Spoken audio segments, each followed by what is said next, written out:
Welcome to our cybersecurity full course. In today's digital world, cyber threats are more sophisticated and pervasive than ever. Cyber attacks occur every 39 seconds, and 43% of these attacks specifically target small businesses. So the need for robust cybersecurity measures has never been greater. This course is designed to equip you with the knowledge and skills necessary to protect yourself and your organization from these evolving threats. And throughout this course, we will delve into real-world case studies to highlight the importance of cybersecurity. For instance, we'll examine the 2017 Equifax breach, which exposed the personal information of 147 million people, showcasing the devastating impact of inadequate security measures. Additionally, we'll explore the infamous WannaCry ransomware attack that affected over 200,000 computers across 150 countries, demonstrating how widespread and damaging cyber attacks can be.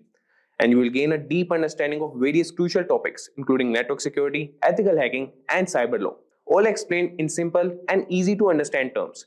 This course is your gateway to becoming proficient in identifying and mitigating cyber threats, ensuring that you can safeguard your digital assets effectively.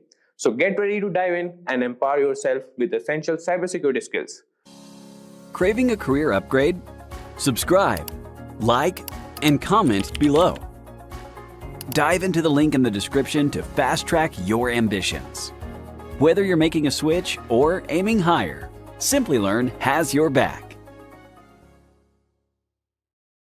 And before commencing, guys, I have a quick info for you. If you are an aspiring cybersecurity professional looking for online training and certification from prestigious universities and in collaboration with leading experts to enhance your credibility, then search no more. Simplilearn's postgraduate program in cybersecurity from MIT University in collaboration with EC Council should be your right choice. For more details, you can use the link in the description box and pinned comment. Meet Anne. She often shops from www.shoppingcart.com. She has her information like email ID, address, and credit card details saved on the website to enable a faster and hassle-free shopping experience. The required information is stored in a server. One day, Anne received an email which stated her eligibility for a special discount voucher from shoppingcart.com. In order to receive the coupon code, she was asked to fill in her shoppingcart.com account credentials. This didn't seem fishy to her at the time, as she thought it was just an account verification step. Little did she realize the danger she would be facing. She was knocked off her feet when a substantial amount of money was wiped off her account. How do you think this happened? Well, yes, the email she received was fake. Anne's shoppingcart.com account witnessed unauthorized access from a third party. This type of attack is known as a cyber attack, and the person who carries it out is called a hacker. Could Anne have prevented this attack? Indeed, she could have, with the help of cybersecurity. Cybersecurity involves techniques that help in securing various digital components, networks, data, and computer systems from unauthorized digital access. There are multiple ways to implement cybersecurity, depending on the kind of network you are connected to and the type of cyber attacks you are prone to. So, let's take a look at the various cyber attacks that Anne could have been exposed to. One of the most common types of cyber attacks is a malware attack like Trojan, adware, and spyware, to name a few. Had Anne downloaded any suspicious attachments online, her system could have gotten corrupted by certain malicious viruses embedded within the attachments. Next is a phishing attack, the type of cyber attack which Anne experienced. Here, the hacker usually sends fraudulent emails, which appear to be coming from a legitimate source. This is done to install malware or to steal sensitive data like credit card information and login credentials. Another type of attack is the man-in-the-middle attack. Here, the hacker gains access to the information path between Anne's device and the website's server. The hacker's computer takes over Anne's IP address. By doing so, the communication line between Anne and the website is secretly intercepted. This commonly happens with unsecured Wi-Fi networks and also through malware. Password attack is one of the easiest ways to hack a system. Here, Anne's password could have been cracked by using either common passwords or trying all possible alphabetical combinations. To prevent future cyber attacks, Anne sought to implement a few cybersecurity practices. First, she installed a firewall. As the name suggests, it is a virtual wall between Anne's computer and the internet. Firewalls filter the incoming and outgoing traffic from your device to safeguard your network, and they can either be software applications or hardware reinforcements. Secondly, Anne implemented honeypots. Just like how flowers attract bees, dummy computer systems, called honeypots, are used to attract attackers. These systems are made to look vulnerable in order to deceive attackers, and this, in turn, defends the real system. In addition to these, she also decided to use unique alphanumeric passwords, antivirus software, and started avoiding mails from unknown senders. That was Anne's story. Cyberattacks are not just confined to individuals, but also to public and private organizations. The cyberattacks carried out in such places are more deadly, and they result in colossal losses. Motives of such attacks are many, starting from tampering with crucial data to monetary gains. Let's have a look at a few of the cyber attacks that companies are subjected to. Various public sector organizations and large corporations face the Advanced Persistent Threat, APT. In this form of attack, hackers gain access to networks for a prolonged period in order to continuously gain confidential information. Companies also witness the denial of service attack, where networks are flooded with traffic, which in turn leaves legitimate service requests unattended. A variant of this is the Distributed Denial of Service, DDoS attack, when multiple systems are used to launch the attack. When a hacker manipulates a standard SQL query in a database-driven website, it is known as a SQL injection attack. By doing so, hackers can view, edit, and delete tables from databases. Amidst a plethora of cyber attacks, it is indeed a challenge for organizations with several networks and servers to ensure complete security. This is not an easy task, and to help with this, cybersecurity professionals are hired to work on identifying cyber threats and securing a company's network. There are multiple job roles in the field of cybersecurity. If hacking fascinates you, then the role of an ethical hacker is something to be explored. Such professionals try to exploit a network's vulnerabilities, just like how a hacker would do, but only to identify those vulnerabilities and resolve them for protection against an actual cyber attack. But if you are looking to design robust security structures, then the role of a security architect is more apt. A Chief Information Security Officer, CISO, plays a crucial role in enterprise security and is entrusted with the overall safety of the information in an organization.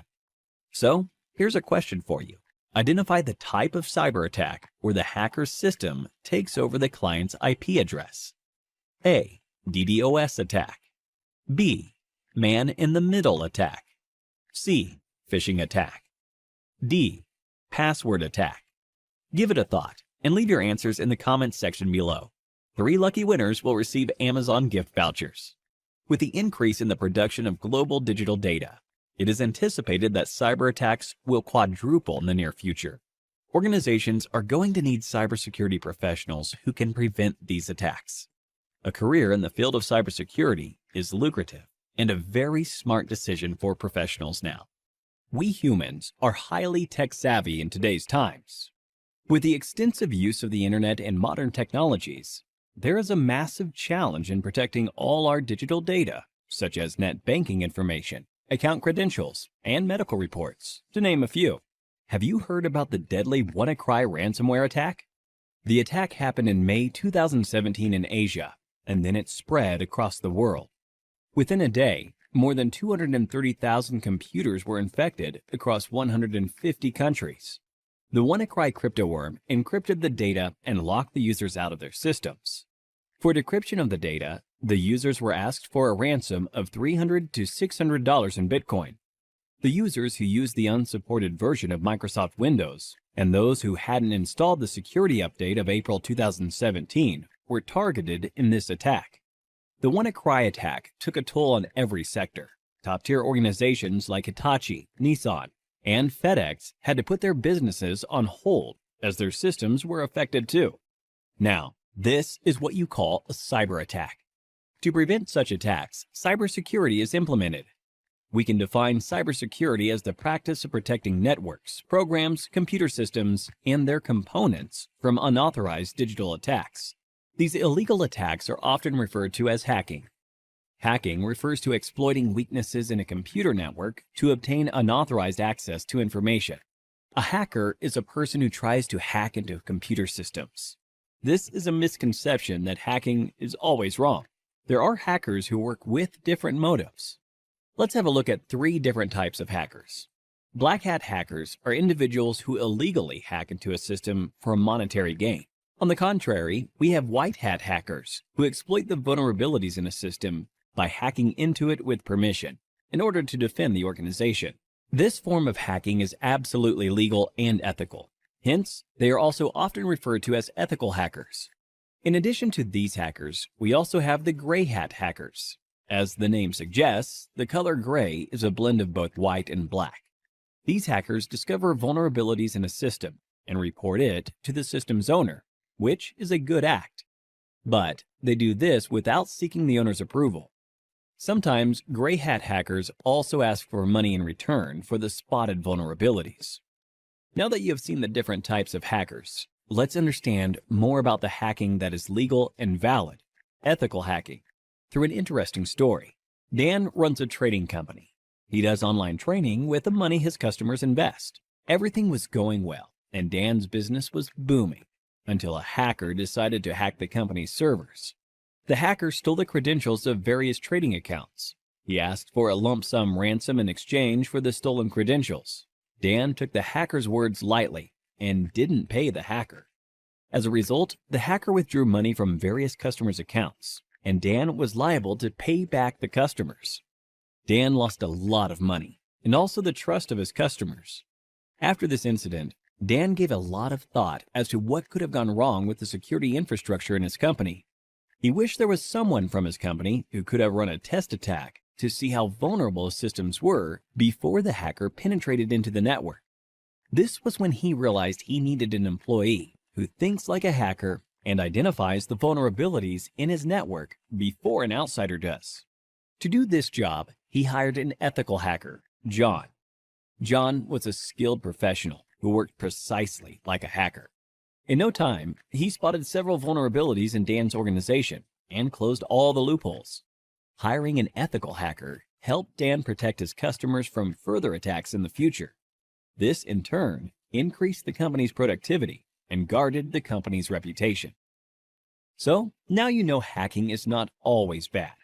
John, in this scenario, exposed the vulnerabilities in the existing network, and such hacking is known as ethical hacking.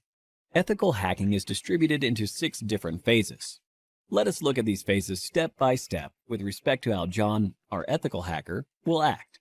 Before launching an attack, the first step John takes is to gather all the necessary information about the organization's system that he intends to attack.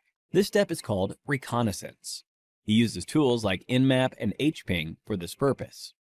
John then tries to spot the vulnerabilities, if any, in the target system using tools like Nmap and Nexpose. This is the scanning phase. Now that he has located the vulnerabilities, he then tries to exploit them.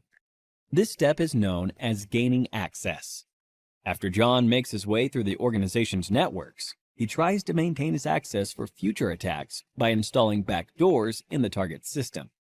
The Metasploit tool helps him with this. This phase is called maintaining access. John is a brilliant hacker.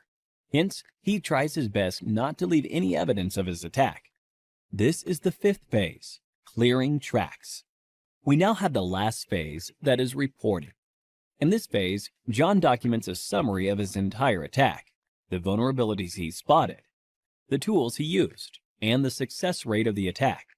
Looking into the report, Dan is now able to take a call and see how to protect his organization from any external cyber attacks.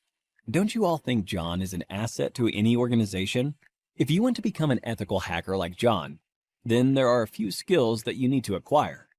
First and foremost, you need to have a good knowledge of operating environments such as Windows, Linux, Unix, and Macintosh.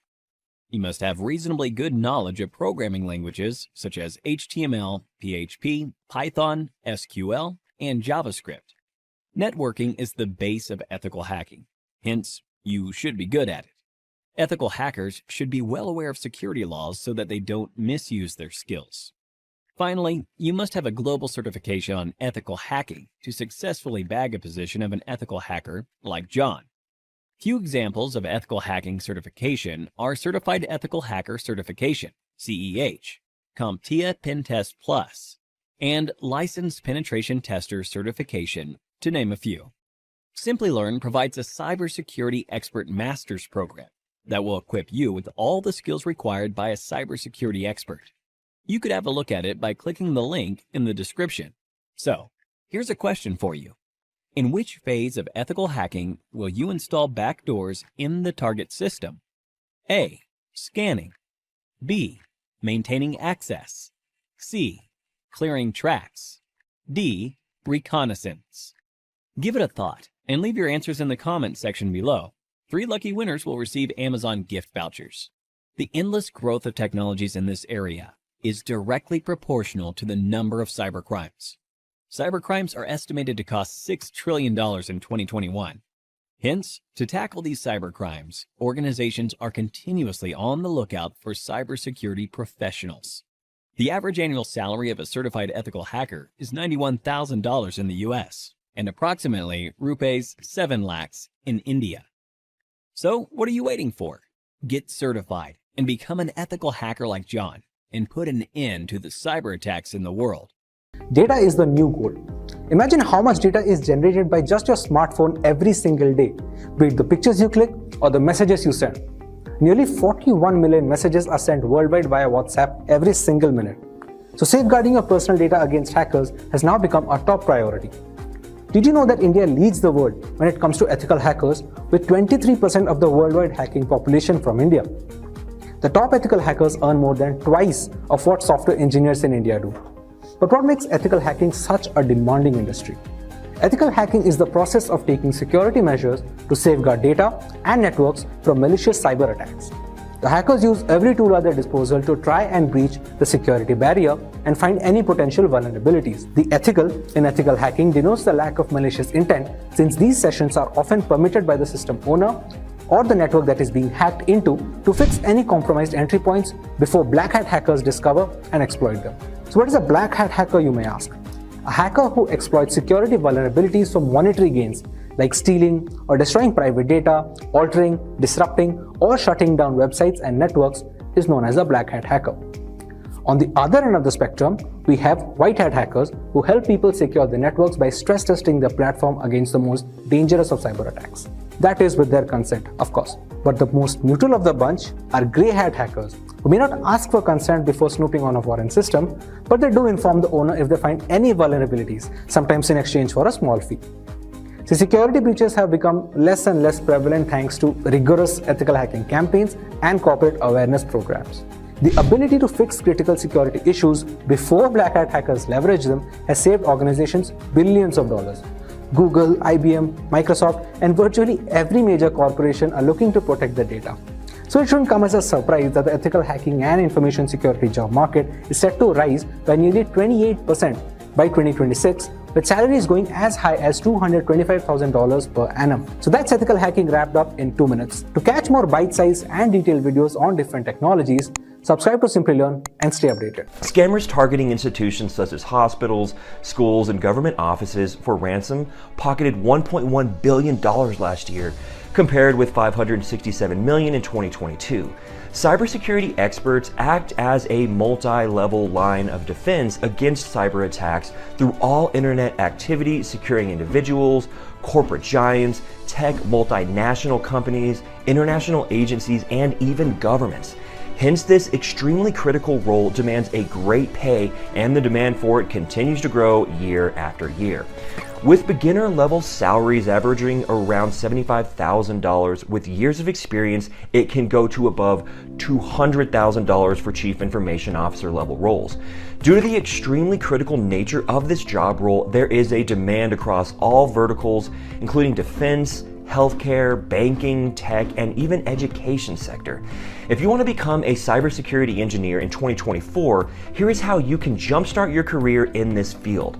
We will split the entire learning path in 3 major sections, beginning with core concepts level topics.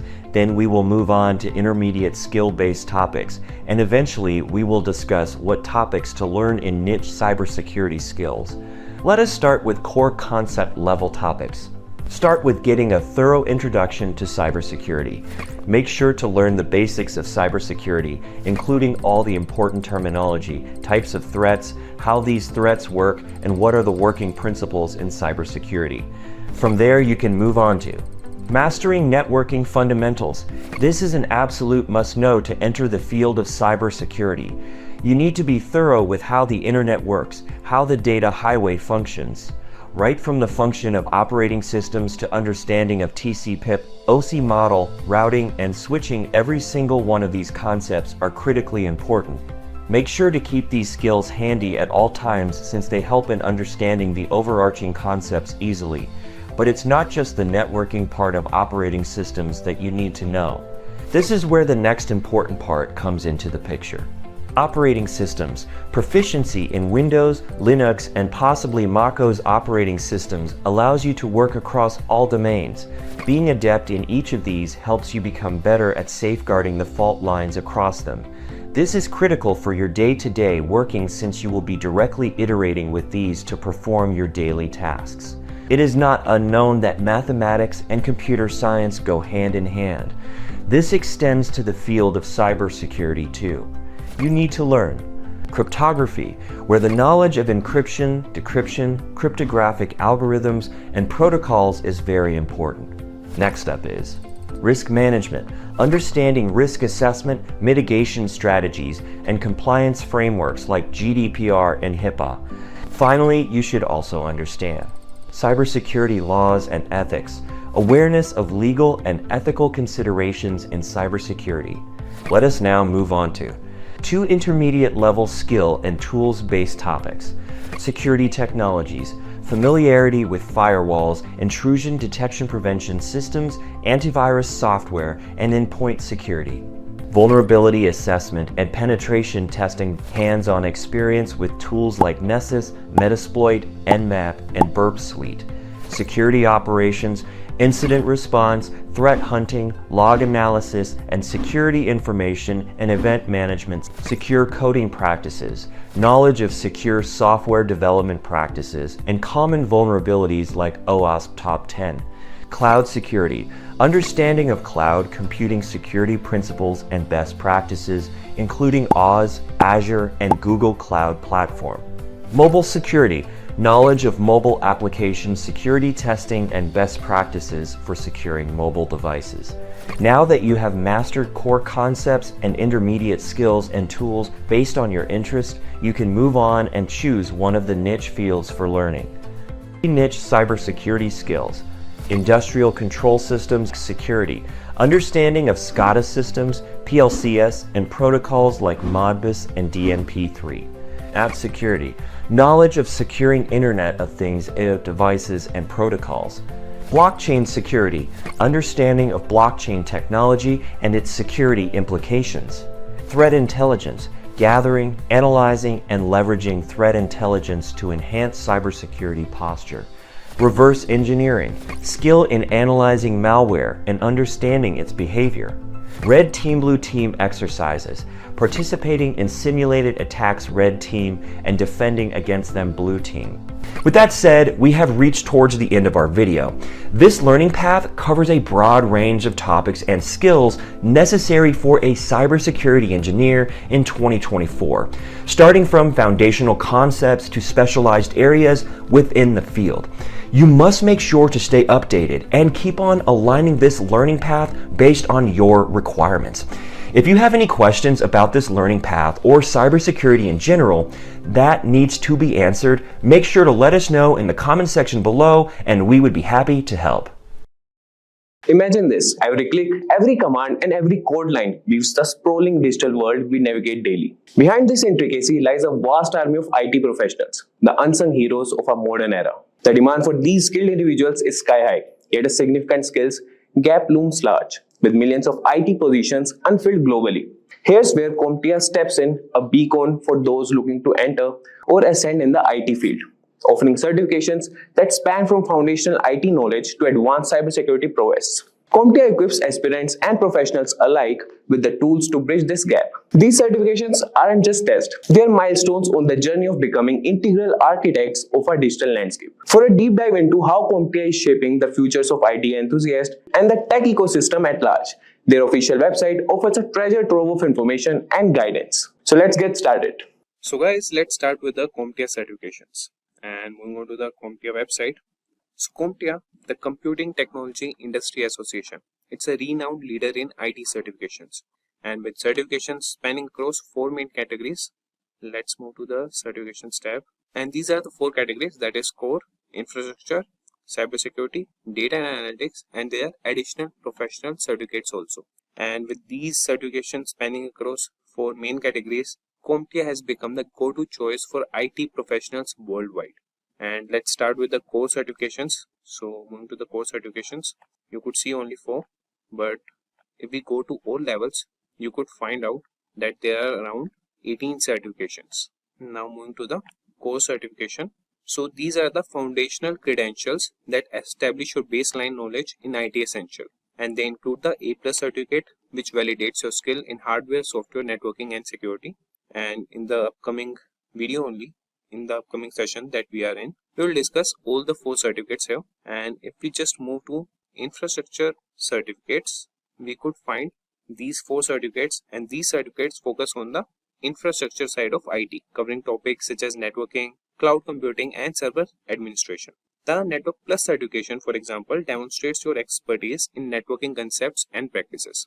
Now let's explore cybersecurity certifications. So you could find that there are 4 certifications for cybersecurity purpose, and in today's digital age, cybersecurity is more crucial than ever, and CompTIA offers certifications like Security Plus and CISSP Plus to equip you with the skills needed to protect organizations from cyber threats. And lastly, we have data and analytics and additional professional, and in this also we have 4 certifications, and in additional professional we have 2, that is CompTIA Project Plus and CompTIA Cloud Essentials Plus.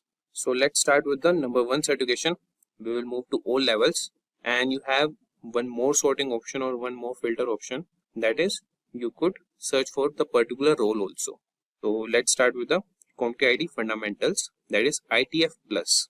So the CompTIA IT Fundamentals certification is an entry-level certification that is designed to introduce learners to basic IT knowledge and skills, and it aims to help individuals determine their interest and aptitude for networking in the IT field, covering a broad understanding of IT fundamentals. So this certification is ideal for students, career changers, and professionals in roles requiring a foundational understanding of IT, and it's the only certificate at this level that covers all areas of IT fundamentals, making it a valuable first step for those considering a career in IT. So you could find out all the details on the website, and we have chosen the CompTIA IT Fundamentals, and you could download the exam guide now. And moving on, we have exam details, preparation, and the renewal of the certificates. And you could find the overview here, that who would benefit from CompTIA ITF Plus and why would you benefit from CompTIA ITF Plus. And then we have what skills will you learn, or what proves that, like, this certificate will prove that you have these skills, and the skills are IT concepts and terminology, infrastructure, software development, database fundamentals, applications and software, and security. So now moving to exam details. So the CompTIA IT Fundamentals exam, that is coded FCO U61. So it evaluates basic IT skills and knowledge, and it includes up to 75 multiple questions to be answered in 60 minutes. And a passing score is 650 out of 900. And this exam is accessible in English and requires no prior experience. It's administered by Person VUE, that is available both at testing center and online. The certification, once earned, does not expire and is considered valid for lifetime. You don't have to renew the certificate. And here you could compare all the other certificates with CompTIA ITF Plus. And if you want to learn about the exam preparation, they have provided the resources here. You could go through them, and here you could see the certification renewal. So this certification does not need to be renewed. And here you could have the purchase options, like what you need to purchase, that only the exam voucher, or you want to retake the exam, then you could have the exam voucher plus retake and the self-paced study guide. and then the bundle pack that is having CompTIA Certificate Master Practice questions also. So this was all about CompTIA ITF Plus certificate. Now moving to the next one, that is CompTIA A+. So the CompTIA A+ certificate is a fundamental credential for IT professionals, focusing on various technical skills across IT operational roles and cybersecurity. And it validates the ability to perform tasks such as system repair, software troubleshooting, and network management. A+ is designed for those seeking entry-level IT positions, emphasizing practical hands-on skills to support complex IT infrastructures. This certificate is widely recognized in the industry as a standard for beginning IT technicians. So you could have an overview here, that is only industry recognized credential and the trusted by employers, and your IT journey starts here. And then you could go through the skills that you will learn, or if you qualify this CompTIA A+ certificate, so you would be having the understanding of hardware, operating systems, networking, troubleshooting, mobile devices, virtualization and cloud computing, and software troubleshooting. So these all skills you would be acquired with, and you could find the jobs you can land with CompTIA A+, that is from post office to help desk technician, IT support manager, IT server technicians, and all these roles you could be on. And you could see the organizations that recommend or require or hire with the certificate CompTIA A+. Now moving to the exam details. So the CompTIA A+ certificate exams, that is 220-1001, that is core 1. Like there are two exams, and the other is 220-1002, that is core 2. So these exams cover various IT skills including hardware, networking, operating system, IT security, and troubleshooting. And each exam consists of a maximum of 90 questions, including MCQs and performance-based questions to be completed within 90 minutes. And a passing score of, like if we talk about the exam 220-1001 is 675. And for the exam 220-1002, it's 700. And both on a scale of 900. These exams are available in multiple languages and require no prior experience, although 9 to 12 months of hands-on experience in the field or lab is recommended. And you could look on the launch date of both the exams, and you could find all the details here and the price of the exams, and here you have the comparison between all the other certificates. Now they have given the exam preparation guide also. If you want to have the hands-on, you could have it. And about the certification renewal program, you could see that it's designed to be a continued validation of your expertise, and you have to keep your certification up to date with CompTIA's Continuing Education C program. So you have to keep it renewed, and there will be 20 continuing education units in 3 years. So you have to keep it renewed. And now coming to the price point for these exams. So the exam would be costing you $253 for the exam voucher only. And if you want to include other things, that would be live online training, that would cost you $3,999. And there are other options also, that is basic bundle, and moving on we have other bundles also. So let's move to the next certification, that is CompTIA Network Plus. So the CompTIA Network Plus certification is designed for IT professionals seeking to enhance their networking skills, and it covers essential knowledge needed to design, configure, manage, and troubleshoot any wired and wireless devices. So Network Plus ensure an understanding of diverse networking technologies across various platforms and vendors, preparing candidates for networking roles in today's technology environments. And you could see, after completing the CompTIA Network Plus, it will validate you have the skills required to effectively today's network. And the skills are networking concepts, network implementations, network troubleshooting, network security, and network operations. Now moving on, the jobs you could land with this certificate, these are Tier 2 IT support technician, IT support manager, or data center technician. And you could see the companies that hire with these certificates, that is Apple, Blue Cross, Blue Shield, Motorola, Sony, and many more. Now coming to the exam details. So the CompTIA Network Plus exam, known as N10-007, that assesses foundational networking skills. It includes network design, troubleshooting, operations, and security. And it consists of up to 90 multiple choice questions and performance-based questions with a 90-minute duration. And a passing score of 720 on a scale of 100 to 900 is mandatory.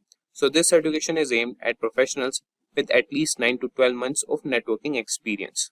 And moving on, and you could see that they have provided the comparison between the Network Plus certificate and the other certificates. And again, they have provided the exam preparation guide. If you want to opt for that, you can go for. And then we have the certification renewal program. So you have to keep your certification up to date with CompTIA's Counting Education, that is C program, and it is designed to a continuous validation of your expertise and a tool to expand your skill set. So you have to keep it renew, and it's easy to renew. You can participate in a number of activities and training programs, including higher certifications to renew your CompTIA Network Plus certification. And you can complete Certification Master C, that is an online self-paced CE course, or collect at least 30 continuing educational units CUs in 3 years and upload them to your certificate account, and Network Plus will automatically renew it. Now here are the price options. If you only want the exam voucher, you could get it for $369, and if you want live online training, you could get it for $2,299. And if you go for the basic bundle, you could have the price that is $475. So now moving to the next certificate. So the next on the list is CompTIA Security Plus. So the CompTIA Security Plus certification is a globally recognized credential for IT professionals aiming to establish a career in cybersecurity, and it validates the essential skills and knowledge required to secure networks, devices, and applications and protect against cybersecurity threats. And Security Plus covers a broad range of topics, including network security, compliance, and operational security threats and vulnerabilities, cryptography, and identity management. This certification serves as a foundation for cybersecurity careers and is often a prerequisite for more advanced cybersecurity certifications. So you could have an overview with the website, and moving on, you could see that what skills you will acquire if you pass this certification. So the skills are general security concepts, threat vulnerabilities and mitigations, security program management and oversight, security operations, and security architecture. And the jobs you can get after completing this certification, that is network security analyst, web app penetration tester, or cloud penetration tester.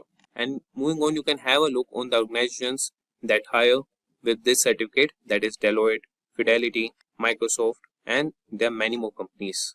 And here's the exam details. So the CompTIA Security Plus exam that has the code SYO-601, so that evaluates candidates on their proficiency in various cybersecurity domains, including network security, compliance, and operational security threats and vulnerabilities, cryptography, and identity management. So this exam consists of a maximum of 90 multiple questions and performance-based questions, and that to be completed within 90 minutes. And a passing score of 750 on a scale of 900 is required. And if you have the prior experience in IT or cybersecurity, that is recommended before attempting this exam. And there is one more exam, that is SYO-701. So it has been launched on November 7. So you could have look on what languages they prefer and the retirement and the testing provider for the exam. Now moving on, the comparison list, you could have a hands-on like with what are the organizations this CompTIA Security Plus certification is compared with. Now let's move to the price segment and the certification renewal. So you have to keep your certification up to date with CompTIA's Continuing Education CE program, and for the renewing purpose, you could have a look on this, that you could collect at least 50 continuing education units, that is CUs, in 3 years and upload them to a certificate account, and you could have your Security Plus certificate renewed. And here you could find the exam details and the exam voucher cost. So for the exam voucher, you have to pay around $404. And if you want the online training, you have to pay $2,499. And if you want the basic bundle, you could have it for $581. So this was about the Network Security Plus. Now move to the next certificate, that is CompTIA Cloud Plus. So the CompTIA Cloud Plus certificate is targeted at IT professionals working in cloud technologies and services. It validates the skills and knowledge required to securely implement, maintain, and manage cloud infrastructure. This certificate covers various cloud concepts, including virtualization, infrastructure, security, resource management, and troubleshooting. And Cloud Plus is ideal for individuals seeking to enhance their expertise in cloud technologies and advance their careers in cloud computing. So moving on, you could have a look like what skills you will learn or acquire with completing this certification, that is cloud architecture and design, operations and support, cloud security, troubleshooting, and cloud deployment. And you could see the jobs you can land with this certificate, that is cloud architect, cloud engineer, cloud specialist, cloud system administrator, cloud security specialist. and you have a look on organizations that recommend or require this certificate, that is Oracle, NTT Communications, Base Systems, and the list goes on. And let's have a look on the exam details. So the CompTIA Cloud Plus Certificate exam, that is designated as CVO-003, that assesses candidates on their proficiency in implementing, maintaining, and managing cloud infrastructure. And the exam comprises a maximum of 90 multiple questions and performance-based questions to be completed within 90 minutes. And a passing score of 750 on a scale of 900 is required. And now you could have the comparison with other certificates. Here's the exam preparation guide. If you want to have hands-on, you could move to the links here. And then we have the certification renewal program. So you have to keep your certificate up to date for this certification also. And it's easy to renew it. That is, you could collect at least 50 continuing education units and get it uploaded on your certification account, and the CompTIA will automatically renew your certificate. And here you could have the hands-on on all the prices for the exam preparation bundle or exam voucher or the basic bundle. And now moving to the next certificate, that is CompTIA Linux Plus. So the CompTIA Linux Plus certificate is tailored for IT professionals specializing in Linux system administration. It validates the skills and knowledge required to configure, manage, and troubleshoot Linux systems. And Linux Plus covers a wide range of Linux-related topics, including a system architecture, GNU, and Unix commands, that is file systems and storage, security, and networking. And this certification is ideal for individuals seeking to demonstrate their proficiency in Linux and advance their careers in Linux system administration. And you could have a look on what skills you will learn if you achieve or earn this certificate, that is system management, security, scripting containers and automation, troubleshooting, and the job roles you could have hands-on after completing this certificate. That would be server administrator, web administrator, solution architect, Linux engineer, or cybersecurity engineer. And now the companies that hire with this certificate, that is General Dynamics, Allen, Hamilton, Aetna, and the Navy, that is Forged by the Sea. And now having a look on the exam details. So the CompTIA Linux Plus Certificate exam, that is designated as XKO-004, that evaluates candidate on their proficiency in various aspects of Linux system administration. And the exam consists of a maximum of 90 multiple questions, and that to be completed within 90 minutes. And a passing score of 720 is required on a scale of 900. And prior experience in IT, particularly in Linux system administration, is recommended before attempting this exam. And after that, they have provided a comparison between other certificates. And then comes the exam preparation guide. If you want, you could have the hands-on. And here's the certification renewal program. And for this certificate also, you have to keep your certification up to date with CompTIA's continuing education programs. And for that, you could have a look on here. That is, you need at least 50 CUs in 3 years. And after that, you can upload on your certification account, and the CompTIA Linux Plus certification will automatically renew for you. And here you have the purchase options for this certification. That is, if you want only the exam voucher, you could have it for $369. And if you want the live online training sessions also, you could have it for $2,299. And follow on, we have the basic bundle and more options. So now moving to the next certification, and this was all for the Linux Plus certification. And next on the list is CompTIA Server Plus. So the CompTIA Server Plus certification is designed for IT professionals specializing in server technologies, and it validates the skills and knowledge required to deploy, manage, and troubleshoot server environments effectively. Server Plus covers a wide range of server-related topics, including server hardware, virtualization, storage, security, and disaster recovery.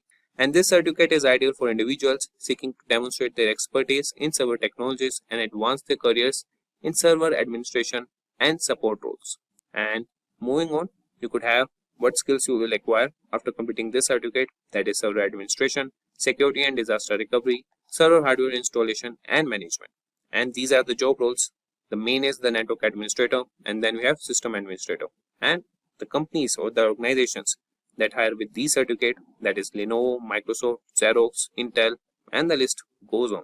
And then we have the exam details. So the CompTIA Server Plus certification exam, that is designated as SKO-005, that assesses candidate on their proficiency in various aspects of server administration and management. So this exam consists of a maximum of 90 multiple choice questions, that to be completed within 90 minutes. and a passing score of 750 on a scale of 900 is required. And if you have the prior experience in IT, particularly server administration, that is recommended before attempting this exam. So let's scroll down and you could have the comparison between other certificates and why you should choose this certificate and what prerequisites are required. And then we have the exam preparation guide. So CompTIA offers a wealth of certification training that is designated for your exam success. So you could opt on for these in the bundle options, or you could have the exam voucher only. So here we have the certification renewal program. So this certification is considered good for life and does not need to be renewed. So you are good to go if you have passed the certification. You don't need to have to collect the CUs to get it renewed. And here we have the purchase options. You could purchase the exam voucher for $369 and the basic bundle and the exam preparation guide. So this was all about the Server Plus certification. And next on the list is CompTIA CYSA+. So the CompTIA Cybersecurity Analyst certification is tailored for IT professionals specializing in cybersecurity analysis and threat detection. It validates the skills and knowledge required to proactively analyze and respond to cybersecurity threats and vulnerabilities. So this certificate covers a wide range of cybersecurity related topics, including threat intelligence, vulnerability management, incident response, and security operations and monitoring. And this certification is ideal for individuals seeking to demonstrate their expertise in cybersecurity analysis and advance their careers in cybersecurity operation role. Let's have a hands-on. Scroll down and you could see what skills you will learn after completing this certificate, that is security operations, incident response and management, vulnerability management, reporting and communication. And then we have the job roles that you could land with this certification, that is incident response analyst, threat hunter, threat intelligence analyst, and you have the list. And then we have the organizations that hire with this certificate or that contribute to the development of CompTIA CYSA+. And then we have an advice for a cyber professional that you could go through the Veena story, how she earned this certificate and how it helped her in her career. And then we have the exam details. So the CompTIA Cybersecurity Analyst CYSA+, that is certification exam designated as CSO002, evaluates candidates on their proficiency in various aspects of cybersecurity analysis and threat detection. And it was launched in April 21, 2020. And you could see here that they have a notification, that is this exam is retiring on December 5, 2023, and it has been retired. And if you have the vouchers for them, you must use them. An exam must be taken by this date. You could schedule your exam. And we have another exam with the code CSO003, and it has launched in June 6, 2023, and it has maximum of 85 questions, and those are multiple choice questions, and you have to complete them in 165 minutes. And a passing score of 750 on a scale of 100 to 900 is required.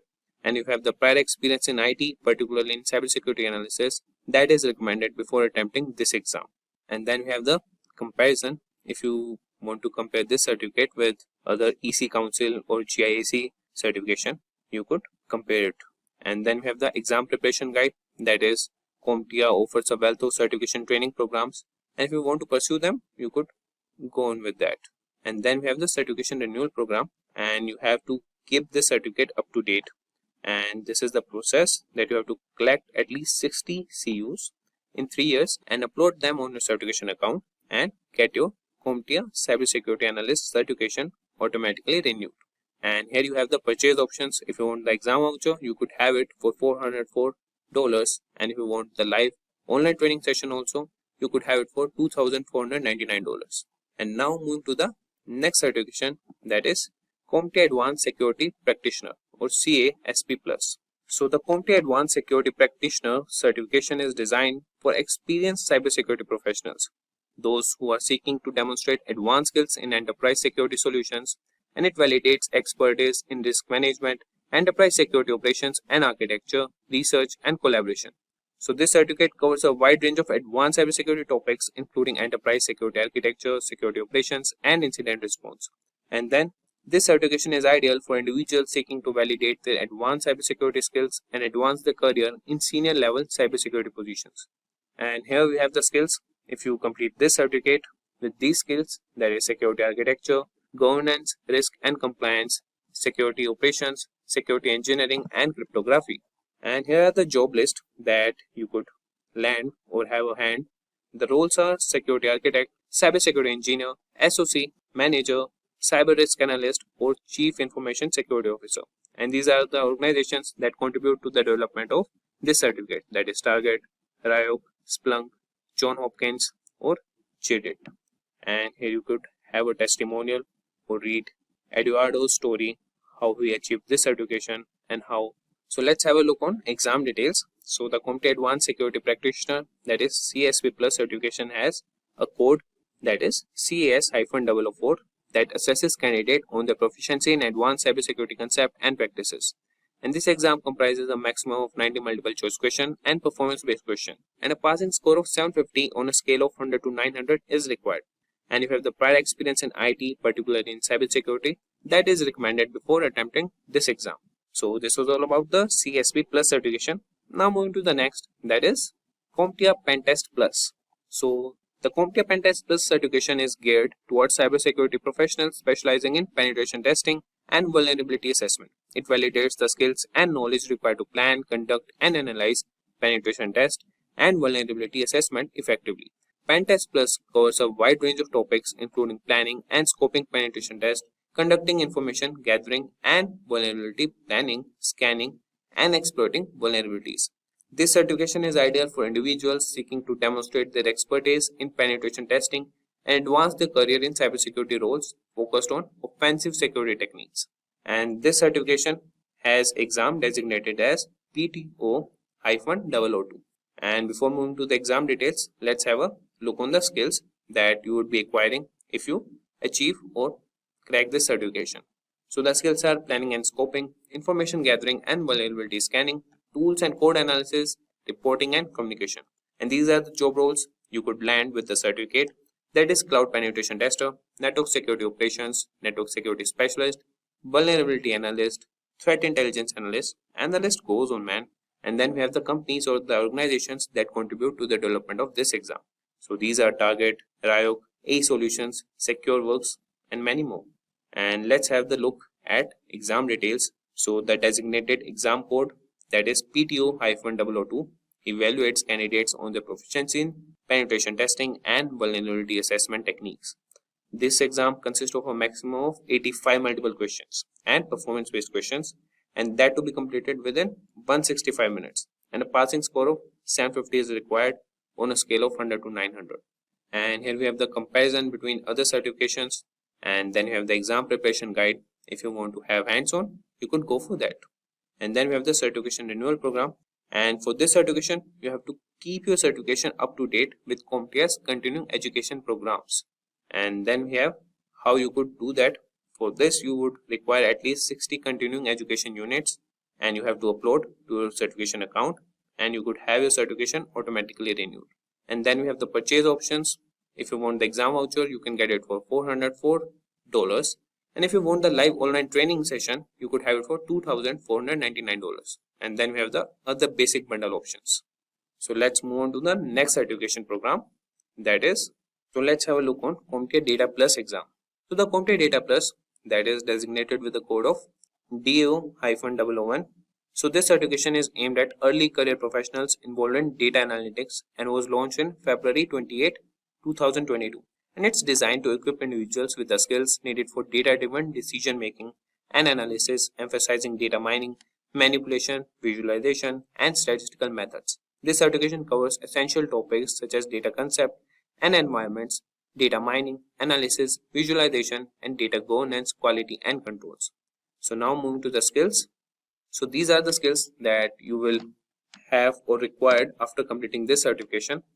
So the list is data concepts and environments, data mining, data governance, quality and control, visualization, and many more. And here are the job roles that you can land after this certificate, that is data architect, data analyst, data scientist, operations analyst, reporting analyst, and business analyst. And these are the organizations that recommend or teach Data Plus: Discover, Cast.com, Rogers, PayPal, CW, and Molina Healthcare. And then we have the advice for a data professional. So this is a testimonial regarding this certification, and you could read the Allison's story. And then we have the exam details. So the exam comprises up to 90 questions, including multiple choice and performance based types, to be completed in 90 minutes. And candidates are expected to score at least 675 on a scale of 100 to 900 to pass. So it is recommended for individuals with 18 to 24 months of experience in relevant job roles and a basic understanding of databases, analytical tools, statistics, and data visualization. And this prepares candidates for job roles that we have seen above. And here we have the comparison list with other certification. You could go through them and choose what you want to pursue. And then we have the exam preparation guide. If you want, you could go for that also. And then we have the certification renewal program. So this is a continued validation certificate, and it requires your expertise and a tool to expand your skill set. So you have to renew it, and it's easy to renew it. That is, you can participate in a number of activities and training programs to renew your certificate. You could collect at least 20 CUs in 3 years and upload them to a certification account, and your certification will be automatically renewed. And now we have the purchase options. And if you want the exam voucher only, you could have it for $253. And then we have the live online training. If you want that, you could have it for $999,000. So let's have a look on Data System Plus Certification. So this is a foundational certification aimed at professionals involved in data management, focusing on data administration and security, launched on July 18, 2023. And it validates a candidate's ability to manage database effectively, ensuring their availability, accuracy, consistency, and security throughout their life cycle. And this certificate is designed for those with 2 to 3 years of hands-on experience working in a database administrator role, although it's also applicable to IT support specialists, software developers, and network administrators looking to shift into database administration. That is CompTIA Partner Program. And let's move on and have a hands-on what skills we can require after completing this certificate. That is database fundamentals, database management and maintenance, data and database security, database deployment, and business continuity. And then we have the job roles that you could land on, and the main is the database administrator. And these are the organizations that contribute to the development of this certificate, that is Blue Owl, Cisco, Critical River, IBM, and the University of Utah. And here is the testimonial, and you could read the Allison story. And then we have the exam details. So the certification exam with coded as DSO-001 and assesses knowledge and skills across several domains, that is database fundamentals, database deployment, database management, and data and database security. So these areas cover understanding database structures, deploying and maintaining databases. This exam consists of a maximum of 90 multiple choice questions and performance based questions, that is to be completed within 90 minutes. And with a passing score of 700 on a scale of 100 to 900. And then we have the comparison list or the alternatives for this certificate. You could compare them, or if you want to pursue this, you could pursue it. And then we have the exam preparation guide, and then we have the certification renewal program. That is, you have to renew this certificate, and for renewing it, you have to collect at least 30 CUs in 3 years and upload them to a certification account. And then you have the purchase options. If you want only the exam voucher, you could have it for $369. And if you want other basic bundles, here are the options you could opt for. And now moving to the next certificate, that is CompTIA Datax.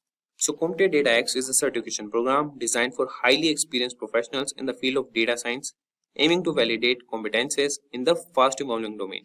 So this certificate targets individuals with an extensive background, recommending over 5 years of experience in data science or related roles. And the curriculum for Datax covers a wide range of critical skills that is needed in the data science field, including mathematics and statistics, modeling analysis and outcomes, machine learning operations and processes, and specialized applications of data science. So these are the skills required for it.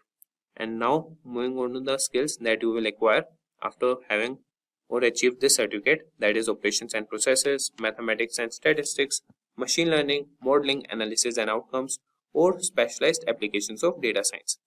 And here is the job role that you can land with CompTIA Datax, that is data scientist. And then we have the organizations that contribute to the development of this certificate, that is Cisco, Polsa, IBM, Octo. And then we have the exam details. So this exam, it's mainly launched in the mid of 2024, and it is coded as DYO- or the -001. that will consist of a maximum of 90 questions incorporating multiple choice and performance-based formulas. And this exam has a span of 165 minutes and adopt a pass or fail scoring system. And this certification is positioned as a premier vendor-neutral certification for data science, emphasizing the importance of a standardized skill that is set across the industry. And it aims to meet the growing demand for skilled data scientists capable of navigating the increasing quantity of the data available to organizations today. Now you could have a look on the alternatives of this certificate. You could compare them and go with the best one. And here's the exam preparation guide, and then we have the certification renewal program. So here you have to renew it, and you need at least 75 CUs in 3 years and upload them to a certification account, and your certificate will be renewed. And here they have not mentioned the pricing options. So if you want them, you could just mail them and you will get the pricing options for that. Now moving to the next certificate, that is CompTIA Project Plus. So this is a globally recognized project management certificate ideal for IT professionals managing small to medium sized projects, and it has been launched on 8 November 2022. And this certificate is aligned with the current project management practices and technologies, and it covers essential project management skills across the project lifecycle, including communication, resource management, and documentation, with a focus on managing less complex projects within IT environments. And let's see the skills that you will acquire after completing the certification or during the process. So the skills are project basics, project constraints, project tools and documents, communication and change management. And here's the job roles that you could land, that is IT project manager, project coordinator, IT support manager, business analyst or IT manager. And these are the organizations that contribute to the development of this certificate, that is General Dynamics, Dell, Accenture. And here is the testimonial for this certificate. And here are the exam details. So this certification is lifelong and require no renewal, making it an attractive investment for IT professionals. And it comprises of 90 questions, blending multiple choice and performance-based questions over a 90-minute period, and recommends candidates that have at least 6 to 12 months of project management experience in IT selling. And it requires a passing score of 710 on a scale of 100 to 900. And moving on, you have the comparison list if you want to go or pursue this certificate, or you have the other options. Then have the exam preparation guide and the certification renewal program that I have told you. You don't need to renew this certificate. It is valid for lifetime. And here are the purchase options for this certificate. You could go with any with your comfortable positions or the recommended options. Now moving to the next certification, that is Cloud Essentials Plus. So CompTIA Cloud Essentials Plus is tailored for both IT and non-technical professionals needing business acumen for informed cloud service decisions. It encompasses fundamental business and technical components for cloud assessments that highlight specific security concerns and measures for cloud migration. This certification also covers cloud concepts, business principles of cloud environment management, and technical operations. And here are the skills that you can learn with achieving this certificate, that is cloud concept, business principle, governance, risk, compliance, and security for the cloud. And here are the job roles you could land on, that is business development manager.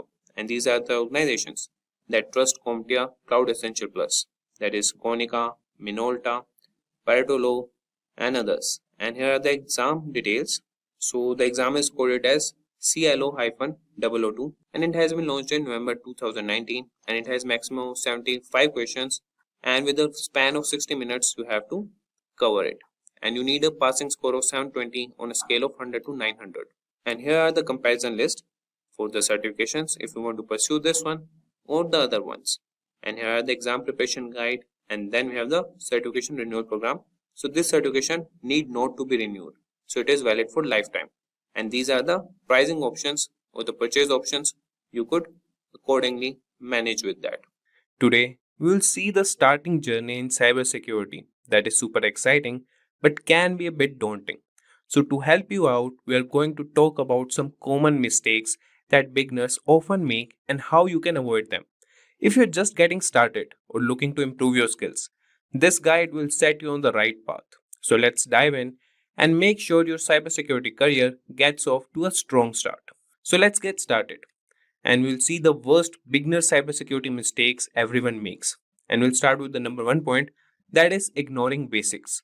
So many beginners rush into advanced topics without mastering the basics, which can lead to confusion and frustration later on. It's essential to build a strong foundation before diving into complex subjects. If we talk about number one is understanding networking. Networking is the backbone of cybersecurity.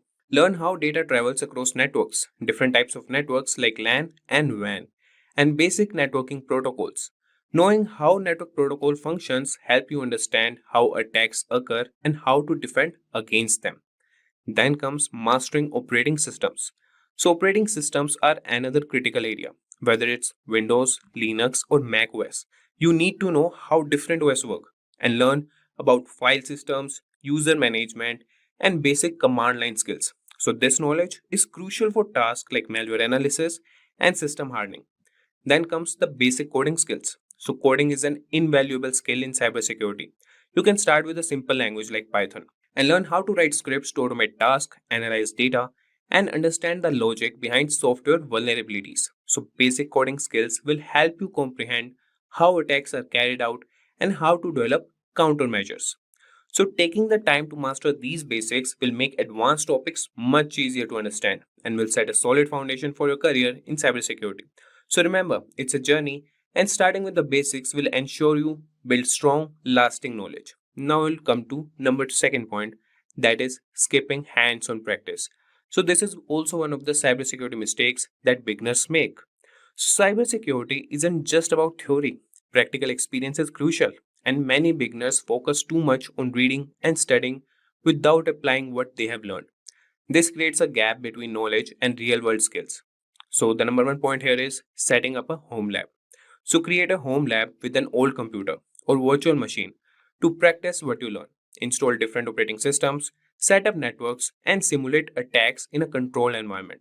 Then comes real world scenarios. So, use your home lab to practice real world scenarios like configuring firewalls and detecting intrusions. Platforms like Hack the Box and Try Hack Me offer cybersecurity challenges that mimic real life networks and systems. Then comes building confidence. So, hands on practice builds confidence. So, solving real problems and seeing the results of your actions make you more comfortable with cybersecurity tools and techniques.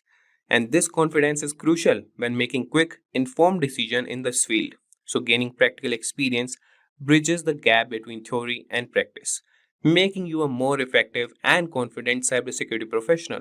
So, now we'll see the third mistake that cybersecurity beginners make, that is, lack of documentation. So, documenting your work is a crucial yet often overlooked aspect of cybersecurity. Many beginners focus solely on learning new skills and solving problems without keeping track of their progress. However, good documentation practices can significantly enhance your learning experience. And by keeping detailed notes on what you learn, the tools you use, and the methods you apply, you create a valuable resource for future reference. And this habit helps you review and reinforce your knowledge, making it easier to remember complex concepts. Additionally, well documented work allows you to share your insights and solutions with others, whether through blogs, presentations, or team collaborations. It also helps in troubleshooting, as you can quickly revisit your steps to identify where something might have gone wrong. So, in the professional world, documentation is essential for maintaining clear and efficient communication within a team. And by starting this practice early, you will develop a habit that will benefit you throughout your career. And now we'll move to the fourth cybersecurity mistake for beginners, that is waiting too long to start applying for jobs. So, a common mistake many beginners make is waiting until they feel perfectly qualified before applying for cybersecurity jobs. This approach can be counterproductive. The truth is, you might never feel completely ready, and waiting too long can cause you to miss out on an valuable opportunity. So, start applying for jobs early in your learning journey. The process of applying and interviewing is a learning experience in itself. It helps you understand what employers are looking for, and it can highlight areas where you need to improve. So, early job applications also provide you with real world feedback and networking opportunities. Remember, many entry level positions are designed for people who are still learning and growing in this field. So, employers often value enthusiasm, willingness to learn, and problem solving skills as much as they do technical knowledge. So, by starting early, you can gain experience and build confidence, even if you are not yet perfectly qualified. And then comes the next mistake, that is trying to qualify for all jobs. So in the vast field of cybersecurity, trying to qualify for every job out, there is a common but misguided approach. Cybersecurity encompasses a wide range of specialties, from network security and ethical hacking to incident response and security analysis. Instead of spreading yourself thin trying to learn everything, focus on a key few areas and become proficient in them. Specializing in special fields make you more valuable to potential employers. It's better to be an expert in one or two areas than to have superficial knowledge in many. So by focusing on specific skills, you can develop a better understanding and expertise that sets you apart from others. So this focused approach also makes it easier to stay updated with the latest trends and advancements in your chosen areas. Remember, depth of knowledge often outweighs breadth when it comes to career advancement and job satisfaction. So this was all about trying to qualify for all jobs. Now we'll see the biggest mistake, that is IT foundation fallacy. So many aspiring cybersecurity professionals believe they need a deep IT background to start their career. This is same as the number one point, but this is a misconception. While having a solid foundation in IT can be beneficial, it's not a prerequisite for success in cybersecurity. What you need are the specific skills and practical experience. Focus on learning about networks, operating system, and security tools. Engage in hands-on practice through labs and simulations to build real-world skills. Cybersecurity is a field where practical knowledge and the ability to apply concepts matter more than theoretical IT knowledge. And many successful cybersecurity professionals come from diverse backgrounds, including those with minimal IT experience. So they succeed by continuing learning and adapting to new challenges. So don't let the lack of deep IT foundation hold you back. Concentrate on gaining the skills and experience that are directly relevant to the cybersecurity roles you are interested in. Now moving to number 7, that is not attending cybersecurity events. So attending cybersecurity events is one of the best ways to stay updated and connected in the field. These events, including conferences, webinars, and meetups, offer a wealth of information on the latest trends, tools, and threats in cybersecurity. They provide a platform to learn from experts, gain insights into industry developments, and discover new technologies. Additionally, these events are excellent networking opportunities, meeting other professionals that can lead to job opportunities, collaborations, and mentorship. Building a network within the cybersecurity community can provide support and guidance throughout your career. And many events also offer hands-on workshops and training sessions that can enhance your practical skills. So by actively participating in these events, you can demonstrate your commitment to continuous learning and professional development. Make it a habit to attend cybersecurity events regularly to stay engaged and informed. So this was all about number 7 point, that is not attending cybersecurity events. Now moving to number 8, that is obsessing over which specialization to choose. So when starting a career in cybersecurity, many beginners obsess over which specialization to choose. This can be overwhelming and counterproductive. Instead of stressing about making the perfect choice, allow yourself the freedom to explore different areas of cybersecurity. The field is diverse, with specializations like penetration testing, incident response, security analysis, and more. Take the time to experiment with various topics and see what interests you the most. This exploration phase is valuable for gaining a broad understanding of this field. So, over time, you will naturally gravitate toward areas that align with your strengths and interests. So, remember, your specialization can evolve as you gain more experience and insights. Early in your career, focus on building a solid foundation and gaining exposure to different aspects of cybersecurity. This approach allows you to make an informed decision about your specialization when the time comes, ensuring you choose a path that truly excites and motivates you. In November 2014, Sony Pictures Entertainment, a major studio, was hit by one of the most high-profile and devastating cyber attacks in the history. This incident not only exposed the vulnerabilities in corporate cybersecurity, but it also had a significant political and cultural implications. The hacking group, also known as Guardians of Peace, breached Sony's network and stole a massive amount of sensitive data, including personal information of employees, unreleased films, and confidential emails. The attackers used a combination of phishing mails to gain Sony's access to network and malware to exfiltrate the data. With that being said, guys, I welcome you all in today's video on top hacking techniques to make you aware about the hacking techniques used by the hackers. So guys, let us start with the first hacking technique that is known as phishing. Phishing is when attackers send fake emails or messages that look like they are from trusted sources. These messages often contain links to fake websites designed to capture sensitive information like usernames, passwords, and credit card numbers. For example, you might get an email claiming to be from your bank and asking you to click a link to verify your account details. But the link leads to fake website. To avoid falling for phishing scams, always verify the sender's email address and look for signs like grammatical errors and avoid clicking on suspicious links. The next hacking technique which we are going to see is called SQL injection. So guys, SQL injection happens when attackers insert malicious SQL statements into an input field to exploit vulnerabilities in an application software. This can allow them to bypass authentication and access, or even manipulate databases. For instance, entering drop table users into a login form that could delete a table of user data if the application doesn't properly sanitize inputs. To prevent SQL injection attacks, use parameterized queries, prepare statements, and proper input validation. The third one which we are going to see is called as cross-site scripting. Now, as we all know that XSS involves injecting malicious scripts into the content from otherwise trusted websites. These scripts can steal cookies, session tokens, or other sensitive information.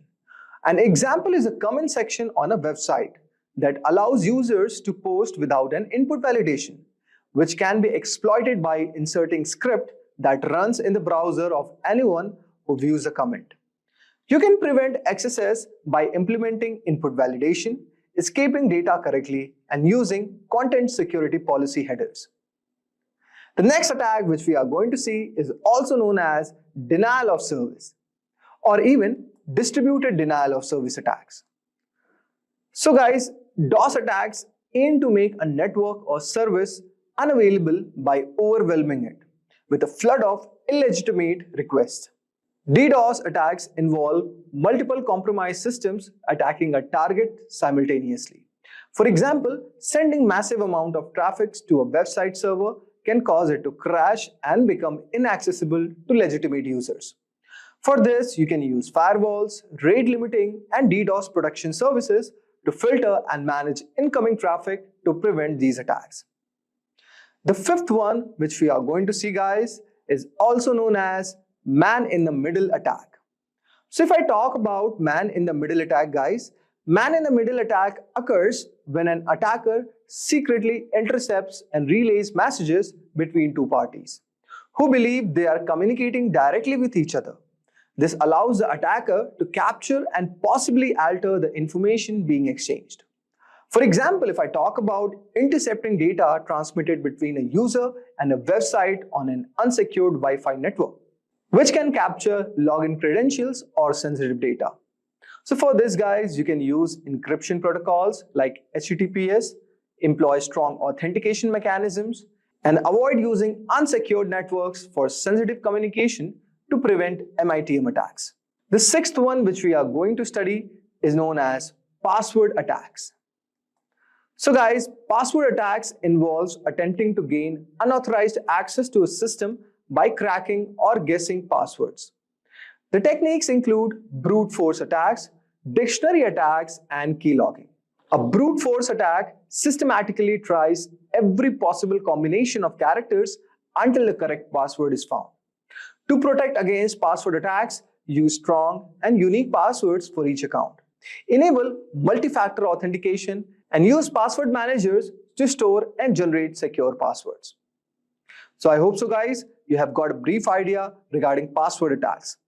Now, this one is very crucial for everyone. In order to maintain confidentiality and integrity of your data, please follow what I have said. The next one, which we are going to understand, is known as social engineering. So guys, social engineering exploits human psychology rather than technical vulnerabilities. Attackers manipulate individuals into divulging confidential information or performing actions that compromise security. For example, pretending to be an IT support technician and convincing an employee to reveal their login credentials.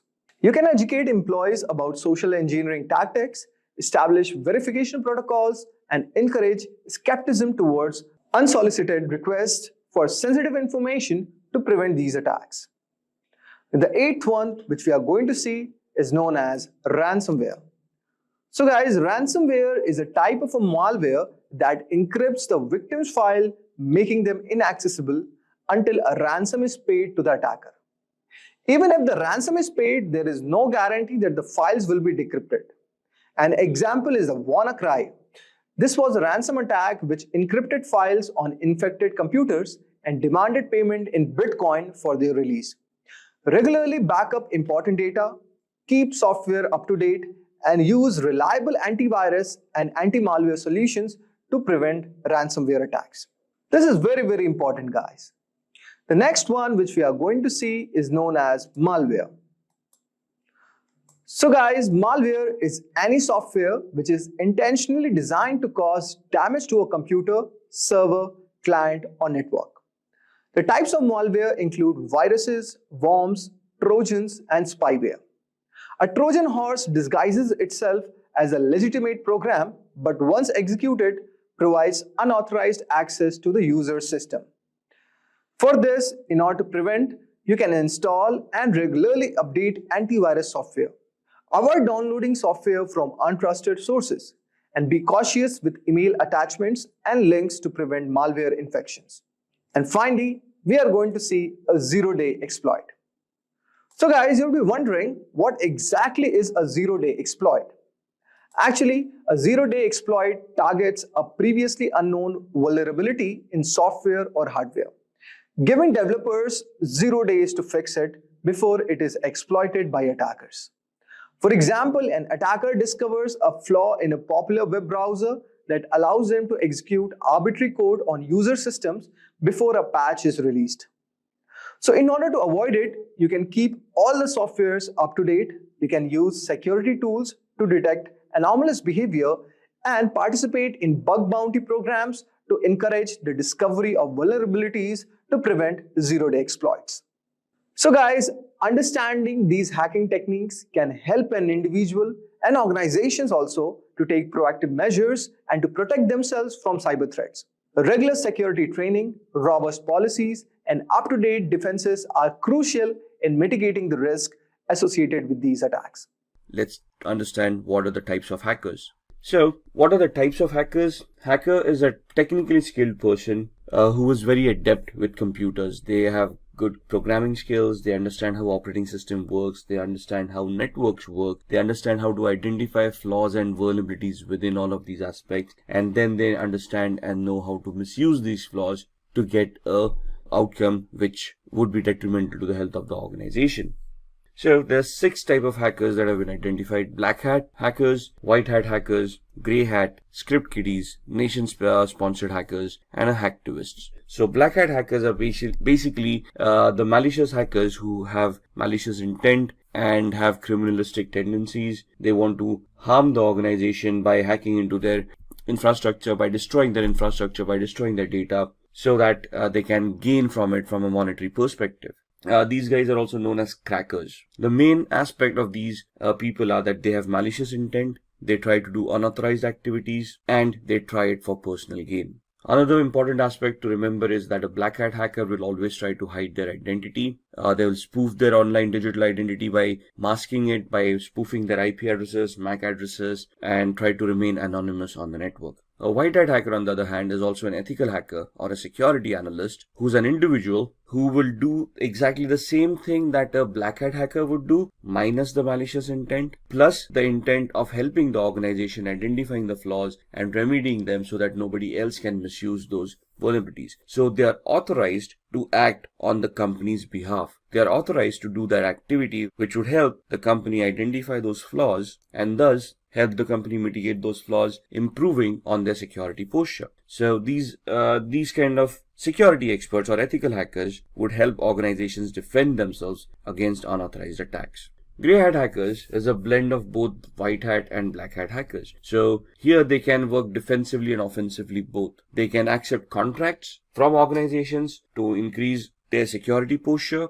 At the same time, they can also get themselves involved in malicious activities towards other organizations to personally gain or benefit from them by doing unauthorized activity. Script kiddies are people who are technically not much aware about what hacking is. They rely on existing tools that have been created by other hackers. They have no technical knowledge of what they're doing. It's just a hit or miss for them. So they just get their hands on a tool. They try to execute those tools. If the hack works, it works. Otherwise, it doesn't. So these people are basically who are noobs or newbies who are trying to learn hacking, or just people who with malicious intent who just want to have some fun or trying to impress people around. Then we have the nation or the state-sponsored hackers. As the name suggests, these hackers are sponsored by their government. Now, this may not be a legitimate job, but most of the governments do have hackers enrolled in their on their organizations to spy on their enemies, to spy on various countries, and try to figure out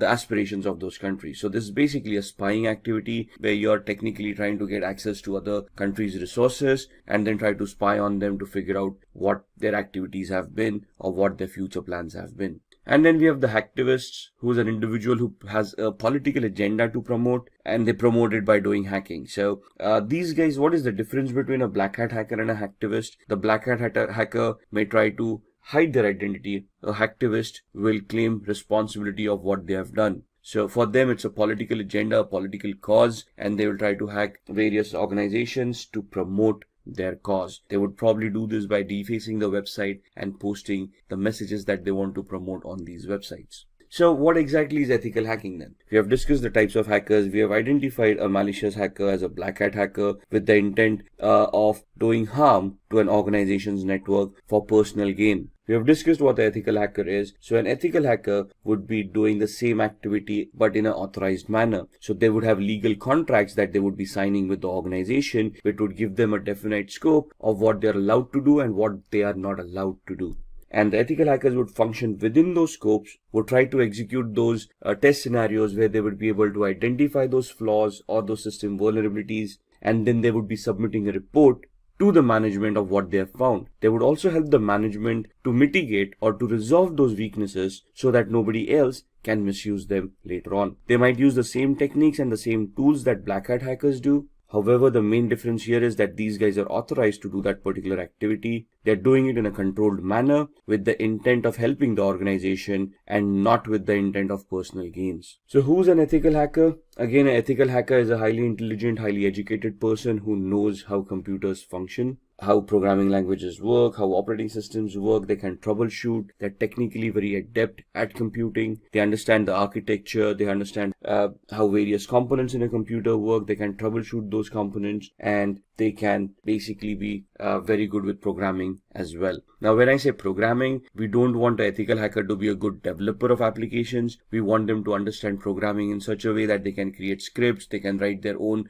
short programs like viruses, worms, trojans, or exploits which would help them achieve the objective that they have set out for. So here you can see the ethical hacker. They are individuals who perform a security assessment of their companies with the permission of concerned authorities. So what is a security assessment? A security assessment is finding out the exact security posture of the organization by identifying what security controls are in place, how they've been configured, and if there are any gaps in the configurations themselves. So an organization will hire an ethical hacker. They would give the ethical hacker the information about what information is, or what security controls, what firewalls, what IDSS, IPSS, intrusion detection or intrusion prevention systems, antiviruses are already in place, and then they will ask the ethical hacker to figure out a way to bypass these mechanisms and see if they can still hack the organization.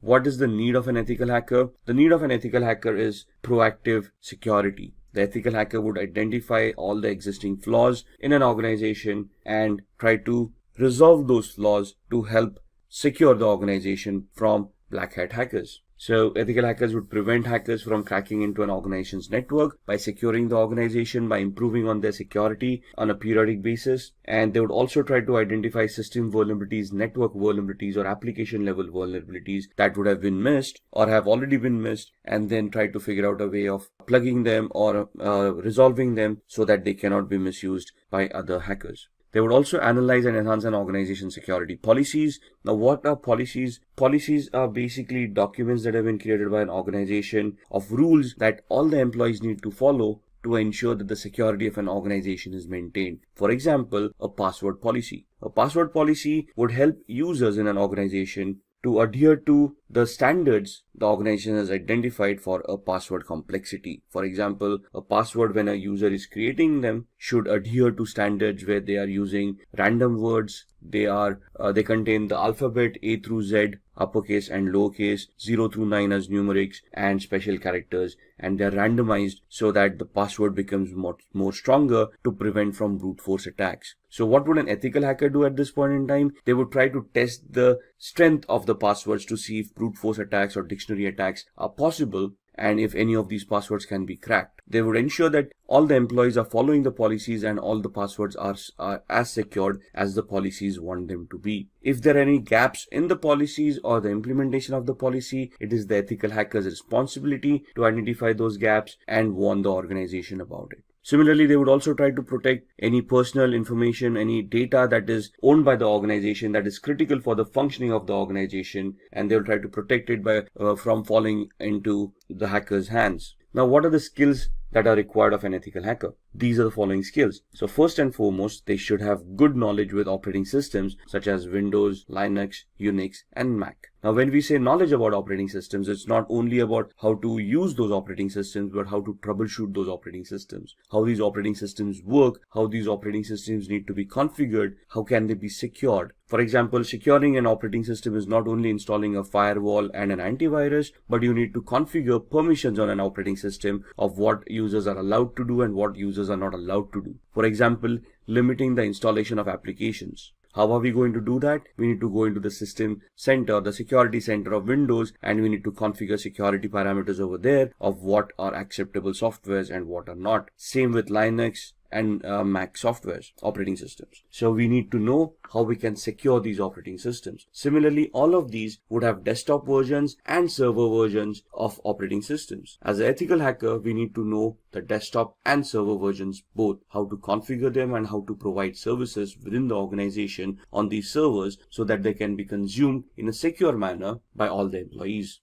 At the same time, they should also be knowledgeable of programming languages or scripting languages such as PHP, Python, Ruby, HTML for programming, if you will, because web servers come into the picture. So again, they should not be great developers where they can create huge applications, but they should be able to develop scripts, understand those scripts, analyze those scripts, and figure out what the output should be of those scripts to achieve the hacking goals that they have set out for. An ethical hacker should have a very good understanding about networking. No matter whether you're in application security, you're in network security, or you're in host-based security, since a computer will always be connected to a network, either a local area network like a LAN or the internet, we should know how networking works. We should know the 7 layers of the OSI model. We should know which protocols work on those 7 layers. We should identify the TCP/IP model and how a OSI model can be mapped to the TCP/IP model. We should understand how TCP and UDP work, how each and every protocol is crafted, how they are supposed to behave for us to analyze and understand any network-based attacks. We should be very good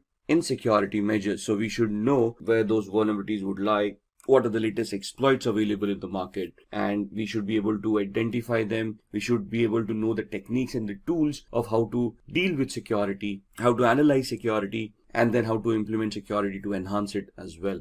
Along with that, it is important that a security analyst or ethical hacker is aware of the local security laws and standards. Why is that? Because an organization cannot do any illegal activity. Whatever responses that they have, whatever security mechanisms, whatever security controls they will implement, they need to be adhering to the local law of the land. They should be legal in nature and should not cause undue harm to any of the employees or any of the third-party clients that they are dealing with. So the ethical hacker should be aware of what security laws are before they implement security controls, or even before they start testing for security controls. And all of these should be backed up by having a global certification or a globally valid certification related to networking, related to security, ethical hacking, the law of the land, anything and everything. Maybe even programming. It's good to have a certification in PHP, Perl, Python, Ruby, and so on and so forth. Why? Because most of the organizations, when they hire ethical hackers, look out for these certifications, especially globally valid certifications, so that they can be sure, or they can be assured that the person that they are hiring has the required skill set. So let's talk about a few of the tools that an ethical hacker would utilize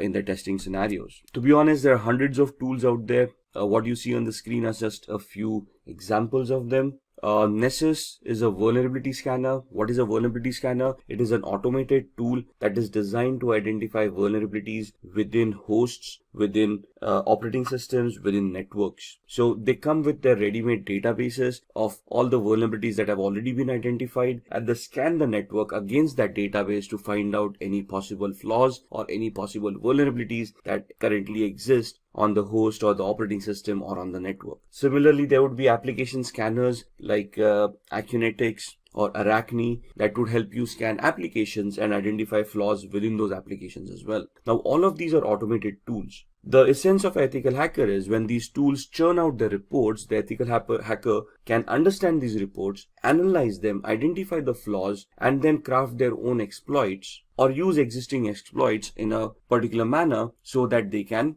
get access, or they can bypass the access security controls mechanisms that are already in place. How can they do that? With the tool called Metasploit. You see that big M there on the right hand side? That M logo is for a tool called Metasploit, which is a penetration testing tool. What is a penetration testing tool? It is that tool that will allow an ethical hacker to craft their exploits or choose their exploits for the vulnerabilities that have been identified by Nessus. Since we are interacting with computers, we will always be interacting using tools, right? So the first tool, Nessus, identifies the flaws and the possible list of vulnerabilities. We do a penetration test using Metasploit to validate those flaws and to verify that those flaws actually exist, and try to figure out the complexity of those flaws. And that's where Metasploit helps us do that. Wireshark would be used in the background while we are doing both the activities using Nessus or Metasploit to keep a track of what packets are being sent and received on the network, which will help us analyze those packets. So whenever I run a Nessus scanner, I would run a Wireshark in the background. It will capture the data packets, and I can go through those data packets and analyze that data packets to identify what Nessus is actually trying to do. Similarly, when I try to attack a machine using exploit on Metasploit, I will keep on Wireshark running in the background to capture the data packets that have been sent and the responses that I've received from the victim, so that I can also go through those packets and analyze the responses and analyze the attack, whether it was successful, to what extent was it successful, and basically will also give me a validation, a proof of the activity that has happened. Nmap is another automated tool that allows me to scan for open ports and protocols. So why would I use Nmap? Because ports and protocols become an entry point for a hacker to gain access to devices. For example, when we connect to a web server, we connect through a web browser, but we automatically connect to port 80 using HTTP and port 443 is using HTTPS. So if I'm connecting to a web server using HTTPS, it is safe to assume that port 443 on the web server is open to accept those connections. Similarly, there would be other services that may be left open on the web server because nobody thought about configuring it, or they misconfigured the web server and they left unwanted services running. So Nmap will allow me to scan those ports and services and allow me to understand what services are being offered on that server, so then I can start analyzing that server, identify those flaws within those services, and then try to attack them. If the application that I'm analyzing is connected to a database and I want to do a SQL injection attack, or if Nessus tells me that there is a SQL injection attack that may be possible on that particular application, I can use an automated tool called SQL Map or SQL Map that would allow me to automatically craft all the queries that are required for a SQL injection attack and help me do that attack at the same time. So here I do not have to manually create my own queries. The SQL map tool would automatically create them for me. What I would do is I would use Nessus to identify that particular flaw. If Nessus reports that flaw, I would then go use the tool SQL map, configure it to attack that particular web server, and when I fire off the tool, it will then automatically start directing queries, SQL injection queries, to the database to see if those databases are vulnerable, and if yes, what data can be retrieved from those databases. So all of these tools in a nutshell would help me hack networks, applications, operating systems, and host devices. And this is what an ethical hacker does. They use these kind of tool sets, they identify what attacks they need to do, they identify the right tool for that particular attack, and they write their exploits, they create those attacks, and then they start attacking, analyze the response, and then give a report to the management,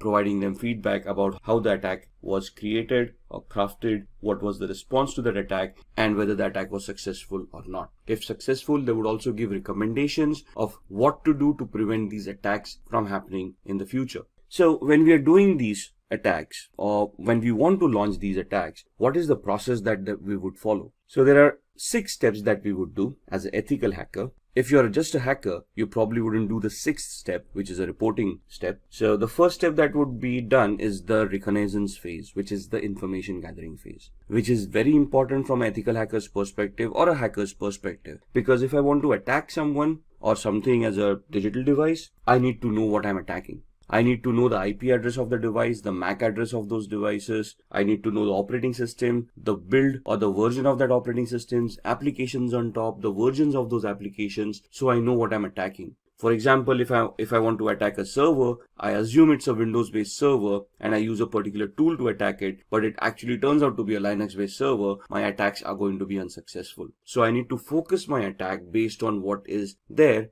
at the other end. So in my information gathering phase, I want to identify all of that information. Once I have that information done, I'm going to scan those servers using tools like Nmap that we just talked about, and we're going to try to see the open ports, open services, and protocols that are running on that server that can give me possible entry points within the network or within the device or within the operating system. At the same time, along with the scanning with Nmap, I would run a vulnerability scanner, the Nessus vulnerability scanner we talked about, or Akunetics for applications, and then I would try to identify vulnerabilities in those applications, operating systems, or networks. Once I have identified those vulnerabilities in the scanning phase, I would then move on to the gaining phase, where I would then craft my exploits or choose existing exploits and start attacking the victim. At this point in time, if my attack is successful, I will probably have gained access by either cracking passwords or escalating privileges or exploiting a vulnerability that I may have found during the scanning phase. Once I have gained my access, I want to maintain my access. Why? Because the vulnerability may not be there for long. Maybe somebody updated the operating system and hence the flaw was no longer existing, or somebody changed the password that I may have cracked, thus I no longer have access. So what do I do to maintain my access? I install Trojans or backdoor entries to those systems using which I can secretly, in a covert manner, get access to those devices at my own will, at my own time, as long as those devices are available over the network. So that's where I maintain my access. I have hacked them. Now I want to maintain my access, so I install a software which would give me a backdoor entry to that device no matter what. Once I have done this, I want to clear my track. So whatever activity that I've been doing, for example, installing a Trojan. A Trojan is also a software that would create directories and files once installed on the victim's machine. So I want to hide that. If I have accessed data stores, if I have modified data, I want to hide that activity, because if the victim comes to know that something has happened, they would start increasing their security parameters. They might start scanning their devices. They may take them offline. Thus, my hack would no longer be efficient. The reason I'm clearing my tracks is that the victim doesn't find out that they have been hacked or they have been compromised, or even if they do find out that they've been compromised, they cannot trace the compromise back to me. So I would be deleting references of any of the IP addresses or MAC addresses that I may have used to attack that particular device. And this is where I will be able to identify where those logs were created, where those traces are. Once I take off those traces, the victim would not be any wiser of whether they have been compromised or who compromised their system. And if I am successful at all of these stages, or to whatever extent the success that I've achieved in any of these stages, I would then create a report based on that, and I would report to the management about the activities that we have been able to do and whatever we have been able to achieve out of those activities. For example, we identified 10 different flaws. There were 20 different attacks that we wanted to do. What attack did we do? What was the outcome of that attack? What was the intended or the expected output of that attack? I'll create a report which would give a detailed analysis of all the steps that were taken, along with screenshots and evidences of what activity was conducted, what was the output, what was the expected output, and I would submit that report to the management, giving them an idea of what vulnerabilities and flaws exist in their environment or their devices that need to be mitigated so that the security can be enhanced. So these are the 6 steps that the ethical hacking process would take. Just going through this, the reconnaissance is where you're going to use hacking tools like Nmap, HPing to obtain information about targets. There are hundreds of tools out there depending on what information you want. Then in scanning, again, Nmap, Nexpose, these kind of tools to be utilized to identify open ports, protocols, and services. In gaining access, you're going to exploit a vulnerability by using the Metasploit tool that we talked about in the previous slides. In the maintaining access, you're going to install backdoors. You can use Metasploit at the same time. You can craft your own scripts to create a Trojan and install it on the victim's machine. Once you have achieved that, clearing tracks is where you're going to clear all evidences of your activity so that you do not get caught or the victim doesn't even realize that they have been hacked. And once you're done all of this, we are going to create reports that are going to be submitted to the management to help them understand the current security evaluation of their organization. So now let's see how we can hack using social engineering. Now, what is social engineering? Social engineering is the art of manipulating humans into revealing confidential information which they otherwise would not have revealed. So this is where your social skill and your people skills come into the picture. If you are able to communicate effectively to another person, they would probably give up more information that they intended to give out. Let's look at examples, right? If you see on the screen, phishing activity. What is phishing? We receive a lot of fake mails on a regular basis. We have always received those emails where we have won a lottery of a few $1 million, but we have never realized that we didn't purchase a lottery to win a lottery in the first place. We have always had those Nigerian frauds where a prince died in some South African country and you out of 7 billion people on the planet have been identified where they want to transfer a few $100 million through your account and they want to give you 50% of that money in return as thank you. So some very basic attacks where you go onto websites and there's a banner flashing at you saying congratulations, you're the 1 millionth visitor to this website, click here to claim your prize. All of these are social engineering attacks, phishing attacks, fake websites, fake communications being sent out to users to prey on their gullibility. Most of humans always have that dream of striking it rich, winning a huge lottery once and for all, and living their life lavishly ever after. But sadly, in the real world, that doesn't happen that often. And if you're receiving those mails, it is very important that you first research the validity of those communications before you even want to act upon them. So why are humans susceptible to social engineering? Because humans have emotion. Machines do not. Try pleading with a machine to give you access to an account that you have forgotten a password to. The machine wouldn't even know what you're doing. Try pleading with a human, sympathy or empathy, where you could try to create a social engineering attack where you can plead with them saying, if I do not get access to this account immediately, I might lose my job. And then that would put my family into problems. Somebody would feel empathy or sympathy towards you and help you reset that password and give you access to that account. It's how good the attack is and how convincing you are for the success of this attack to happen. So what is a familiarity exploit? Attackers interact with victims to gain information which will benefit the attackers to crack credentials. As passwords, if we want to reset our passwords, what do we have as a mechanism to resetting passwords? We have some security questions that we set up. Those questions are nothing but personal information that we would know, but through a social engineering attack, it would be easily be able to gather the information that you have set for your security questions. The security questions can be as simple as the first school that you attended. You probably have that listed on your LinkedIn profile, where a person can just go in there and see your academic qualifications and identify the school that you were in, right? Similarly, it might also be a question, what was your mother's maiden name? That's a very good attack. And that's, if a person can interact with you, let's say they're trying to take a survey and they approach you for a feedback on a particular product that you have been utilizing and they ask you these questions, you wouldn't think twice before giving those answers. As long as the request sounds legitimate to us, we are able to justify that request, we do answer those queries. So it's upon us to verify the authenticity of the request coming in before we answer it. Phishing, as discussed, would be fraudulent emails which appear to be coming from a trusted source. So email spoofing comes into mind, fake websites, and so on and so forth. Exploiting human curiosity. Curiosity killed the cat, right? So there's so many physical attacks where hackers just keep pen drives lying around in a parking lot. Now this is a generic attack. Whoever falls victim will fall victim. So if I just throw around a few USBs in the parking lot, obviously with Trojans implemented on them, some people who are curious or who are looking for a couple of freebies might take up those pen drives, plug them in their computers to see what data is on the pen drives. At the same time, once they plug in those pen drives on their computers, the virus or the Trojan would get infected and cause harm to their machine. Then exploiting human greed.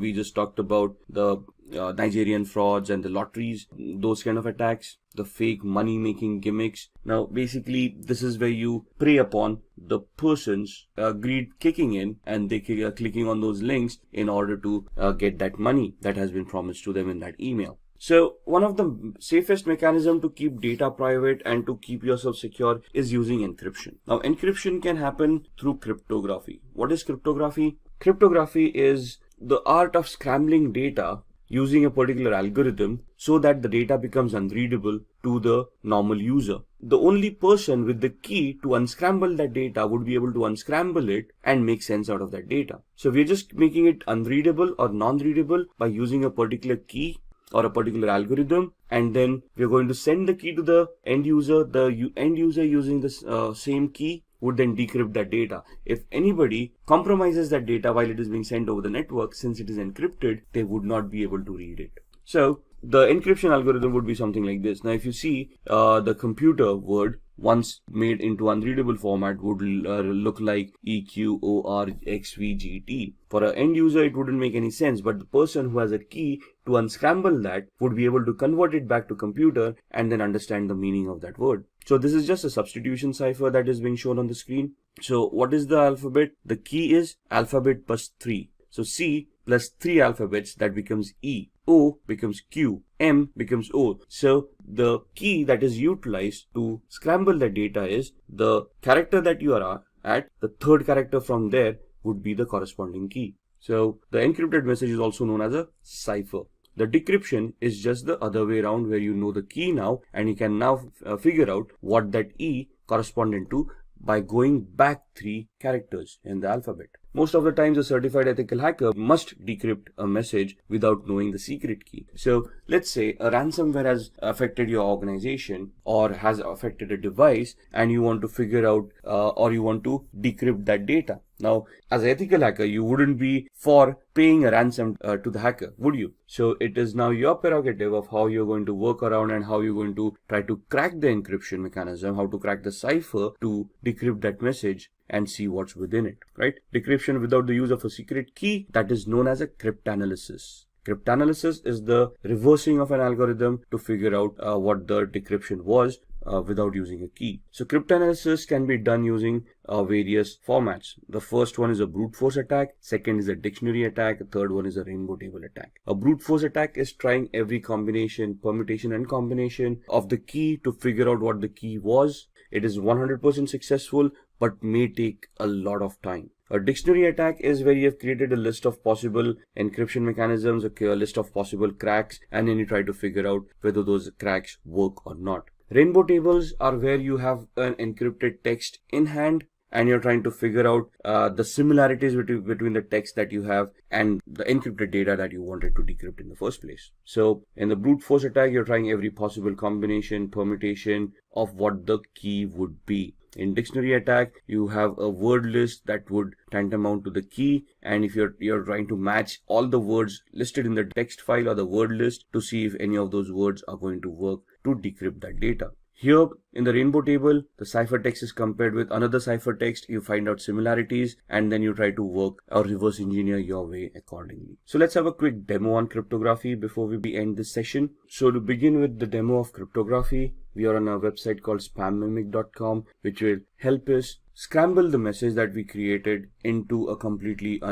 format which would be unrelated to the topic at hand. So if I say I want to encode a message, turn a short message into spam. So what this does is, you want to send across a secret message, you type in the secret message, a short one, and it will convert that into a spam mail. You send it across, so whoever's reading that spam mail would never get an idea of the embedded message within it. So if I want to type in a message here, hi, this is a secret message, the password is asd@1234, and I want to send this out to people or to one of my colleagues, but I want to send it out in a secret manner so that others are not aware of this. So when I press on encode, what the algorithm will do is it will convert this message into a spam mail. So my message, hi, this is a secret message, the password is @1234 or asd@1234, gets converted into this. Now if you read it, dear e-commerce professional, this letter was specially selected to be sent to you. This doesn't make sense. There is nowhere or no reference to the actual message that I've already said. So if I copy this entire message and I send it, let's say via email, to the recipient. Now the thing is that the recipient needs to know that I've encoded it using spam mimic. The algorithm needs to remain the same. So once they know that it is spam mimic, what they can do is, now in this instance what I'm going to do is I'm going to open up a new browser and I'm going to go to the same website. And at this point in time, I'm going to click on decode. When I click on decode, I'm going to paste the message that I've just copied. There we are. And this message is now being copied into a different browser. And if I decode this, you will see that it will convert it back to the original message that there was. So the key is there at spam mimic, and it is embedded within the message. So whenever we paste the message in the decode factor, it knows what the key was and it can decrypt that message and give me the actual message that was embedded within it. There we are, the entire message. This is what we created in the Google Chrome browser, and in the Firefox browser we decoded. Similarly, if I want to protect these kind of messages, there is an aspenencrypt.com website where, let's say, we use text encryption and I want to encrypt the same message. This is a secret message. The password is asd@1234, and then I give it a password to protect this message, let's say the word password, and I use the cipher to scramble this by using, let's say, AES, which is the strongest cipher right now, and I say encrypt. So this is what the encryption would look like. And basically if I don't have the password over here, if I decrypt it, you would see that the error has occurred. Now if I type in the password over here and then decrypt it, it will be able to convert that back into the unscrambled text and it will give me what the original message was. This is a secret message. The password is asd@1234. So if I want to keep my data secure from hackers, I want to scramble it in such a way that they would not be able to crack it, or it would be very difficult for them to crack it. And this is one of the first mechanisms that would be recommended by any ethical hacker. And before we begin, if you are someone who is interested in building a career in cybersecurity, or to become an ethical hacker by graduating from the best universities, or a professional who elicits to switch career with cybersecurity or ethical hacker by learning from the experts, then try giving a shot to Simplilearn's postgraduate program in cybersecurity with modules from MIT Schwarzman College of Computing. The course link is mentioned in the description box below that will navigate you to the course page, where you can find a complete overview of the program being offered. Hello everyone, and welcome to this video on the Hackers Roadmap at the Simplilearn YouTube channel. As vast as the field of cybersecurity is, there is often an overflow of information about it at the same time. For people who wish to know more about how to venture into the cybersecurity or ethical hacking space, it is very important for them to know what's the career progression, what are the skills needed, and how a person with no or bare minimum knowledge can take their first step in this amazing career. Well, this video is for all those individuals who wish to pursue a career in the field of cybersecurity and ethical hacking. Whether you are an entry-level professional, a college graduate, or an experienced professional looking to understand how a career in the field of cybersecurity progresses and what additional skills and responsibilities would you need as you grow in the field, then you are at the right place. So let's get started with our topic, the Hackers Roadmap. And before we begin, if you are someone who is interested in building a career in cybersecurity by graduating from the best universities, or a professional who elicits to switch careers with cybersecurity by learning from the experts, then try giving a shot to Simplilearn's postgraduate program in cybersecurity with modules from MIT Schwarzman College of Engineering. The course link is mentioned in the description box that will navigate you to the course page where you can find a complete overview of the program being offered. And if these are the types of videos you would like to watch, then hit the subscribe button, like, and press on the bell icon to never miss on further content. So stay tuned with us until the end of this video and don't forget to register your opinion in the comment section below. And now, we will start with what is ethical hacking and how is it different from hacking. So in the world of cybersecurity, hacking can be broadly categorized into two types, ethical hacking and unethical hacking. Ethical hacking involves using the same tools and techniques as malicious hackers to identify and fix security vulnerabilities before they can be exploited. And these experts, known as white hat hackers, work with a focus on security rather on theft. And on the other hand, we have unethical hacking that refers to unauthorized access to digital devices or networks with malicious intent performed by black hat hackers. And additionally, there are grey hat hackers who possess knowledge in offensive and defensive computer use, sometimes working as security consultants during the day and engaging in black hat activities at night. It is important to understand these distinctions to protect against cyber threats effectively. Now we'll see the objective or roles of an ethical hacker. Ethical hackers, also known as white hat hackers, use their skills and expertise to identify vulnerabilities in system and network before malicious hackers can exploit them. Their primary objective is to simulate real-world attacks and help organizations strengthen their security measures. The role of an ethical hacker involves several key phases, and we'll see those roles and key phases. So they are responsible for reconnaissance, scanning, gain and maintain access, clear their tracks, document their findings, and compile detailed reports. So firstly, they conduct thorough reconnaissance, gathering information about the target system or organization. This includes understanding the organization's structure, network infrastructure, and potential weak points. And through scanning, they identify the easiest and quickest methods to gain access to the network and gather further information. And once access is gained, ethical hackers maintain it, allowing them to exercise their privileges and control the connected systems. This step helps them identify any potential security flaws and weaknesses within the network. They also work to clear their tracks, covering their footsteps to evade detection and ensuring the security personnel cannot trace their activities. And throughout the entire process, ethical hackers document their findings, compile detailed reports on the vulnerabilities discovered, and provide recommendations to address and mitigate the identified security issues. Their vulnerability goal is to help organizations strengthen their defenses, prevent data breaches, and protect sensitive information from falling into the wrong hands. Ethical hacking is a crucial aspect of cybersecurity as it allows organizations to stay one step ahead of cyber threats. By leveraging the skills of ethical hackers, businesses can proactively identify and address vulnerabilities, ensuring the overall security and integrity of their digital infrastructure. So now we'll see the skills that needed to be an ethical hacker. So now we'll see the skills. So the first skill is knowledge of computer networks, then it's the programming languages, then the knowledge of web applications, databases, ethical hacking tools, and knowledge of common attack vectors and techniques. Then what certificates that are required for an ethical hacker. Now we'll start with knowledge of computer networks. Understanding computer networks is fundamental for ethical hackers. This includes concepts such as IP addressing, network protocols, example TCP/IP, routing, switching, and firewalls. A strong grasp of how networks function will enable you to identify vulnerabilities and potential entry points. The next is programming languages. Proficiency in programming languages is essential for effective ethical hacking. Languages like Python, Java, C++, and scripting languages such as Perl or Ruby are widely used in this field. Programming skills enable you to write custom scripts and tools, automate tasks, and exploit vulnerabilities. And the next we have is web applications. In today's digital landscape, web applications are often the target of attacks. Therefore, a solid understanding of web application architecture, protocols, example HTTP, and security mechanisms, example SSL, TLS, is crucial. Knowledge of web programming languages like HTML, CSS, JavaScript, and frameworks like PHP or ASP.NET is also beneficial. Then we have databases. So databases store and manage sensitive data, making them attractive targets for hackers. Familiarize yourself with database management systems DBMS such as MySQL, Oracle, or Microsoft SQL Server. Learn about database security, including access control, encryption, and vulnerability assessment. Then we should focus on the skill to have a knowledge on ethical hacking tools.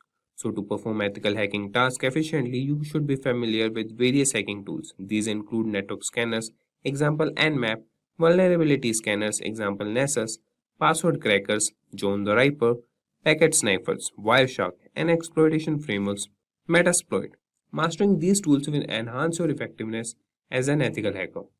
Then you should have knowledge of common attack vectors and techniques. That is, understanding common attack vectors and techniques is vital for an ethical hacker. This includes knowledge of different types of malware, social engineering, network attacks, that is DDoS, and web application vulnerabilities. Example, cross-site scripting. Staying up to date with the latest threats and attack methodologies is crucial for effective defense. The next is certificates. So, obtaining relevant certifications demonstrates your expertise and commitment to the field. Certificates like Certified Ethical Hacker, CEH Offensive Security Certificate, Professional OSCP, or CompTIA Security Plus are highly regarded within the industry.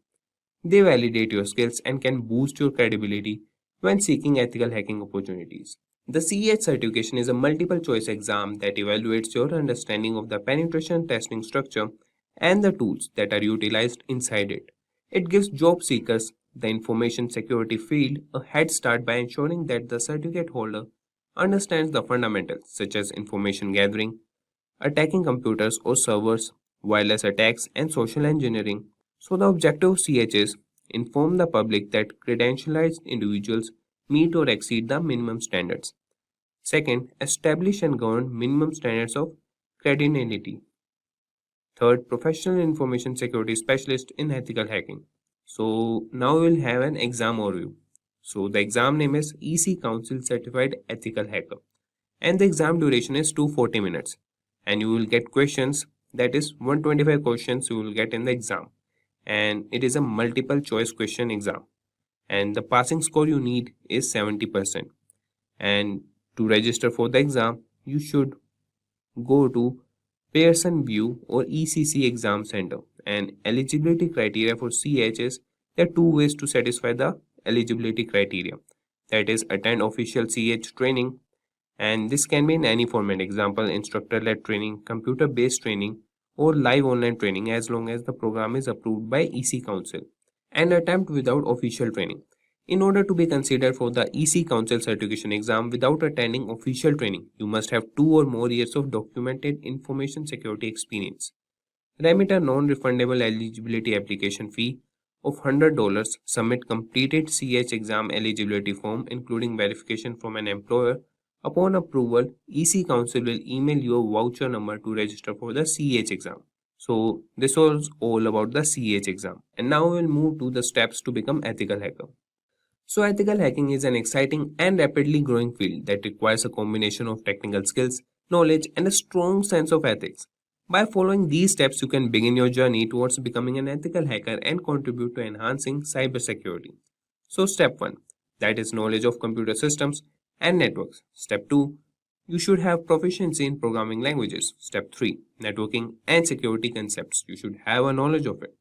Third, knowledge of web application and database. Fifth, understanding of operating systems. Step 6, familiarity with ethical hacking tools. Step 7, problem solving and analytical thinking. Step 8, knowledge of common attack vectors and techniques.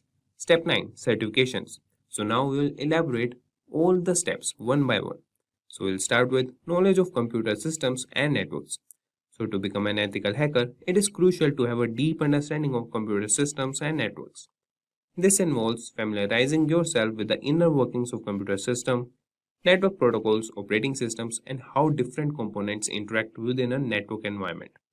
By gaining this knowledge, you will be better equipped to identify vulnerabilities and assess potential security risks.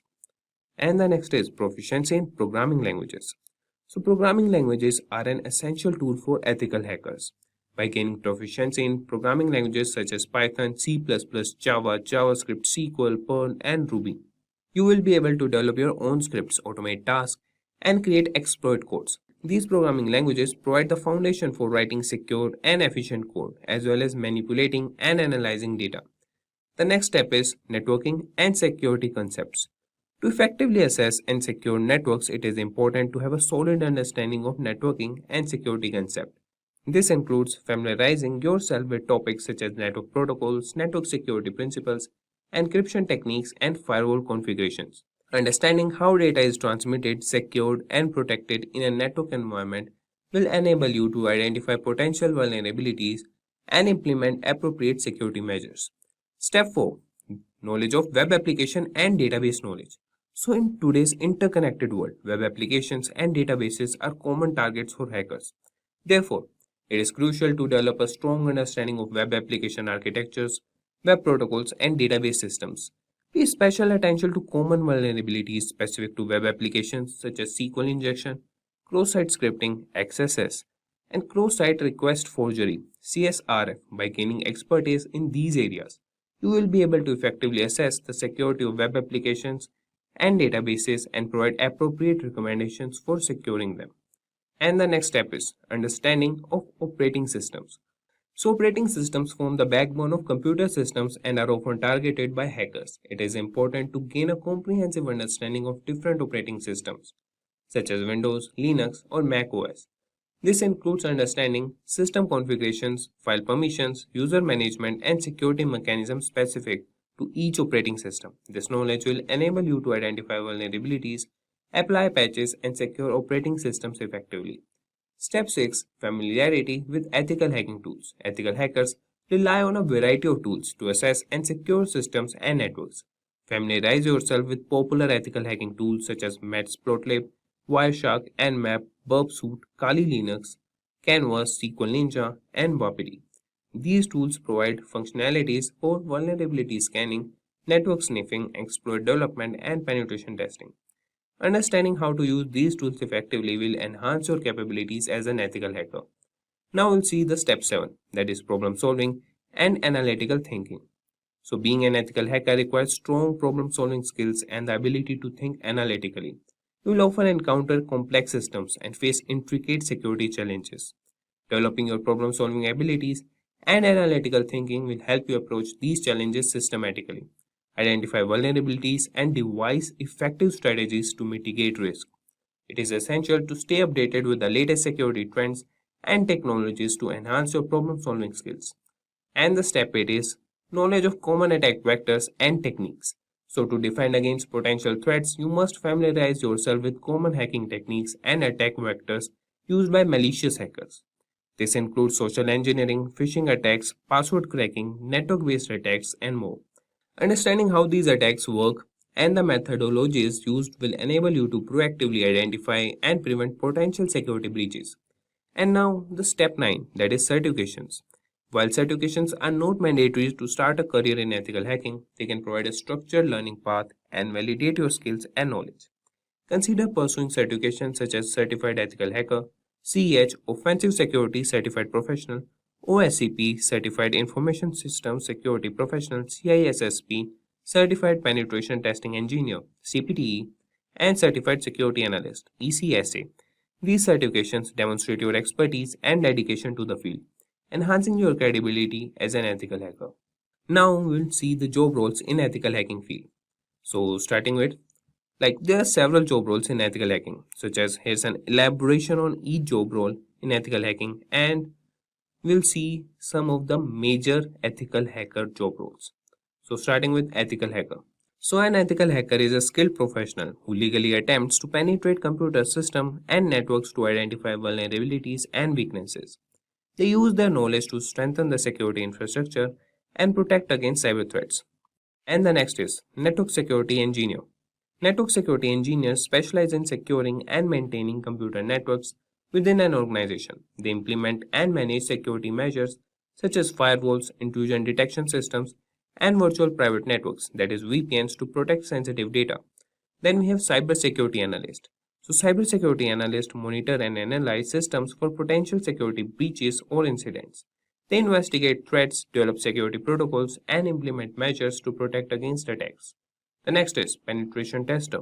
Penetration testers, also known as ethical hackers, simulate real-world attacks to identify vulnerabilities in computer systems, networks, and applications.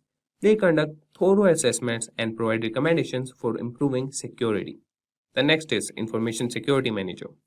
Information security managers are responsible for overseeing an organization's overall security strategy and ensuring the protection of sensitive data. They develop and implement security policies, manage security teams, and handle incident response. And the next is cybersecurity engineer. So cybersecurity engineers design and implement security systems, including firewalls, encryption protocols, and intrusion detection systems. They also conduct risk assessments and perform security audits to maintain a security environment. And the next is security consultant. Security consultants provide expert advice and guidance on security strategies and solutions. They assess vulnerabilities, develop security plans, and assist organizations in improving their overall security posture. In the United States, these requirements are very high. And this was all for this tutorial. Did you know that in August this year, Google openly admitted that some of its Gmail accounts were hacked by an Iranian group? Fortunately, the event was isolated and was taken care of, but rarely are security breaches this easy to stop. With more and more data moving to the cloud, the prospects of hacks like these have grown in the past decade exponentially. Consequently, organizations have now discovered the need to secure the digital infrastructure against various attack vectors, fueling the need for ethical hackers in the IT industry. So today's video is all about how you can learn the ins and outs of hacking and cybersecurity, irrespective of your learning background. So welcome to our video on how to become an ethical hacker by Simplilearn. Before we get started, ensure you're subscribed to the channel so you always stay updated with the latest technologies and trends. Let's first clear the air on an ethical hacker's role. The term hacking has inherently negative connotations. However, this will only be applicable until the duty of an ethical hacker is properly understood. Ethical hackers are the good people in the hacking field wearing the white hat. So what exactly is the responsibility of an ethical hacker? Instead of utilizing their extensive computer expertise for criminal purposes, ethical hackers find gaps in data and computer security for businesses and organizations worldwide to defend themselves against hackers with less than noble intentions. Ethical hacking is a subcategory of cybersecurity that involves lawfully breaking a system's security mechanisms in order to discover possible threats and data leaks on the network. Ethical hackers can work for a corporation as independent freelancers, in-house security staff for its website or its applications, or as simulated offensive cybersecurity professionals as well. All of these careers need knowledge of current attack methodologies and tools, albeit the in-house expert may need to be knowledgeable about a single kind of software or digital asset. But how can you hone your ethical hacking skills? Let's take a look at few steps one can take while starting a career in this field. The first step is getting comfortable with Linux. There are operating systems catered specifically to ethical hackers like Kali Linux and Parrot Security. Both are based on Linux derivatives and have a plethora of tools to make your hacking workflow easy and relatively stress-free. The better versed you are with Linux and its terminal, the quicker you can achieve things when hacking. The next would be to master the mother of all programming languages, which is the C programming language. Since Linux and a lot of backend code are written in C, having a strong hand over this programming language is very important. It's always helpful to learn a couple more relevant languages like Python or JavaScript, which will help you dissect giant pieces of server code like butter. Remaining anonymous is vital in the hacking sphere, since giving a malicious actor news of your existence on a target network can cause him then to flee or attack your device instead. The usage of MAC address randomizers and proxy chains is highly beneficial and recommended when monitoring networks for criminal activity. And speaking of proxies, ethical hackers must understand networking fundamentals and exactly how they are established. Learning about various networks and protocols might help you exploit flaws. An ethical hacker with an extensive understanding of networking tools such as Wireshark, Nmap, and others can overcome field incidents relatively unscathed. The fifth skill in our list is traversing the dark web using the famous Tor browser. Most of the internet is hidden behind the Tor networks, and getting a closer look at the people who often are at the forefront of the hacking industry in the dark web directly can help you familiarize yourself with a certain domain secrets while keeping you updated with the latest happenings in the cybercrime world. A major advantage that can tip the scales in the favor of an ethical hacker is the knowledge of cryptography or encryption. Encryption is used in various elements of information security, including authentication, data integrity, anonymity, and others. Passwords and other sensitive information are always encrypted on a network. A hacker must understand how to recognize and break these encryption standards. Exploring vulnerabilities make you a better ethical hacker since it keeps you aware of the security measures that are kept in place as industry standards while handing you the most advanced penetration testing tools on the market. Learning how to scan networks and systems for vulnerabilities that might result in a security breach. Ethical hackers may also attempt to write vulnerabilities to exploit the system in question. As a final tip, join forums for conversations with other hackers worldwide to trade, share expertise, and collaborate. Discord, Reddit, Telegram, and other platforms all have communities where you can join and collaborate with fellow learners to broaden your learning spectrum. Now that we understand some basic skills ethical hackers need to excel in this domain, let us look at the roadmap one can follow to get started. Many ethical hackers begin their careers by studying computer science. You can also acquire an A+ certification from CompTIA by appearing for and passing 2 additional tests. These tests assess an individual's understanding of PC components and their ability to disassemble and reassemble a PC. However, before advancing in your profession, you must gather experience and obtain a Network Plus or a CCNA certification. The Network Plus certification certifies fundamental network expertise such as network administration, maintenance, deployment, and troubleshooting. The CCNA certification guarantees the same skills and strives for foundation level proficiency. Once qualified, you can advance to the next level of your career in network support. You will be responsible for monitoring and upgrading, installing security software, and testing for vulnerabilities. You will obtain expertise in network security, and your goal should be offered as a position as a network engineer.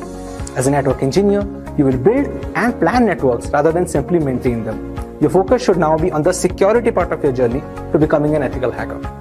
This is the time to focus on earning a security certifications such as Security Plus or CISSP. The US Department of Defense has approved the Security Plus accreditation, which covers testing on critical areas such as access control, identity authentication, and cryptography. The CISSP certification is a worldwide recognized security accreditation that validates the expertise of risk management, cloud technology, and application development. The next step would be to start working in the Information Security Division.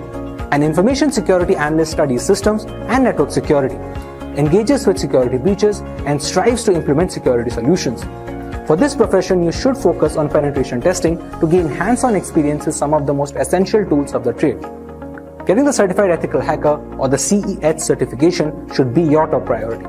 The training will teach you all you must understand to become a productive and ethical hacker.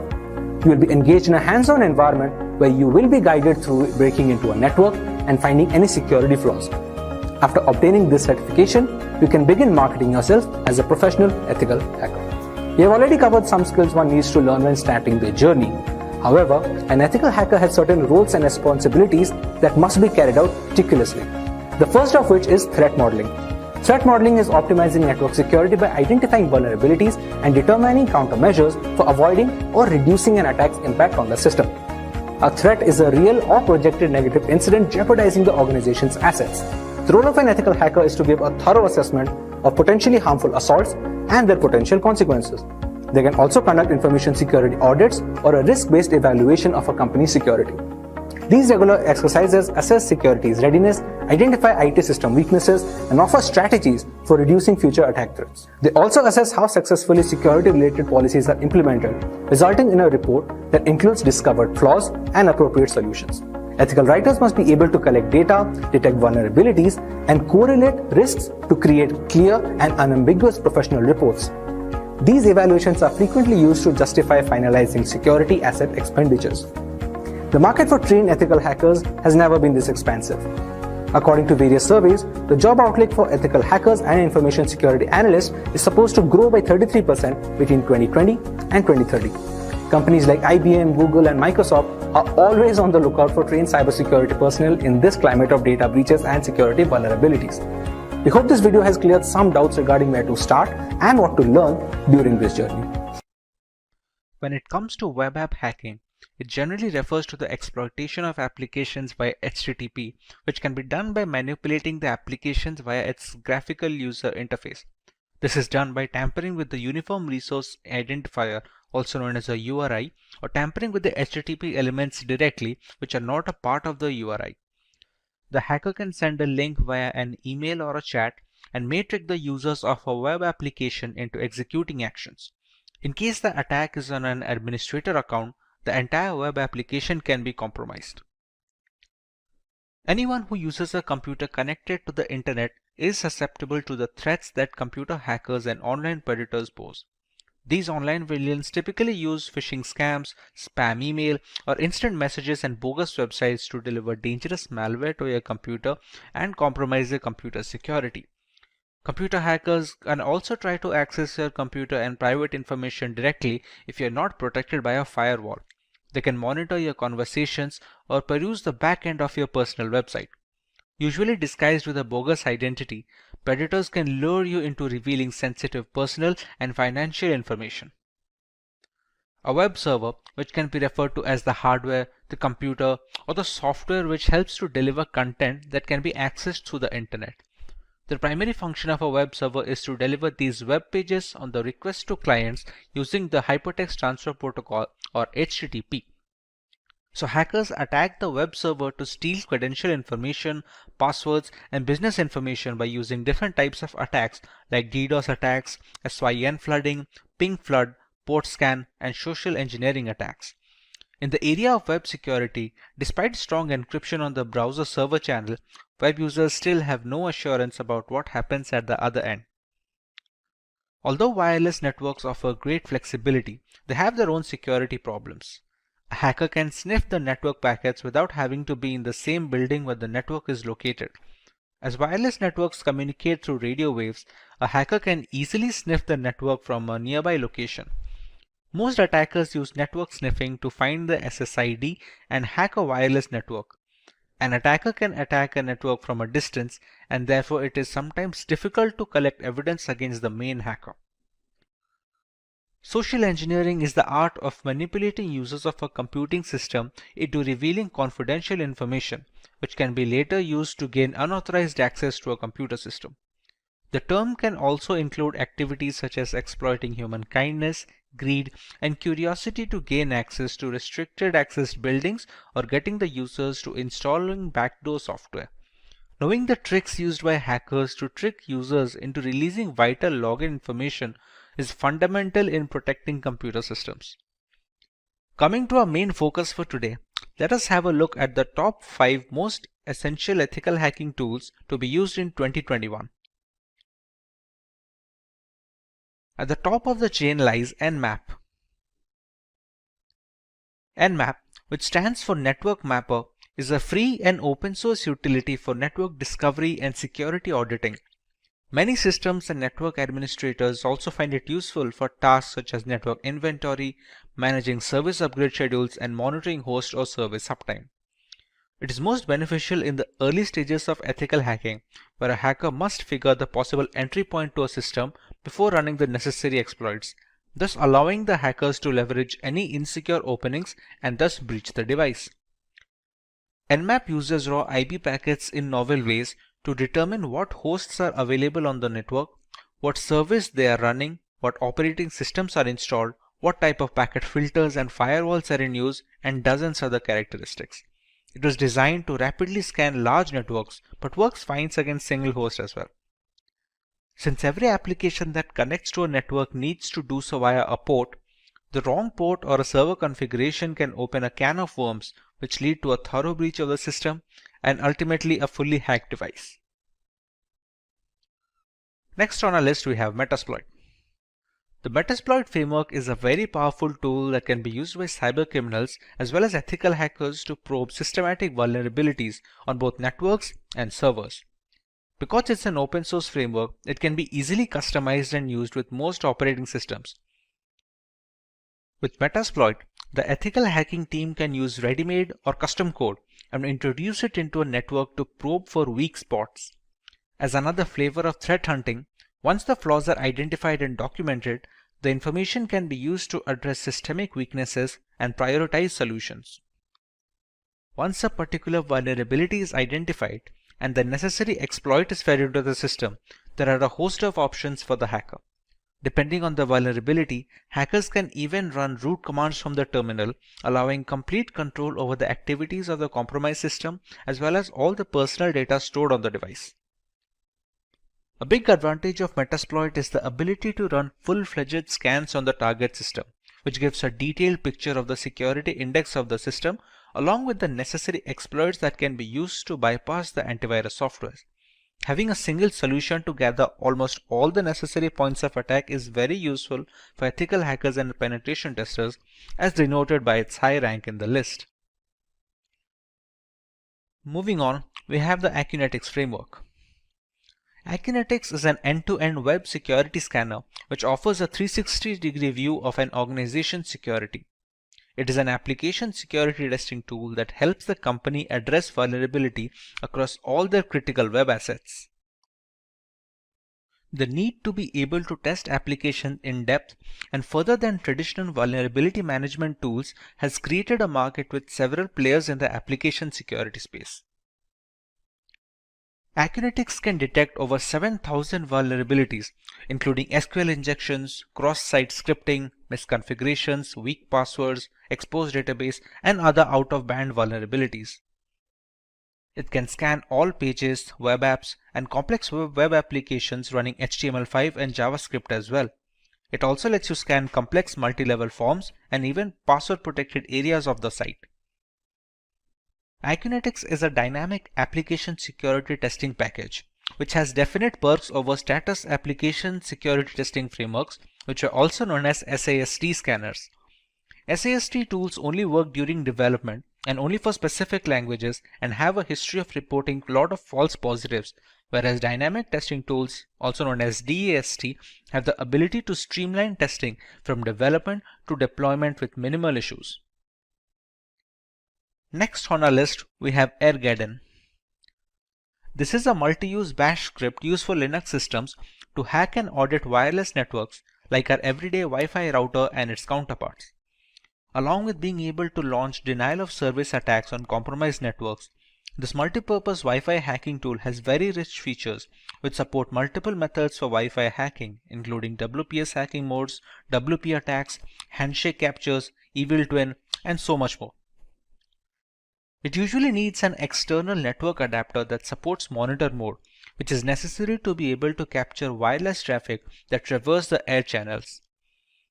Thanks to its open source nature, Airgarden can be used with multiple community plugins and add-ons, thereby increasing its effectiveness against a wide variety of routers, both in the 2.4 GHz and the 5 GHz band.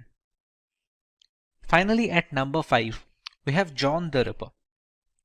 John the Ripper is an open source password security auditing and the password recovery tool which is available for many operating systems. John the Ripper Jumbo supports hundreds of hash and cipher types, including for user passwords of operating systems, web apps, database servers, encrypted keys, and document files. Some of the key features of the tool include offering multiple modes to speed up the password cracking, automatically deselecting the hashing algorithm used by the passwords, and the ease of running and configuring the tool to make it password cracking easier. It can use dictionary attacks along with regular brute forcing to speed up the process of cracking the correct password without wasting additional resources. The word list being used in these dictionary attacks can be used by the user's end, allowing for a completely customizable process. We also have a few honorary mentions in our list that just missed the cut. NetSparker, for instance, is an automated yet fully configurable web application security scanner that enables you to scan websites, web applications, and web services. The scanning technology is designed to help you secure web applications easily without any fuss, so you can focus on fixing the reported vulnerabilities.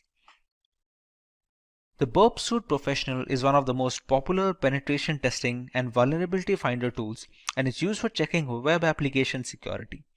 The term Burp, as it is commonly known, is a proxy-based tool which is used to evaluate the security of web-based application and to do hands-on testing. Moving away from websites and applications, Wireshark is a free and open source packet analyzer which was launched in 2006. It is used for network troubleshooting, analysis, software and communications protocol development, and education. It captures network traffic on the local network and stores data for offline analysis.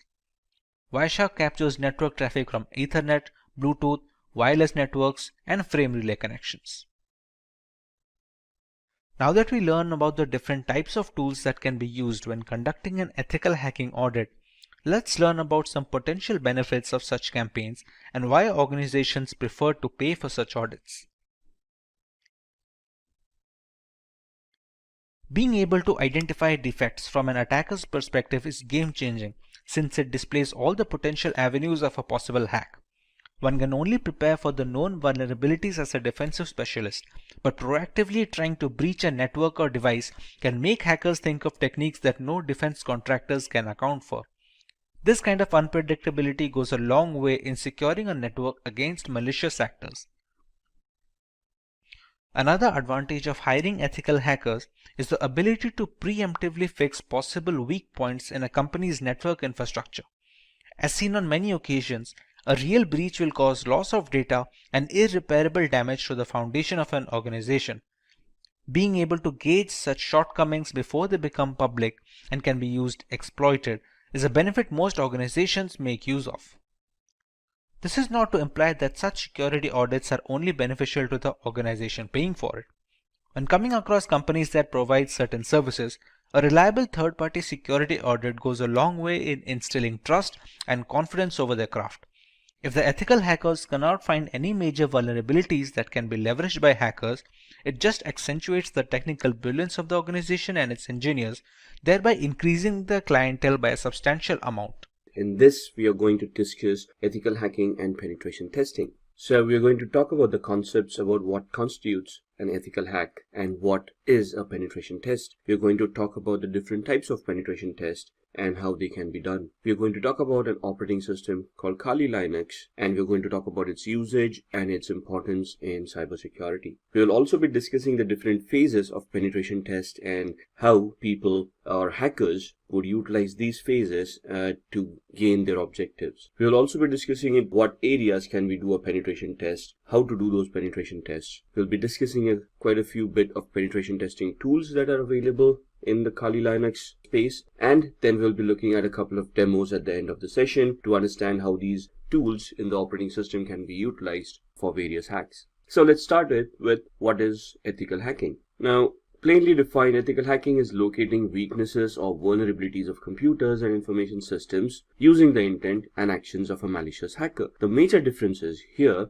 that we are hired to discover those weaknesses in a legal and ethical manner. That means, first and foremost, our intent should not be malicious. We do not wish any harm to the organization, and whatever we discover is reported back and not misused. Once we report back, we would also be trying to help them out to mitigate or remove those weaknesses or vulnerabilities to enhance the company's security posture. So essentially, we would have the same training or the same knowledge as that of a malicious hacker, except that the intent is going to be different. The intent is going to help the organization achieve security to protect themselves against malicious hackers. And the second most important thing about ethical hacking is that we are authorized to do that activity. I cannot in good faith hack somebody and then tell them, you know what, I just wanted to help you out, and here are your vulnerabilities, and this is the way you can prevent them. I first need the authorization from the other party, and only then can I perform an ethical hack.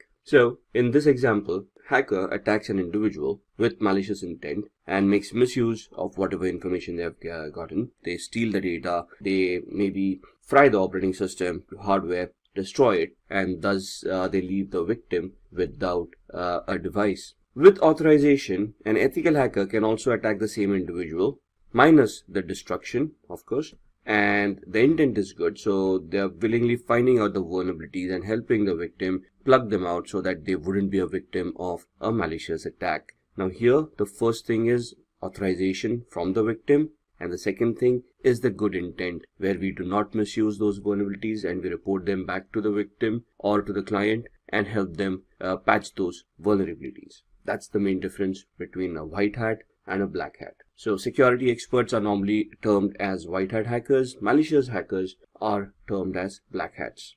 Now, the responsibilities of an ethical hacker are multifold. First and foremost, you have to create scripts, test for vulnerabilities. First, you have to identify those in the first place. So there's a vulnerability assessment, identifying those vulnerabilities, and then you're going to test them to see the validity and the complexity of those vulnerabilities. So one of your responsibilities would be to develop tools to increase security as well, or to configure security in such a way that it would be difficult to breach. Performing risk assessment. Now, what is a risk? Risk is a threat that is posed to an organization by a possibility of getting hacked. So let's say I, as an ethical hacker, run a vulnerability scanner on a particular client. I identify 10 different vulnerabilities. Within those 10 vulnerabilities, I do a risk assessment to identify which vulnerability is critical, would have the most impact on the client, and what would be the repercussions if those vulnerabilities actually get exploited. So I'm trying to find out in risk assessment that if the client gets hacked with the vulnerabilities identified, what is the loss they would be facing once they get hacked. And the loss could not only be loss of data, it could be financial losses, it could be loss of reputation, penalties they have to pay to the client for breaches, or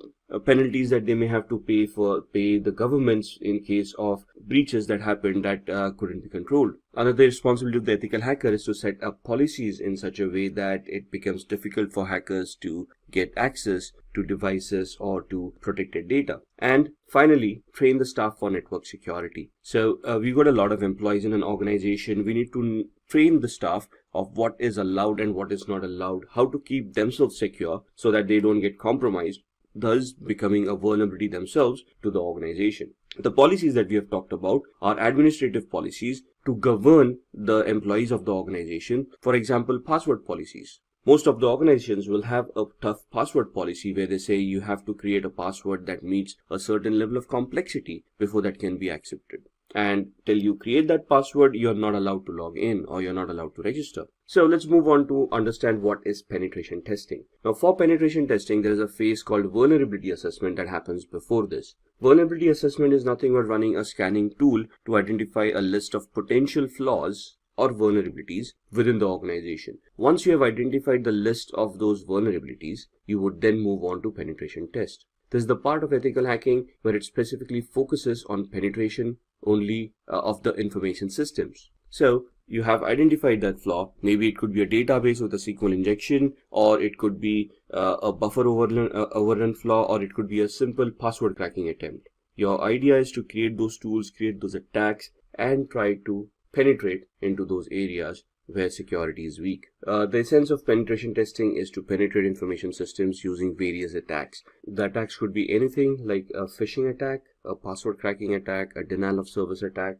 or any other vulnerabilities that you have identified during the vulnerability scan. So what is Kali Linux and why is it used? Kali Linux is an operating system often used by hackers and ethical hackers both because of the tool sets that the operating system contains. It is an operating system created by professionals with a lot of embedded tools. It is a Debian based operating system with advanced penetration testing and security auditing features. There are more than 600 plus odd tools on that operating system that can help you leverage any of the attacks, man-in-the-middle attacks, sniffing, password cracking. Any of these attacks would be possible with all the tools available. You just need to know how to utilize the operating system and its tools. Contains, like I said, hundreds of tools that are used for various information security tasks like computer forensics, reverse engineering, information finding, even getting access to different machines, and then creating viruses, worms, trojans, anything that you will. 600 plus tools in the Kali Linux operating system. There are periodic updates that are given out to the operating system as well. It is open source. That means it is free to utilize. You can even have the source code. You can modify it if you want to. There's customizations available for all the tools. You can download third-party tools and install them if you want. There's a wide support for wireless network cards. Multiple languages are being supported at the same time as well. And you can create a lot of attacking scripts, you can create attacking tools, and you can write your own exploits as well on Kali Linux. So this all in all helps you create a very robust system where you can create your own attacks and then launch them against unsuspecting victims. Now that is illegal. So as far as ethical hacking is concerned, once you have authorization, you're going to identify which tools to be utilized, you're going to get the appropriate permissions, and only then are you going to attempt those attacks. Let's talk about the phases of penetration testing. Now, there are 5 different phases. The first one is the reconnaissance phase, also known as the information gathering phase. This is the most important phase for any hacker. This is where the hacker, or the ethical hacker if you will gather as much information about the target's victim, or vice versa, the victim, right? So once you have that information, you would then be able to identify what tool sets to include and how to attack the victim. For example, you want to find out the IP addresses, the domains, subdomains, the network architecture that is being utilized. You want to identify operating systems that are being utilized, the network IP ranges that are being utilized, and so on and so forth. You might want to identify employees within an organization for social engineering attacks in the future, email addresses, telephone numbers, anything and everything that will help you validate and give you information about the target is something that you want to do in the reconnaissance phase. At this point in time, we are not going to question whether whatever information we are getting is useful or not. Only time will tell, depending on the various attacks that we will be building up later on. This becomes your baseline, this becomes your database with all the information about the victim, so that you can come back from later stages back to the reconnaissance phase to look at the information that you have gathered, and then you can fine-tune your attacks. Once you have done that, you're going to then start the scanning phase. Based on the information that you have gathered, you're going to identify live machines within a network. Once you have identified the live machines, you'll scan them for open ports, protocols and procedures, any processes that are running, and then we were going to identify vulnerabilities within these processes and within these open ports. So in the scanning phase, why do we need to find live machines? Because we want to find out the machines that have booted up, have an operating system, and are running on the network. If a machine is not available on the network, or is in a shutdown mode, that machine cannot be hacked through a technical attack. Then it will be a physical attack where you physically go to the machine and then do whatever you want to do with it. For a technical attack, you will have to identify the machines that have booted up. Then you're going to scan the open ports because that's going to be our entry point. And on the port would be a service that is running, so you scan the service as well, identify the version of the service, and then do a vulnerability scan to identify if there are any vulnerabilities on those services that are running. And then based on all of this information, we are going to develop our attacks as we go on. So once we have this, we go on to the gaining access phase, where we are going to attack and try to get access to our victims' machines. Could be a social engineering attack based on the information gathering we have done. In the technical assessment and scanning phase, if we have identified a vulnerability, we are going to identify a relevant exploit and then use that exploit to try to gain access. Or we might just craft a Trojan and try to execute that Trojan on the victim's machine to check if we can get access through that particular manner. Once we have the access, could be even a simple password cracking attack which we have been able to accomplish, and we have cracked the password of the person and now we have gained access to that person's computer, right? But these attacks would be temporary. For example, we have cracked a password, somebody changes the password every 30 days. After that period, our attack would be useless. If a Trojan is executed, we get a connection to that machine for once, but then how do we get a repeated connection over and over again if we want to reconnect to that machine? So that's where we come into the maintaining access phase, where we install rootkits, keyloggers, sniffers and things like that, where we could get a backdoor entry to the victim's machine. If we have already been successfully installed a Trojan, we would want to add the Trojan to the startup menu so that every time the operating system starts, the Trojan gets automatically executed, and thus we maintain the backdoor entry to that victim's machine. Once we have done all of this, all these activities are going to leave a trace in the victim's machine. So if we install a Trojan being an application would create directories and files. A virus would be destructive in nature.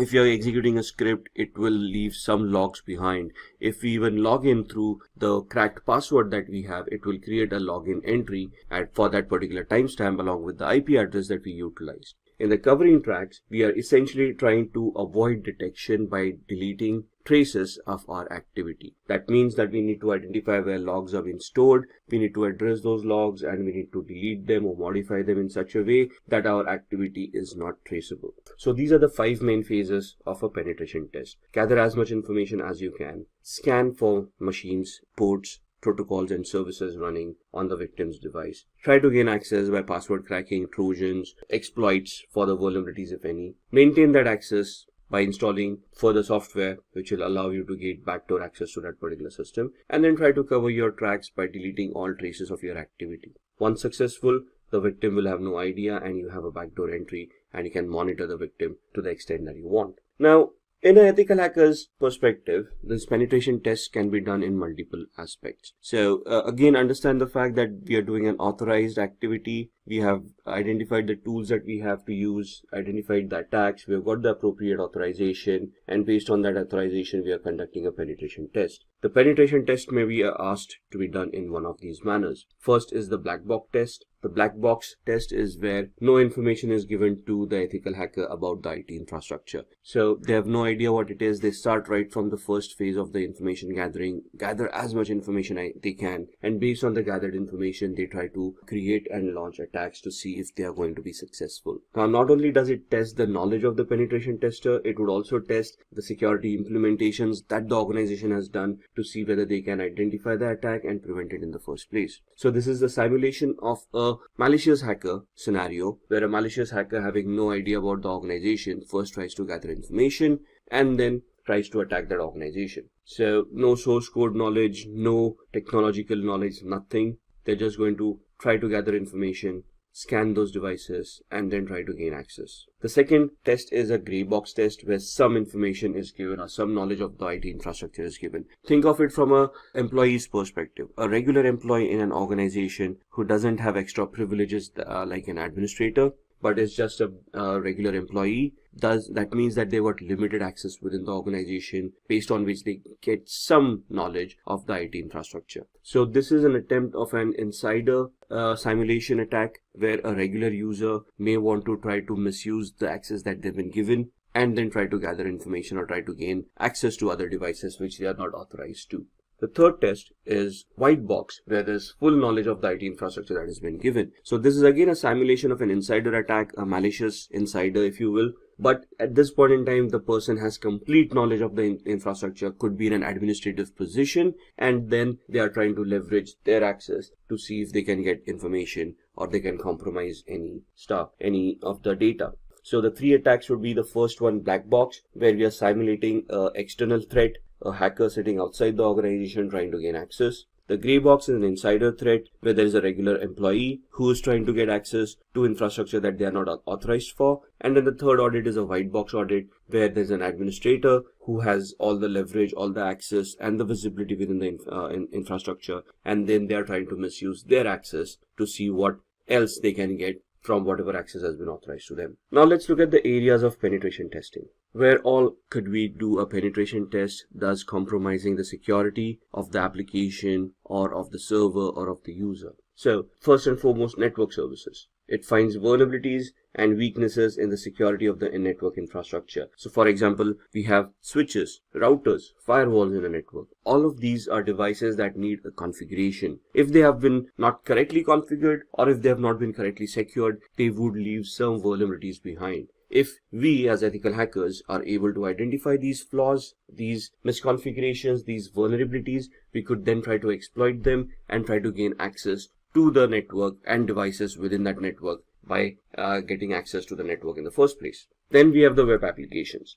Web applications are nothing but softwares that are developed over or deployed over a web server and are made available over the intranet or the internet. For example, websites that we visit or web applications like Facebook, if you will, right? So if these applications have vulnerabilities within them, we then try to attack the web-based applications and thus try to bypass authentication or get access to database or try to leak information through those applications. If not, then we try to attack the client side. Now, web application is at the server level and is hosted by the deployer. So that's at the server side. The client side is where we as users are using a computer with a browser and trying to interact with the web application. Now, the browser and the operating system that we are utilizing would have its own vulnerabilities. Thus, identifying a client-side vulnerability and then exploiting it to either hack the client or then piggyback on the client's connection and try to get access to the server. So either you could attack the network, the web application, or the client side itself.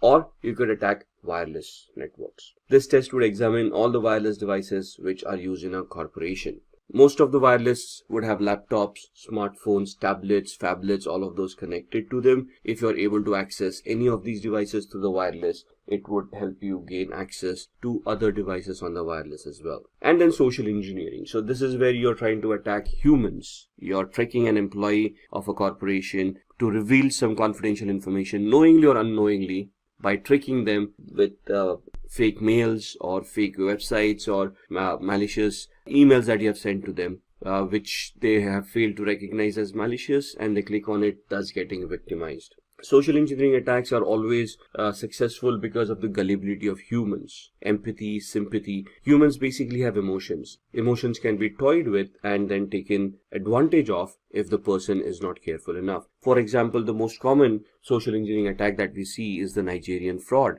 where we receive an email that someone somewhere has died and has left a huge estate behind, a few $100 million, and we have been identified as the person through whom they want to transfer the money to a foreign land to save on taxes. What are the chances of that happening on a daily basis, right? How many princes are there? So that's something that we do not verify. It's just the greed, if you will, of striking it rich quickly that makes us believe these kind of emails. We have also received emails of lottery tickets that we have won over a period of time without even having bought a lottery ticket. So if you haven't bought one, what did you win? But we don't ask these questions. We just get excited about the amount of money that we have won, and then we try to bet on our luck and try to see if that email is going to fructify or is it just another scam. So social engineering attacks are dime a dozen these days, and we need to be very careful on what we trust on the internet. Let's look at the penetration testing tools.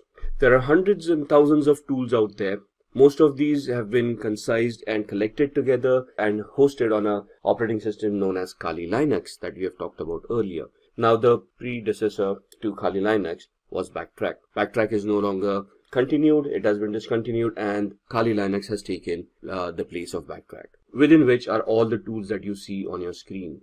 Metasploit is one of the most favorite penetration testing tools of hackers and ethical hackers. There are a lot of inbuilt exploits over there, and we'll be doing a demo at the end of the session on this. Nmap is the information gathering tool which will scan for live devices, scan for open ports, protocols, and services. Beef would be an application testing tool that would help us find exploits within applications. Nessus Vulnerability Scanner is a network and a host-based scanner that would help you identify vulnerabilities within such hosts. Wireshark is a network sniffer which allows you to capture network packets and analyze them to see if there is any information worth capturing within those packets. SQL Map is a automated tool used for SQL injection attacks. So you don't even have to craft your queries for SQL injection. It will be done by the SQL Map tool. You just need to identify whatever is possible through the queries that this SQL is going to create, and then based on the activity that you've identified, you just need to redefine your search parameters to get access to the database. We'll be doing a demo on SQL Map or SQL Map as well. And then there is John the Ripper. John the Ripper is a tool that is used for password cracking. So dictionary attacks, brute force attacks are done using John the Ripper. What is a dictionary attack? A dictionary attack is an attack where we create a list of all probable passwords, store them in a TXT file, and run that list against the password tool to see if any of those passwords are going to match. A brute force attack is trying the same attack but with every permutation and combination of the alphabet that we have, and we are going to try to figure out if we are able to crack the password at all. So these are just some of the tools. For every tool there are another supporting 100 tools or more than that. Like for Nessus Vulnerability Scanner, you'll have Qualys Vulnerability Scanner, you have GFI LAN card, and there are lots of other softwares out there. But these are some of the most commonly utilized tools. Let's look at the Metasploit attack. Metasploit is a framework of penetration testing that makes hacking very simple. You just need to know how to utilize the tool. You need to identify the vulnerability associated with a particular exploit and then run the exploit on Metasploit. We'll be demoing this during the practical. So there are active exploits and passive exploits. In active exploits, it exploits a specific computer, runs until execution and then exits, uses brute force and exits when an error occurs. In a passive exploit, these exploits wait for incoming requests and exploit them as soon as they connect. They can also be used in conjunction with emails and web browsers. So in passive exploits, we create a payload, like a reverse connection payload, we send it to the victim. Once the victim installs that software, the machine will then initiate a connection to us. Our machine will be in a listen mode, and then we will, once the software is executed at their end, we would then try to connect and exploit that particular vulnerability. This is the practical that we'll be doing on Metasploit. So let's move on with the demos, and then we'll see what we can discuss amongst them. Alright, let's have a look at some of the demos that we had talked about in the ethical hacking and penetration testing module. We are going to look at 3 different demos. The first one is going to be a SQL injection attack that we are going to perform on this tool that we have. The second one is a password cracking attack on Windows 7. And the third one is a MetaBreeder based or a Metasploit based shell shock attack on a Linux based web server. So let's get cracking. I've powered on this virtual machine, which is the OWASP Broken Web application. It is a tool that is provided for people who want to enhance their skills, and they can practice how to do these attacks in a legal manner.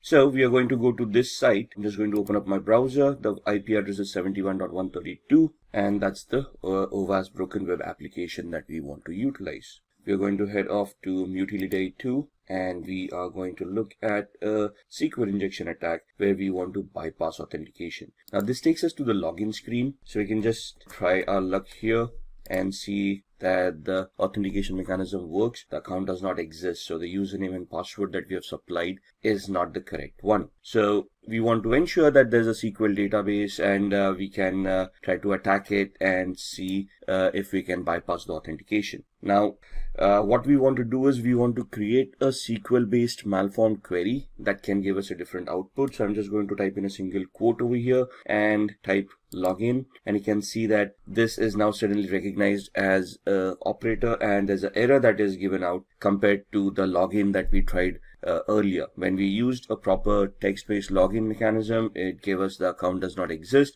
but here the single quote gave us an error, and it shows us how SQL works. This is the query that we had created. Now, in the trainings that you have for ethical hacking, there would be explanations of what these queries are all about, how this syntax works. Here we're just going to see if we can create a malformed query to log in as a user in this case. So what I'm going to do is create the query over here, and we're going to give it a comparison. So we're going to give it a OR 1 equals 1 space hyphen space. And if you now click login, you should be able to bypass authentication, and you can see user has been authenticated, and we now have admin access to this application. Now here the SQL queries need to be crafted in such a perspective that they're going to work. So there would be a lot of exercise in identifying what the database is. There's a Microsoft database, an Oracle database, and so on and so forth, and then you have to choose those proper commands. But identifying that would come in the training. Right now we're just looking at a demo. This is how a SQL injection attack works. Now let me log out here. Similarly, now we are in a login page. The same query worked wonders where it allowed us to bypass authentication. So it also depends on what kind of a page I am and what query would be accepted at this point in time. So here application understanding would also come into the picture, where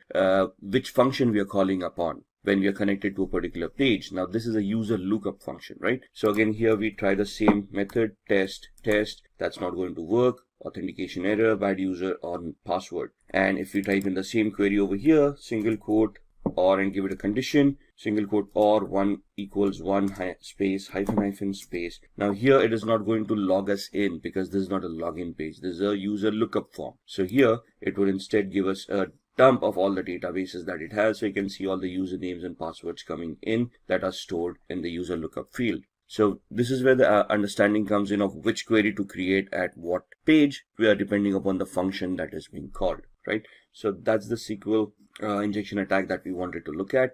Let's move on to password cracking. Now this is a Windows 7 machine that we have. I'm just going to do a very basic password cracking example. We're just going to log in. Now here the assumption is that we are able to log in. We have access to a computer, and we want to check out other users who are using this computer and see if we can find out their passwords, so that we can log in as a different user, steal data if required, and we wouldn't be to blame if there are any logs that are created. So here we've got a tool called Enable that is installed right here. Now I'm already an administrator on this machine. I'm checking out other administrators who share the same privileges, or any other user who may be on this system whose password I can crack, and thus I would be able to get access through their account and then do any malicious activity, right? So this allows me to go into a cracker tool, and it allows me to enumerate this machine and identify all the users and passwords that are there in this particular machine. Right? So I'm just going to click on the plus sign, and I'm going to import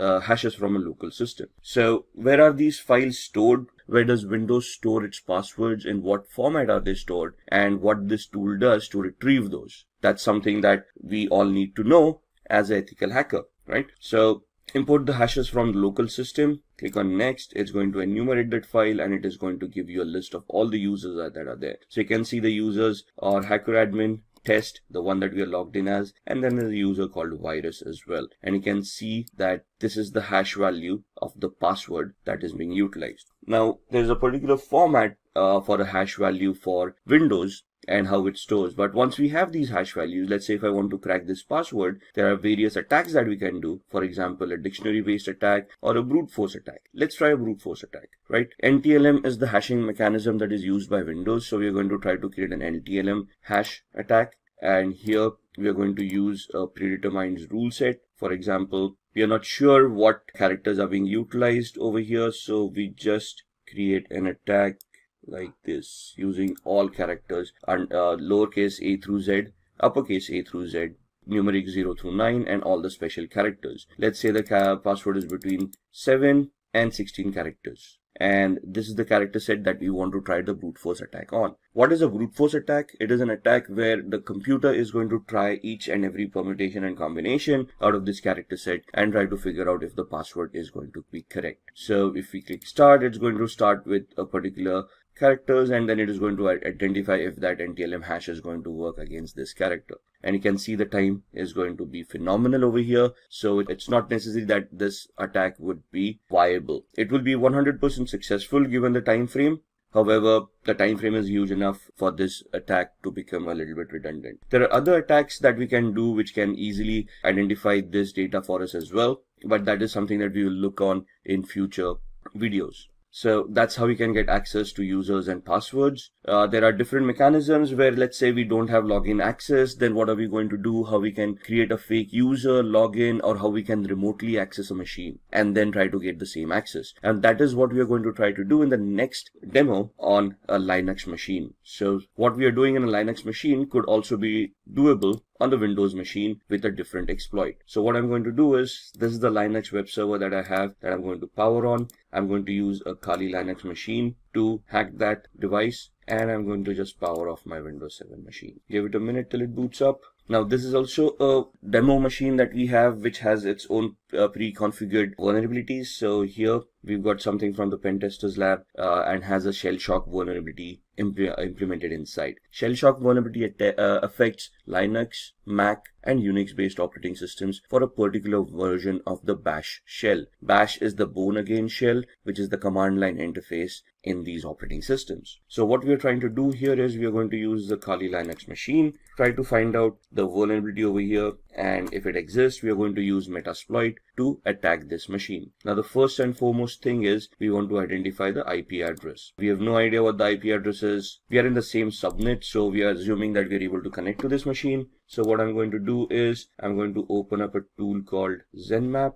I'm going to open up a command line interface, find out what my IP address is, and my IP address is this with a subnet mask of 255.255.255.0. So I want to see if there are any other machines that are live in the same subnet, and we are doing a ping sweep over here to identify which machines are live. In a minute we'll get all the IP addresses. 71.1, 2, 133, 254 and 128. We know that we are 128 at this point in time. 254 is the DHCP server. So we are assuming that 133 is the machine that we want to look at, and let's then try to see if we can scan that machine 133, and we're going to do an intent scan to find out which ports are open, what services are running over there, and if it is whether the pentest machine that we were looking for. You can see off the start port 22 and port 80, and somewhere here it's going to give us the ports that are open and the details about those ports, and somewhere here it will tell us that this is the pentester lab machine that we wanted, which is correct. So now we want to do a vulnerability analysis on this. What we are going to do is I'm going to use another GUI based tool called Sparta, which I can just find out from here.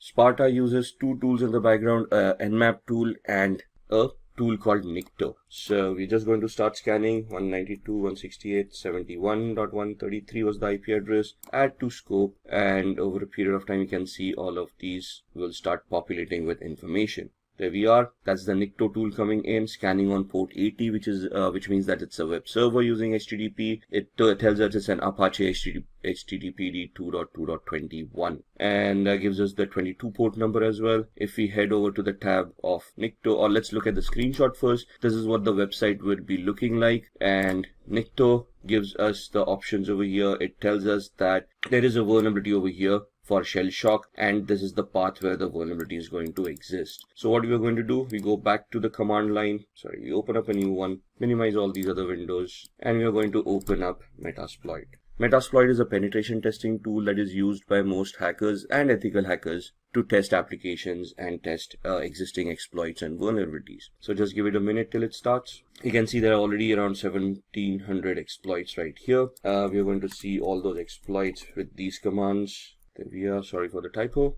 And it will just give us a list of all the exploits that are stored in Metasploit in this version. So all of these are Windows based. If we scroll up, we will be looking at other vulnerabilities as well, or exploits, the Unix-based exploits, Linux, OS X, multi-exploits. And we're looking for a exploit for multi-based Apache or HTTP. Let's go up. Let's look at, so this is the one that we're looking for, Apache mod CGI bash environmental executable. So what we're going to do is we're just going to copy it, go back to the bottom, say use exploit, and paste the one that we wanted. Press enter, say show options. So it will ask us to configure this. I'm just going to configure it based on the knowledge that we have. Set our host, which is the remote host, the victim's machine. So we put in the IP address.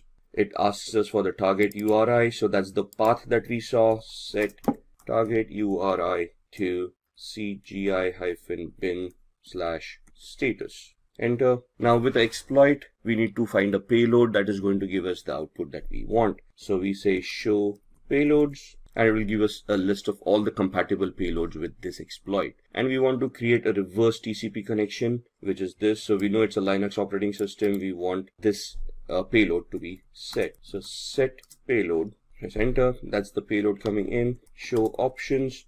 Now that we have set the payload, this is the options for the exploit. And now we want to set our options for the payloads as well. So we are creating a reverse TCP connection, which means we are remotely executing code at the victim side and making the victim connect back to our machine, which means we need to set up a listener. So I need to put my IP address over here, set localhost or lhost 192.168.71.128, which was our IP address. Show options again just to ensure everything is fine, which looks like it is, and we then type in the word exploit so that it will start this attack. I can see that it has created a meterpreter session at the victim side and it has opened up a session. So if I do a pwd, now pwd is a Linux command for present working directory, and it will show us that we'll connect it to var www cgi-bin. Do an ls, it will list all the files. That's the status file over there. Do a cd /, it will take us to the root of this machine. And if you're someone who is interested in building a career in cybersecurity, that is by graduating from the best universities, or a professional who elicits to switch careers with cybersecurity by learning from the experts, then try giving a shot to Simplilearn's postgraduate program in cybersecurity with modules from the MIT Schwarzman College of Engineering. And the course link is mentioned in the description box that will navigate you to the course page where you can find a complete overview of the program being offered. Jude is waiting at the airport to hop on her flight back home when she realizes that she missed making an important bank payment. She connects her laptop to the public Wi-Fi at the airport and goes ahead to carry out the bank transaction. Everything goes well, and Jude completes her transaction. After a couple of days, she was wiped off her feet when she learned that her bank account was subjected to a cyber attack, and a hefty amount was wiped from her account. After getting in touch with the bank authority, she learned that her account was hacked at the airport. She then realized that the public Wi-Fi she used might have caused her this trouble. Jude wishes that had her bank transfer escaped the hacker's eyes, she would not have been a victim of a cyber attack. Bank officials advise her to use a VPN for future transactions, especially when connecting to an open or public network. Like most of us, Jude had come across the term VPN several times, but didn't know much about it, and little did she think that the repercussions of not using a VPN would be this bad. Let's understand how the hacker would have exploited Jude's transaction in the absence of a VPN. In this process, Jude's computer first connects to the Internet Service Provider, ISP, which provides access to the Internet. She sends her details to the bank's server using her IP address. Internet Protocol Address, or IP address, is a unique address that recognizes a particular device, be it a laptop or a smartphone on the Internet. When these details pass through the public network, the hacker, who passively watches the network traffic, intercepts it. This is a passive cyber attack, where the hacker collects Jude's bank details without being detected. More often or not, in such an attack, payment information is likely to be stolen. The targeted data here are the victim's username, passwords, and other personal information. Such an unsecured connection exposed Jude's IP address and bank details to the hacker when it passed through the public network. So would Jude have been able to secure her transaction with the help of a VPN? Well, yes. Picture Jude's bank transaction to be happening in a tunnel that is invisible to the hacker. In such a case, the hacker will not be able to spot her transaction, and that is precisely what a VPN does. A virtual private network, more often known as VPN, creates a secure tunnel between your device and the internet. For using a VPN, Jude's first step would be to install software-based technology known as the VPN client on her laptop or smartphone that would let her establish a secure connection. The VPN client connects to the Wi-Fi and then to the ISP. Here, the VPN client encrypts Jude's information using VPN protocols. Data is encrypted to make sure it is secure. Next, the VPN client establishes a VPN tunnel within the public network that connects to the VPN server. The VPN tunnel protects Jude's information from being intercepted by the hacker. Jude's IP address and actual location are changed at the VPN server to enable a private and secure connection. Finally, the VPN server connects to Jude's bank server in the last step, where the encrypted message is decrypted. This way, Jude's original IP address is hidden by the VPN, and the VPN tunnel protects her data from being hacked. This explains how VPN makes your data anonymous and secure when it passes through the public network, and the difference between a normal connection and a VPN connection. After learning about this, Jude was certain that she should start using a VPN to carry out her online transactions in the future. This is also applicable to each one of us. Even if you work remotely or connect to public Wi-Fi, using a VPN is the safest option. In addition to providing a secure encrypted data transfer, VPNs are also used to disguise your whereabouts and give you access to regional web content. VPN servers act as proxies on the internet. This way, your actual location cannot be established. VPN enables you to spoof your location and switch to a server to another country and thereby change your location. For example, by doing so, you can watch any content on Netflix that might be unavailable for your region. Meet Jonathan. He is an investigative journalist who occasionally researches and publishes news articles contrary to the government's ideologies. On one such occasion, he could not access a global news website dealing with uncensored information. It seemed his IP was blocked from visiting the news website. With his IP blocked, Jonathan turned to a popular proxy service that was able to unblock the news website, thereby allowing an open internet to all users. Just like how your friend gives a proxy attendance for you, a proxy server serves as a stand-in user to keep the real client private. But what is a proxy? Let's understand its working by taking a look at how Jonathan was able to access geo-blocked content without much hassle. A proxy server acts as a gateway or intermediary server between a user and its destination website. When Jonathan wasn't able to access the news website, he connected his system to a global proxy server. Once connected, the proxy server assigns a new IP address to Jonathan's system, an IP address of a different country where the website is not censored. Following this process, whenever Jonathan visits that website, the website administrators see the new IP address assigned via proxy server and sees no reason to deny access to their account. Once the proxy server is able to access the website, it's passed on to Jonathan's system via the same channel. Regarding accessibility to proxy servers, you must first set it up on your computer, device, or network. Next, check the steps required for your computer or network, as each operating system has its setup procedures. In most cases, however, setup entails using an automated configuration script. There are plenty of free proxy services available on the internet. However, the safety of such proxies is rarely verified. Most free proxies will provide an IP address and a relevant port for connection purposes. Reputed proxy providers like Smart Proxy and Bright Data that run on subscription models will most likely provide credentials to log into when establishing the connection. This extra step acts as authentication that verifies an existing subscription on the proxy provider server, unlike free providers that are open to all. When it comes to hiding IP addresses, many people consider a VPN to be the primary solution. While that's true up to some extent, there are a few things proxies do differently. In the case of VPNs, extra encryption is also carried out to create a secure tunnel between the user's device and a VPN server. A VPN is usually much faster, more secure thanks to multiple layers of encryption, and has little to no downtime. Proxies tend to be comparatively unsafe, with the service owners having the exact IP address of the end user and having no guarantees regarding downtimes and reliability. If you want to know more about how VPNs work, do watch how Jude could have protected her banking credentials using VPNs in our detailed video linked above. Now, let's take a small quiz to check how much we have learned. What can a VPN connection provide that a proxy service cannot? A. New IP address. B. Multiple layers of encryption. C. Access to geo-blocked content. D. Authentication credentials. Think about it and leave your answers below in the comments section, and 3 lucky winners will receive Amazon gift vouchers. What about the benefits of a proxy service though? Besides allowing access to blocked content, proxies can serve as an efficient firewall system.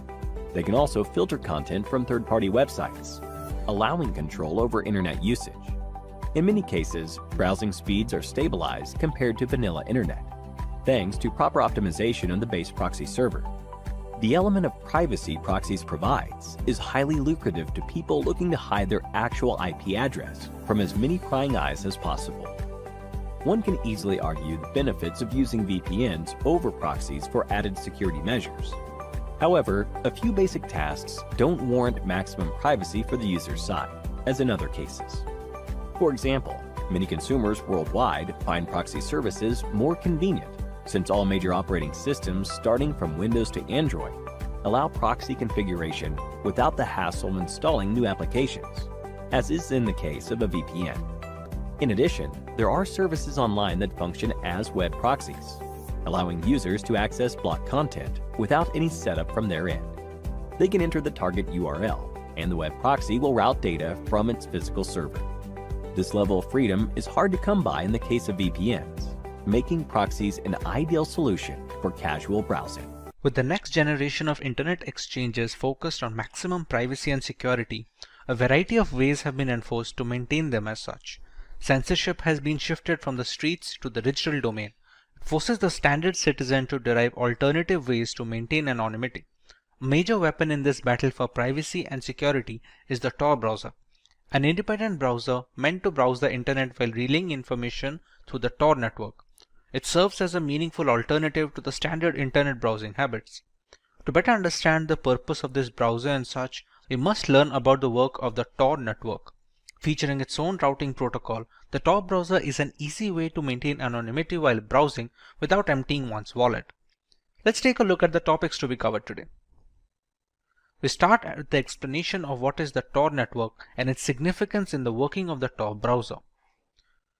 We take a look at the Onion routing protocol and how it transmits the data from the client devices to the Tor directories in order to circumvent government censorship.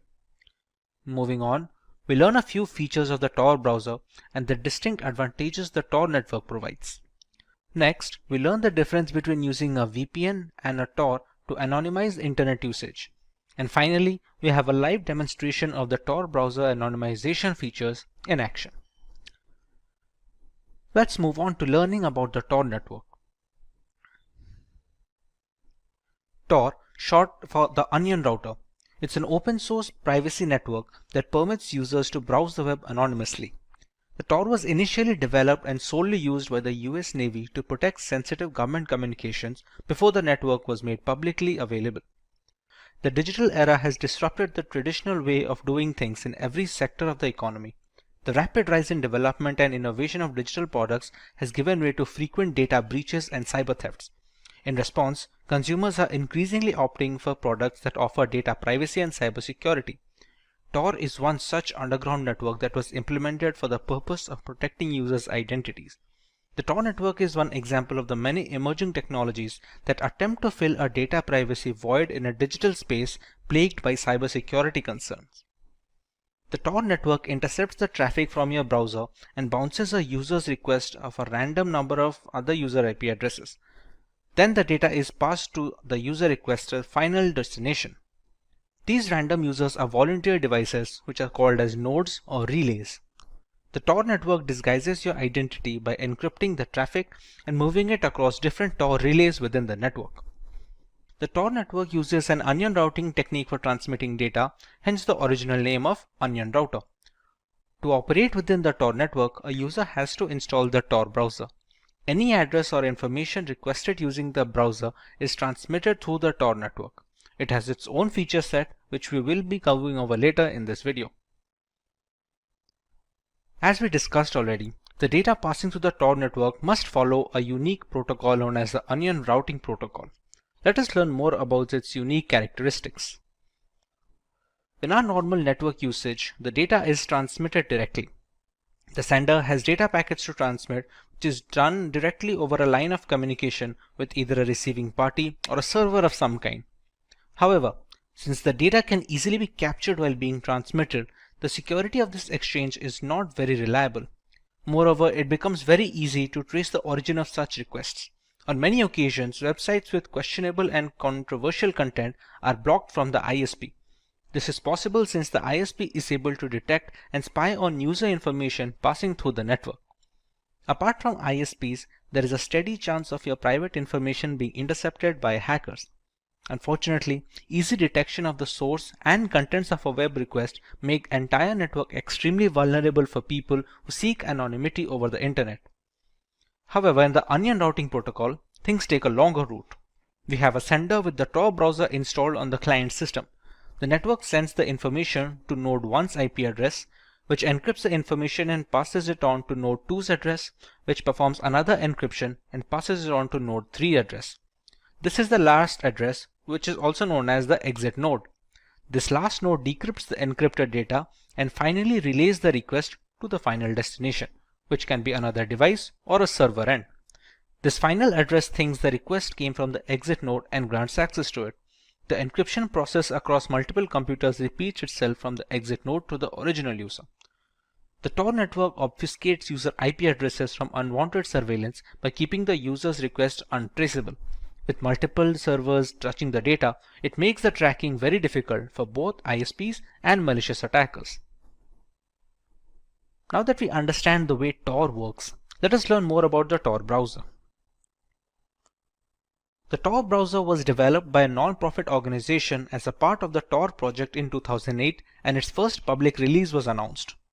The Tor browser is a browser forked from the popular Firefox that anonymizes your web traffic using the Tor network. If you're investigating a competitor, researching an opposing litigant in a legal dispute, or just think it's creepy for your ISP or the government to know what websites you visit, the Tor browser might be the right solution. Before the Tor browser were developed, using that network to maintain anonymity was a huge task for everyday consumers. Starting from the setup to the usage, the entire process demanded a lot of knowledge and practice. The Tor browser managed to make it easy for users to traverse the relay servers in Tor and guarantee the privacy of the data exchange. A major feature of the Tor browser is the ability to delete all browser history, cookies, and tracking data the moment it is closed. Every new launch of the browser opens an empty slate, having your usage habits from being tracked and singled out. A major feature that is the highlight of the Tor network is the availability of onion links. Only a small portion of the World Wide Web is available to the general public. We have the deep web that contains links that are not allowed to be indexed by standard search engines like Google and Bing. The dark web is a further subset of the deep web which contains onion links. Tor browser gives you access to these .onion websites which are only available within the Tor network.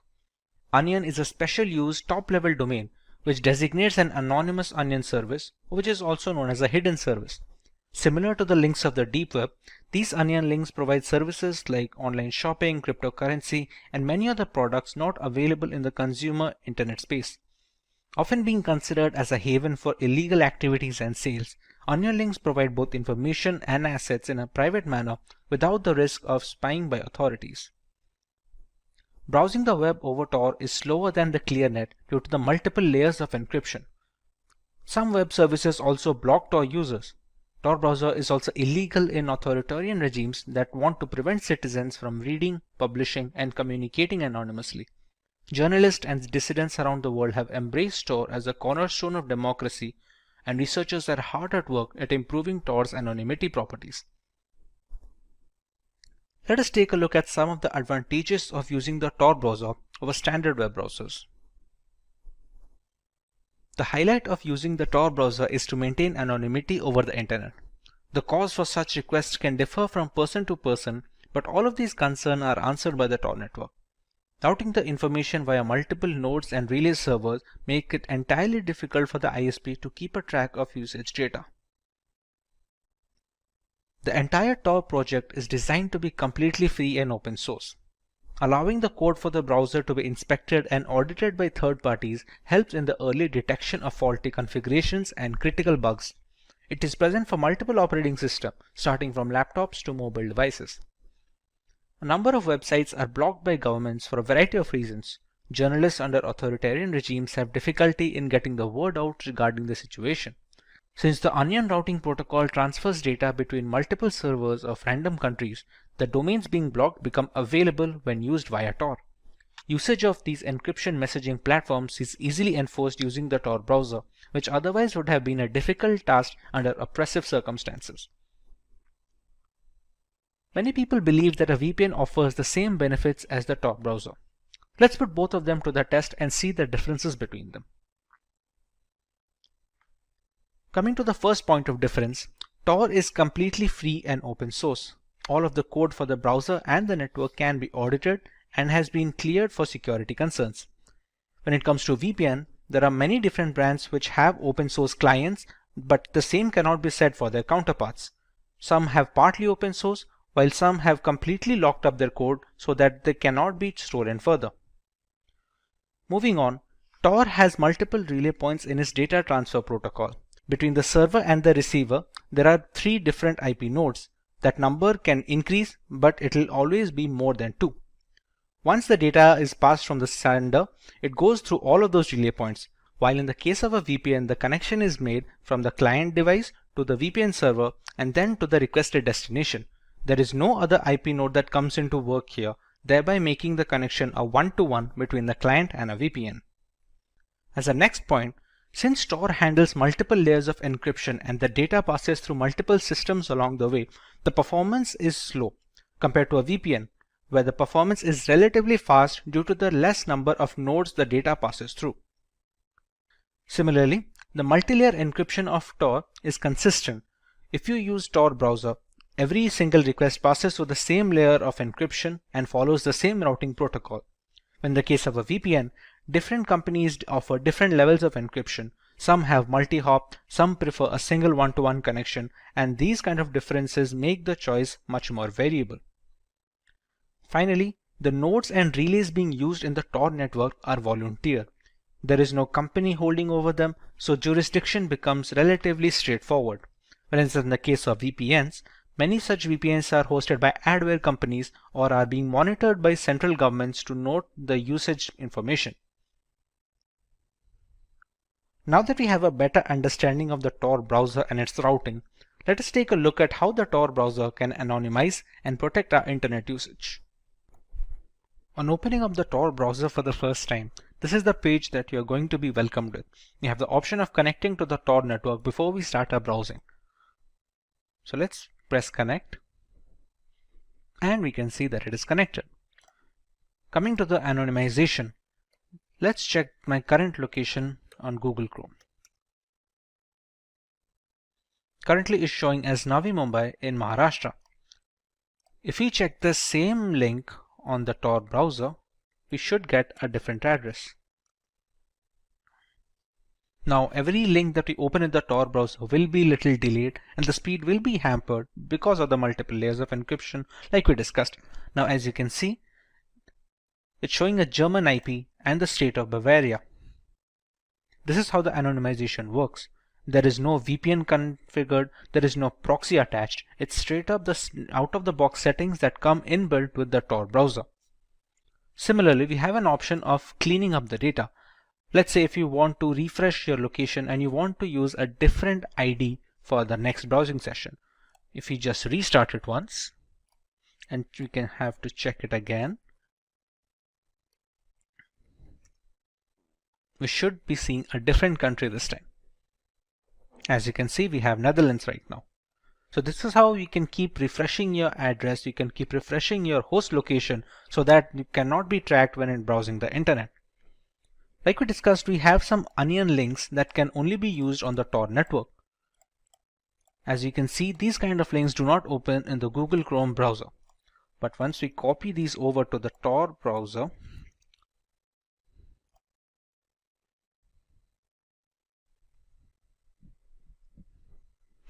as you can see, we have opened the hidden wiki, which is available only on the Tor network.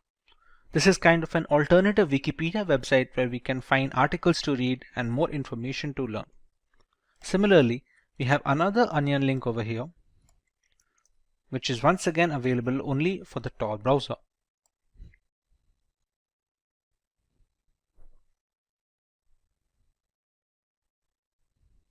Now these kind of delays are expected, but they are a valid compromise because they maintain the anonymity that many people desire. Similarly, we have found a hidden wallet, which is a cryptocurrency wallet which is specifically for dark web members. This operates over the Tor network, and this is used by mostly journalists and people who want to anonymize their internet transactions when it comes to dealing money. All of the transactions that occur over the Tor network are almost impossible to track. Therefore, these kind of cryptocurrency wallets are very big on the deep web. This is just one example, while having multiple different wallets for every single cryptocurrency available. Imagine our houses without a fence or boundary wall. This would make our property easy accessible to trespassers and robbers, and place our homes at great risk, right? Hence, fencing our property helps safeguard it and keeps trespassers at bay. Similarly, imagine our computers and networks without protection. This would increase the probability of hackers infiltrating our networks. To overcome this challenge, just like how boundary walls protect our houses, a virtual wall helps safeguard and secure our devices from intruders, and such a wall is known as a firewall. Firewalls are security devices that filter the incoming and outgoing traffic within a private network. For example, if you were to visit your friend who lives in a gated community, you would first take permission from the security guard. The security guard would check with your friend if you should be allowed entry or not. If all is well, your access is granted. On the other hand, the security guard would not grant permission to a trespasser looking to enter the same premises. Here, the entry access depends solely on your friend, the resident's discretion. The role of the security guard in this case is similar to that of a firewall. The firewall works like a gatekeeper at your computer's entry point, which only welcomes incoming traffic that it has been configured to accept. Firewalls filter the network traffic within your network and analyzes which traffic should be allowed or restricted based on a set of rules in order to spot and prevent cyber attacks. Your computer communicates with the internet in the form of network packets that hold details like the source address, destination address, and information. These network packets enter your computer through ports. A firewall works on a set of rules based on the details of these network packets, like their source address, a destination address, content, and port numbers.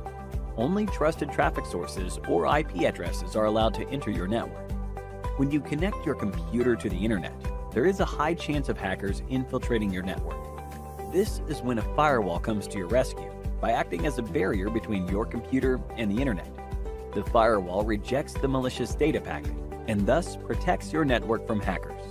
On the other hand, traffic from trusted websites is allowed access to your network. This way, a firewall carries out quick assessments to detect malware and other suspicious activities, thereby protecting your network from being susceptible to a cyber attack. Firewalls can either be hardware or software. Software firewalls are programs installed on each computer. This is also called a host firewall. Meanwhile, hardware firewalls are equipments that are established between the gateway and your network. Linksys routers are a good example of a hardware firewall. Besides this, there are other types of firewalls designed based on their traffic filtering methods, structure, and functionality. The firewall that compares each outgoing and incoming network packet to a set of established rules, such as the allowed IP addresses, IP protocols, port number, and other aspects of the packet, is known as a packet filtering firewall. If the incoming network traffic is not per the predefined rules, that traffic is blocked. A variant of the packet filtering firewall is the stateful inspection firewall. These types of firewalls not only examine each network packet, but also checks whether or not that network packet is part of an established network connection. Such firewalls are also referred to as dynamic packet filtering firewalls. Our next type of firewall is called a proxy firewall. This draws close comparison to how you give proxy attendance for a friend. Like how you take the authority to represent your friend, the proxy firewall pretends to be you and interacts with the internet. They come between you and the internet, and thereby prevents direct connections.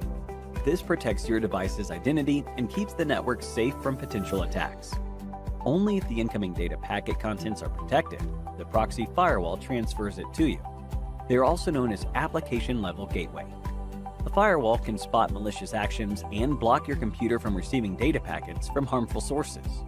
In addition to preventing cyber attacks, firewalls are also used in educational institutions and offices to restrict users' access to certain websites or applications. It is used to avoid access to unauthorized content. It's the year 2015, and Richard has just finished playing games on his computer. After a long gaming session, Richard tries to shut it down, but finds some random text file on the desktop that says ransom note. The text file mentioned how a hacking group had encrypted Richard's game files and private documents, and he had to pay a ransom of $500 worth of Bitcoin in the specified Bitcoin address. Richard quickly checked his files, only to see them being encrypted and unreadable. This is the story of how the Tesla Crypt ransomware spread in 2015, which affected thousands of gamers before releasing the master key used for encrypting the files. So, what is ransomware? For Richard to be targeted by such an attack, he must have installed applications from untrusted sources or clicked an unverified link.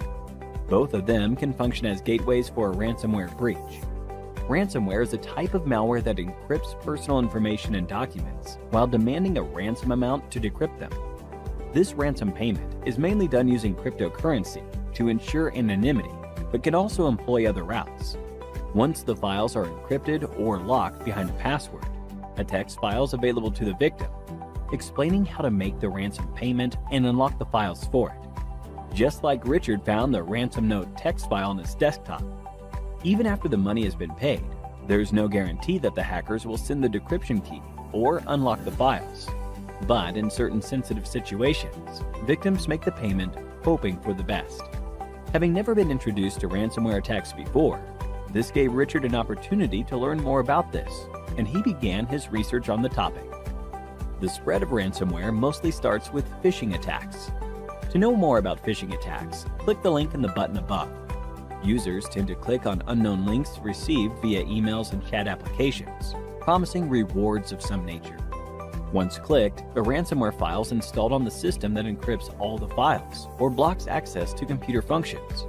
They can also be spread via malware, transmitted via untrusted application installation, or even a compromised wireless network. Another way to breach a system with ransomware is by using the Remote Desktop Protocol, or RDP access.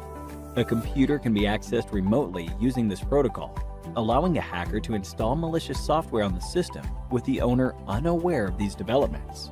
Coming to the different types of ransomware.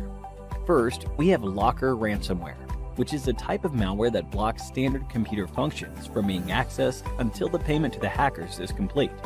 It shows a lock screen that doesn't allow the victim to use the computer for even basic purposes.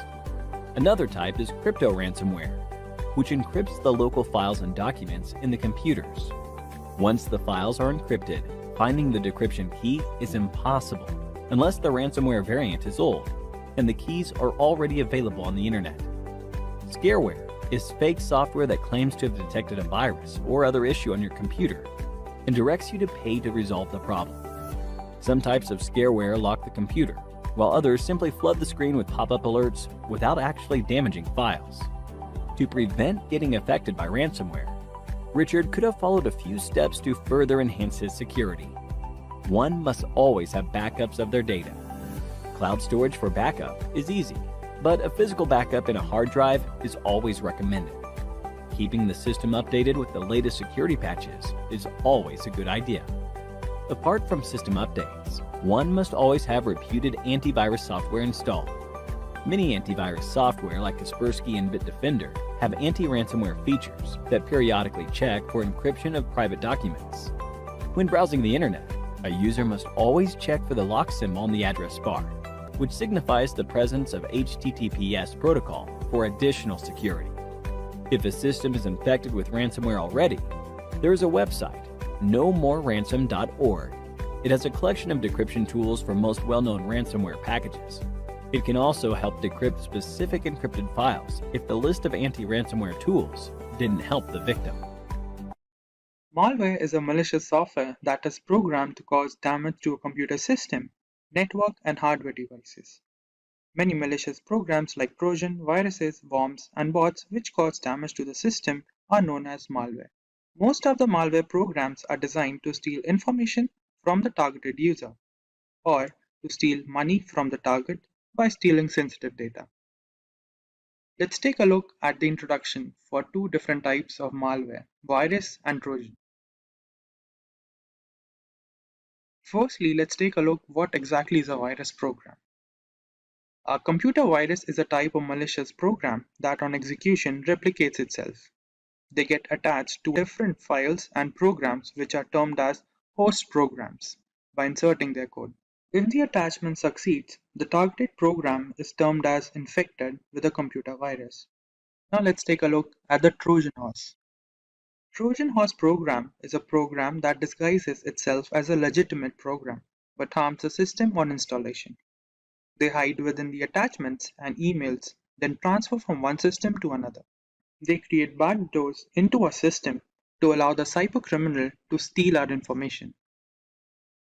Let's take a look how they function after getting installed into our system. Firstly, we have virus programs. The computer virus must contain two parts to infect the system. First is the search routine, which locates new files and data that is to be infected by the virus program. And the second part is known as the copy routine, which is necessary for the program to copy itself into the targeted file, which is located by the search routine. Now let's take a look at the Trojan horse functioning. For Trojan horses, entryway into our system is through emails that may look legitimate but may have unknown attachments. And when such files are downloaded into the device, the Trojan program gets installed and infects the system. They also infect the system on the execution of infected application or the executable file and attacks the system. Now that we understand what virus and Trojans are, let's understand different types of virus and Trojans. Let's take a look at different types of viruses. The first one is known as the boot sector virus. This type of virus damages the booting section of the system by infecting the master boot record, which is also known as MBR.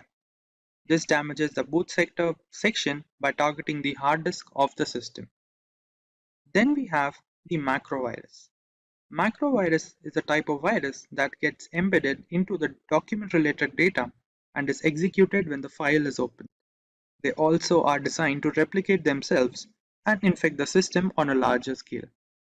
And lastly, we have the direct action virus. This type of virus gets attached to executable files, which on execution activates the virus program and infects the system. Once the infection of the file is completed, they exit the system, which is also the reason it is known as a non-resident virus. Let's take a look at different types of Trojans. The first type of Trojan is the backdoor Trojan. They are designed to create a backdoor in the system on execution of an infected program. They provide remote access of our system to the hacker. This way, the cybercriminal can steal our system data and may use it for illegal activities. Next, we have Cryptography Trojan. They enter the system by clicking the random pop-ups which we come across on the internet. They tempt the user to give their personal details for different transactions or schemes, which may provide remote access of a system to the cybercriminal. And the last Trojan type is ransom Trojan. This type of Trojan program, after entering the system, blocks the user from accessing its own system and also affects the system functioning. The cybercriminal demands a ransom from the targeted user for the removal of the Trojan program from the device. Now that we understand some details regarding viruses and Trojan, let's solve a question. The question is, Jake was denied access to his system and he wasn't able to control the data and information in his system. Now, the actual question is, what could be the reason behind his system's problem? Option A, macrovirus. Option B, ransom Trojan. Option C, backdoor Trojan. Give your answers in the comment section. Now let's understand how to detect the activity of viruses and Trojan in our system. To detect virus or Trojan activity in our system, we can refer to the following points. For viruses, we have slowing down of the system and frequent application freeze shows that the infection of the virus is present in the system. Then we have the viruses can also steal sensitive data, including passwords, account details, which may lead to unexpected logout from the accounts or corruption of the sensitive data. And lastly, we have frequent system crashes due to virus infection, which damages the operating system. For Trojan, we have frequent system crashes and system also faces slow reaction time. Then there are more random pop-ups from the system, which may indicate Trojan activity. And lastly, we have modification in the system application and change of the desktop appearance can be also due to the infection of a Trojan program. Next, let's take a look at a famous cyber attack for virus and a Trojan horse.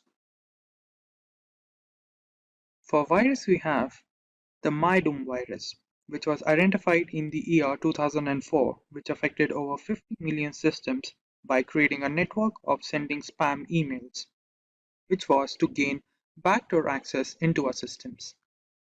Next, for the Trojan horse, we have the Emotet Trojan program, which is specifically designed for financial theft and for stealing bank-related information. Next, we have few points for how to prevent virus entry or Trojan attack for a system. The most basic way of virus protection is to using antivirus and do regular virus scan. This will prevent virus entry in the system, and also having more than one antivirus provides much better protection. Then avoid visiting uncertified websites can also prevent virus entry into our system. Then we have using regular driver updates and system updates to prevent virus entry. For Trojan, we have using certified softwares from legal sites to prevent any Trojan activity in our system. And also avoid clicking random pop-ups that we often see on the internet. And lastly, using antivirus and firewalls for protection against Trojan horses is a good habit. Now that we have reached the end of the video, let's take a look what we learned. For the first part, we saw the main objective of the virus is to harm the data and information in a system, whereas for the Trojan we have stealing of the data files and information. Effect of viruses is more drastic in comparison to the Trojan horses. Then we have viruses which are non-remote programs, whereas Trojan horses are remote accessed. And lastly, viruses have the ability to replicate itself to harm multiple files, whereas Trojan does not have the replication ability. So let's begin with what is SQL injection. As the name suggests, SQL injection vulnerability allows an attacker to inject malicious input into a SQL statement. So SQL stands for Structured Query Language, which is a language used by an application to interact with a database. Now, normally this attack is targeted towards a database to extract the data that is stored within.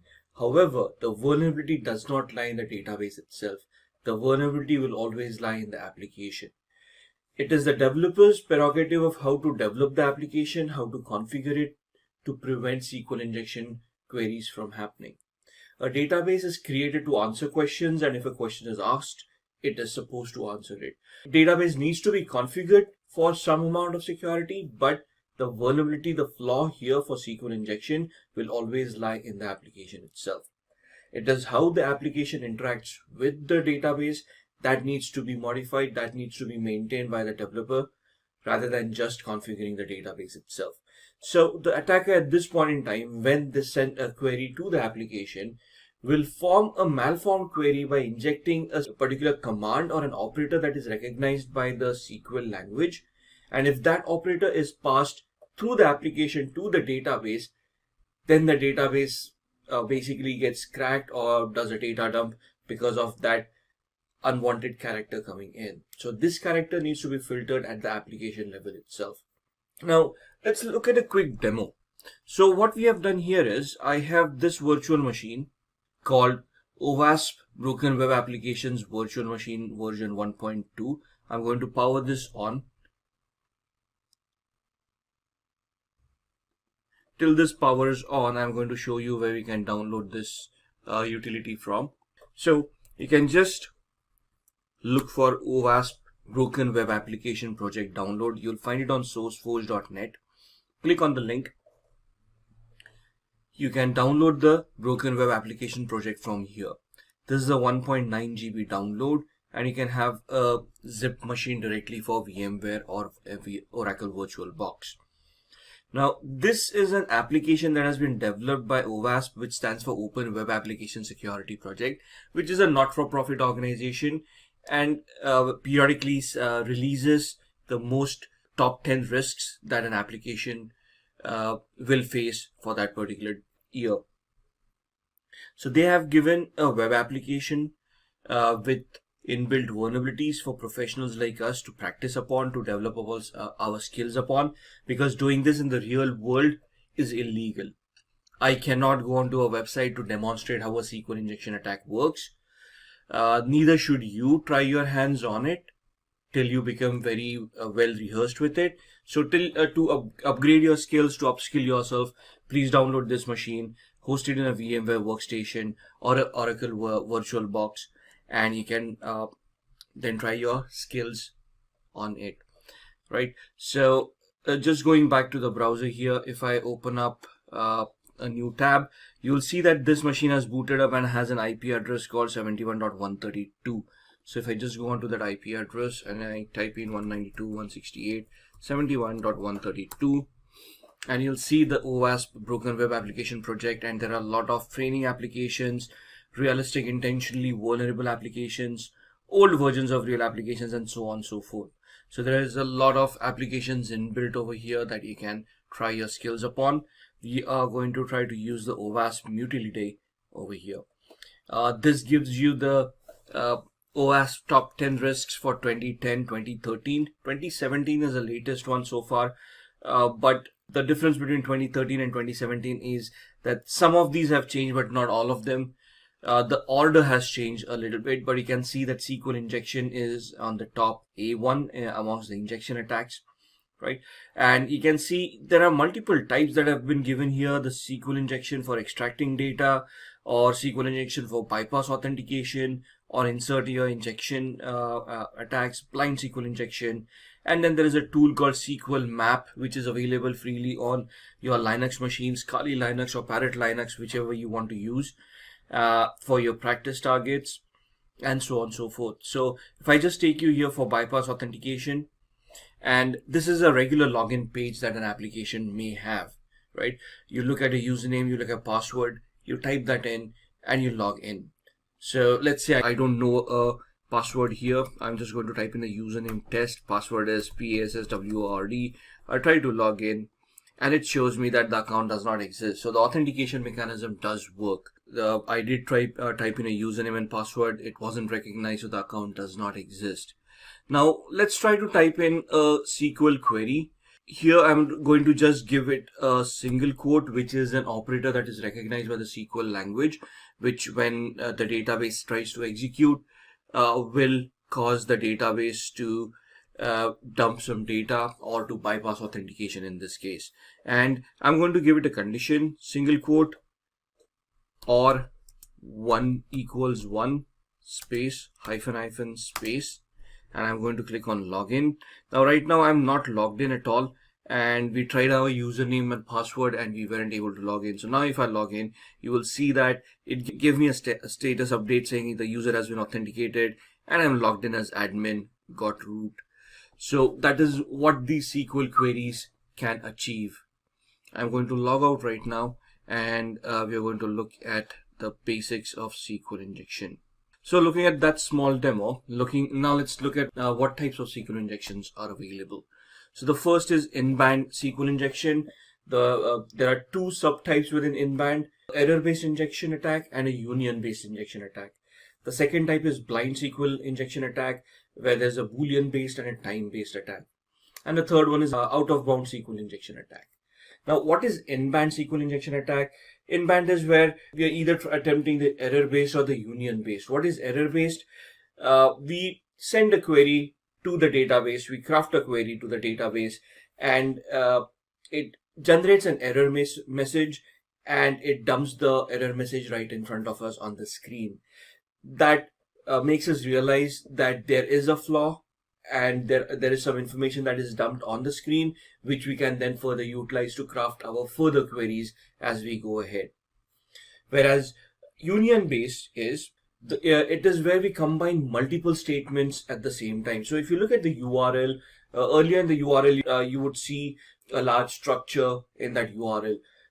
We can try to add two or more statements within the URL itself to combine them and then confuse the database into executing both the statements together and giving a data dump at the same time, right? So what would an error-based SQL injection look like? If I go back to the same database, which is here, right?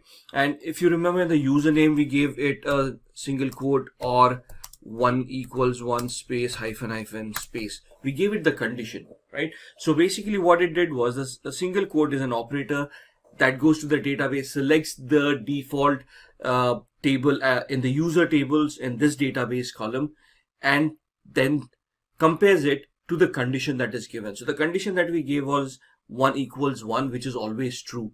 So what it did was it selected the default user table that was available in the database, and instead of comparing it to a password, it compared it to the condition. So if I give it 1 equals 2 where the condition is false, and if I log in, you will see that the account doesn't exist, comes back again because the condition was false, and instead of comparing the user account to the password, it basically compared the user account to the condition. So if I give it a single quote or 1 equals 1 hyphen space and log in, you can see that this is a correct condition, and thus we are able to log in. Now, before we even go to that extent, if I just forget the condition over here and I just give it a single quote, the operator, and I send this operator to the database and I click on login, you will see that it generates an error which is right on top, and it tells us the line, the file where the error happened, and you can see it happened in the mysql handler.php file,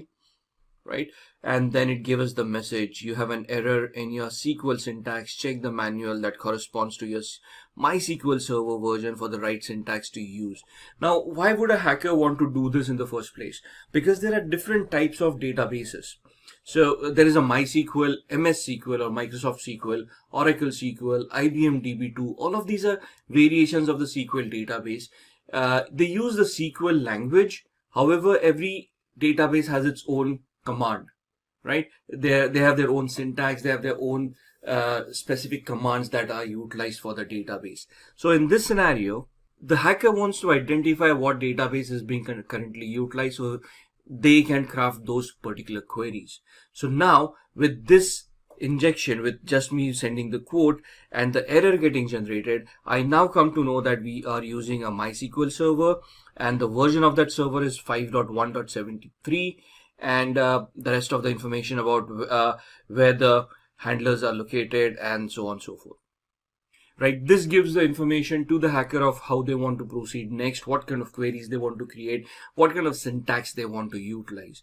So error-based attack is where you generate these kind of errors and you get this information. The union-based is where you craft your queries within the URL, or you can try to combine multiple statements within the input fields and try to generate a response from that. Then we come to Boolean-based SQL injection.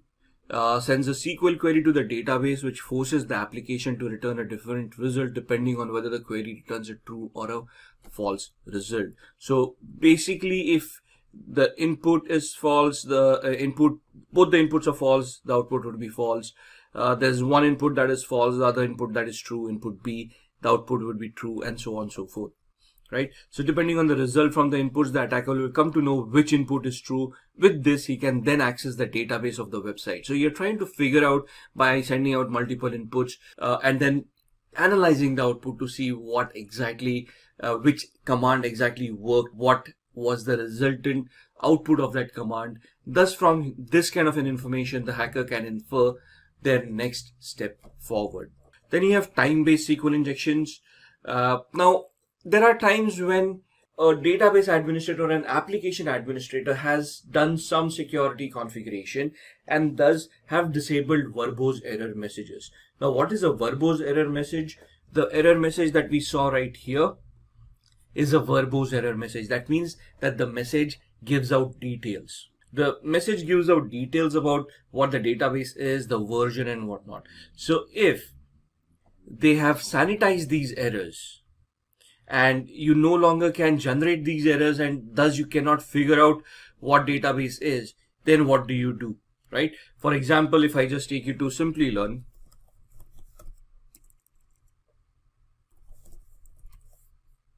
and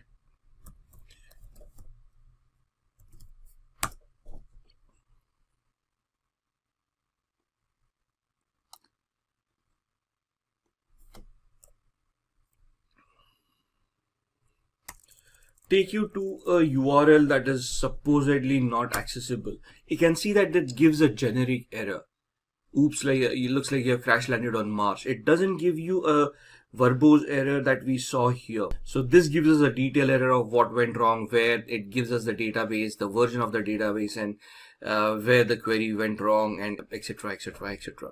Whereas on this site, where there's a lot of security that goes in here, so you can see that it doesn't generate a error. It just get a generic page in front of you. So in that case, what does a hacker do? So the hacker then injects a time-based query in the URL, which allows us to verify whether the command is being executed or not. So we put in a time wait, let's say 10 seconds of time wait. So if the moment we inject the query, if the query times for 10 seconds and then gets executed, that means that the SQL injection is possible. However, if we inject the query and it just gets executed without the delay, that means that the time injection attack would not be possible on that particular site. Out of bound is not a very common attack. It depends on the features being enabled on the database management system that is being used by the web application. So this can be a somewhat of a misconfiguration error by the database administrator, where you have enabled functions and not sanitized them. So you have not done in access controls properly. You have not given account control. So queries should never be executed at an administrative level. They should always be executed at a user level with minimum privileges that are required for that query to be executed. Now, if you're allowing these kind of functions to be enabled at the DBMS and there is an administrative account that can have access to them, at that point in time an out of bound injection attack is possible. So let's look at how a website works, right?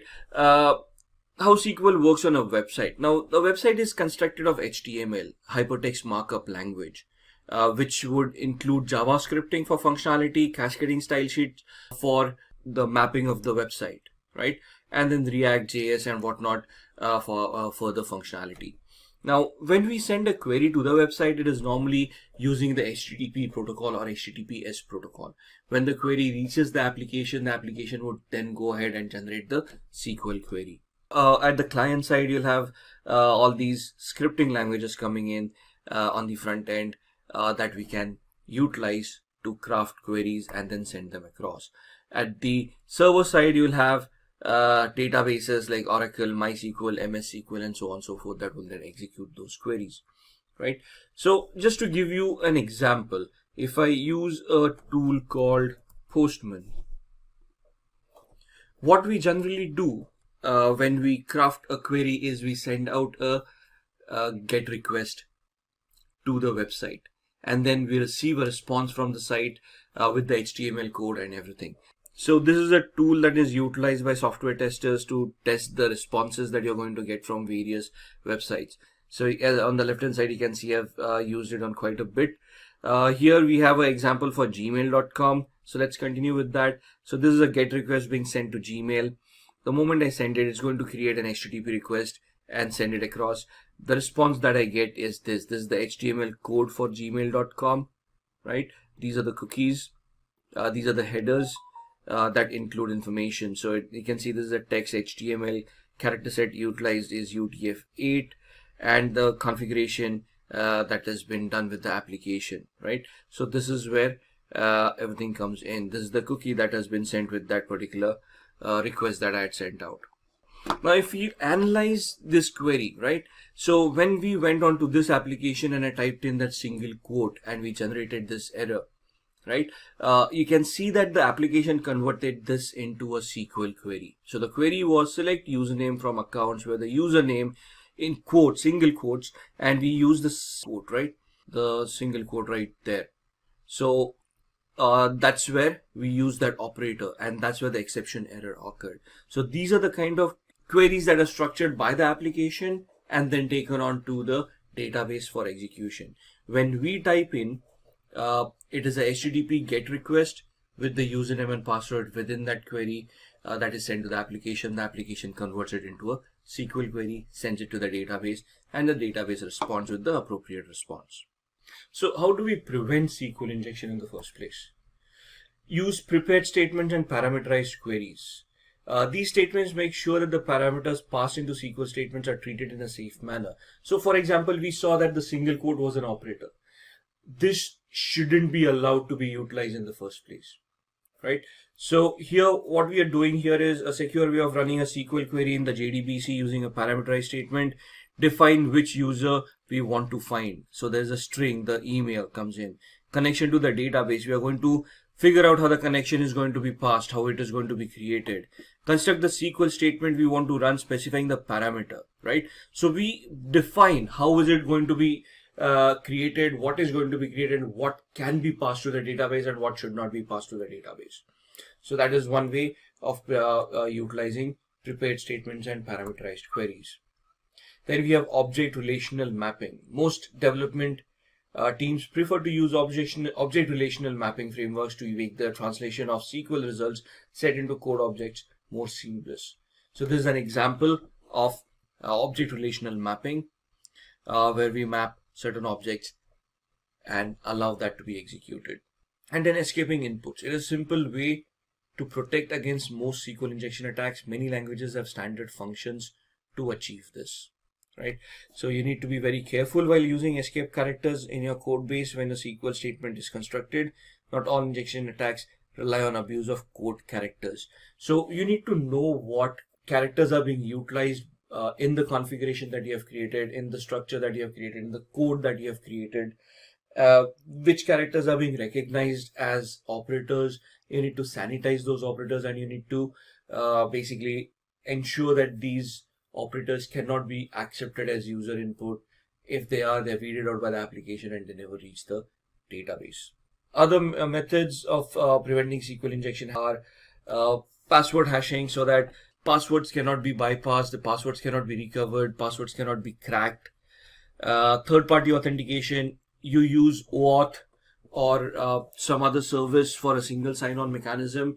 Thus, you rely on a third party to maintain the security of authentication and what kind of parameters are passed. For example, using LinkedIn logins or Facebook logins, right?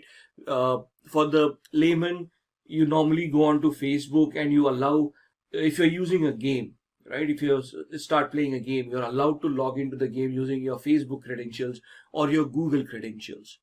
Now that is not just for ease of use, but the game user, the developer, has outsourced the authentication mechanisms to third parties such as Facebook or Google, because they understand that that authentication mechanism is as safe as can be. Facebook and Google are wealthy organizations, hire a lot of security experts, and the development for their authentication mechanisms is top notch. A small organization cannot spend that kind of money on security itself, right? So you use a third party authentication mechanism to ensure that these kind of attacks may not happen. Then web application firewalls. Having a web application firewall and configuring it properly for SQL injection attacks is one of the sure shot method of mitigating or minimizing the threat in the first place. So at this point in time, you have realized that the application has some vulnerabilities for SQL injection, and instead of recoding or restructuring the application, you want to take the easier way out or the cheaper way out. So what you do is you install a web application firewall, and you configure the web application firewall to identify malicious queries and stop them at the firewall level itself, so they never reach the application, and thus the vulnerabilities on the application don't get executed. Buy better software and keep on updating the software. So it's not necessary that once you have a software, you install it, it's going to be safe for life. New vulnerabilities are discovered every day, every hour, and it may so happen what is secure today may be completely insecure tomorrow or the day after, right? So you need to keep on upgrading the software. If there are no upgrades available and the vulnerability still exists, you might want to migrate to a better software and thus ensure that you don't get hacked, right? Always update and use patches. Organizations keep on sending out updates and patches. As and when they are released, you need to install them to enhance your security postures. And then continuously monitor SQL statements and databases. Use protocol monitors, use different softwares, use the firewalls to keep on monitoring what kind of queries you're getting. And based on those queries, you want to ensure the inputs and the queries that are creating are not detrimental to the health of the software that you have. Jane is relaxing at home when she receives an email from a bank that asks her to update her credit card PIN in the next 24 hours as a security measure. Judging the severity of the message, Jane follows the link provided in the email. On delivering her current credit card PIN and the supposedly updated one, the website became unresponsive, which prompted her to try sometime later.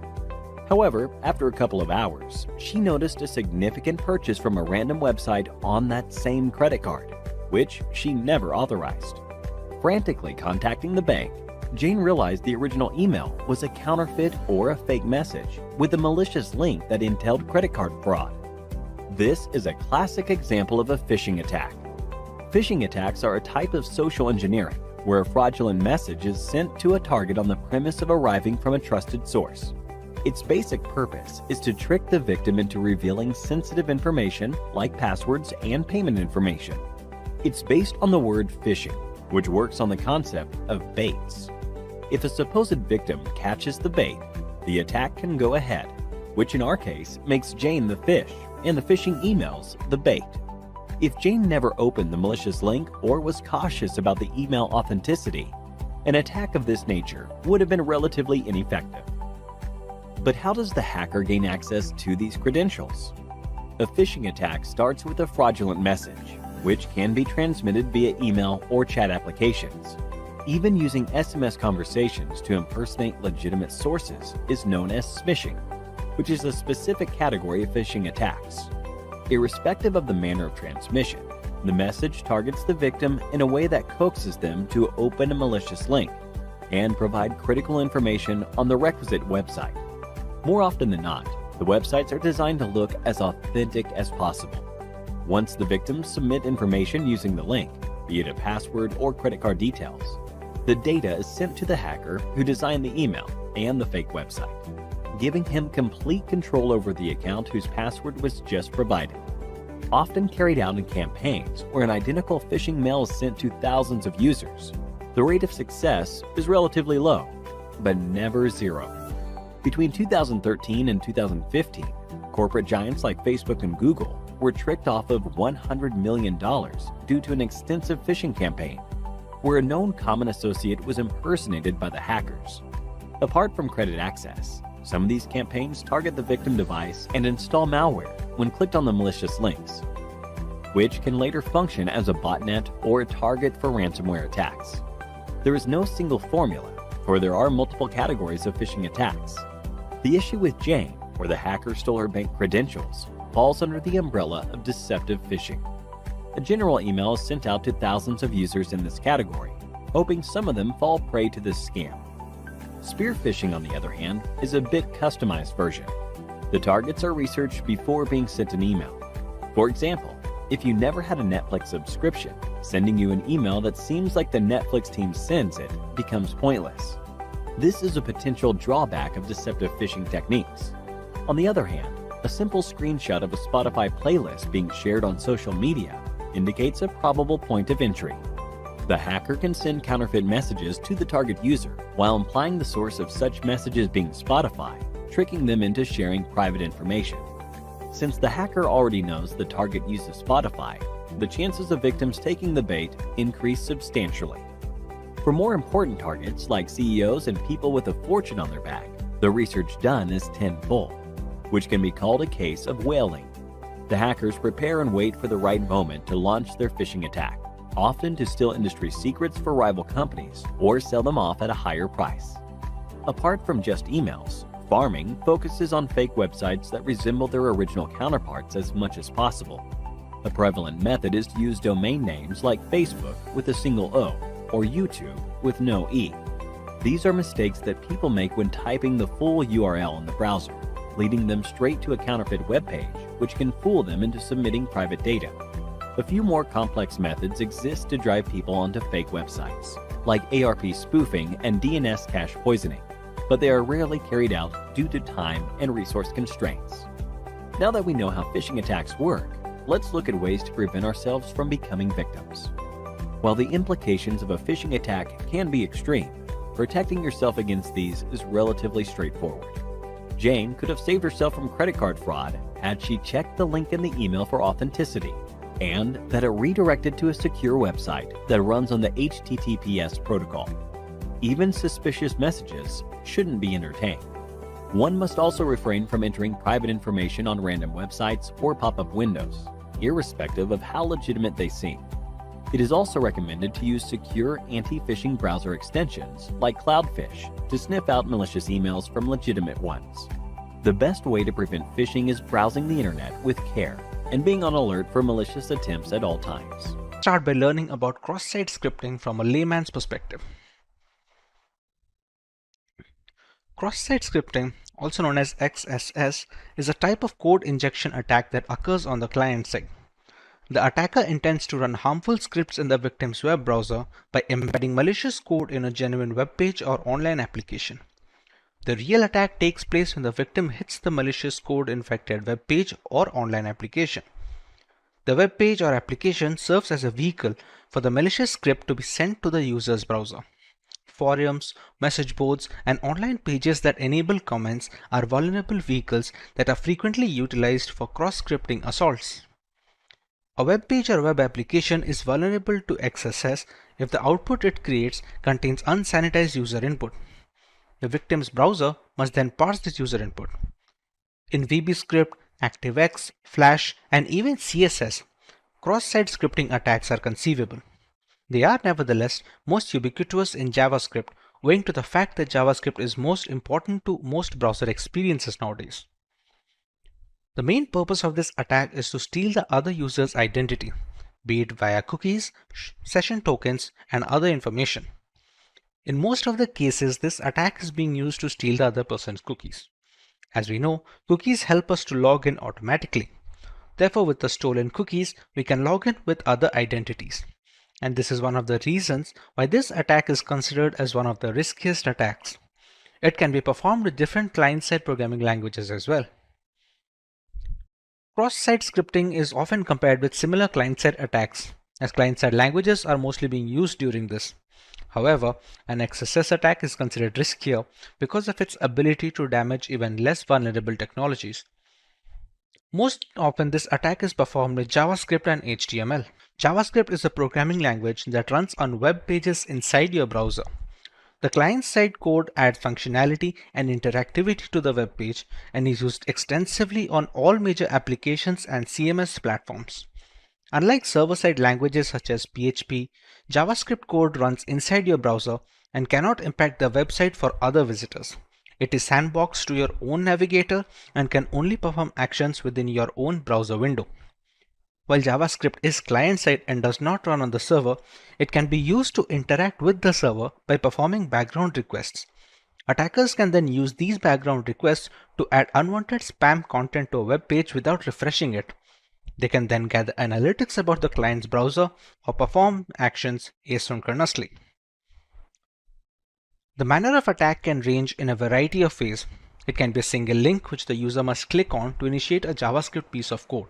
It can be used to show any piece of images that can be later used as a front-end for malicious code being installed as malware.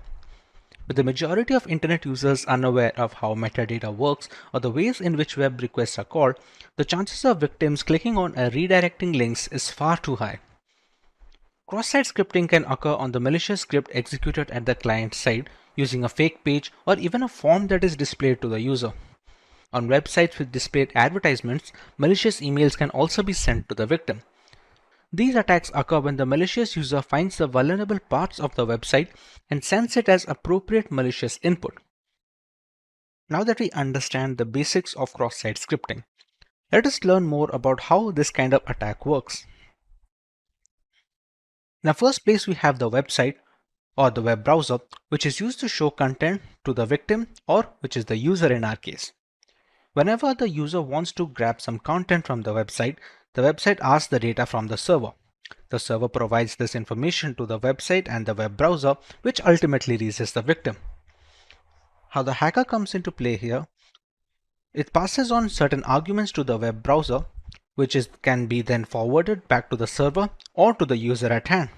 The entire cross-site scripting attack vector means sending and injecting malicious code or script. This attack can be performed in different ways. Depending on the type of attack, the malicious script may be reflected on the victim's browser or stored in the database and executed every time when the user calls the appropriate function. The main reason for this attack is inappropriate users' input validation, where the malicious input can get into the output. A malicious user can enter a script which will be injected onto the website's code. Then the browser is not able to know if the executed code is malicious or not. Therefore, this malicious script is being executed on the victim's browser or any faked form if that is being displayed for the users. There are many ways to trigger an XSS attack. For example, the execution could be triggered automatically when the page loads or when a user hovers over specific elements of the page like hyperlinks. Potential consequences of cross-site scripting attacks include capturing keystrokes of a user, redirecting a user to malicious websites, running web browser-based exploits, obtaining cookie information of a user who is logged into a website, and many more. In some cases, cross-site scripting attack leads to complete compromise of the victim's account. Attackers can trick users into entering credentials on a fake form, which can then provide all information to the attacker. With the basic working of a cross-site scripting attack out of the way, let us go over the different ways hackers can leverage vulnerable web applications to gather information and eventually breach those systems. The prime purpose of performing XSS attack is to steal the other person's identity.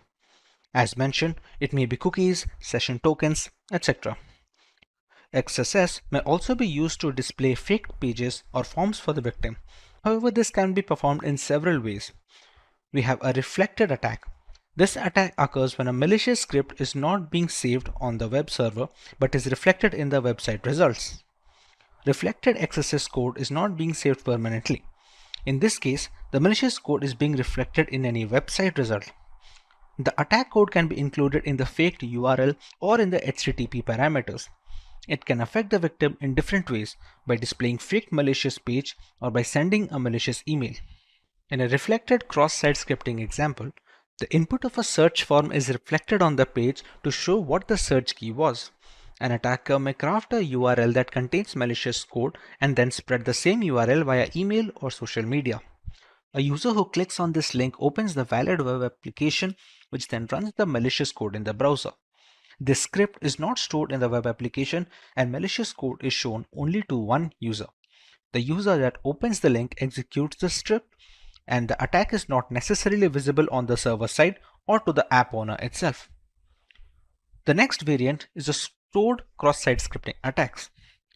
This occurs when a malicious script is being saved on the web server permanently. This can be considered a riskier attack since it has leverage for more damage. In this type of attack, the malicious code or script is being saved on the server, for example in the database of the website. It is executed every time the users call the appropriate functionality. This way, stored XSS attack can affect many users. Also, as the script is being stored on the web server, it will affect the website for a longer time. In order to perform stored XSS attack, the malicious scripts should be sent through the vulnerable input form. For example, can be a comment field or a review field. This way, the appropriate script will be saved in the database and evaluated on the page load or appropriate function calling. In a stored XSS example, the script might have been submitted via an input field to the web server, which did not perform a sufficient validation and stores the script permanently in the database. The consequence of this might be that this script is now being delivered to all users visiting the web application and, for example, able to gain access to the user session cookies. In this attack, the script is permanently stored in the web app. The users visiting the app after the information retrieve the script. The malicious code then exploits the flaws in the web application, and the script and the attack is visible on the server side or to the app owner as well. The third variant is DOM-based cross-site scripting attacks. This type of attack occurs when the DOM environment is being changed, but the client-side code does not change.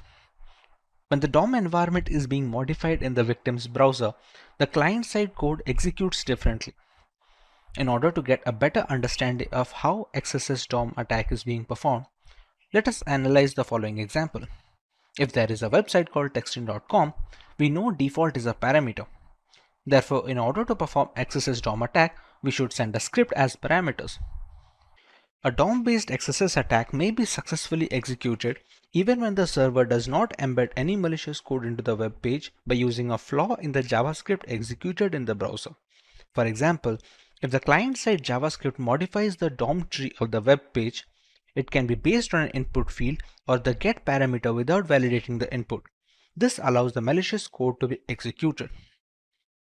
The malicious code that exploits flaws in the browser on the user side, and the script and the attack is not necessarily visible on the server side or to the app owner. By now, it is clear that cross-site scripting attacks are difficult to detect and even tougher to fight against. There are, however, plenty of ways one can safeguard against such attacks. Let's go through some of these preventive measures.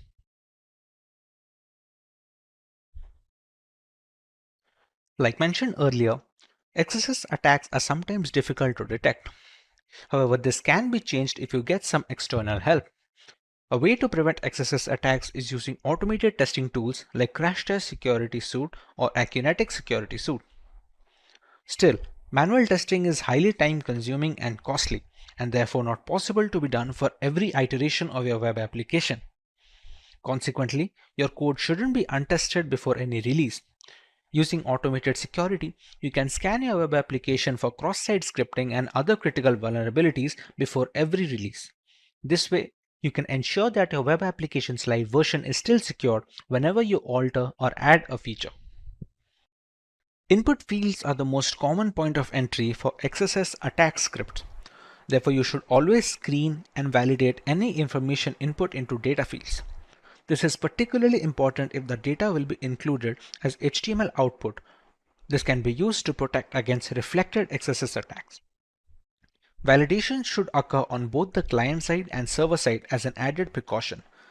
This helps validating the data before it's being sent to the servers and can also protect against persistent XSS scripts. This can be accomplished using JavaScript. XSS attacks only appear if any user input is being displayed on the web page. Therefore, try to avoid displaying any untrusted user input if possible.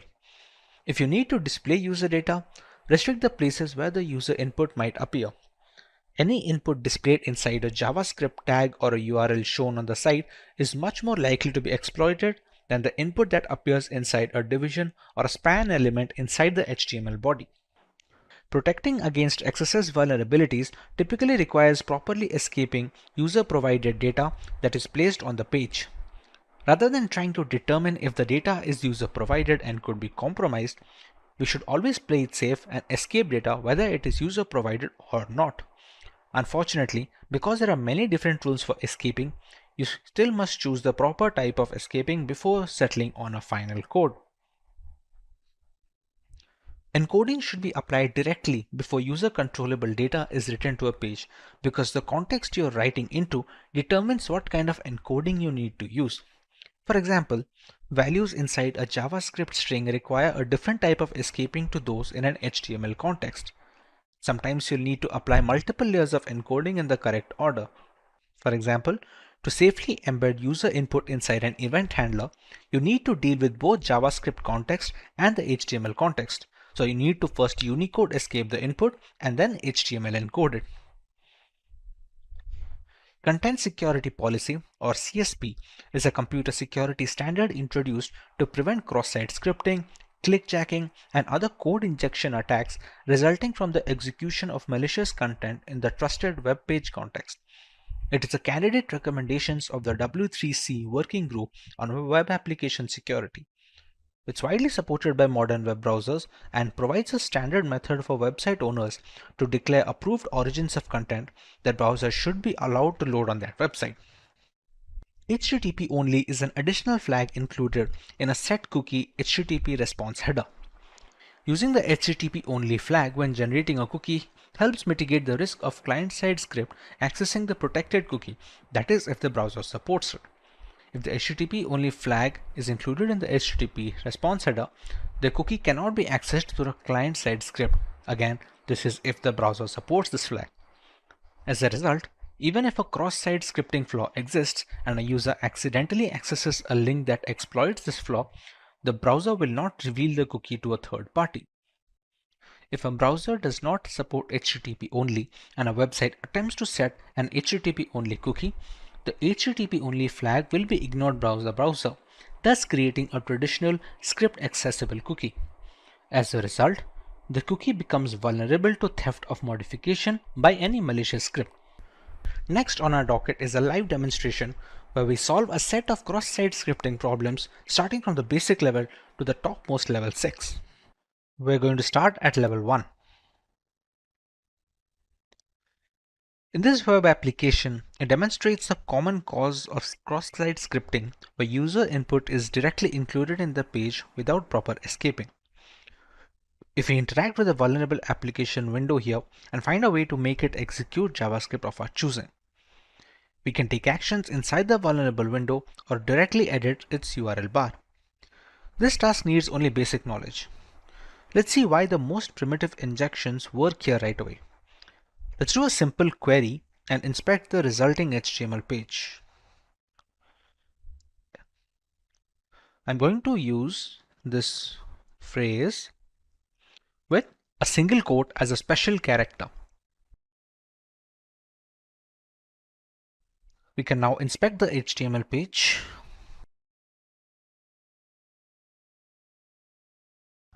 We can see here in this line, the special character single quote appears in the result over here. The provided query text is placed directly in a B tag, as in a body element. We need to perform a reflected XSS into the web application because they are non-persistent XSS attacks and the payload should be included in the URL to perform successful exploitation. We can use any payload, but we're going to use the simple one to perform an alert in this web application. It's simple and can be shown easily. We're just going to write the script over here.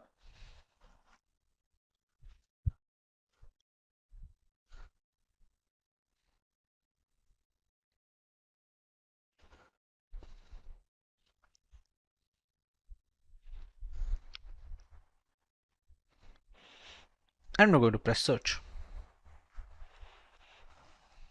As you can see, we have successfully launched our first cross-site scripting attack. We can see an alert box pop up with the necessary message, and a similar process can be used to steal browser cookies and passwords, albeit with different commands. Now we have the option to move to level 2. In this web application, it shows that how easily XSS bugs can be introduced in complex chat applications. Chat app conversations are stored in a database and retrieved when a user wants to see the conversation. Therefore, if a malicious user injects some JavaScript code, all visitors will be infected. This kind of cross-site scripting attack is more powerful and it is more riskier than reflected cross-site scripting attacks, and that's why it is known as stored XSS. I posted my query with a special character of a single quote, and this is what I get.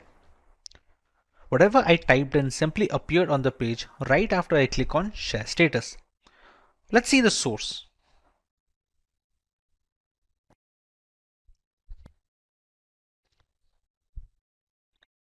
You can see here, the text I posted seems directly put inside a block code tag. So even a simple script tag we used in level 1 should work here, but it will not. Let us examine the code to understand why. We're going to toggle the code over here and check the index.html file.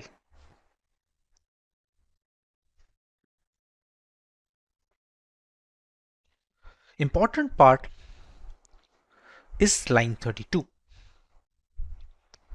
The generated HTML fragment, which is the HTML variable in the code, is added to the mail HTML using the inner HTML method. So when the browser parsing this HTML fragment, it will not execute any script tag defined within that HTML fragment. HTML parser will not execute a script tag when it parses HTMLs via this method. This is why the script tag like we used in level 1 is not going to work here. Our solution is to use events. Events will execute the defined JavaScripts. We're going to use an image over here.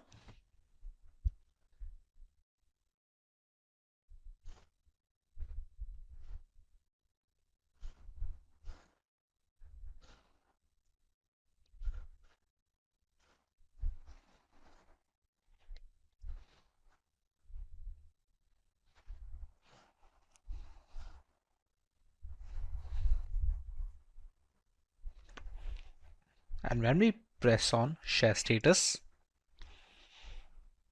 in the above injection, we are loading an image that doesn't exist, which causes to trigger an onError event. In onError event, it will execute our alert method. With that, we are able to beat level 2, and we can now move up to the next level in our challenge.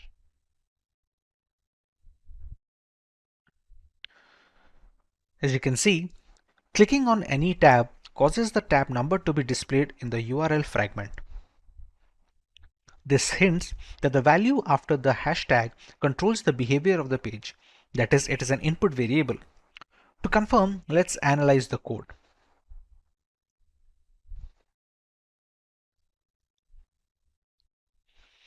As you can see in line 43, inside the event handling, the value provided after the hash in the URL is directly passed onto the choTab method.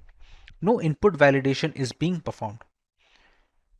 The value passed to the choseTab method is directly injected into the img tag in line 17.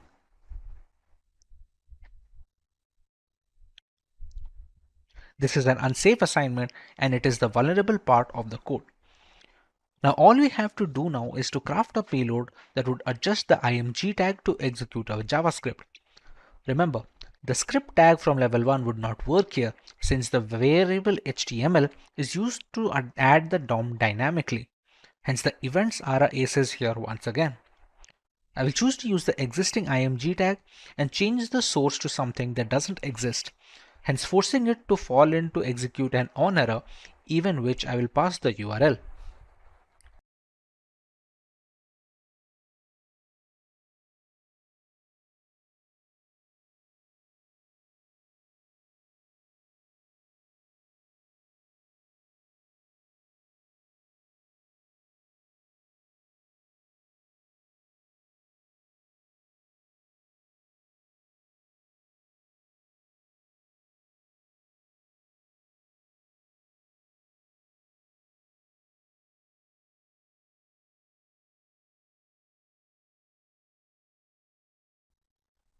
Once we visit that URL, we can see that our Java pop-up has opened up here with the same message of XSS level 3 has been completed. With this, we can now move on to level 4, which is going to present a different kind of attack.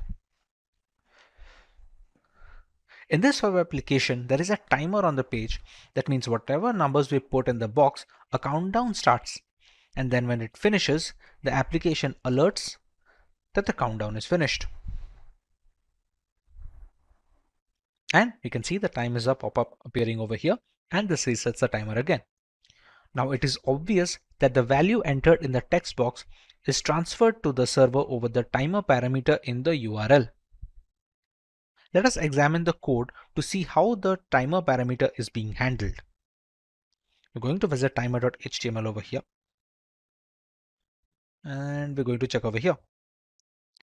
In line 21, the start timer method is being called in the onload event. However, the timer parameter is being directly passed to the start timer method. We need to perform a pop-up alert in the web application which escapes the content of the function start timer without breaking the JavaScript code. The parameter value is directly added to the start timer method without any filtering. What we can try to do here is to inject an alert function to be executed inside the onload event along with the start timer method.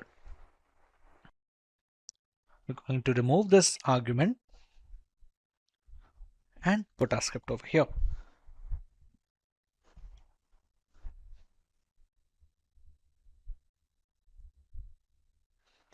Now when we press on create timer, and we have a pop-up with the XSS level 4 completed. We can now move on to level 5.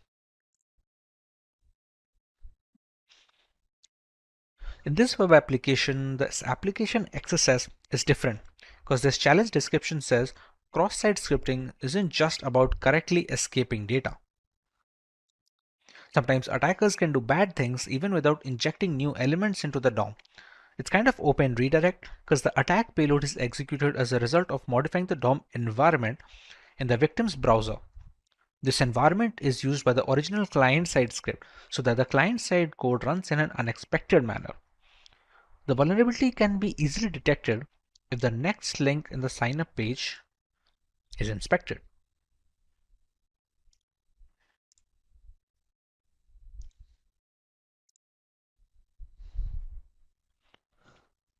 The href attribute value of next link is confirmed, which is exactly the value of the next URL query parameter. As you can see over here. This means using the next query parameter can be used to inject a JavaScript code to the href attribute of the next link. The following is the best way to do it. As soon as the user clicks on the link, the script will be triggered.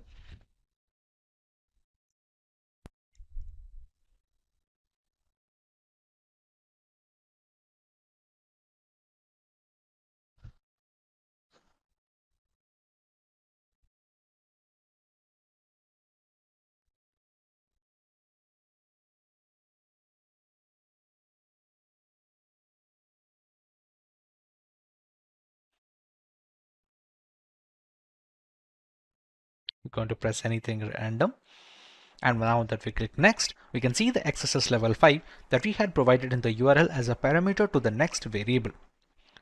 Since the value of next provided appears on a pop-up, we can consider the attack a success and move on to the final level 6. In this web application, it shows some of the external JavaScript is retrieved.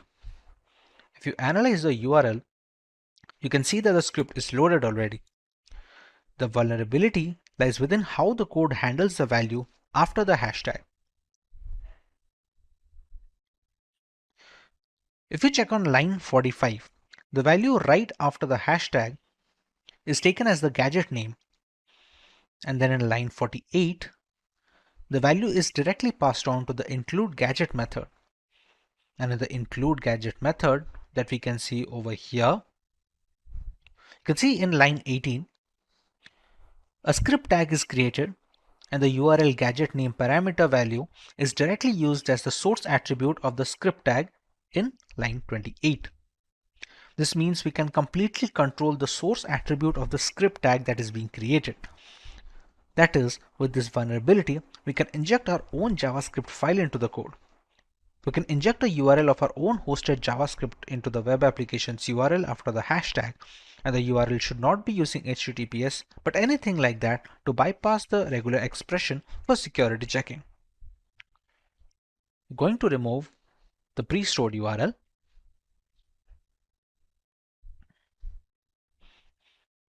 and we're going to load our own JavaScript file.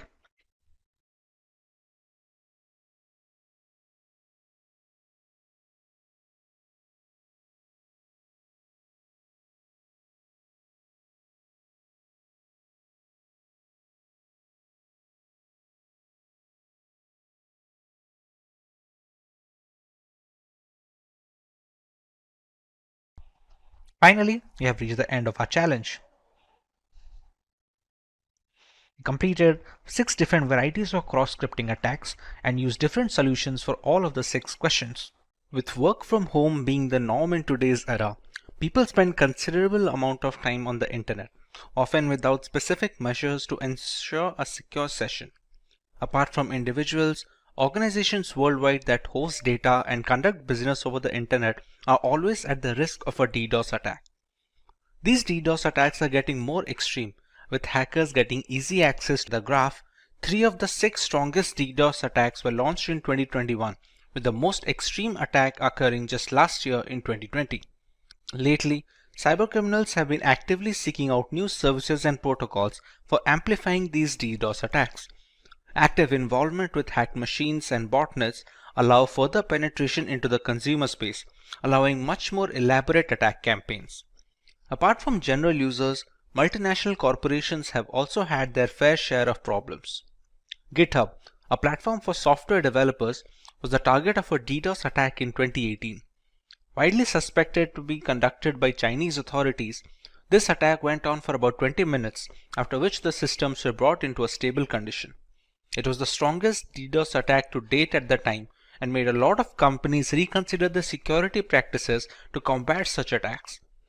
Even after years of experimentation, DDoS attacks are still at large and can affect anyone in the consumer and corporate space.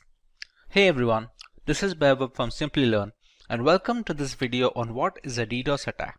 Let's learn more about what is a DDoS attack. A distributed denial of service attack, or DDoS, is when an attacker or attackers attempt to make it impossible for a service to be delivered. This can be achieved by thwarting access to virtually anything: servers, devices, services, networks, applications, and even specific transactions within applications.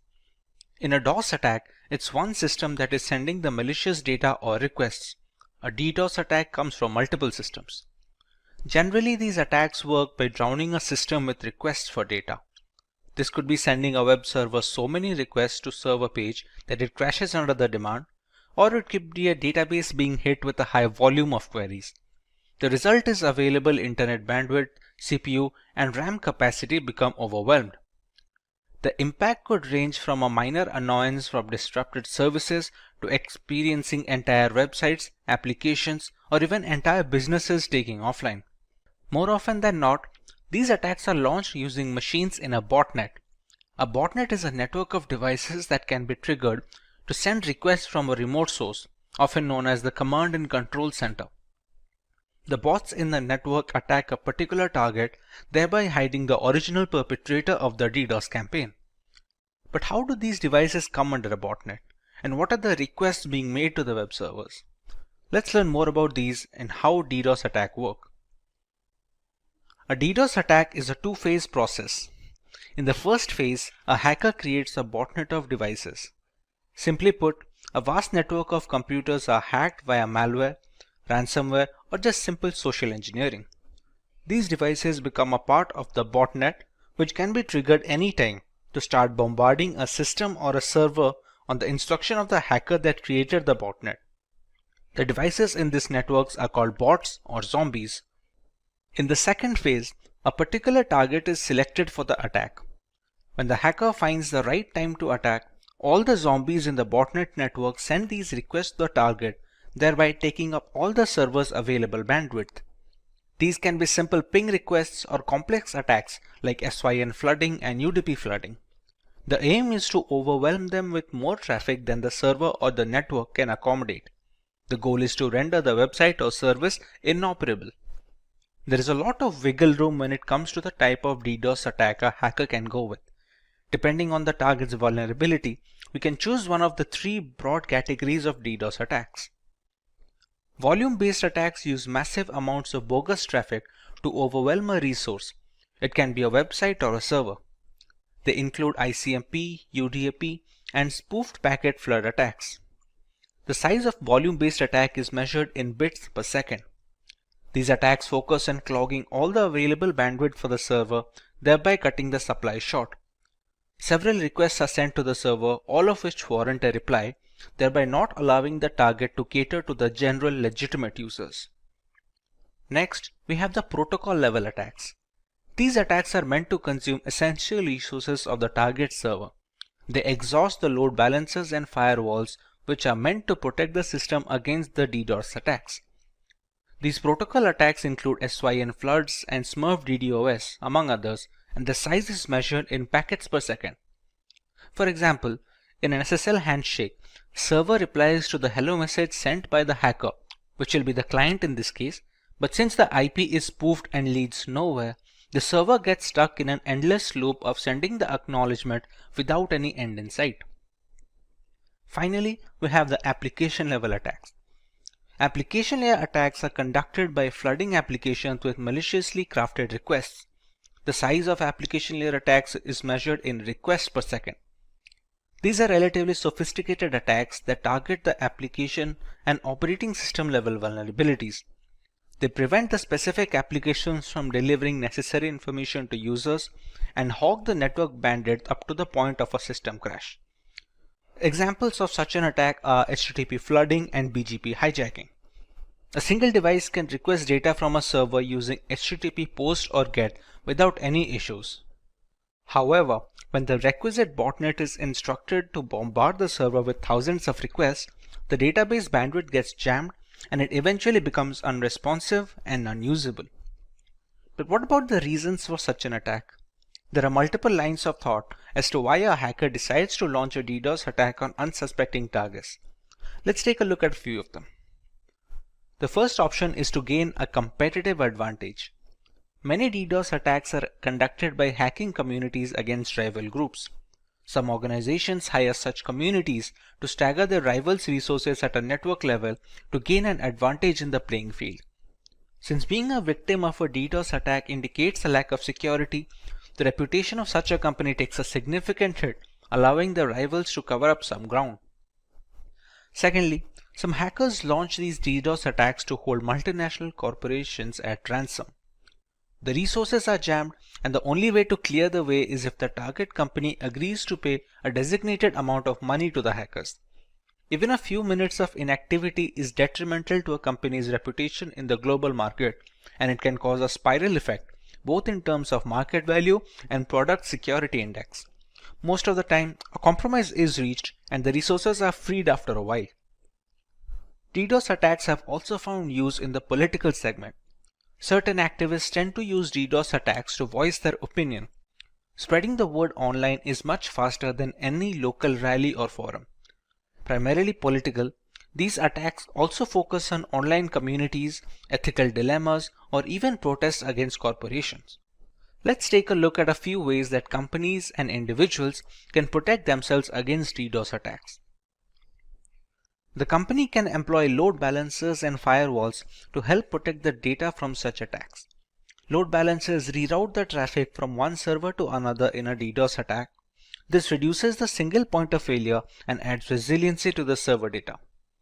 A firewall blocks unwanted traffic into a system and manages the number of requests made at a definite rate. It checks for multiple attacks from a single IP and occasional slowdowns to detect a DDoS attack in action. Early detection of a DDoS attack goes a long way in recovering the data lost in such an event. Once you've detected the attack, you will have to find a way to respond. For example, you will have to work on dropping the malicious DDoS traffic before it reaches your server so that it doesn't throttle and exhaust your bandwidth. Here's where you will filter the traffic so that only legitimate traffic reaches the server. By intelligent routing, you can break the remaining traffic into manageable chunks that can be handled by your cluster resources. The most important stage in DDoS mitigation is where you will look for patterns of DDoS attacks and use those to analyze and strengthen your mitigation techniques. For example, blocking an IP that's repeatedly found to be offending is a first step. Cloud providers like Amazon Web Services and Microsoft Azure, who offer high levels of cybersecurity, including firewalls and threat monitoring software, can help protect your assets and network from DDoS criminals. The cloud also has greater bandwidth than most private networks, so it is likely to fail if under the pressure of increased DDoS attacks. Additionally, reputable cloud providers offer network redundancy duplicating copies of your data, systems, and equipment, so that if your service becomes corrupted or unavailable due to a DDoS attack, you can switch to a secure access on backed up versions without missing a beat. One can also increase the amount of bandwidth available to a host server being targeted. Since DDoS attacks fundamentally operate on the principle of overwhelming systems with heavy traffic, simply provisioning extra bandwidth to handle unexpected traffic spikes can provide a measure of protection. This solution can prove expensive, as a lot of that bandwidth is going to go unused most of the time. A content delivery network, or a CDN, distributes your content and boosts performance by minimizing the distance between your resources and end users. It stores the cached version of your content in multiple locations, and this eventually mitigates DDoS attacks by avoiding a single point of failure when the attacker is trying to focus on a single target. Popular CDNs include Akamai CDN, Cloudflare, AWS CloudFront, etc. Let's start with our demo regarding the effects of DDoS attacks on a system.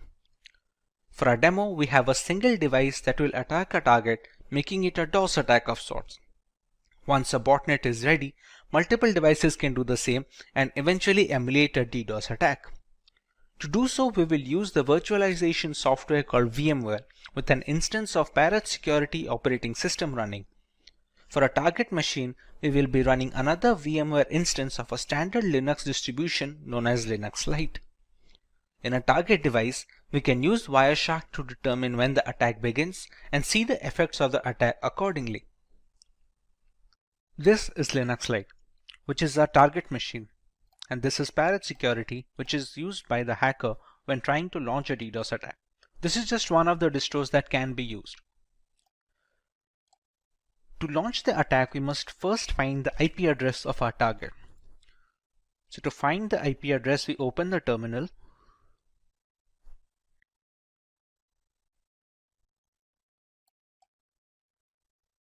We use the command ifconfig.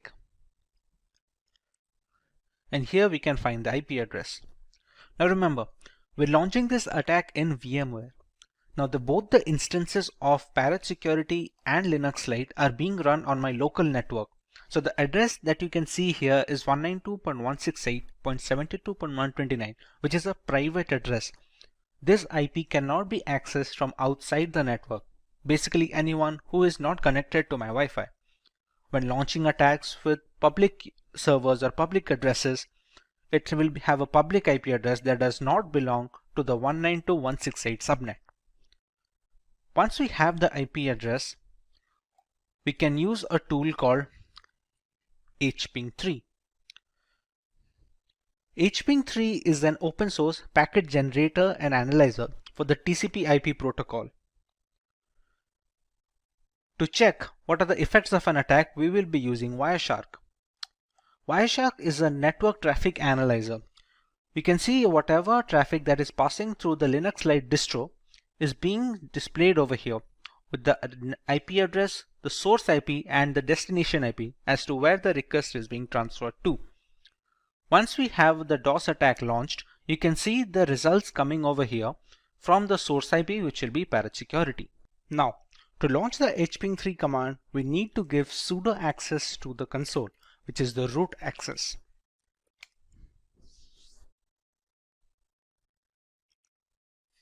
Now, we have the root access for the console.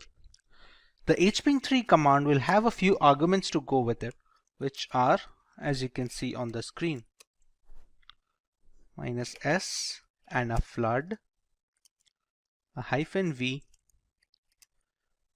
-p18, and the IP address of the target, which is 192.168.72.129.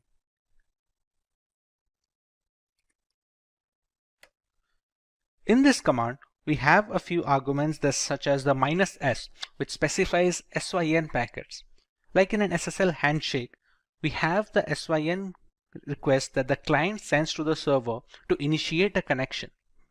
The -flood aims to ignore the replies that the server will send back to the client in response to the SYN packets. Here the Parrot Security OS is the client and Linux Lite being the server. -v stands for verbosity, as in where we will see some output when the requests are being sent.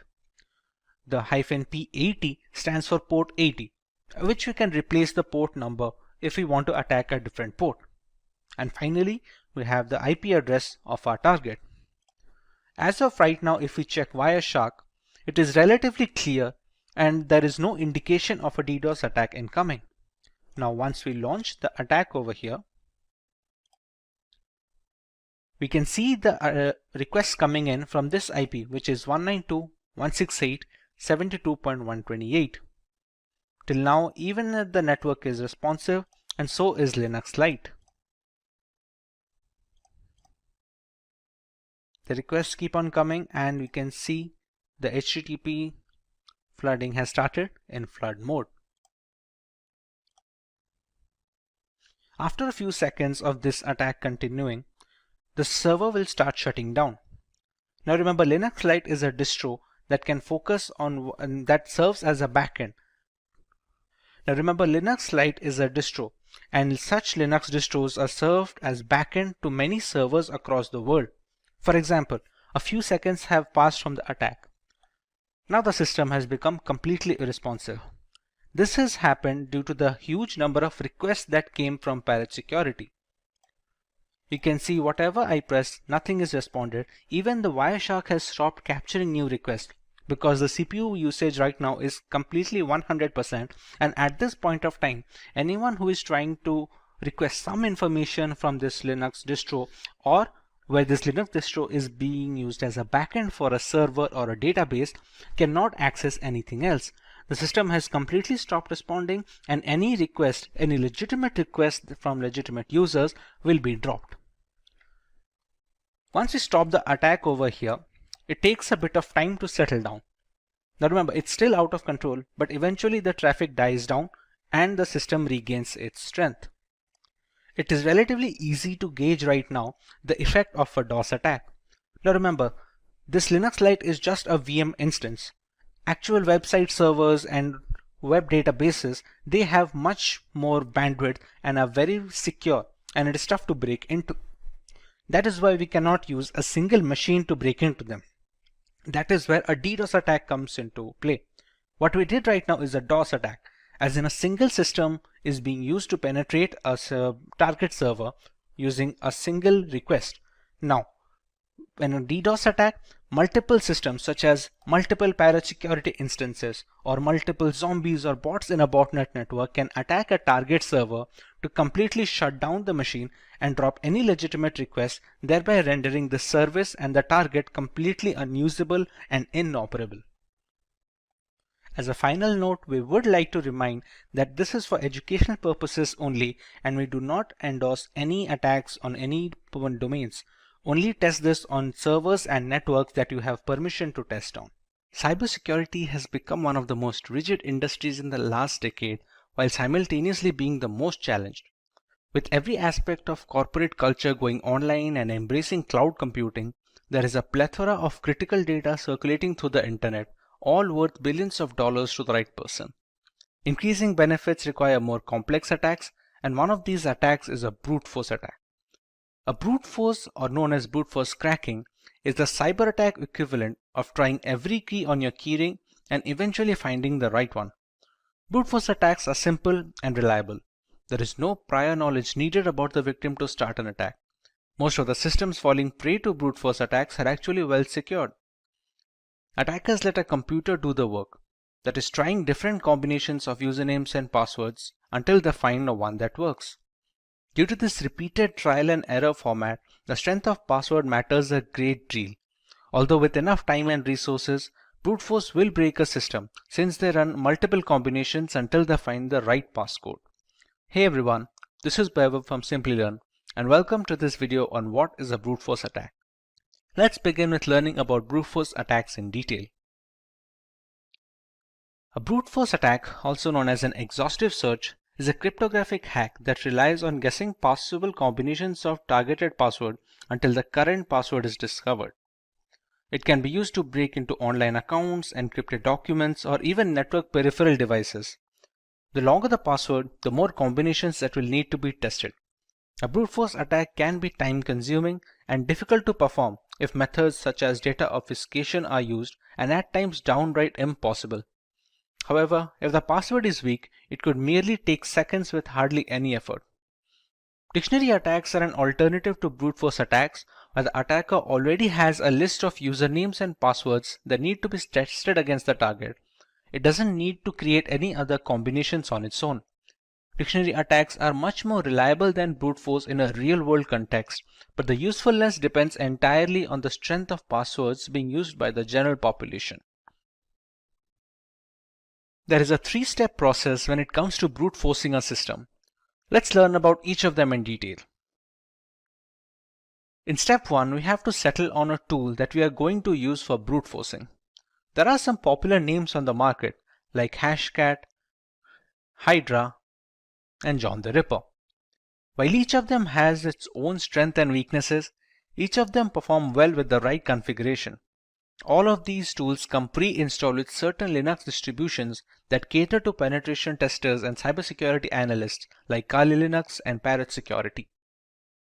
After deciding what tool to use, we can start generating combinations of alphanumeric variables whose only limitation is the number of characters. For example, while using Hydra, a single 6-digit password will create 900,000 passwords with only digits involved. Add alphabets and symbols to that sample space and that number grows exponentially. The popular tools allow customizing this process. Let's say the hacker is aware of the password being a specific 8-digit word containing only letters and symbols. This will substantially increase the chances of being able to guess the right password since we remove the time taken to generate the longer ones. We omit the need for including digits in such combinations. These small tweaks go a long way in organizing an efficient brute force attack, since running all the combinations with no filters will dramatically reduce the odds of finding the right credentials in time. In the final step, we run these combinations against the file or service that is being broken. We can try and break into a specific encrypted document, a social media account, or even devices at home that connect to the internet. Let's say there is a Wi-Fi router. The generated passwords are then fed into the connection one after the other. It is a long and arduous process, but the work is left to the computer rather than someone manually clicking and checking each of these passcodes. Any password that doesn't unlock the router is discarded and the brute force tool simply moves on to the next one. This keeps going on until we find the right combination which unlocks the router. Sometimes reaching the success stage takes days and weeks, which makes it cumbersome for people with low computing power at their disposal. However, the ability to crack any system in the world purely due to bad password habits is very appealing, and the general public tends to stick with simple and easy to use passwords. Now that we have a fair idea about how brute force works, let's see if we can answer this question. We learned about how complex passwords are tougher to crack by brute force. Among the ones listed on the screens, which one do you believe will take the longest to be broken when using brute force tools? Leave your answers in the comment section and we will get back to you with the correct option next week. Let's move on to the harmful effects of getting a system compromised due to brute force attacks. A hacked laptop or mobile can have social media accounts logged in, giving the hackers free access to the victim's connections. It has been reported on multiple occasions where compromised Facebook accounts are sending malicious links and attachments to people on their friends list. One of the significant reasons for hacking, malware infusion is best done when spread from multiple devices, similar to distributing spam. This reduces the chance of circling back the source to a single device which belongs to the hacker. Once brute forced, a system can spread malware via email attachments, sharing links, file upload via FTP, etc. Personal information such as credit card data, usage habits, private images and videos are all stored in our systems, be it in plain format or root folders. A compromised laptop means easy access to these information that can be further used to impersonate the victim regarding bank verification, among other things. Once a system is hacked, it can also be used as a mail server that distributes spam across lists of victims. Since the hacked machines all have different IP addresses and MAC addresses, it becomes challenging to trace the spam back to the original hacker. With so many harmful implications arising from a brute force attack, it's imperative that the general public must be protected against such. Let's learn about some of the ways we can prevent ourselves from becoming a victim of brute force attacks. Using passwords consisting of alphabets, letters, and numbers have a much higher chance of withstanding brute force attacks thanks to the sheer number of combinations they can produce. The longer the password, the less likely it is that a hacker will devote the time and resources to brute force them.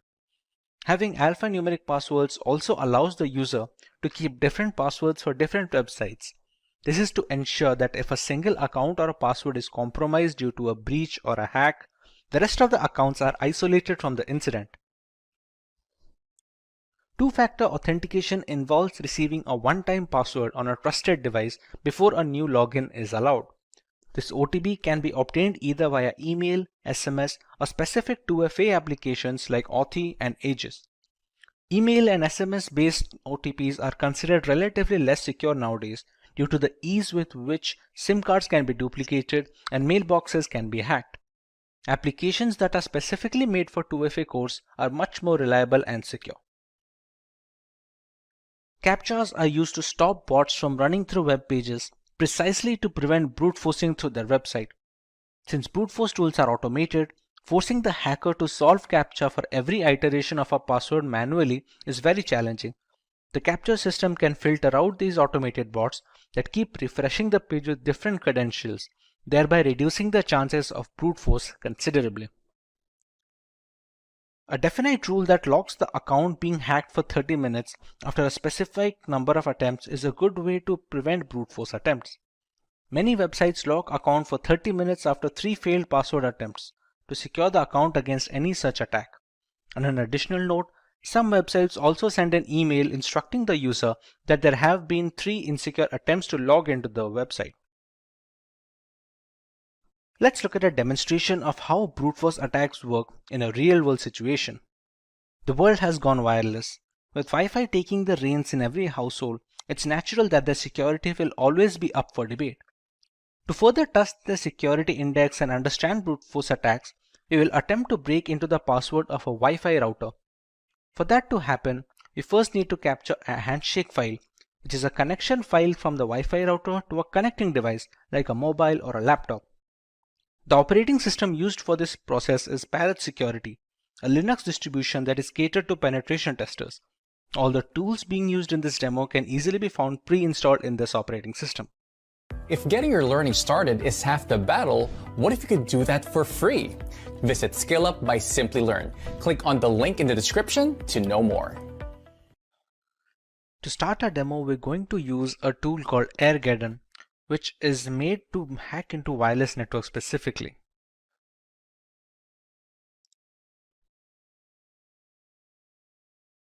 At this point, it's going to check for all the necessary scripts that are installed in the system. To crack into a Wi-Fi and to capture the handshake file, we're going to need an external network card. The significance of the external network card is a managed mode and a monitor mode. For now, the WLX1 named card is my external network adapter, which I'm going to select. To be able to capture data over the air, we're going to need to put it in monitor mode. As you can see above, it's written it is in managed mode right now. So we're going to select option 2, which is to put the interface in monitor mode. And its name is now WLAN 0 monitor. The monitor mode is necessary to capture data over the air. That is the necessary reason why we need an external card, since a lot of inbuilt cards that come with the laptops and the systems, they cannot have a monitor mode installed. Once we select the mode, we can go into the 5th, which is the handshake tools menu. In the first step, we have to explore for targets, and it is written that monitor mode is necessary to select a target. So let's explore for targets and press enter.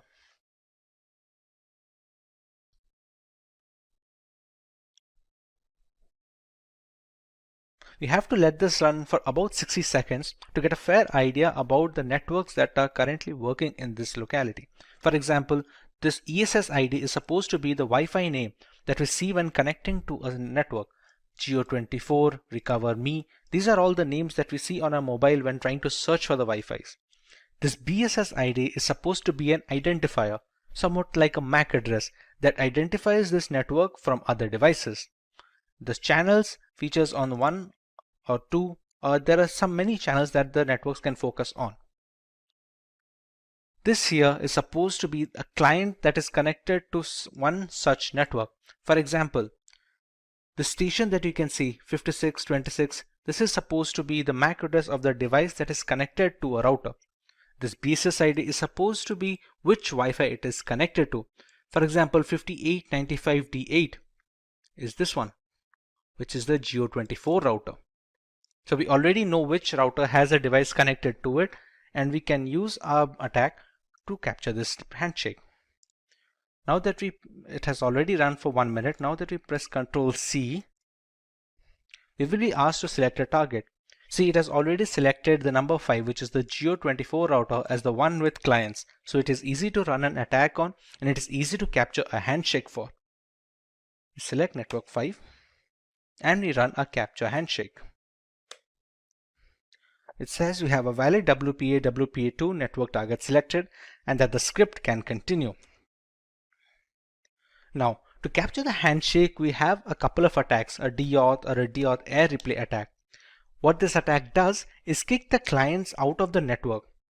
In return, when they try to reconnect to the Wi-Fi, as they are configured that way, that when a client is disconnected, it tries to reconnect it immediately, it tries to capture a handshake file, which in turn contains the security key, which is necessary to initiate the handshake. For our demo, let's go with the second option, that is the DAuth air replay attack. Select a timeout value, let's say we give it 60 seconds, and we start the script. We can see it capturing data from the Geo24 network, and here we go. We have the WPA handshake file.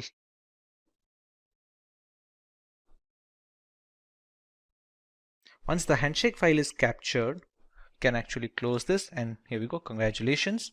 In order to capturing a handshake, it has verified that a PMK ID from the target network has successfully been captured. This is the file that is already stored. It's a .cap file. For the path, we can, let's say we can keep it in a desktop. Okay, we give the path and the handshake file is generated. We can already see a target over here, same Geo24 router with the BSS ID. Now if we return to its main menu, we already have the handshake file captured with us. Now our job is to brute force into that handshake capture file. The capture file is often encrypted with the security key of the Wi-Fi network. If we know how to decrypt it, we will automatically get the security key. So let's go to the offline WPA2 decrypt menu. Since we'll be cracking personal networks, we can go with option 1. Now to run the brute force tool, we have two options. Either we can go with the aircrack or we can go with the hashcat. Let's go with aircrack plus crunch, which is a brute force attack against a handshake file. We can go with option 2. It can already detect the capture file that we have generated, so we select yes. The BSS ID is the one which denotes the Geo24 router, so we're going to select yes as well. The minimum length of the key, for example, it has already checked that the minimum length of a Wi-Fi security key, which is a WPA to PSK key, will always be more than 8 digits and below 64 digits. So we have to select something in between this range. So if we already know, let's say that the password is at least 10 digits, we can go with the minimum length as 10. And as a rough guess, let's say we put the maximum length as 20. The character set that we're going to use for checking the password will affect the time taken to brute force. For example, if we already know that, or we have seen a user use a password while connecting to the router as something that has only numbers and symbols, then we can choose accordingly. Let's say if we go with only uppercase characters and numeric characters, go with option 7 and it's going to start decrypting. So how aircrack is working right here, you can see this passphrase over here. The first 5 or 6 digits are A. It starts working its way from the end, from the last character. It keeps trying every single combination. You can see the fourth character from the right side, the D. It will eventually turn to E because it keeps checking up every single character from the end. This will keep going on until all the single characters are tested and every single combination is tried out. Since the handshake file is encrypted using the security key, that is the WPA2 key of the router, whichever passphrase is able to decrypt the handshake key completely will be the key of the Wi-Fi router. This is the way we can brute force into Wi-Fi routers anywhere in the world. Cyberattacks are frequently making headlines in today's digital environment. At any time, everyone who uses a computer could become a victim of a cyber attack. There are various sorts of cyber attacks ranging from phishing to password attacks. In this video, we'll look into one such attack that is known as botnet. But before we begin, if you love watching tech videos, subscribe to our channel and hit the bell icon never to miss an update. To begin with, let's take a look at some of the famous botnet attacks. The first one is Mirai botnet, which is a malicious program designed to attack vulnerable IoT devices and infect them to form a network of bots that on command perform basic and medium level denial of service attacks. Then we have the Zeus bot, specifically designed for attacking the system for bank related information and data. Now let's see what exactly a botnet is. Botnet refers to a network of hijacked interconnected devices that are installed with malicious codes known as malware. Each of these infected devices are known as bots, and a hijacked criminal known as bot herder remotely controls them. The bots are used to automate large-scale attacks, including data theft, server failure, malware propagation, and denial of service attacks. Now that we know what exactly a botnet is, let's dive deeper into learning how a botnet works. During the preparation of a botnet network, the first step involves preparing the botnet army. After that, the connection between the botnet army and the control server is established. And the end, the launching of the attack is done by the bot herder. Let's understand through an illustration. Firstly, we have a bot herder that initiates the attack. According to the control server commands, the devices that are infected with the malware programs and begins to attack the infected system. Let's see some details regarding the preparation of the botnet army. The first step is known as the prepping the botnet army. The first step is creating a botnet is to infect as many as connected devices as possible. This ensures that there are enough bots to carry out the attack. This way, it creates bots either by exploiting the security gaps in the software or websites or using phishing attacks. They are often deployed through Trojan horses. For the next step we have establishing the connection. Once it hacks the device, as per previous step, it infects it with a specific malware that connects the device back to the control bot server. A bot herder uses command programming to drive the bot's actions. And the last step is known as launching the attack.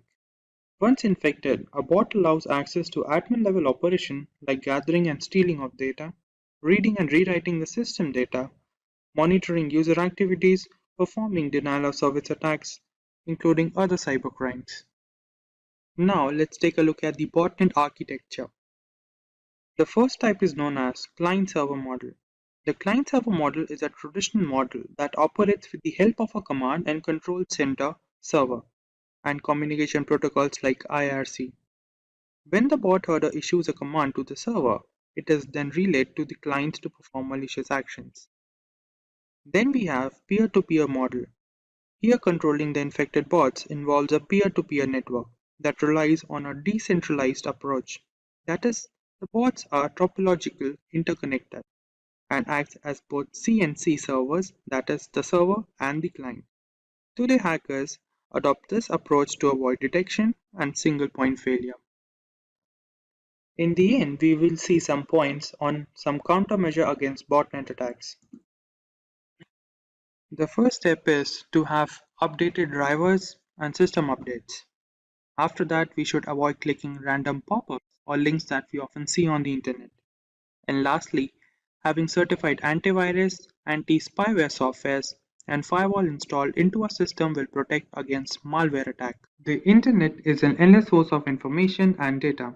Still, in some cases, we come across some occurrences like cyber attacks, hacking, forced entry, which may affect our time on the web. Hi everyone and welcome to the Simplilearn channel. Today we will discuss a topic that secretly records our input data, that is known as keyloggers. But before we begin, if you like watching tech videos, subscribe to our channel and hit the bell icon to never miss an update. To understand the keylogging problem better, let's take a look at an example. This is June. She works in a business firm where she manages the company's data regularly. This is Jacob from the information department who is here to inform her about some of the security protocols. During the briefing, she informed him about some of the problems her system was facing with, which included slow reaction speed and unusual internet activity. As Jacob heard about the problems with the system, he thinks of the possibility what could be the reason behind these problems her system was facing with. The conclusion that he came across was the keylogging issue. Unknown to the problem her system was facing with, she asked him about some of the details regarding it. For today's topic, we learn what exactly keyloggers are and how they affect our system, what are the harmful effects that keylogging can bring into the system. To begin with, we learn what exactly the keylogging program is. As the name suggests, keylogger is a malicious program or a tool that is designed to record keystrokes that are typed during data input and record them into a log file. Then the same program secretly sends these log files to its origin, where they can be used for malicious acts by the hacker. Now that we know what the keylogging program is, let's take a look how they enter into the system. Searching for a suitable driver for a system can often lead to the installation of the keylogging program into the system if we often visit suspicious sites and uncertified software are installed into our system. Then, if we use unknown links or visiting unknown websites which come through unknown addresses can also be a reason behind the keylogging issue entering into the system. And lastly, there are often cases where different pop-ups that we often see on social sites or different media sites can lead to the installation of keylogging program into our system.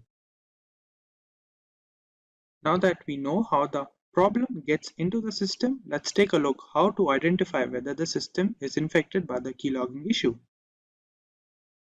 The keylogging issue can be identified if there are often cases when our keyboard lags behind the system. The data that we enter sometimes is stuck in between when we type through the input. Then, there are cases when the system freeze occurs unknowingly to what exactly could be the reason behind them. And also there are delayed reaction time for different applications that run on the system.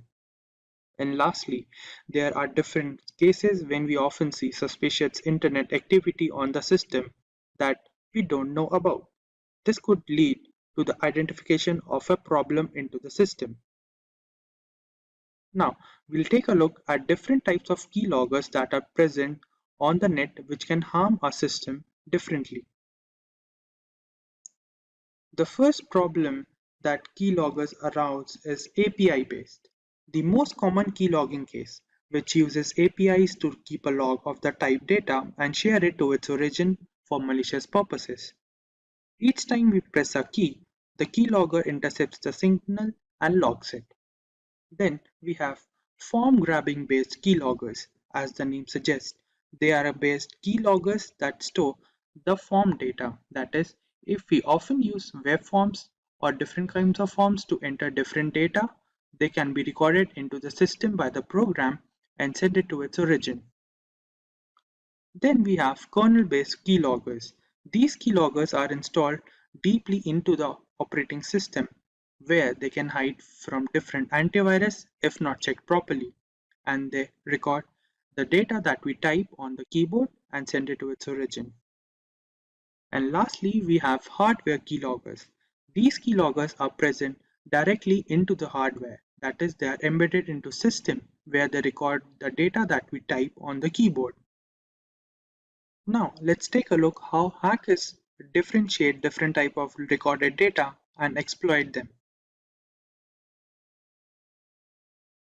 When hackers receive information about the target, they might use it to blackmail the target, which may affect the personal life of the target and also blackmail them for different money-related issues. Then, in case of company data that is recorded by the keylogging program can also affect the economic value of the company in the market, which may lead to the downfall of the company.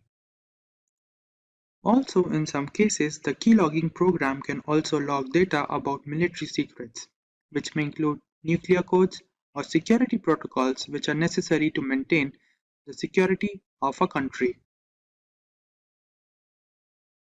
Now, let's take a look whether mobile devices get infected with the keylogging issue or not. In the case of hand devices, infection of keyloggers are low in comparison to the computer systems, as they use on-screen keyboard or virtual keyboard. But in some cases, we often see different kinds of malicious programs getting installed into the hand device if we often visit different uncertified websites or illegal websites or torrent sites. And also, the device that is infected with the keylogging issue or different kind of malicious program can often lead to the exploitation of data that includes photos, emails, or important files by the hacker or the cyber criminal that installed the particular malicious program into the system. Now, to prevent a system from getting infected by the keylogging program, let's take a look at different points. The first point includes using of different antivirus softwares or tools which can prevent the entering of malicious program into the system. Then, keeping system security protocols regularly updated is also a good habit. And lastly, using virtual keyboard to input our sensitive data, which may include bank details, login details, or different passwords related to different websites. Now that we have some understanding about the topic of keyloggers, let's take a look at the demo to further increase the knowledge about the topic. For the first step, we have to download some of the important libraries that are required into the system, which is this library. Now we'll run it. The system says the library is already installed into the system. Now let's take a look what exactly modules are required from the particular library. From this library, we'll import the keyboard module, which will help us to record the data that we type on the keyboard. Now, from the same, we'll also import key module and the listener module, and also the logging module, which will help us to record the data into a log file. For the next part, we'll write a piece of code that will allow us to save the data that is recorded by the program into a text file that will be named as key_log text file along with the date and time stamp. Let's take a look.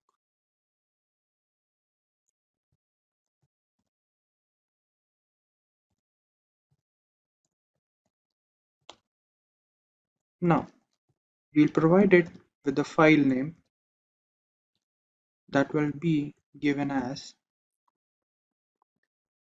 keylog.txt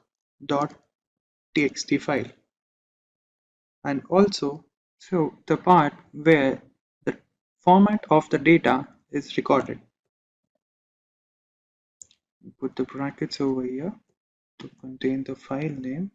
Now we'll write the format in which the data will be recorded into the log file, which will be given as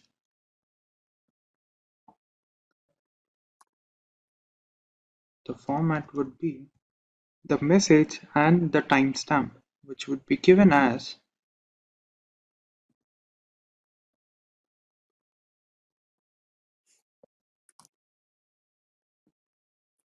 along with the timestamp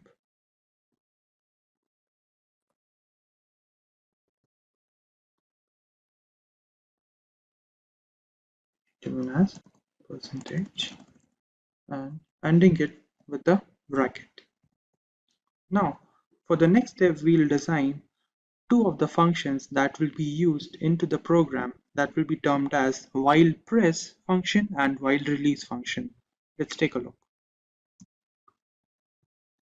While press function would be a function that will come into play when the keyboard key has been pressed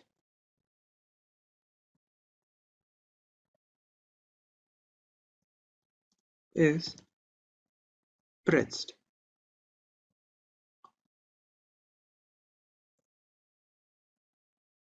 And this would go for the format that we designed in the above line and logging the pressed key info, a string file to be recorded into the log file. Now we'll design a function that is while release.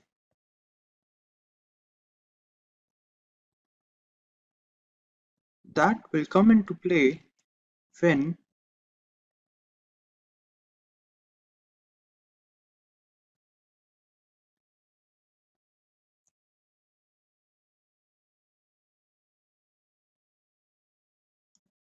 the escape key has been pressed. That is, the program will terminate itself and the program will stop from running.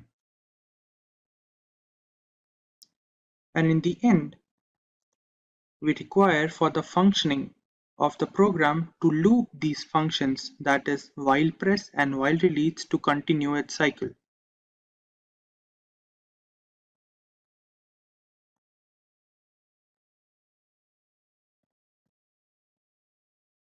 That will be going for while press and on release will contain while release function.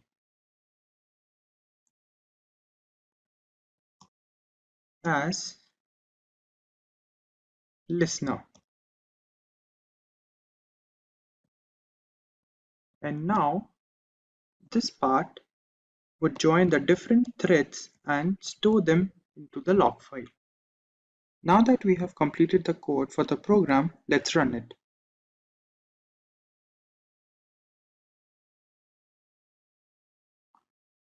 We have to wait for a moment so the program runs it. Now, to verify the program, let's open Notepad. And on the Notepad, we'll write hello world, which will be the basic whether the program is working or not. Let's take a look. And we'll go for the main page on Jupyter Notebook and refresh the page. Go to the bottom. Over here, we see the keylog text. That is a text file that we created. Let's open it. And over here, we have the data that is created. As we started with note, then this is the hello world part that we created just now, which shows that the program we created is working properly. Now that we have reached the end of the module, let's take a look at the summary. Firstly, we learned what exactly keyloggers are. Then we understood what different modes are present, how the system get infected with the keylogging problem. Then we learned how to detect the problem into our system. Then we learned what different types of keyloggers are present on the net. We also understood how hackers use the recorded data from the program. And we also learned whether mobile devices get infected with the keylogging problem or not. And lastly, we understood what different points can be taken to prevent the entering of the keylogging problem into the system. And before we begin, if you are someone who is interested in building a career in cybersecurity, or to become an ethical hacker by graduating from the best universities, or a professional who elicits to switch career with cybersecurity or ethical hacker by learning from the experts, then try giving a shot to Simplilearn's postgraduate program in cybersecurity with modules from MIT Schwarzman College of Computing. The course link is mentioned in the description box below that will navigate you to the course page, where you can find a complete overview of the program being offered. Before we learn about the Pegasus platform, let us understand what spyware is and its working. Spyware is a category of malware that can gather information regarding a user or a device straight from the host machine. It is mostly spread by malicious links via email or chat applications. When a link with the malware is received, clicking on this link will activate the spyware, which allows the hacker to spy on all our user information. With some spyware systems, even clicking on the link isn't necessary to trigger the malicious payload. This can ultimately cause security complications and further loss of privacy. One such spyware system that is making the rounds in the tech industry today is Pegasus. The Pegasus is a spyware system developed by an Israeli company known as the NSO Group. It runs on mainly mobile devices, spanning across the major operating systems like the Apple's iOS on iPhone and the standard Android versions. This is not a newly developed platform since Pegasus has existed since as early as 2016. A highly intricate spyware program that can track user location, read text messages, scan through mobile files, access device camera and microphone to record voice and video. Pegasus has all the tools necessary to enforce surveillance for any client that wishes to buy its services. Initially, the NSO Group had designed the software to be used against terrorist factions of the world. With more and more encrypted communication channels coming to the forefront, Pegasus was designed to maintain control over the data transmission that can be a threat to national security.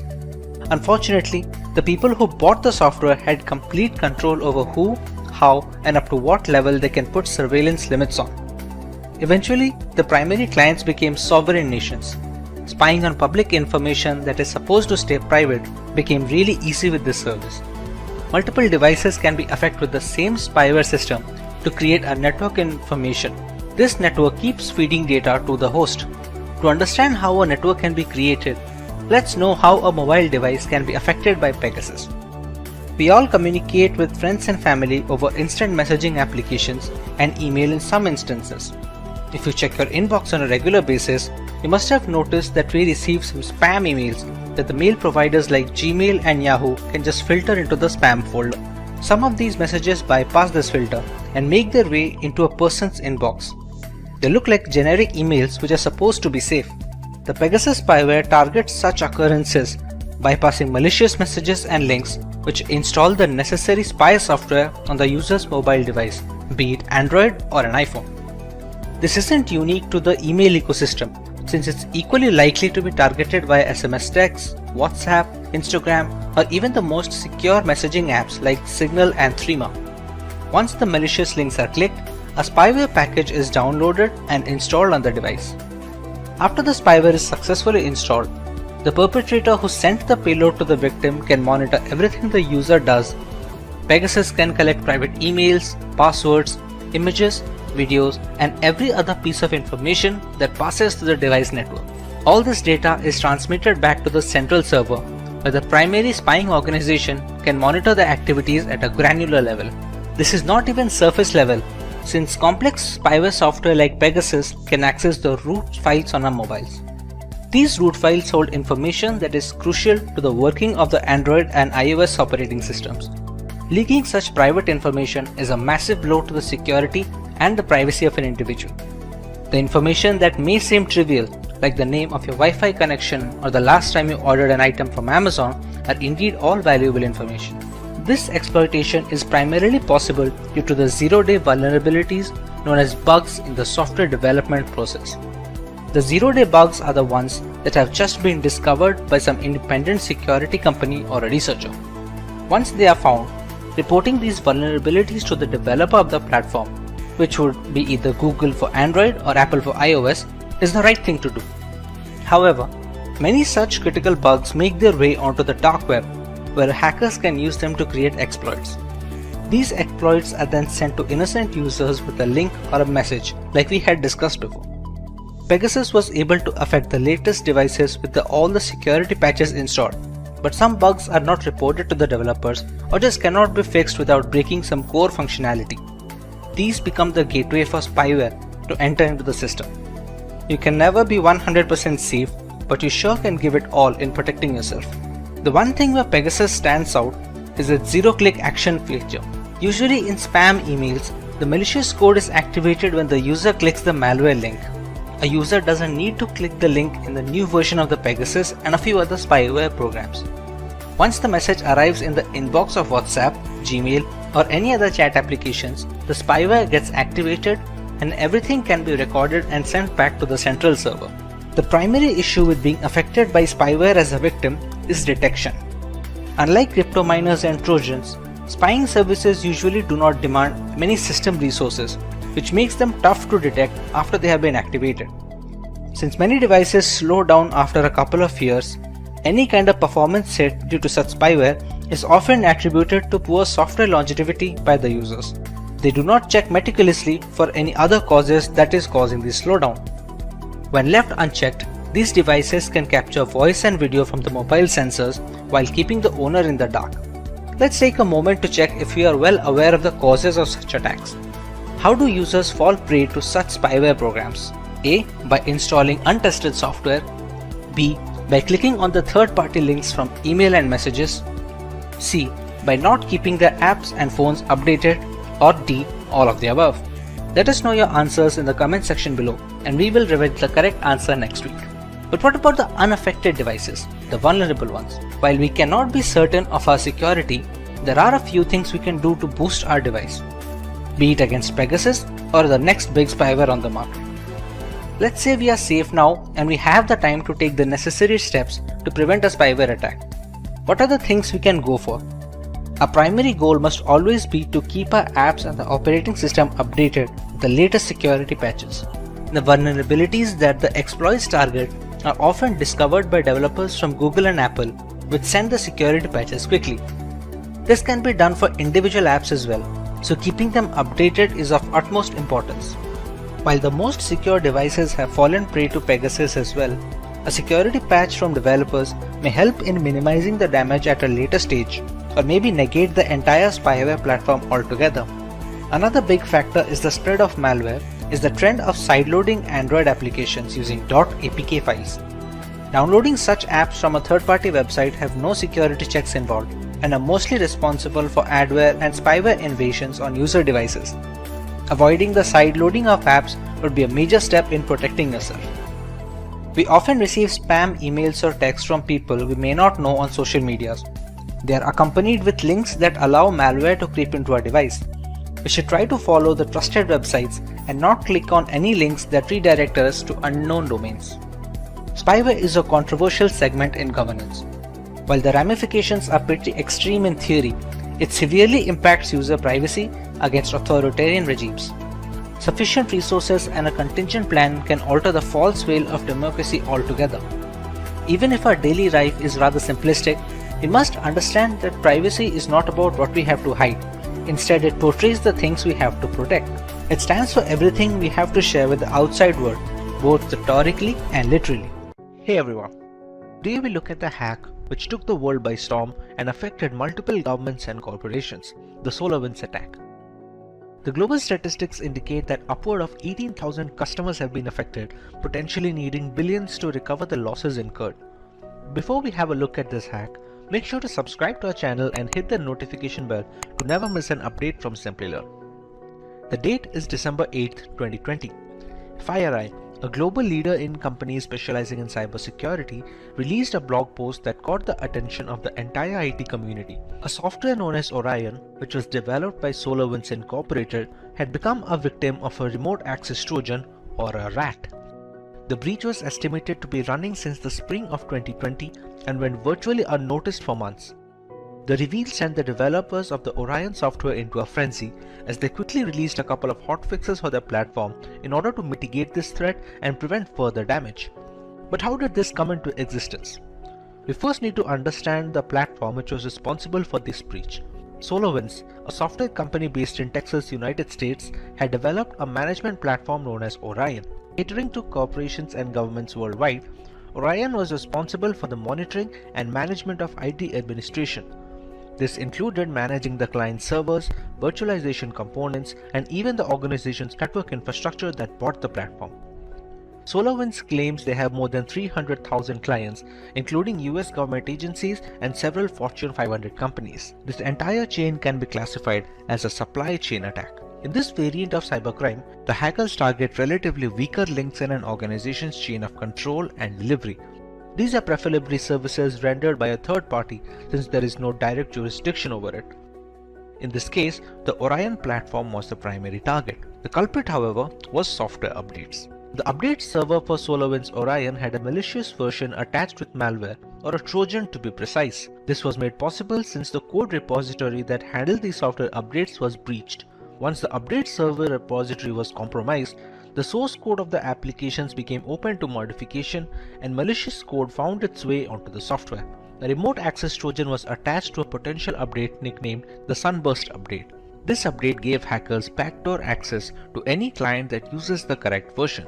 On its release, many clients believed the update to be legitimate since it came from the right source and they had no reason to believe otherwise. American government agencies were supposedly hit the hardest as the list of victims included the US Departments of Homeland Security, Treasury, and Health. Several private companies like Cisco, Nvidia, and Intel were compromised, according to a list published by the cybersecurity firm TrueSec. Most of the companies had issued quick updates to fix these vulnerabilities introduced by the software. While the actual perpetrators have never been found, it is believed that this was an act of cross-border corporate espionage conducted by state-sponsored hackers either from Russia or China. Before we move forward, let's take a recap of the things we learned. What category of malware was responsible for the SolarWinds hack? Was it one, a virus, a remote access Trojan, a spyware, or a worm? Let us know your answers in the comment section right away, and we will reveal the correct answer in a week. Coming to possible reparations, the Biden government has launched a full investigation on the effects and the repercussions of this breach. There are a couple of things that we as consumers must always tend to when working our way through the World Wide Web. Using a password manager is highly recommended, which can generate secure alphanumeric passwords. You must also use different passwords for different accounts, thereby reducing the chances of a single point of failure should one of those accounts get breached. Usage of two-factor authentication applications is also encouraged since it acts as a safety net if hackers directly get a hold of our credentials. Clicking on unknown links transmitted via emails is also a strict no, as is installing applications from unverified sources. The SolarWinds hack is estimated to cost the parent company nearly $18 million as reparations, making it one, if not the biggest hacks in cyberspace history. As recently as of July 2021, the hackers accessed some US attorneys' Microsoft 365 email accounts as part of the attack. Criminal organizations like the FBI and CIA are determined to figure out the culprits responsible for this debacle. However, the intricacy and the full extent of the breach makes it a way more complicated job than it looks on paper. The day is 26th February 2022. The world is hit with breaking news that Russian state TV channels have been hacked by Anonymous, a hacktivist collective and movement who have made a name taking part in multiple cyber wars in the past decade. This was in response to the Russian aggression on Ukrainian territory in the hopes of annexation. Anonymous hacked the Russian state TV networks to combat propaganda in Russia and highlight the damage to life meted out by the Kremlin in Ukraine. They also hacked 120,000 Russian troops' personal information and the Russian central bank, stealing 35,000 files. This served as a clear indicator of how cyber war can change the momentum in battle, something which people had never seen so closely. So, what is cyber war? A digital assault or series of strikes or hacks against a country is sometimes referred to as a cyber war. It has the ability to cause havoc on government and civilian infrastructure, as well as disrupt essential systems, causing state harm and even death. In this day and age, the internet plays a bigger role than just watching videos and learning content. It's where you have your personal data and carry financial transactions. So rather than resorting to physical violence, cyber wars become the new means to cause havoc, considering the vulnerability of the data passing through the internet. In most circumstances, cyber warfare involves a nation-state attacking another. In certain cases, the assaults are carried out by terrorist organizations or non-state actors pursuing a hostile nation's aim. In June 2021, Chinese hackers targeted organizations like Verizon to secure remote access to their networks. Stuxnet was a computer worm designed to attack Iran's nuclear facilities, but evolved and expanded to many other industrial and energy-producing sites in 2010. Since the definition of cyber war is so vague, applying rules and sanctions based on digital assault is even tougher, making the field of cyber warfare a lawless land, not bound by any rules or policies. There are multiple ways in which these attacks can be carried out. A major category of cyber attack is espionage. Espionage entails monitoring other countries to steal critical secrets. This might include compromising vulnerable computer systems with botnets or spear phishing attempts before extracting sensitive data in cyber warfare. The next weapon in cyber war is sabotage. Government agencies must identify sensitive data and its dangers if it is exploited. Insider threats, such as disgruntled or irresponsible personnel or government staff with ties to the attacking country, can be used by hostile countries or terrorists to steal or destroy information. By overwhelming a website with bogus requests and forcing it to handle them, denial of service attacks prohibit real users from accessing it. Attacking parties may use this form of assault to disrupt key operations and systems and prevent citizens, military, and security officials and research organizations from accessing sensitive websites. But what benefits does cyber war offer in contrast to traditional physical warfare? The most important advantage is the ability to conduct attacks from anywhere globally without having to travel thousands of miles. As long as the attacker and target are connected to the internet, organizing and launching cyber wars is relatively less tedious than physical warfare. People living in or battling for a country are subjected to propaganda attacks in an attempt to manipulate their emotions and thoughts. Digital infrastructure is highly crucial in today's modern world. Starting from communication channels to secure storage servers, crippling a country's footprint and control on the internet is very damaging. But what are some of the ways we as citizens protect ourselves in the case of a cyber war? In the unfortunate event that your country is involved in warfare, be sure to fact-check every piece of information and follow only trusted sources in that frame of time. Even conversations online should be limited to a need-to-know basis, considering propaganda campaigns have the power to influence the tide of war drastically. It is highly crucial to follow basic security guidelines to secure our devices, like regularly updating our operating systems, occasionally running full system antivirus scans, etc. If your country or organization is being attacked, having devices segregated in a network goes a long way in bolstering security.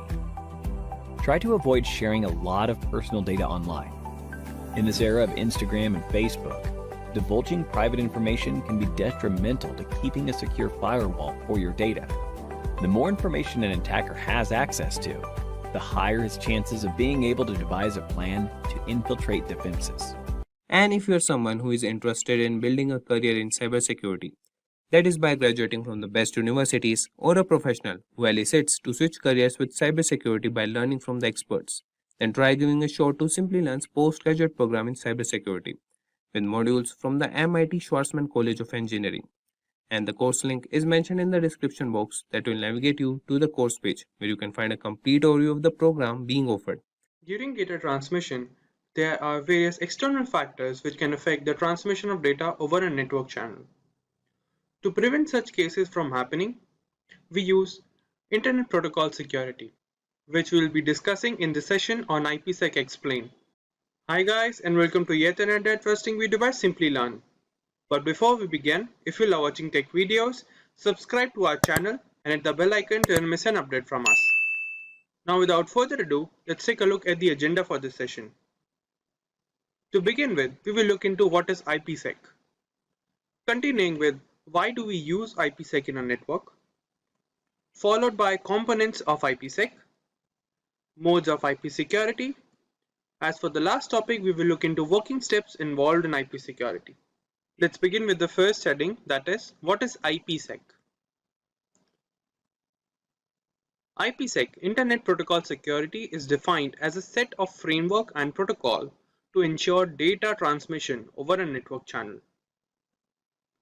This protocol was initially defined of two main protocols for data security over a network channel, which were authentication header, which is responsible for data integrity and anti-replay services.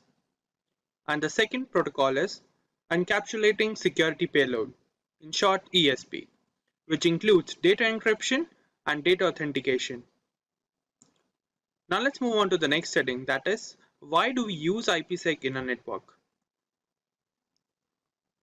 IPsec is used to secure sensitive data and information, such as company data, clinical data, bank data, and various sensitive information regarding an institution, which are used during data transmission over a network channel.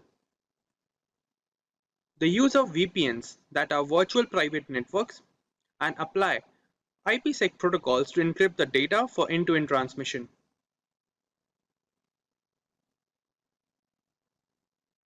Let's continue with why do we use IPsec services.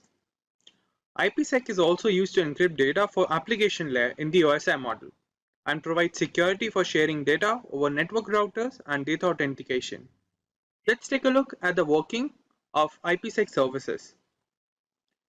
To begin with, we have two different systems, System 1 and System 2, which will establish a network channel, and then the encryption of data will take place when one host will share the data to the second host.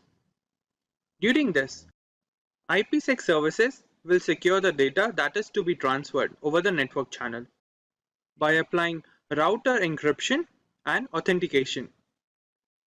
Now let's move on to the next topic, that is components of IPsec. The IPsec services comprises of multiple protocols that ensure the data transmission over the network channel. The first one is Encapsulating Security Payload Protocol, in short ESP. This protocol of IP security provides data encryption and authentication services, and it also authenticates and encrypts the data packet in the transmission channel.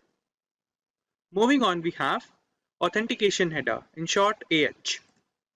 Similar to ESP, the authentication header also provides all the security services, but it does not encrypt the data. It also protects the IP packet and adds additional headers to the packet header. The modified IP datagram looks this way, where the IP components are included at the second position, the 7th position, and the 6th position, along with the authentication of data services over the network channel. Moving on, we have Internet Key Exchange, IKE. This protocol provides protection for content data and also changes the attribute of the original data to be shared by implementing SHA and MD5 algorithms. They also check the message for authentication and then only is forwarded to the receiver side. For example, this is the original data packet we are used to with IP header path, TCP UDP and data. Whereas this is the modified IPsec data packet where a ESP header is added between IP header and the TCP protocol. Now let's move on to the next heading, that is modes of IPsec. There are basically two types of IPsec modes available for data transmission over the network channel, where the first one is tunnel mode. This mode of transmission is used to secure gateway to gateway data. It is applied when the final destination of the data is to be connected to a sender side through a connection gateway over the internet. For example, we have two hosts, host A and host B. Through the host A, we are sending a message to host B, which will pass through a gateway at host A point, and it passes through a gateway to host B then.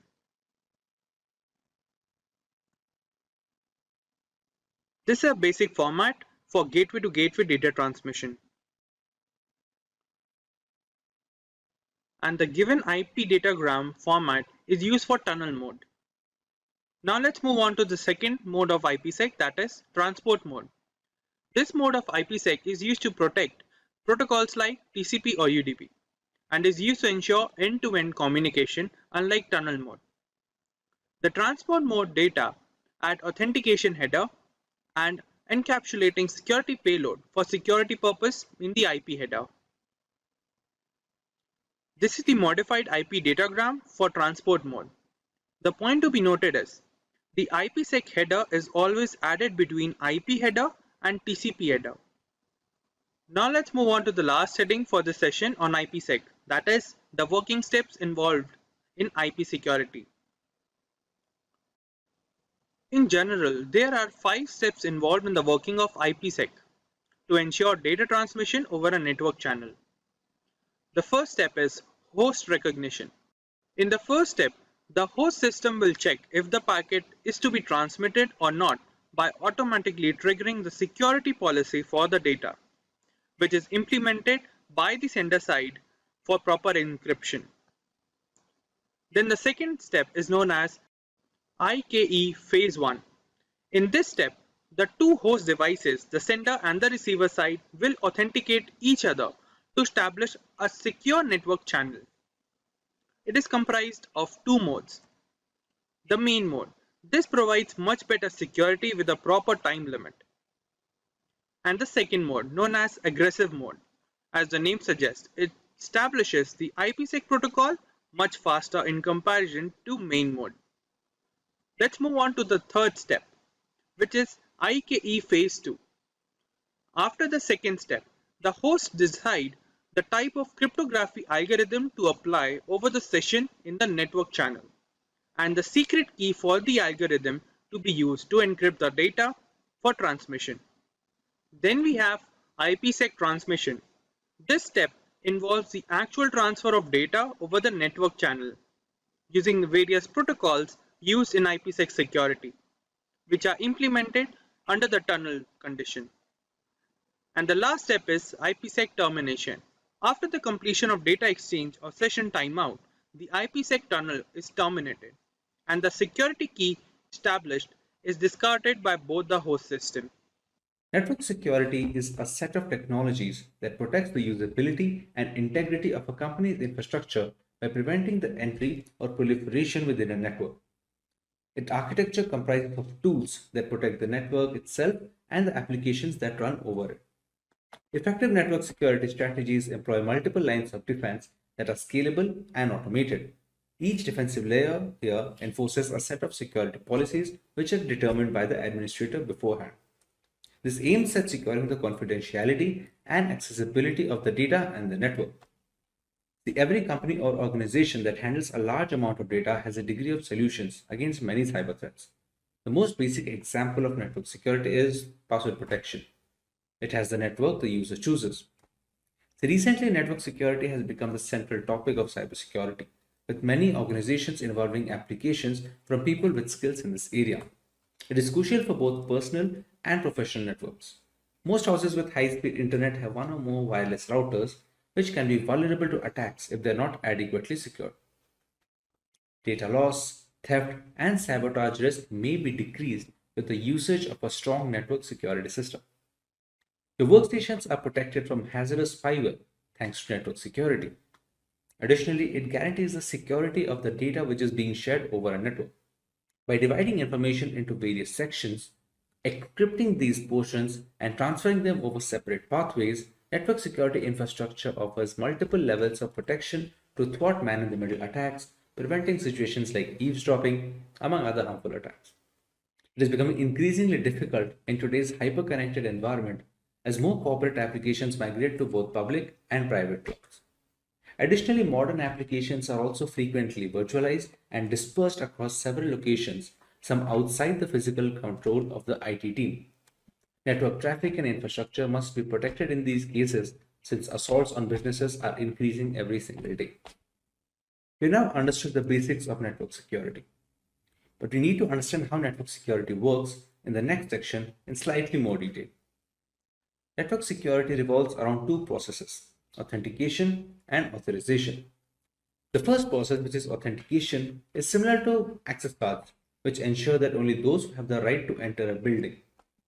In other words, authentication checks and verifies that it is indeed the user belonging to the network who is trying to access or enter it, thereby preventing unauthorized intrusions. Next comes authorization. This process decides the level of access provided to the recently authenticated user. For example, Network admin needs access to the entire network, whereas those working within it probably need access to only certain areas within the network. Based on the network user's role, the process of determining the level of access or permission level is known as authorization. Today's network architecture is complex and faces a threat environment that is always changing and attackers that are always trying to find and exploit vulnerabilities. These vulnerabilities can exist in many areas, including devices, data, applications, users, and locations. For this reason, many network security management tools and applications are in use today that address individual threats. When just a few minutes of downtime can cause widespread disruption and massive damage to an organization's bottom line and reputation, it is essential that these protection measures are in place beforehand. Now that we know a little about network security and its working, let's cover the different types of network security. The fundamental tenet of network security is the layering of protection for massive networks and stored data that ensure the acceptance of rules and regulations. As a whole, there are three types. The first of which is physical security, the next being technical, and the third being administrative. Let's look into physical security first. This is the most basic level that includes protecting data and network to unauthorized personnel from acquiring control over the confidentiality of the network. These include external peripherals and routers that might be used for cable connections. The same can be achieved by using devices like biometric systems. Physical security is critical, especially for small businesses that do not have many resources to devote to security personnel and the tools as opposed to large firms. When it comes to technical network security, it focuses mostly on safeguarding data either kept in the network or engaged in network transitions. This kind fulfills two functions. One is defense against unauthorized users, the other is a defense against malevolent actions. The last category is administrative. This level of network security protects user behavior, like how the permission has been granted and how the authorization process takes place.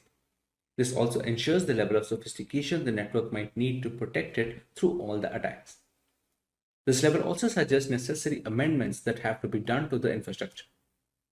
I think that's all the basics that we need to cover on network security, in which our next topic we're going to go through two mediums of network security, which are the transport layer and the application layer. The transport layer is a way to secure information as it is carried over the internet, with users browsing websites, emails, instant messaging, etc. TLS aims to provide a private and secure connection between a web browser and a website server. It does this with a cryptographic handshake between two systems using public key cryptography. The two parties to the connection exchange a secret token, and once each machine validates this token, it is used for all communications. The connection employs lighter symmetric cryptography to save bandwidth and processing power. Since the application layer is the closest layer to the end user, it provides hackers with the largest threat surface. Poor app layer security can lead to performance and stability issues, data theft, and in some cases, the network being taken down. Examples of application layer attacks include distributed denial of service attacks or DDoS attacks, HTTP floods, SQL injections, cross-site scripting, etc. Most organizations have an arsenal of application layer security protections to combat these and more, such as web application firewalls, secure web gateway services, etc. Now that we have the theory behind network security has been covered in detail, let us go through some of the tools that can be used to enforce these network security policies. The first tool to be covered in this section is a firewall. A firewall is a type of network security device that keeps track of incoming and outgoing network traffic, and it decides which traffic to allow or deny in accordance to a set of security rules. For more than 25 years, firewalls have served as network security's first line of defense. They provide a barrier between trustworthy internal protected and regulated networks from shady external networks like the internet at some points. The next tool which can be used to bolster network security is a virtual private network, or VPN for short. It's an encrypted connection between a device and a network via the internet. The encrypted connection aids the secure transmission of sensitive data. It makes it impossible for unauthorized parties to eavesdrop on the traffic and enables remote work for the user. The usage of VPN technology is common in both corporate and personal networks. Next, we cover the importance of intrusion prevention systems in network security or IPS frameworks. An intrusion prevention system is a network security tool that continually scans the network for harmful activity and responds to it when it does occur by reporting, blocking, or discarding it. It can be either hardware or software. It's more sophisticated than an intrusion detection system or an IDS framework, which can just warn an administrator and merely identify harmful activities, while in the case of an IPS, it actually takes against that activity. The next tool in this section and the final one are going to be behavioral analytics. Behavioral analytics focus more on the statistics that are being carried over and stored through months and years of usage. Once some kind of similar pattern is noted, where the IT administrator can detect some kind of attack, the similar attacks can be stopped and the security can be further enhanced. Now that we have covered all that we need to know about network security, the necessary tools, its different types, etc., let's go to the benefits of network security as a whole. The first, which is protection against external threats. The objective for cyber assaults can be as varied as the offenders themselves. Although they're typically initiated for financial gain, whether they are industrial spies, hacktivists, or cyber criminals, these bad actors all have one thing in common, which is how quick, clever, and covert the attacks are getting. A strong cybersecurity posture that considers routine software updates may assist firms in identifying and responding to the abuse techniques, tools, and the common entry points. The next benefit is protection against internal threats. The human aspect continues to be the cybersecurity system's weakest link. Insider risk can originate from current or former workers, third-party vendors, or even trusted partners, and they can be unintentional, careless, or downright evil. Aside from that, the rapid expansion of remote work and the personal devices used for business purposes, while even IoT devices in remote locations, can make it easier for these kind of threats to go undetected until it's too late. However, by proactively monitoring networks and managing access, these dangers may be identified and dealt with before they become expensive disasters. The third benefit is increased productivity. It is nearly impossible for employees to function when networks and personal devices are slowed to a crawl by viruses and other cyber attacks during the operation of website and for the company to run. You may significantly minimize violations and the amount of downtime required to fix the breach by implementing various cybersecurity measures such as enhanced firewalls, virus scanning, and automatic backups. Employee identification of possible email phishing schemes, suspicious links, and other malicious criminal activities can also be aided by education and training. Another benefit is brand trust and reputation. Customer retention is one of the most crucial elements in business development. Customers today place a premium on maintaining brand loyalty through a strong cybersecurity stance, since this is the fastest way to get other businesses back, get referrals, and sell more tickets overall. Additionally, it helps manufacturers get on the vendor list with bigger companies as a part of the supply chain, which is only as strong as its weakest link. This opens possibilities for potential future endeavors and development. With the rise in censorship and general fear over privacy loss, consumer security is at an all-time high risk. Technology has made our lives so much easier while putting up a decent target on our personal information. It is necessary to understand how to simultaneously safeguard our data and be up to date with the latest technological developments.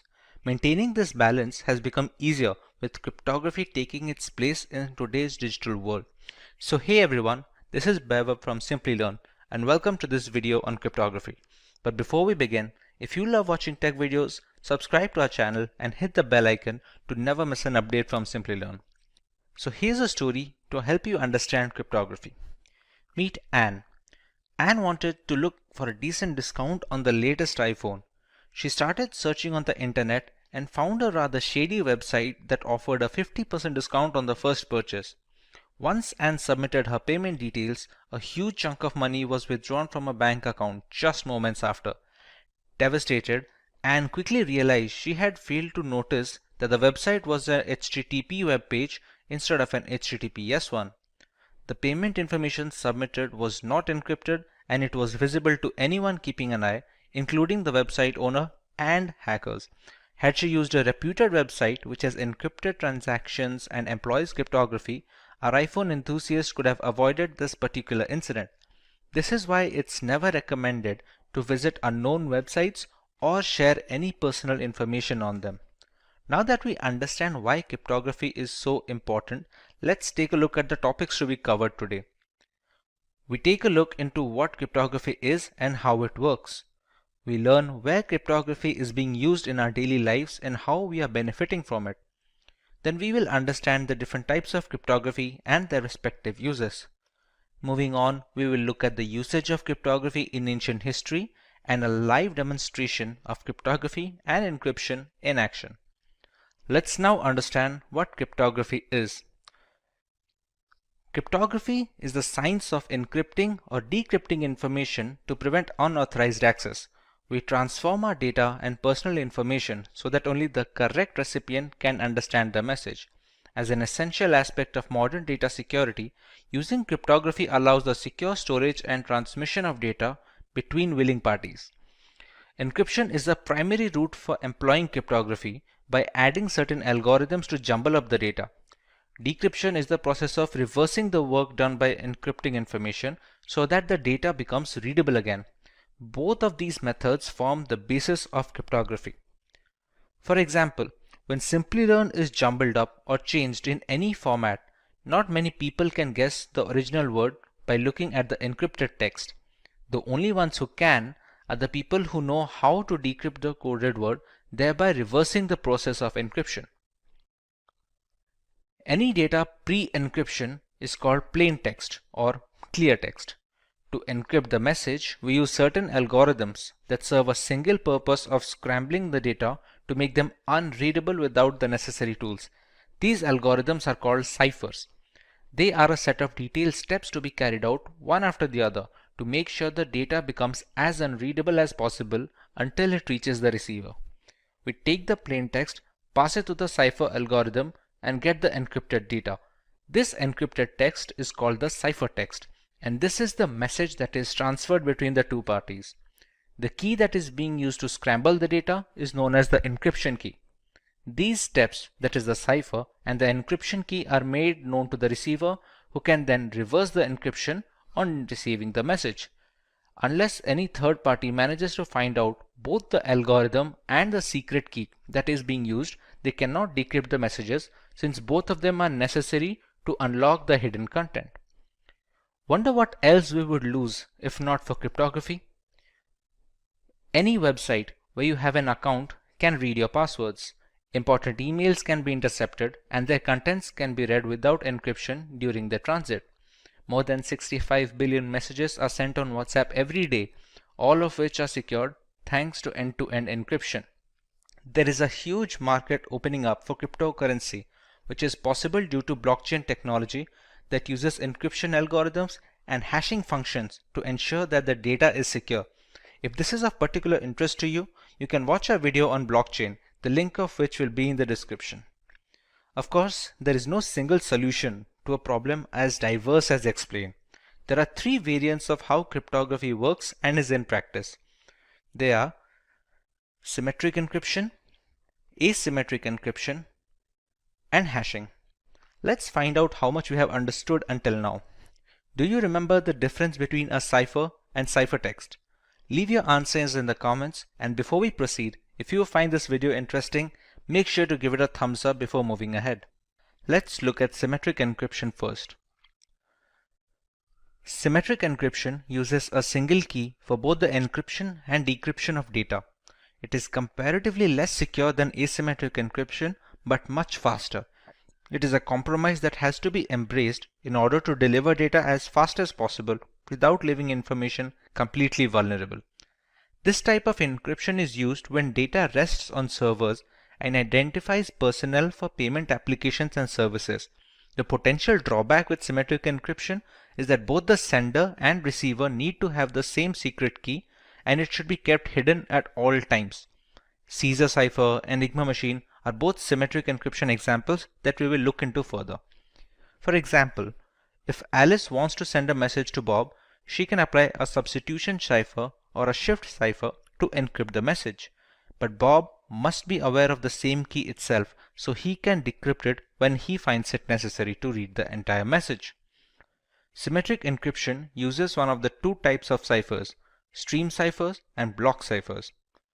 Block ciphers break the plain text into blocks of fixed size and use the key to convert it into ciphertext. Stream ciphers convert the plain text into ciphertext one bit at a time instead of resorting to breaking them up into bigger chunks. In today's world, the most widely used symmetric encryption algorithm is AES 256, that stands for Advanced Encryption Standard, which has a key size of 256-bit with 128-bit and 196-bit key sizes also being available. Other primitive algorithms like the Data Encryption Standard, that is the DES, the Triple Data Encryption Standard 3DES, and Blowfish have all fallen out of favor due to the rise of AES. AES chops up the data into blocks and performs 10 plus rounds of obscuring and substituting the message to make it unreadable. Asymmetric encryption, on the other hand, has a double whammy at its disposal. There are two different keys at play here, a public key and a private key. The public key is used to encrypt information pre-transit, and a private key is used to decrypt the information post-transit. If Alice wants to communicate with Bob using asymmetric encryption, she encrypts the message using Bob's public key. After receiving the message, Bob uses his own private key to decrypt the data.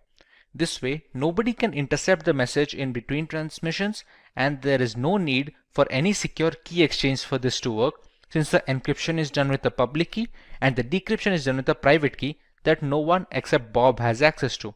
Both the keys are necessary to read the full message.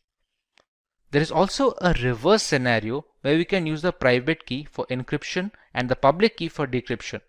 A server can sign non-confidential information using its private key, and anyone who has its public key can decrypt the message. This mechanism also proves that the sender is authenticated and there is no problem with the origin of the information. RSA encryption is the most widely used asymmetric encryption standard. It is named after its founders Rivest, Shamir, and Edelman, and it uses block ciphers that separate the data into blocks and obscure the information.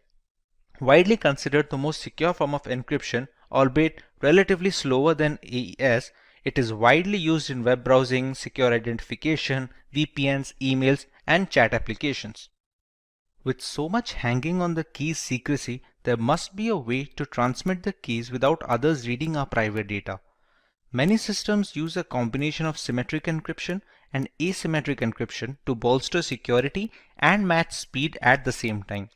Since asymmetric encryption takes longer to decrypt large amounts of data, the full information is encrypted using a single key, that is, symmetric encryption. That single key is then transmitted to the receiver using asymmetric encryption, so you don't have to compromise either way.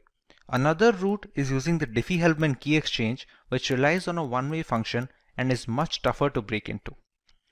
The third variant of cryptography is termed as hashing. Hashing is the process of scrambling a piece of data beyond recognition.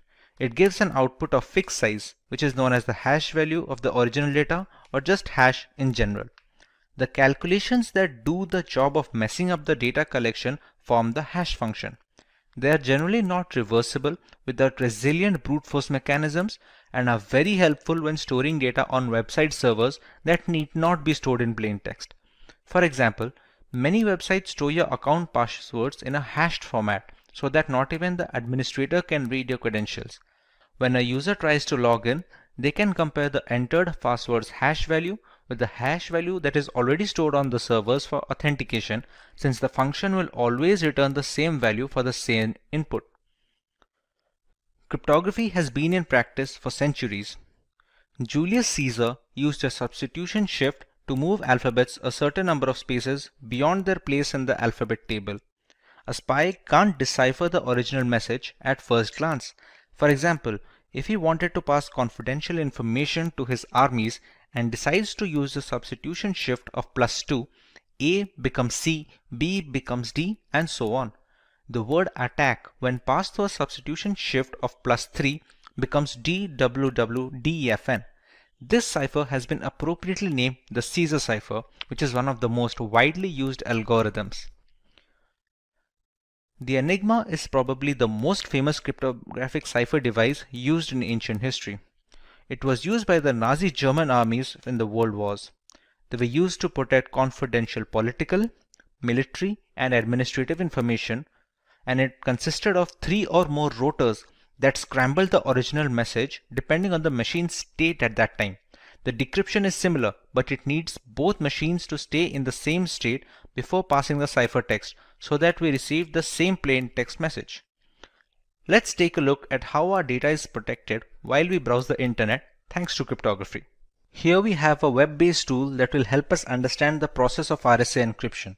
We see the entire workflow from selecting the key size to be used until the decryption of the ciphertext in order to get the plain text back. As we already know, RSA encryption algorithm falls under the umbrella of asymmetric key cryptography. That basically implies that we have two keys at play here, a public key and a private key. Typically, the public key is used by the sender to encrypt the message and the private key is used by the receiver to decrypt the message. There are some occasions when this allocation is reversed and we will have a look at them as well. In RSA, we have the choice of key size. We can select any key from a 512-bit to 1024-bit all the way up to a 4096-bit key. The longer the key length, the more complex the encryption process becomes and thereby strengthening the ciphertext. Although with added security, more complex functions take longer to perform the same operations on similar size of data. We have to keep a balance between both speed and strength because the strongest encryption algorithms are of no use if they cannot be practically deployed on systems around the world. Let's take a 1024-bit key over here. Now we need to generate the keys. This generation is done by functions that operate on passphrases. The tool we are using right now generates these pseudo-random keys to be used in this explanation.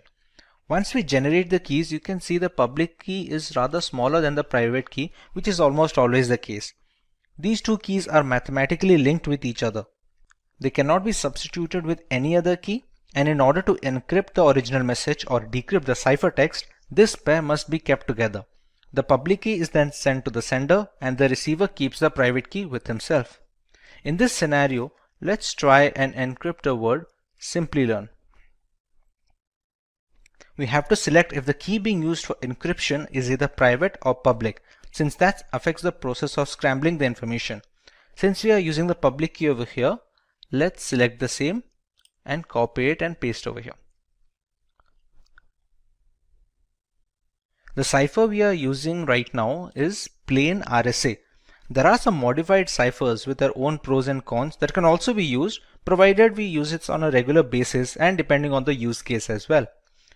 Once we click on encrypt, we can see the ciphertext being generated over here. The pseudorandom generating functions are created in such a way that a single character change in the plaintext will trigger a completely different ciphertext. This is a security feature to strengthen the process from brute force methods. Now that we are done with the encryption process, let's take a look at the decryption part.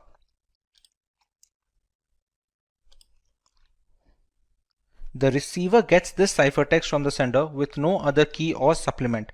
He or she must already possess the private key generated from the same pair. No other private key can be used to decrypt the message since they are mathematically linked.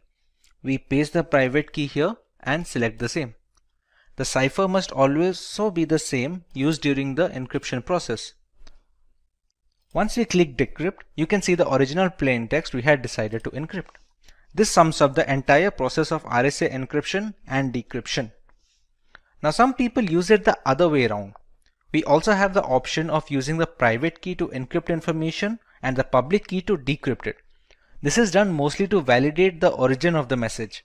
Since the keys only work in pairs, if a different private key is used to encrypt the message, the public key cannot decrypt it. Conversely, if the public key is able to decrypt the message, it must have been encrypted with the right private key and hence the rightful owner.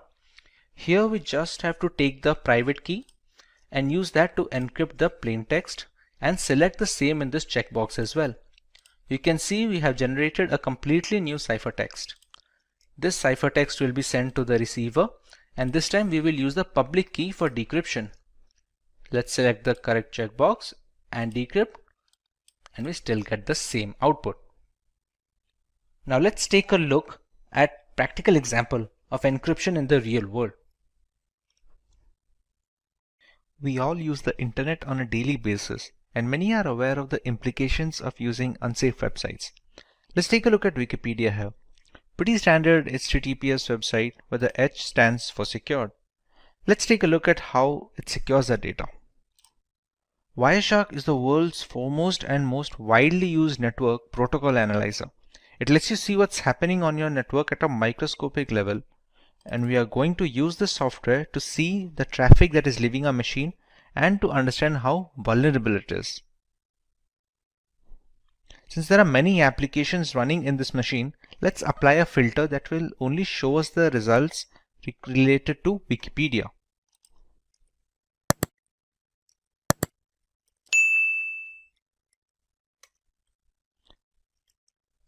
Let's search for something that we can navigate the website with. Okay, once we get into it a little, you can see some of the requests being populated over here.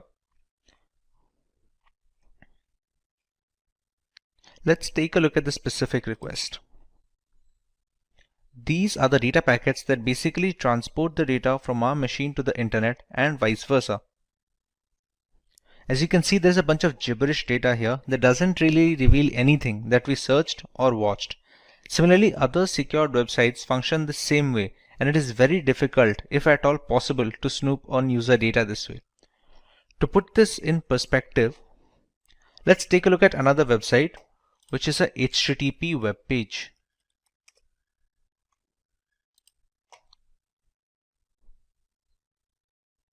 This has no encryption enabled from the server end, which makes it vulnerable to attacks.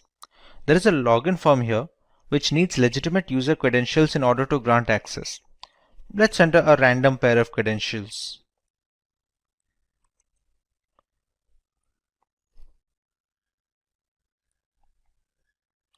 These obviously won't work, but we can see the manner of data transfer. Unsurprisingly, we weren't able to get into the platform. Instead, we can see the data packets. Let's apply a similar filter that will help us understand what request this website is sending.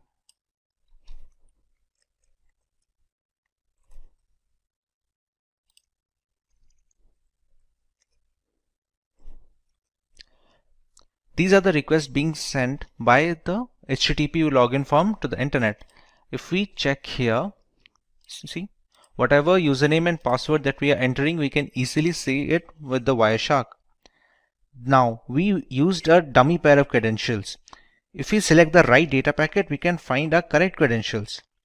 If any website had asked for our payment information or our legitimate credentials, it would have been really easy to get a hold of these. To reiterate what we have already learned, we must always avoid HTTP websites and just unknown or not trustworthy websites in general, because the problem we saw here is just the tip of the iceberg. Even though cryptography has managed to lessen the risk of cyber attacks, it is still prevalent and we should always be alert to keep ourselves safe online. There are two types of encryption in cryptography: symmetric key cryptography and asymmetric key cryptography. Both of these categories have their pros and cons and differ only by their implementation. Today we are going to focus exclusively on symmetric key cryptography. Let us have a look at its applications in order to understand its importance better. This variant of cryptography is primarily used in banking applications where personally identifiable information needs to be encrypted. With so many aspects of banking moving onto the internet, having a reliable safety net is crucial. Symmetric cryptography helps in detecting bank fraud and boosts the security index of these payment gateways in general. They are also helpful in protecting data that is not in transit and rests on servers and data centers. These centers house a massive amount of data that needs to be encrypted with a fast and efficient algorithm so that when the data needs to be recalled by the respective service, there is the assurance of minor to no delay. While browsing the internet, we need symmetric encryption to browse secure HTTPS websites so that we get an all-around protection. It plays a significant role in verifying website server authenticity, exchanging the necessary encryption keys required, and generating a session using those keys to ensure maximum security. This helps us in preventing the rather insecure HTTP website format. So let us understand how symmetric key cryptography works first before moving on to the specific algorithms. Symmetric key cryptography relies on a single key for the encryption and decryption of information. Both the sender and receiver of the message need to have a pre-shared secret key that they will use to convert the plain text into ciphertext and vice versa. As you can see in the image, the key used for encryption is the same key needed for decrypting the message at the other end. The secret key shouldn't be sent along with the ciphertext to the receiver, because that would defeat the entire purpose of using cryptography. Key exchange can be done beforehand using other algorithms like the Diffie-Hellman key exchange protocol, for example. For example, if Paul wants to send a simple message to Jane, they need to have a single encryption key that both of them must keep secret to prevent snooping on by malicious actors. It can be generated by either one of them, but must belong to both of them before the messages start flowing. Suppose the message "I am ready" is converted into ciphertext using a specific substitution cipher by Paul. In that case, Jane must also be aware of the substitution shift to decrypt the ciphertext once it reaches her. Irrespective of the scenario where someone manages to grab the ciphertext mid-transit to try and read the message, not having the secret key renders everyone helpless looking to snoop in. The symmetric key algorithms like the data encryption standard have been in use since the 1970s, while the popular ones like the AES have become the industry standard today. With the entire architecture of symmetric cryptography depending on the single key being used, you can understand why it's of paramount importance to keep it secret on all occasions. The side effect of having a single key for the encryption and decryption is it becomes a single point of failure. Anyone who gets their hand on it can read all the encrypted messages and do so mainly without the knowledge of the sender and the receiver. So it is the priority to keep the encryption and decryption key private at all times. Should it fall into the wrong hands, the third party can send messages to either the sender or the receiver using the same key to encrypt the message. Upon receiving the message and decrypting it with the key, it is impossible to guess its origin.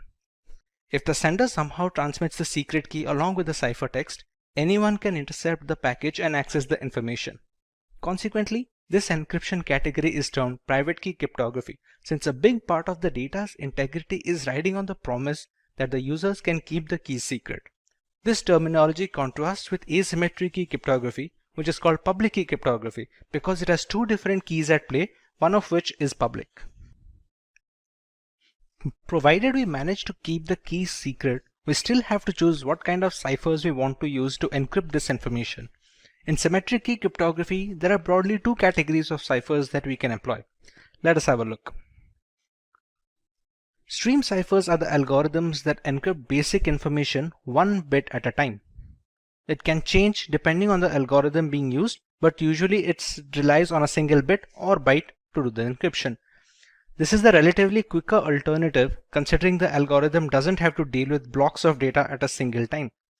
Every piece of data that goes into the encryption can and needs to be converted into binary format. In stream ciphers, each binary digit is encrypted one after the other. The most popular ones are the RC4, SALSA, and Panama. The binary data is passed through an encryption key, which is a randomly generated bit stream. Upon passing it through, we receive the ciphertext that can be transferred to the receiver without fear of man-in-the-middle attacks. The binary data can be passed through an algorithmic function. It can have either XOR operations, as it is most of the time, or any other mathematical calculations that have the singular purpose of scrambling the data. The encryption key is generated using the random bitstream generator, and it acts as a supplement in the algorithmic function. The output is in binary form, which is then converted into the decimal or hexadecimal format to give our final ciphertext. On the other hand, block ciphers dissect the raw information into chunks of data of fixed size. The size of these blocks depend on the exact cipher being used. A 128-bit block cipher will break the plain text into blocks of 128-bit each and encrypt those blocks instead of a single digit. Once these blocks are encrypted individually, they are chained together to form a final ciphertext. Block ciphers are much slower, but they are more tamper-proof and are used in some of the most widely used algorithms employed today. Just like stream ciphers, the original ciphertext is converted into binary format before beginning the process. Once the conversion is complete, the blocks are passed through the encryption algorithm along with the encryption key. This would provide us with the encrypted blocks of binary data. Once these blocks are combined, we get a final binary string. This string is then converted into hexadecimal format to get our ciphertext. Today, the most popular symmetry key algorithms like AES, DES, and 3DES are all block cipher methodology subsets. With so many factors coming into play, there are quite a few things symmetry key cryptography excels at while falling short in some other. Symmetry key cryptography is much faster variant when compared to asymmetric key cryptography. There is only one key in play, unlike asymmetric encryption, and this drastically improves calculation speed in the encryption and decryption. Similarly, the performance of symmetric encryption is much more efficient under similar computational limitations. Fewer calculations help in better memory management for the host system. Bulk amounts of data that need to be encrypted are very well suited for symmetric algorithms. Since they are much quicker, handling large amounts of data is simple and easy to use in servers and data farms. This helps in better latency during data recall and fewer mixed packets. Thanks to its simple single key structure, symmetric key cryptography algorithms are much easier to set up a communication channel with and offer a much more straightforward maintenance duties. Once the secret key is transmitted to both the sender and receiver without any prior mishandling, the rest of the system aligns easily and everyday communications becomes easy and secure. If the algorithm is applied as per the documentation, symmetric algorithms are very robust and can encrypt vast amounts of data with very less overhead. DES algorithm stands for Data Encryption Standard. It is a symmetric key cipher that is used to encrypt and decrypt information in a block-by-block manner. Each block is encrypted individually and they are later chained together to form our final ciphertext, which is then sent to a receiver. DES takes the original unaltered piece of data called the plain text in a 64-bit block, and it is converted into an encrypted text that is called the ciphertext. It uses 48-bit keys during the encryption process and follows a specific structure called the Fistel cipher structure during the entire process. It is a symmetric key algorithm, which means DES can reuse the keys used in the encryption format to decrypt the ciphertext back to the original plain text. Once the 64-bit blocks are encrypted, they can be combined together before being transmitted. Let's take a look at the origin and the reason DES was founded. DES is based on a Fistel block cipher called Lucifer, developed in 1971 by IBM cryptography researcher Horst Fistel. DES uses 16 rounds of this Fistel structure, using a different key for each round. It also utilizes a random function with 2 inputs and provides a single output variable. DES became the organization's approved encryption standard in November 1976 and was later reaffirmed as a standard in 1983, 1988, and finally in 1999. But eventually DES was cracked and it was no longer considered a secure solution for all official routes of communication. Consequently, Triple DES was developed. Triple DES is a symmetric key block cipher that uses a double DES cipher. Encrypt with the first key, delete encryption with the second key, and encrypt again with the third key. There is also a variation of the two keys where the first and second key are duplicate of each other. But Triple DES was ultimately deemed too slow for the growing need for fast communication channels, and people eventually fell back to using DES for encrypting messages. In order to search for a better alternative, a public-wide competition was organized and helped cryptographers develop their own algorithm as a proposal for the next global standard. This is where the Ringdial algorithm came into play and was later credited to be the next advanced encryption standard. For a long time, DES was the standard for data encryption for data security. Its rule ended in 2002 when finally the advanced encryption standard replaced DES as an acceptable standard following a public competition for a place. To understand the structure of a Fistel cipher, we can use the following image as a reference. The block being encrypted is divided into two parts, one of which is being passed on to the function, while the other part is XORed with the function's output. The function also uses the encryption key that differs for each individual round. This keeps going on until the last step, until where the right hand side and the left hand side are being swapped. Here we receive our final ciphertext. For the decryption process, the entire procedure is reversed, starting from the order of the keys to the block sorting. If the entire process is repeated in a reverse order, we will eventually get back our plain text, and this simplicity helps the speed. Overall, this was later detrimental to the efficiency of the algorithm, hence the security was compromised. A fistal block cipher is a structure used to derive many symmetric block ciphers such as DES, which as we have discussed in our previous comment. Fistal cipher proposed a structure that implements substitution and permutation alternately so that we can obtain ciphertext from the plain text and vice versa. This helps in reducing the redundancy of the program and increases the complexity to combat brute force attacks. The fistal cipher is actually based on the Shannon structure that was proposed in 1945. The fistal cipher is the structure suggested by Horst Feistel, which was considered to be a backbone while developing many symmetric block ciphers. The Shannon structure highlights the implementation of alternate confusion and diffusion. And like we already discussed, the fistal cipher structure can be completely reversed depending on the data. However, we must consider the fact that to decrypt the information by reversing the fistal structure, we will need the exact polynomial functions and the key orders. To understand how the blocks are being calculated, we take a plain text which is of 64-bit and that is later divided into two equal halves of 32-bit each. In this, the right half is immediately transferred to the next round to become the new left half of the second round. The right hand is again passed off to a function which uses an encryption key that is unique to each round in the fistal cipher. Whatever the function gives off as an output, it is passed on as an XOR input with the left half of the initial plain text. The next output will become the right half of the second round for the plain text. This entire process constitutes of a single round in the fistal cipher. Taking into account what happens in the polynomial function, we take one half of the block and pass it through an expansion box. The work of the expansion box is to increase the size of the half from 32-bit to 48-bit text. This is done to make the text compatible to a 48-bit keys we have generated beforehand. Once we pass it through the XOR function, we get a 48-bit text as an output. Now remember, a half should be of 32-bit.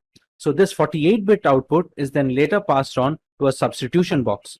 This substitution box reduces its size from 48-bit to 32-bit output, which is then later XORed with the first half of the plain text. A block cipher is considered the safest if the size of the block is large, but large block sizes can also slow down encryption speed and the decryption speed. Generally, the size is 64-bit. Sometimes modern block ciphers like AES have a 128-bit block size as well.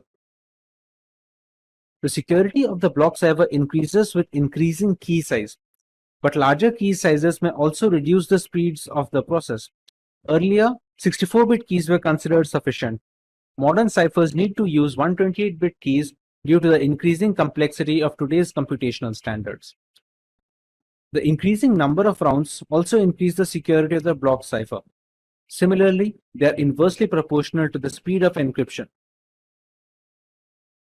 A highly complex round function enhances the security of the block cipher, albeit we must maintain a balance between the speed and security. The symmetric block cipher is implemented in a software application to achieve better execution speed. There is no use of an algorithm if it cannot be implemented in a real-life framework that can help organizations to encrypt or decrypt the data in a timely manner. Now that we understand the basics of fistal ciphers, we can take a look at how DES manages to run through 16 rounds of this structure and provide the ciphertext at the end. Now that we understand the basics of fistal ciphers, we can take a look at how DES manages to run through 16 rounds of this structure and provide a ciphertext. In simple terms, DES takes the 64-bit plain text and converts it into a 64-bit ciphertext.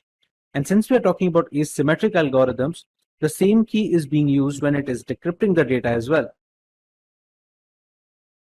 We first take a 64-bit key plain text and we pass it through an initial permutation function. The initial permutation function has the job of dividing the block into two different parts so that we can perform fiscal cipher structures on it. There are multiple rounds being procured in the DES algorithm, namely 16 rounds of fiscal cipher structure. Each of these rounds will need keys. Initially, we take a 56-bit cipher key, but it is a single key. We pass it on to a round key generators, which generates 16 different keys for each single round that the fiscal cipher is being run. These keys are passed on to the rounds as 48 bits. The size of these 48 bits keys is the reason we use the substitution and permutation bonds in the polynomial functions of the fiscal ciphers. When passing through all these rounds, we reach round 16, where the final key is passed on from the round key generator, and we get a final permutation. In the final permutation, the rounds are swapped, and we get a final ciphertext. This is the entire process of DES with 16 rounds of fiscal ciphers encompassed in it. To decrypt our ciphertext back to the plaintext, we just have to reverse the process we did in the DES algorithm and reverse the key order along with the functions. This kind of simplicity is what gave DES the bonus when it comes to speed, but eventually it was detrimental to the overall efficiency of the program when it comes to security factors. DES have 5 different modes of operation to choose from. One of those is electronic codebook. Each 64-bit block is encrypted and decrypted independently in the electronic codebook format. We also have cipher block chaining, or the CBC method. Here, each 64-bit block depends on the previous one, and all of them use an initialization vector. We have a cipher feedback block mechanism, where the preceding ciphertext becomes the input for the encryption algorithm. It produces a pseudo-random output, which in turn is XORed with the plaintext. There is an output feedback method as well, which is the same as cipher feedback, except that the encryption algorithm input is the output from the preceding DES. A counter method has a different way of approach, where each plaintext block is XORed with an encrypted counter. The counter is then incremented for each subsequent block. There are a few other alternatives to these modes of operation, but the 5 mentioned above are the most widely used in the industry and recommended by cryptographers worldwide. Let's take a look at the future of DES. The dominance of DES ended in 2002 when the Advanced Encryption Standard replaced the DES encryption algorithm as the accepted standard. It was done following a public competition to find a replacement. NIST officially withdrew the global acceptance standard in May 2005, although triple DES is approved for some sensitive government information through 2030. NIST also had to change the DES algorithm because its key length was too short, given the increased processing power of the new computers. Encryption power is related to the size of the key, and DES found itself a victim of ongoing technological advances in computing. We have received a point where 56-bit was no longer a challenge to the computers of cracking. Note that because DES is no longer the NIST federal standard, it does not mean that it is no longer in use. Triple DES is still used today and is still considered a legacy encryption algorithm. To get a better understanding of how these keys and ciphertext look like, we can use an online tool for our benefit. As we already know, to encrypt any kind of data, a key is mandatory. This key can be generated using mathematical functions or computerized key generation program, such as this website offers. It can be based on any piece of text. Let's say the word is Simplilearn in our example. Once the key is settled, we provide the plain text or the clear text that needs to be encrypted using the aforementioned key. Suppose our sentence for this example is "This is my first message." We have satisfied 2 prerequisites, the message and the key. Another variable that goes into play is the mode of operation. We have already learned about 5 different modes of operation, while we can see some other options here as well. Let us go with the CBC variant, which basically means the cipher block chaining method. One of CBC's key characteristics is that it uses a chaining process. It causes the decryption of a block of ciphertext to depend all on the preceding ciphertext blocks. As a result, the entire validity of all the blocks is contained in the previous adjacent blocks as well.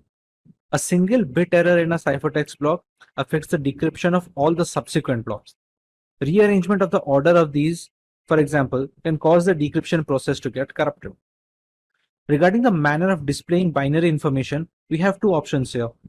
We can either go with base 64 or the hexadecimal format. Let's go with the base 64 right now. As you can see, the ciphertext is readily available. Base 64 is a little more efficient than hex, so we will be getting a smaller ciphertext when it comes to base 64. Albeit the size of both the formats will be the same. The hex has a longer ciphertext since base 64 takes 4 characters for every 3 bytes, while hex will take 2 characters for each byte. Hence, base 64 turns out to be more efficient. Now to decrypt the ciphertext, we go by the same format. We choose base 64.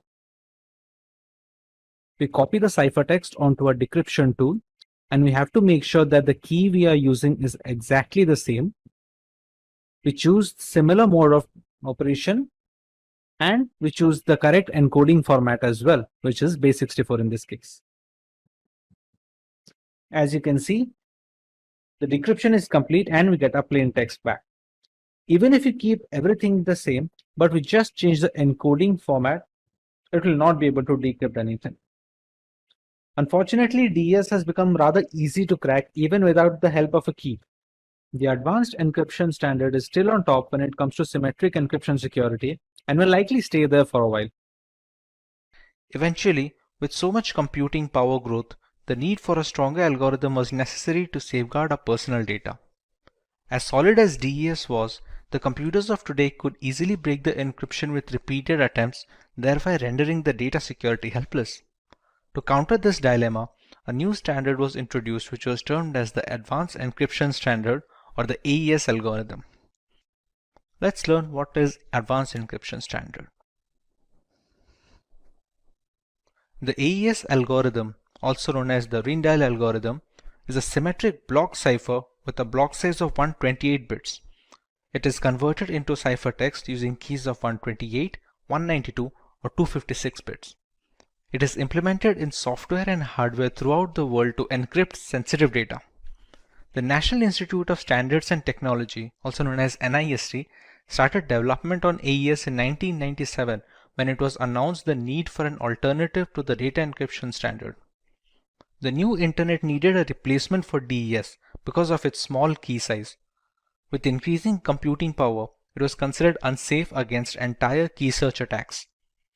The triple DES was designed to overcome this problem. However, it was deemed to be too slow to be deployed in machines worldwide.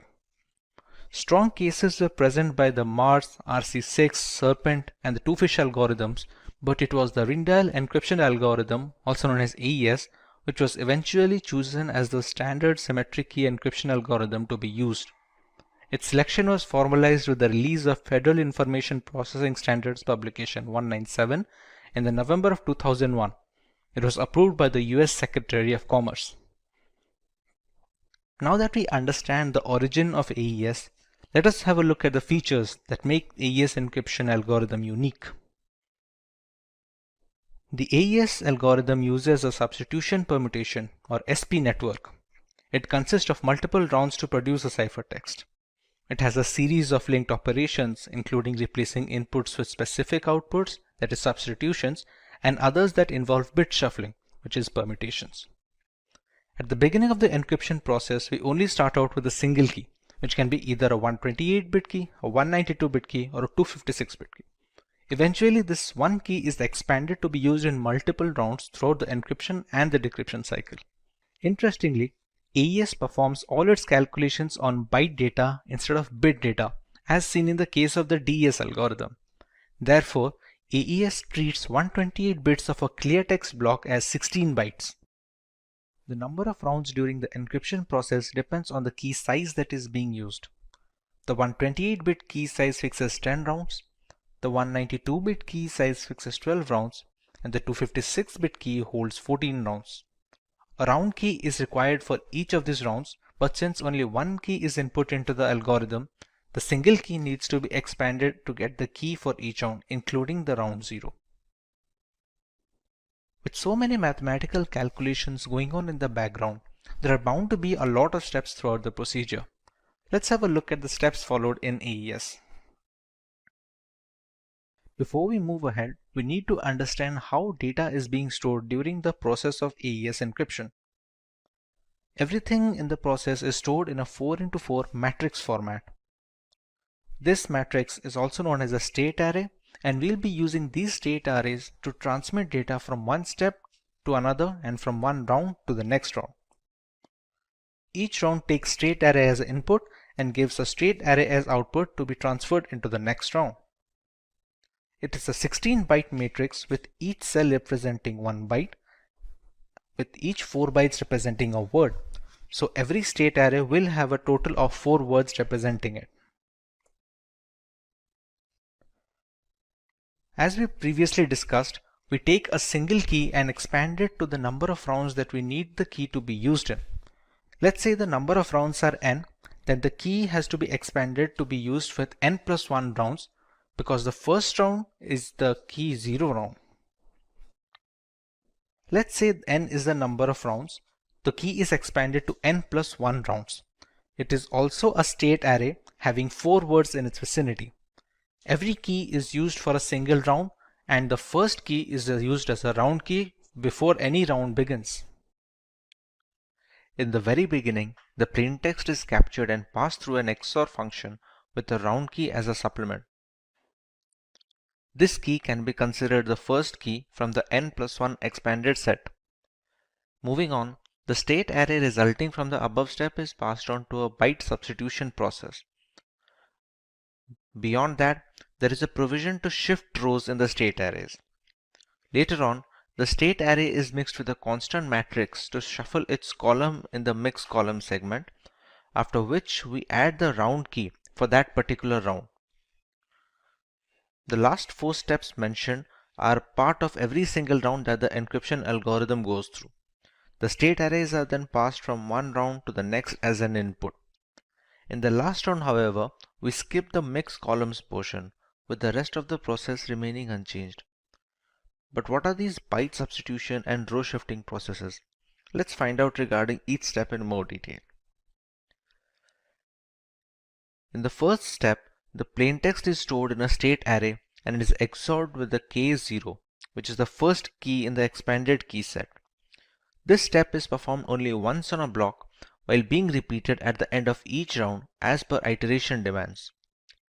The state array is XORed with the key to get a new state array, which is then passed off as input to the sub-bytes process. In the second stage, we have byte substitution. We leverage an X box called as a substitution box to randomly switch data among each element. Every single byte is converted into a hexadecimal value having 2 parts. The first part denotes the row value and the second part denotes the column value. The entire state array is passed through the S box to create a brand new state array, which is then passed off as an input to the row shifting process. The 16 input bytes are replaced by looking at a fixed table given in the design. We finally get a matrix with 4 rows and 4 columns. When it comes to row shifting, each bit in the 4 rows of the matrix is shifted to the left. An entry that is a fall off is reinserted to the right of the line. The change is done as follows. The first line is not moved in any way. The second line is shifted to a single position to the left. The third line is shifted 2 positions to the left, and the fourth line is shifted 3 positions to the left. The result is a new matrix that contains the same 16 bytes but has been moved in relation to each other to boost the complexity of the program. In mixed columns, each column of 4 bytes is now replaced using a special mathematical function. The function takes 4 bytes of a column as input and outputs 4 completely new bytes. We will get a new matrix with the same size of 16 bytes, and it should be noted that this phase has not been done in the last round of the iteration. When it comes to adding a round key, the 16 bytes of the matrix are treated as 128 bits and the 128 bits of the round key are XORed. If it is the last round, the output is the ciphertext. If you still have a few rounds remaining, The resulting 128 bits are interpreted as 16 bytes, and we start another similar round. Let's take an example to understand how all these processes work. If our plaintext is the string 2192, we first convert it into a hexadecimal format as follows. We use an encryption key which is "that's my kung fu", and it is converted into a hexadecimal format as well. As per the guidelines, we use a single key which is then later expanded into n+1 number of keys, in which case it's supposed to be 11 keys for 10 different rounds. In round 0, we add the round key.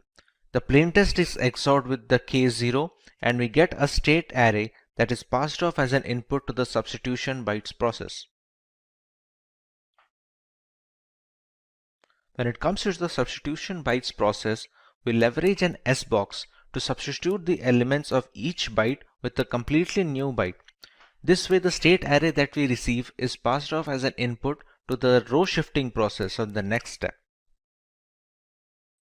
When it comes to row shifting, each element is shifted a few places to the left, with the first row being shifted by 0 places, second row by 1 place, third row by 2 places, and the last by 3. The state array that we received from the row shifting is passed off as an input to mix columns. In mix columns, we multiply the state array with a constant matrix, after which I receive a new state array to be passed on to the next step. We add the new state array as an XOR with the round key of the particular iteration. Whatever state array we receive here, it becomes an output for this particular round. Now, since this is the first round of the entire encryption process, the state array that we receive is passed off as an input to the new round.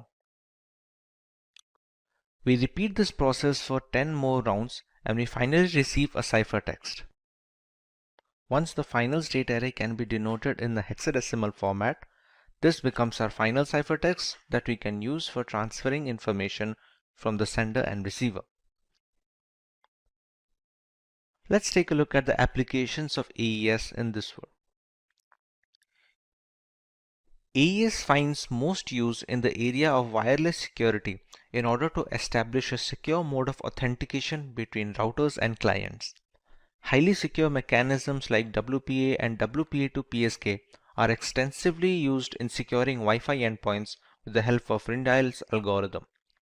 It also helps in SSL TLS encryption that is instrumental in encrypting our internet browser sessions. AES works in tandem with other asymmetric encryption algorithms to make sure the web browser and web server are properly configured and use encrypted channels for communication. AES is also prevalent in general file encryption of various formats, ranging from critical documents to the media files.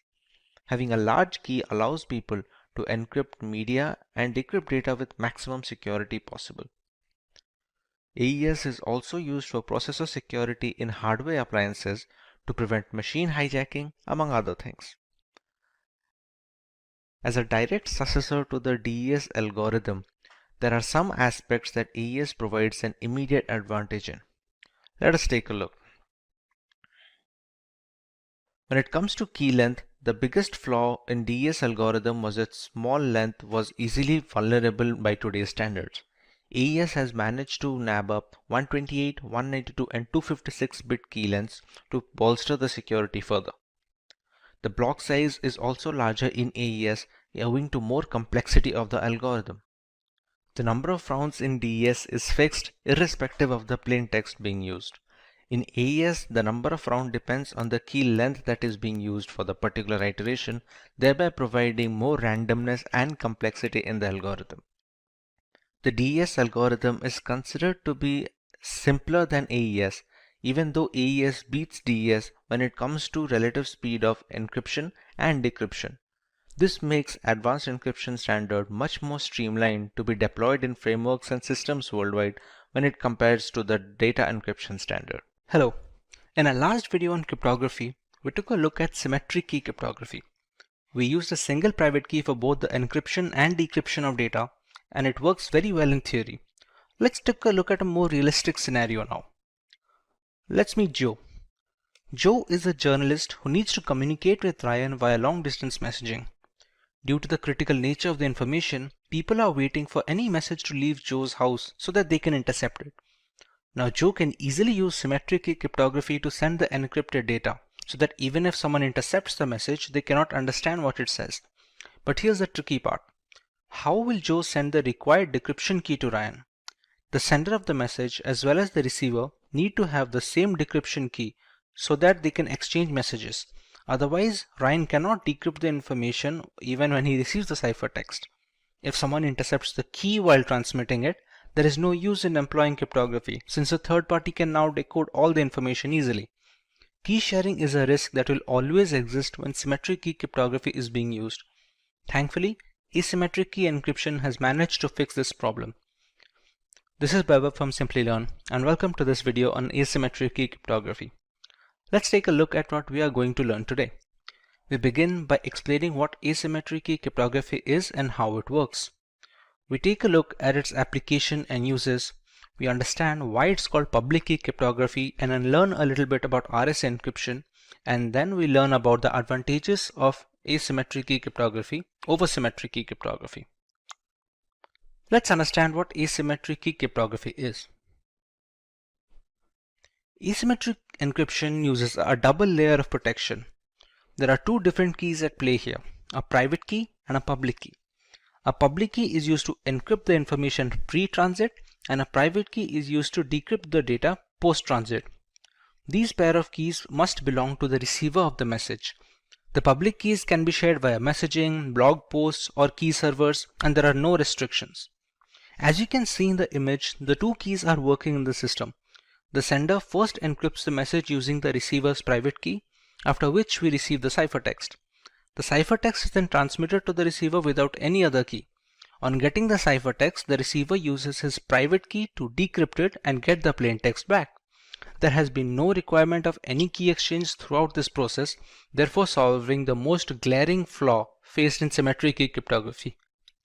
The public key known to everyone cannot be used to decrypt the message, and the private key which can decrypt the message need not be shared with anyone. The sender and receiver can exchange personal data using the same set of keys as often as possible.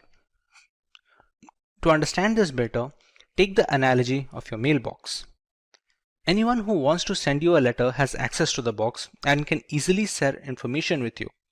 In a way, you can say the mailbox is publicly available to all, but only you have access to the key that can open the mailbox and read the letters in it. This is how the private key comes to play. No one can intercept the message and read its contents since it's encrypted. Once the receiver gets its contents, he can use his private key to decrypt the information. Both the public key and the private key are generated, so they are interlinked, and you cannot substitute other private keys to decrypt the data. In another example, if Alice wants to send a message to Bob, let's say it reads "Call me today," she must use Bob's public key while encrypting the message. Upon receiving the cipher message, Bob can proceed to use his private key in order to decrypt the message, and hence complete security is attained during transmission without any need for sharing the key. Since this type of encryption is highly secure, it has many uses in areas that require high confidentiality. It is used to manage digital signatures, so there is valid proof of a document's authenticity. With so many aspects of business transitioning to the digital sphere, critical documents need to be verified before being considered authentic and acted upon. Thanks to asymmetric key cryptography, senders can now sign documents with their private keys. Anyone who needs to verify the authenticity of such signatures can use the sender's public key to decrypt the signature. Since the public and the private keys are linked to each other mathematically, it's impossible to repeat this verification with duplicate keys. Document encryption has been made very simple by today's standards, but the background implementation follows a similar approach. In blockchain architecture, asymmetric key cryptography is used to authorize transactions and maintain the system. Thanks to its two key structures, changes are reflected across the blockchain's peer-to-peer network only if it is approved from both ends. Along with asymmetric key cryptography's tamper-proof architecture, its non-repudiation characteristic also helps in keeping the network stable. We can also use asymmetric key cryptography combined with symmetric key cryptography to monitor SSL or TLS encrypted browsing sessions to make sure nobody can steal our personal information when accessing banking websites or the internet in general. It plays a significant role in verifying website server authenticity, exchanging the necessary encryption keys required, and generating a session using those keys to ensure maximum security instead of the rather insecure HTTP website format. Security parameters differ on a session-by-session basis, so the verification process is consistent and utterly essential to modern data security. Another great use of the asymmetric key cryptography structure is transmitting keys for symmetric key cryptography. With the most significant difficulty in symmetric encryption being key exchange, asymmetric keys can help clear this shortcoming. The original message is first encrypted using a symmetric key. The key used for encrypting the data is then converted into the ciphertext using the receiver's public key. Now we have two ciphertexts to transmit to the receiver. On receiving both of them, the receiver uses his private key to decrypt the symmetric key. He can then use it to decrypt the original information on getting the key used to encrypt the data. While this may seem more complicated than just asymmetric key cryptography alone, symmetric encryption algorithms are much more optimized for vast amounts of data on some occasions. Encrypting the key using asymmetric algorithms will definitely be more memory efficient and secure. You might remember us discussing why symmetric encryption was called private key cryptography. Let us understand why asymmetric falls under the public key cryptography. We have two keys at our disposal. The encryption key is available to everyone. The decryption key is supposed to be private. Unlike symmetric key cryptography, there is no need to share anything privately to have an encrypted messaging system. To put that into perspective, we share our email address with anyone looking to communicate with us. It is supposed to be public by design so that our email login credentials are private and they help in preventing any data mishandling. Since there is nothing hidden from the world, if they want to send us any encrypted information, this category is called the public key cryptography. There are quite a few algorithms being used today that follow the architecture of asymmetric key cryptography, none more famous than the RSA encryption. RSA encryption is the most widely used encryption or public key encryption standard using asymmetric key approach. Named after its founders, Rivest, Shamir, and Edelman, it uses block ciphers to obscure the information. If you are unfamiliar with how block ciphers work, they are encryption algorithms that divide the original data into blocks of equal size. The block size depends on the exact cipher being used. Once they are broken down, these blocks are encrypted individually and later chained together to form the final ciphertext. Widely considered to be the most secure form of encryption, albeit relatively slower than symmetric encryption algorithms, it is widely used in web browsing, secure identification, VPNs, emails, and other chat applications. With so many variables in play, there must be some advantages that give asymmetric key cryptography an edge over the traditional symmetric encryption methodologies. Let's go through some of them. There is no need for any reliable key sharing channel in asymmetric encryption. It was an added risk in private key cryptography that has been completely eliminated in public key architecture. The key which is made public cannot decrypt any confidential information, and the only key that can decrypt doesn't need to be shared publicly under any circumstance. We have much more extensive key lengths in RSA encryption and other asymmetric algorithms like 2048-bit key and 4096-bit keys. Larger keys are much harder to break into via brute force and are much more secure. Asymmetric key cryptography can use as a proof of authenticity, since only the rightful owner of the keys can generate the messages to be decrypted by the private key. The situation can also be reversed. Encryption is done using a private key and decryption is done by the public key, which would not function if the correct private key is not used to generate the message, hence proving the authenticity of the owner. It also has a tamper protection feature, where the message cannot be intercepted and changed without invalidating the private key used to encrypt the data. Consequently, the public key cannot decrypt the message, and it is easy to realize the information is not 100% legitimate when and where the case requires. Now that we have a proper revision, let's understand what digital signatures are before moving on to the algorithm. The objective of digital signatures is to authenticate and verify documents and data. This is necessary to avoid tampering and digital modification or forgery of any kind during the transmission of official documents. They work on the public key cryptography architecture with one exception. Typically, an asymmetric key system encrypts using a public key and decrypts with a private key. For digital signatures, however, the reverse is true. The signature is encrypted using a private key and is decrypted with the public key. Because the keys are inked together, decoding it with the public key verifies that the proper private key was used to sign the document, thereby verifying the signature's provenance. Let's go through each step to understand the procedure thoroughly. In step 1, we have M, which is the original plaintext message, and it is passed on to a hash function denoted by H hash to create a digest.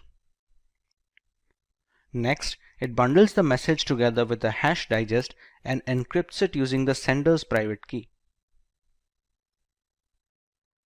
It sends the encrypted bundle to the receiver, who can decrypt it using the sender's public key. Once the message is decrypted, it is passed through the same hash function hhash to generate a similar digest. It compares the newly generated hash with the bundled hash value received along with the message. If they match, it verifies data integrity. In many instances, they provide a layer of validation and security to messages through a non-secure channel. Properly implemented, a digital signature gives the receiver reason to believe that the message was sent by the claimed sender. Digital signatures are equivalent to traditional handwritten signatures in many respects, but properly implemented digital signatures are more difficult to forge than the handwritten type. Digital signature schemes in the sense used here are cryptographically based and must be implemented properly to be effective. They can also provide non-repudiation, meaning that the signer cannot successfully claim that they did not sign a message while also claiming their private key remains secret. Further, some non-repudiation schemes offer a timestamp for the digital signature, so that even if the private key is exposed, the signature is valid. To implement the concept of digital signature in real world, we have two primary algorithms to follow: the RSA algorithm and the DSA algorithm, but the latter is a topic of learning today. So let's go ahead and see what the digital signature algorithm is supposed to do. Digital signature algorithm is a FIPS standard, which is the Federal Information Processing Standard for digital signatures. It was proposed in 1991 and globally standardized in 1994 by the National Institute of Standards and Technology, also known as the NIST. It functions on the framework of modular exponentiation and discrete logarithmic problems, which are difficult to compute as a force brute system. Unlike DSA, most signature types are generated by signing message digest with the private key of the originator. This creates a digital thumbprint of the data. Since just the message digest is signed, the signature is generally much smaller compared to the data that was signed. As a result, digital signatures impose less load on processors at the time of signing execution, and they use small volumes of bandwidth. DSA, on the other hand, does not encrypt message digest using private key or decrypt message digest using public key. Instead, it uses mathematical functions to create a digital signature consisting of two 160-bit numbers, which are originated from the message digests and the private key. DSAs make use of the public key for authenticating the signature, but the authorization process is much more complicated when compared with RSA. DSA also provides three benefits, which is the message authentication, integrity verification, and non-repudiation. In the image, we can see the entire process of DSA validation. A plain text message is passed on to a hash function where the digest is generated, which is passed on to a signing function. Signing function also has other parameters like a global variable G, a random variable K, and the private key of the sender. The outputs are then bundled onto a single pack with the plain text and sent to the receiver. The two outputs we receive from the signing functions are the two 160-bit numbers denoted by S and R. On the receiver end, we pass the plain text through the same hash function to regenerate the message digest. It is passed on to verification function, which has other requirements such as the public key of the sender, global variable G, and SNR received from the sender. The value generated by the function is then compared to R. If they match, then the verification process is complete and data integrity is verified. This was an overview of the way the DSA algorithm works. We already know it depends on logarithmic functions to calculate the outputs. So let us see how we can do the same in our next section. We have three phases here, the first of which is key generation. To generate the keys, we need some prerequisites. We select a queue which becomes a prime divisor. We select a prime number p such that p-1 mod q equal to 0. We also select a random integer g which must satisfy the two formulas being mentioned on the screen right now. Once these values are selected, we can go ahead with generating the keys.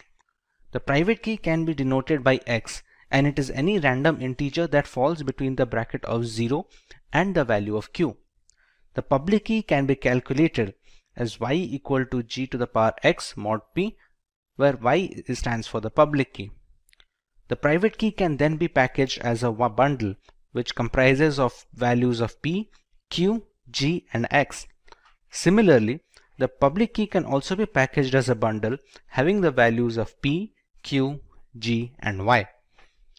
Once we're done with key generation, we can start verifying the signature and its generation. Repeat. Once the keys are generated, we can start generating the signature. The message is passed through a hash function to generate the digest H first. We can choose any random integer k which falls under the bracket of 0 and q. To calculate the first 160-bit number of a signing function of r, we use the formula g to the power k mod p into mod q. Similarly, to calculate the value of the second output, that is s, we use the following formula that is shown on the screen. The signature can then be packaged as a bundle having r and s. This bundle along with the plain text message is then passed on to the receiver. Now with the third phase, we have to verify the signature. We first calculate the message digest received in the bundle by passing it to the same hash function. We calculate the value of w, u1, and u2 using the formulas shown on the screen. We have to calculate a verification component which is then to be compared with the value of r being sent by the sender. This verification component can be calculated using the following formula. Once calculated, this can be compared with the value of r. If the values match, then the signature verification is successful and our entire process is complete, starting from key generation to the signature generation all the way up to the verification of the signature. With so many steps to follow, we are bound to have a few advantages to boot this, and we would be right to think so. DSA is highly robust in the security and stability aspect when compared to alternative signature verification algorithms.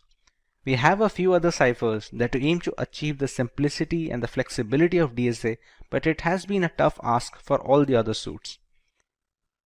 The key generation is much faster when compared to the RSA algorithm and such. While the actual encryption and decryption process may falter a little in comparison, a quicker start in the beginning is well known to optimize a lot of frameworks. DSA requires less storage space to work its entire cycle. In contrast, its direct correspondent, that is RSA algorithm, needs a certain amount of computational and storage space to function efficiently. This is not the case with DSA, which has been optimized to work with weaker hardware and lesser resources. The DSA is patented, but NIST has made this patent available worldwide royalty-free. A draft version of the speculation FIPS 1865 indicates that DSA will no longer be approved for digital signature generation, but it may be used to verify signatures generated prior to the implementation date of that standard. The RSA algorithm is a public key signature algorithm developed by Ron Rivest, Adi Shamir, and Leonard Edelman. The paper was first published in 1977, and the algorithm uses logarithmic functions to keep the working complex enough to withstand brute force and streamlined enough to be fast post-deployment. RSA can also encrypt and decrypt general information to securely exchange data along with handling digital signature verification. Let us understand how it achieves this. We take our plaintext message M. We pass it through a hash function to generate the digest H, which is then encrypted using the sender's private key. This is appended to the original plaintext message and sent over to the receiver. Once the receiver receives the bundle, we can pass the plaintext message to the same hash function to generate a digest, and the ciphertext can be decrypted using the public key of the sender. The remaining hashes are compared. If the values match, then the data integrity is verified and the sender is authenticated. Apart from digital signatures, the main case of RSA is encryption and decryption of private information before being transmitted across communication channels. This is where the data encryption comes into play. When using RSA for encryption and decryption of general data, it reverses the key set usage. Unlike signature verification, it receives the receiver's public key to encrypt the data and uses the receiver's private key in decrypting the data. Thus, there is no need to exchange any keys in this scenario. There are two broad components when it comes to RSA cryptography. One of them is key generation. Key generation employs the step of generating the private and the public keys that are going to be used for encrypting and decrypting the data. The second part is the encryption and decryption functions. These are the ciphers and steps that need to be run when scrambling the data or recovering the data from the ciphertext.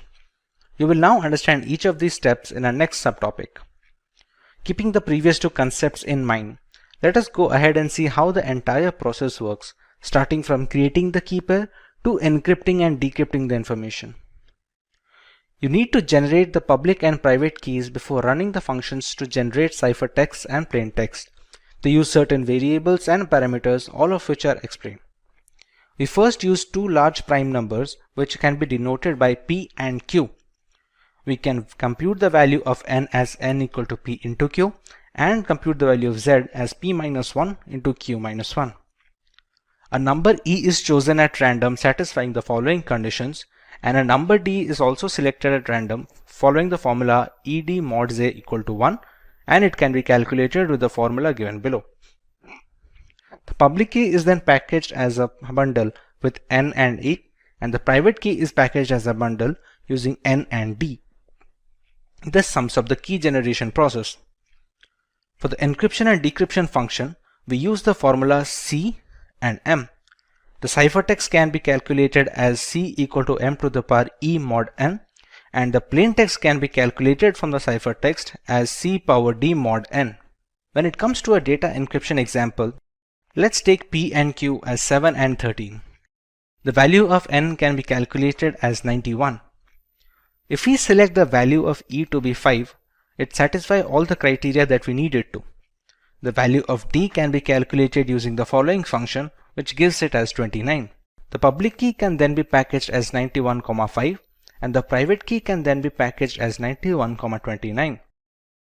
The plaintext, if it is 10, which is denoted by M. Ciphertext can be calculated to the formula C equal to M to the power E mod N, which gives us 82. If somebody receives this ciphertext, they can calculate the plaintext using the formula C to the power D mod N, which gives us the value of 10 as selected as our plaintext. We can now look at the factors that make the RSA algorithm stand out versus its competitors in the advantageous topics of this lesson. RSA encryption depends on using the receiver's public key so that you don't have to share any secret key to receive the messages from others. This was the most glaring flaw faced by symmetric algorithms, which were eventually fixed by asymmetric cryptography structure. Since the key pairs are related to each other, a receiver cannot intercept the message since they don't have the correct private keys to decrypt the information. If a public key can decrypt the information, the sender cannot refuse signing it with his private key without admitting the private key is not in fact private anymore. The encryption process is faster than that of the DSA algorithm. Even if the key generation is slower in RSA, many systems across the world tend to reuse the same keys so that they can spend less time in key generation and more time on actual ciphertext management. Data will be tamper-proof in transit since meddling with the data will alter the usage of the keys. The private key won't be able to decrypt the information hence alerting the receiver of any kind of manipulation in between. The receiver must be aware of any third party who possesses the private key, since they can alter the data mid-transit, the cases of which are rather low. Imagine creating an account on a new website. You provide your email address and set a password that you are confident and you would not forget. What about the website owner? How securely are they going to store your password? For website administrators, they have three alternatives. They can either store the passwords in a plain text format, they can encrypt the passwords using an encryption and decryption key, or they can store the passwords in a hash value. Let's have a look at each of these. When a password is stored in plain text format, it is considered to be the most unsafe option since anyone in the company can read your passwords. A single hack and a data server breach will expose all the account's credentials without needing any extra effort. To counter this, owners can encrypt the passwords and keep them in the servers as a second alternative. But that would mean they also have to store the decryption key somewhere on their servers. In the event of a data breach or the server hack, both the decryption key and encrypted passwords will be leaked, thus making it a single point of failure. What if there was an option to store the passwords after scrambling them completely, but with no way to decrypt them? This is where hashing comes to play.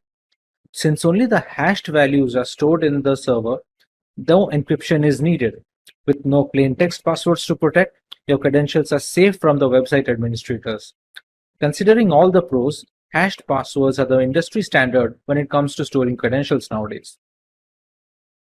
Before getting too deep into the topic, let's get a brief overview of how hashing works. Hashing is the process of scrambling a piece of information or data beyond recognition.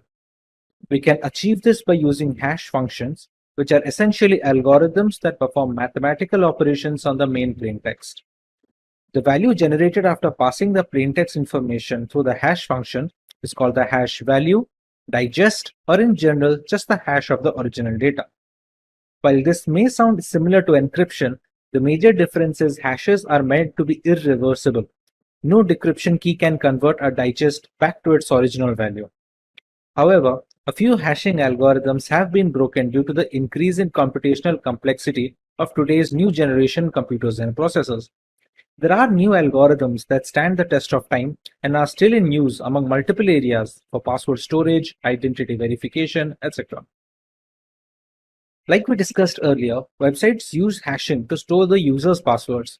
So how do they make use of these hash passwords?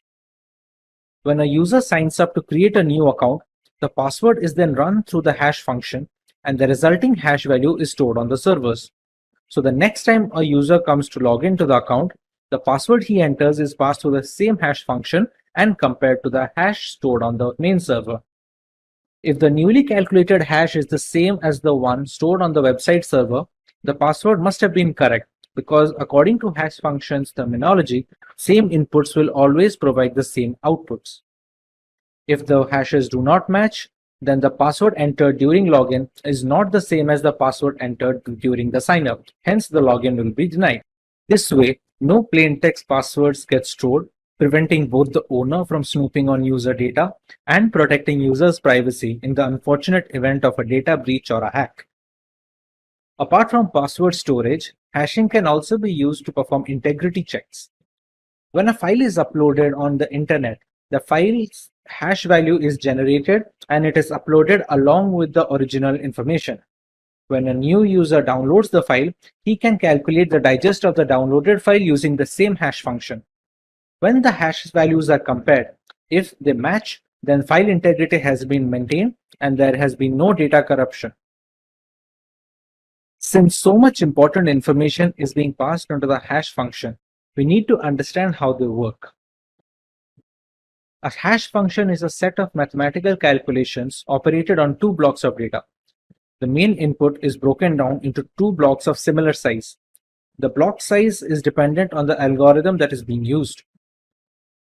Hash functions are designed to be one-way. They shouldn't be reversible, at least by design. Some algorithms like the previously mentioned MD5 have been compromised, but more secure algorithms are being used today, like the SHA family of algorithms. The digest size is also dependent on the respective algorithm being used. MD5 has a digest of 128 bits, while SHA-256 has a digest of 256 bits. This digest must always be the same for the same input, irrespective of how many times the calculations are carried out. This is a very crucial feature since comparing the hash value is the only way to check if the data is untouched, as the functions are not reversible. There are certain requirements of a hash function that need to be met before they are accepted. While some of them are easy to guess, others are placed in order to preserve security in the long run. The hash function must be quick enough to encrypt large amounts of data at a relatively fast pace, but it also shouldn't be very fast. Running the algorithm on all cylinders makes the functions easy to brute force and a security liability. There must be a balance to allow the hash function to handle large amounts of data and not make it ridiculously easy to brute force by running through all the possible combinations. The hash function must be dependent on each bit of the input. The input can be text, audio, video, or any other file extension. If a single character is being changed, it doesn't matter how small that character may be, the entire digest must have a distinctly different hash value. This is essential to create unique digests for every password that is being stored. But what if two different users are using the same password? Since the hash function is the same for all users, both the digests will be the same. This is called a hash collision. You may think this must be a rare occasion where two users have exactly the same password, but that is not the case. We have techniques like salting that can be used to reduce these hash collisions, as we will discuss later in this video. You would be shocked to see the most used passwords of 2020. All of these passwords are laughably insecure, and since many people use the same passwords repeatedly on different websites, hash collisions risk are more common than one would expect. Let's say the hash functions find two users having the same password. How can they store both the hashes without messing up the original data? This is where salting and peppering come to play. Salting is the process of adding a random keyword to the end of the input before it is passed on to the hash function. This random keyword is unique for each user on the system, and it is called the salt value or just the salt. So even if two passwords are exactly the same, the salt value will differ, and so will their digest. There is a small problem with this process though. Since the salt is unique for each user, they need to be stored in the database along with the passwords, and sometimes even in plain text to speed up the process of continuous verification. If the server is hacked, then the hashes will need to be brute forced, which takes a lot of time. But if they receive the salts as well, the entire process becomes very fast. This is something that peppering aims to solve. Peppering is the process of adding a random string of data to the input before passing them to the hash function. But this time the random string is not unique for each user. It is supposed to be common for all users in the database, and the extra bit added is called the pepper in this case. The pepper isn't stored on the servers. It is mostly hard-coded onto the website source code since it's going to be the same for all credentials. This way, even if the servers get hacked, they will not have the right pepper needed to crack into all the passwords. Many websites use a combination of salting and peppering to solve the problem of hash collision and bolster security. Since brute force takes such a long time, many hackers avoid taking the effort. The returns are mostly not worth it, and the possible combinations of using both salting and peppering is humongous. With the consensus aiming towards an educated public on digital privacy, it's no surprise to see an increasing interest in encryption algorithms. We have already covered the major names like the DES and the AES algorithm. MD5 algorithm was one of the first hashing algorithms to take the global stage as a successor to the MD4. Despite the security vulnerabilities encountered in the future, MD5 still remains a crucial part of data infrastructure in a multitude of environments. The MD5 hashing algorithm is a one-way cryptographic function that accepts a message of any length as input, and it returns as output a fixed length digest value to be used for authenticating the original messages. The digest size is always 128 bits irrespective of the input. The MD5 hash function was originally designed for use as a secure cryptographic hash algorithm to authenticate digital signatures. MD5 has also been deprecated for uses other than as a non-cryptographic checksum to verify data integrity and detect unintentional data corruption.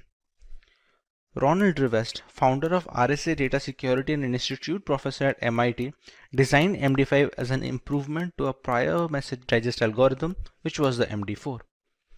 As already iterated before, the process is straightforward.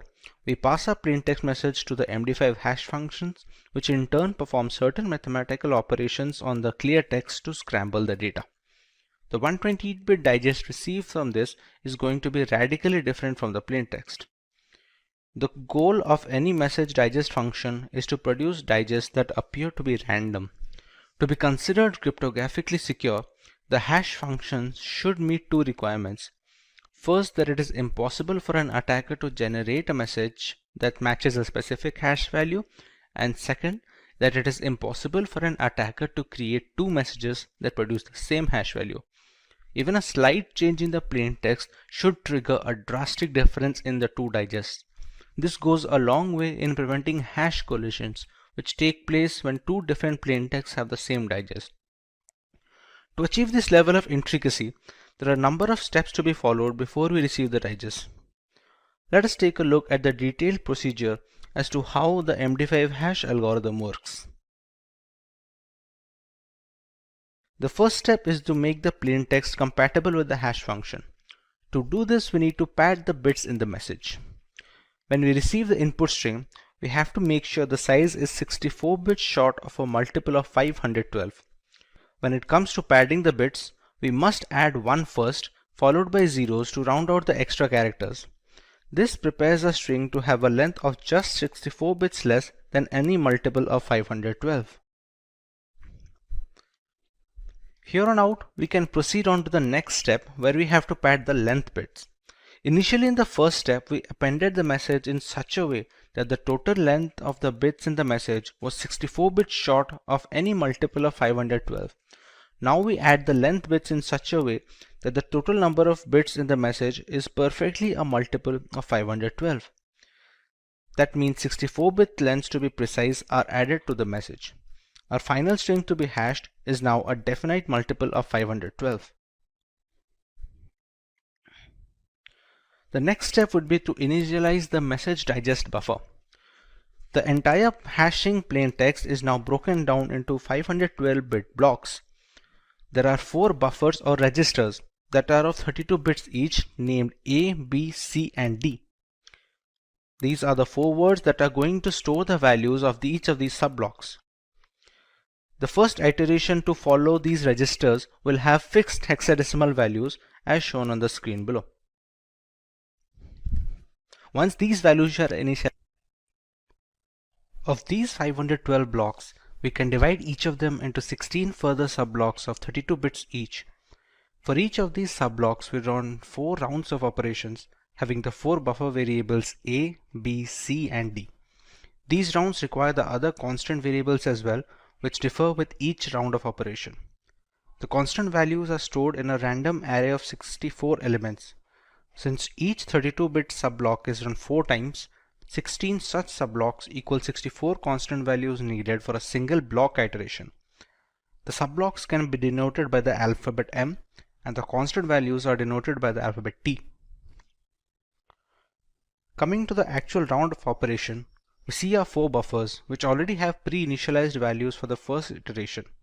At the very beginning, the values of buffers B, C, and D are passed on to a non-linear logarithmic function.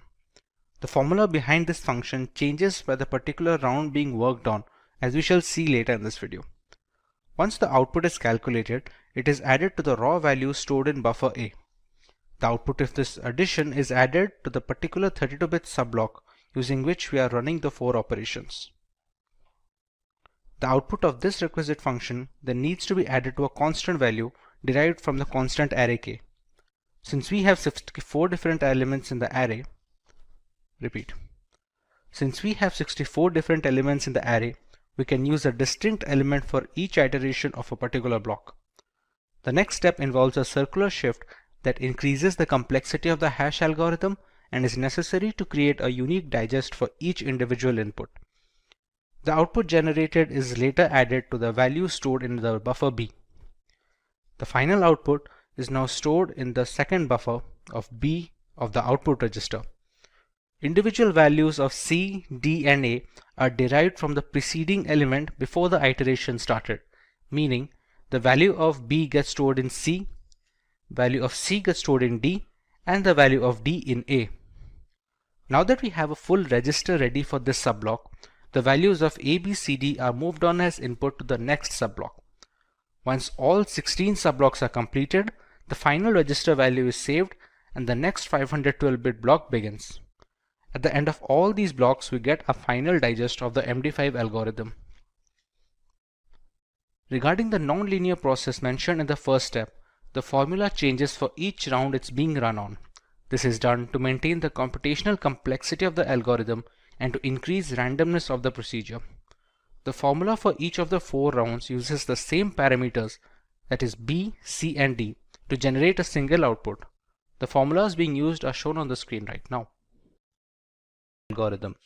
Unlike the latest hash algorithm families, a 32-bit digest is relatively easier to compare when verifying the digests. They don't consume a noticeable amount of disk storage and are comparatively easier to remember and reiterate. Passwords need not be stored in plain text format, making them accessible for hackers and malicious actors. When using digests, the database security also gets a boost since the sizes of all the hash values will be the same. In the event of a hack or a breach, the malicious actor will only receive the hashed values, so there is no way to regenerate the plain text, which would be the user passwords in this case. Since the functions are irreversible by design, hashing has become a compulsion when storing user credentials on the server nowadays. A relatively low memory footprint is necessary when it comes to integrating multiple services into the same framework without a CPU overhead. The digest size is the same and the same steps are run to get the hash value, irrespective of the size of the input string. This helps in creating a low requirement for computational power and is much easier to run on older hardware, which is pretty common in server farms around the world. We can monitor file corruption by comparing hash values before and after transit. Once the hashes match, file integrity checks are valid and we can avoid data corruption. Hash functions will always give the same output for the similar input, irrespective of the iteration parameters. It also helps in ensuring that the data hasn't been tampered with en route to the receiver of the message. We use our Wi-Fi every day for work, and we use the internet for entertainment and communication. The dependency on technology is at an all-time high thanks to the radical developments and innovation in these last 2 decades. A big portion of this belongs to ensuring secure channels of communication and data transmission. The secure hash algorithm are a family of cryptographic hash functions that are published by the National Institute of Standards and Technology along with the NSA. It was passed as a Federal Information Processing Standard, also known as FIPS. It has 4 different families of hash functions. SHA-0 is a 160-bit hash function published in 1993, and it was closed down later after an undisclosed significant flaw. SHA-1 is also a 160-bit hash function which resembles the earlier MD5 algorithm.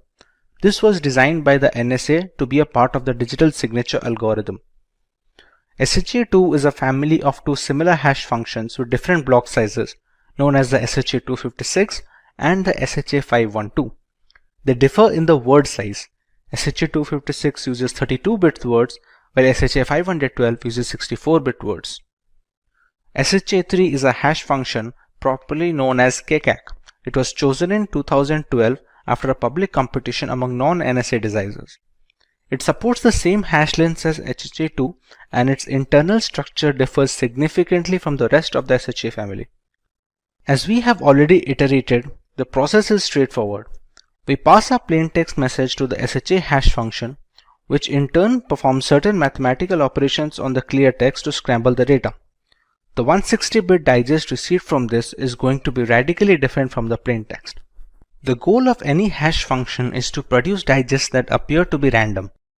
To be considered cryptographically secure, the hash function should meet two requirements. First, that it is impossible for an attacker to generate a message that matches a specific hash value, and second, it should be impossible for an attacker to create two messages producing the exactly same hash value. Even a slight change in the plain text should trigger a drastic difference in the two digests. This goes a long way in preventing hash collisions, which takes place when two different plain texts have the same digest. The SHA family functions have some characteristics that they need to follow while generating the digests. Let's go through a few of them. The length of the clear text should be less than 2 to the power 64 bits in the case of SHA-1 and SHA-256. This is essential to keep the plain text compatible with the hash function, and the size needs to be in comparison area to keep the digest as random as possible. The length of the hash digest should be 256 bits in the SHA-256 algorithm, 512 bits in the SHA-512 algorithm, and so on. Bigger digest usually suggests significantly more calculations at the cost of speed and space.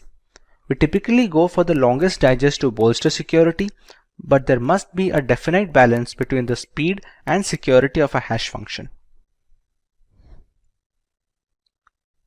By design, all hash functions of the SHA-512, SHA-256 are irreversible. You should neither get a plain text when you have the digest beforehand, nor should the digest provide the original value when you pass it through the same hash function again. Another case of protection is that when the hash digest is passed into the SHA function for a second time, we should get a completely different digest from the first instance. This is done to reduce the chance of brute force attacks. To achieve this level of intricacy, there are a number of steps to be followed before we receive the digest. Let us take a look at the detailed procedure as to how the SHA algorithm works. The first step is to make the plain text compatible with the hash function. To do this, we need to pad the bits in the message. When you receive the input string, you have to make sure the size is 64 bits short of a multiple of 512. When it comes to padding the bits, you must add 1 first, followed by the remaining zeros to round out the extra characters. This prepares our string to have a length just 64 bits less than any multiple of 512. Here on out, we can proceed to the next step where we have to pad the length bits. Initially, in the first step, we appended the message in such a way that the total number of bits in the message was 64 bits short from becoming a multiple of 512. Now we add the length of bits in such a way that the total number of bits in the message is a perfect multiple of 512. That means 64 bits plus the length of the original message becomes a multiple of 512. This becomes a final string that needs to be hashed. In the next step, we have to initialize these chaining variables. The entire plain text message can now be broken down into blocks of 512 bits each. Unlike other hash algorithms like MD5, which use 4 registers or buffers, SHA family use 5 buffers of 32 bits each. They are named A, B, C, D, and E. These registers go through multiple rounds of operation, but the first iteration has fixed hexadecimal values, as can be seen in the screen. Moving on, we have to process each of the 512-bit blocks by breaking each of them into 16 sub-blocks of 32 bits each. Each of them goes through 4 rounds of operation that use the entire register and have the 512-bit block along with the constant array. Out of those 4 rounds, each round has 20 iterations. So in general, we have 80 rounds sum total. The constant value of k is an array of 80 elements. Of those 80, 16 elements are being used each round, so that comes out to 80 rounds for each of those elements. The value of t differs by the number of rounds, as can be seen in the table below. A single formula is necessary to calculate the output of each round and iteration. The formula can be ABCDE register is equal to E plus a nonlinear process P along with a circular shift of A plus WT plus KT. In this formula, ABCD is the register value of the chaining variables as we discussed before. P is the logical process which has a different formula for each round. S5 is a circular shift by 5 bits, and WT is a 32-bit string derived from the existing subblock. This can be calculated depending on the iteration at hand. KT signifies a single element of the 80-character element array, which changes depending on the particular round at hand. For the values of WT, the first 16 values are the same as that of the subblocks, so there is no extra calculation needed. For the next 64 elements, the value of WT can be calculated as shown in the formula here. To better understand this, let's take a look at how each of this goes in a sequential process. We have our initial register using the 5 words of 32 bits each. In the first step, we put the values of A, B, C, and D to the subsequent register as the output. Next, we use a non-linear process P that changes depending on the round and uses the values of B, C, and D as input. Whatever output is generated from the non-linear process, it is added with the value of the E register. Next, the value of A is circular shifted by 5 bits and is added with the output generated in the previous step. The next step is adding the value of WT and the constant element of KT. The current output is then stored in the register A. Similarly, this iteration is repeated every round and for each subblock in the process. Once all the registers are complete and all the subblocks are joined together to form the single ciphertext message, we will have our hashed output. Regarding the nonlinear process P that uses the values of B, C, and D as input, the formula changes every round to maintain a complexity of the program that can withstand brute force attacks. Depending on the round, the values are passed through a logical operation which is then added with the values of WT, KT, and so on. Now that we understand how to get our hash digest from the plain text, let us learn about the advantages we obtain when using the SHA hash algorithm instead of relying on data in a plain text format. Digital signatures follow asymmetric encryption methodology to verify the authenticity of a document or a file. Hash algorithms like SHA-256 and the industry standard SHA-512 go a long way in ensuring the verification of signatures. Passwords need not be stored in a plain text format, which makes them accessible to hackers and other malicious actors. When using digest, the database security also gets a boost since the size of all hash values will be the same. In the event of a hack or a breach, the malicious actor will only receive the hash values with no way to regenerate the plain text. In this case, the plain text would be user credentials. Since the hash functions are irreversible by design, it has become a compulsion when storing passwords on the servers. The SSL handshake is a crucial segment of the web browsing sessions, and it's done using SHA functions. It consists of your web browsers and the web servers agreeing on encryption keys and hashing authentication to prepare a secure connection. It relies on a combination of symmetric and asymmetric algorithms which ensure the confidentiality of the data transmitted between a web server and a web client like the browsers. You can monitor file corruption by comparing hash values before and after transit. Once the hashes match, file integrity checks are valid and data corruption is avoided. Hash functions will always give the same output for the same input, irrespective of the iteration parameters. It also helps in ensuring that the data hasn't been tampered with en route to the receiver of the message. Passwords are by far the most common type of user authentication. They are popular because their theory makes perfect sense to individuals and is reasonably simple to implement for developers. On the other hand, poorly constructed passwords can pose security flaws. A well-designed password-based authentication process does not save the user's actual password. This would make it far too simple for a hacker or a malevolent insider to access all of the system's user accounts. In this video, you will learn how to crack passwords and simultaneously try to make your passwords as brute force resistant as possible.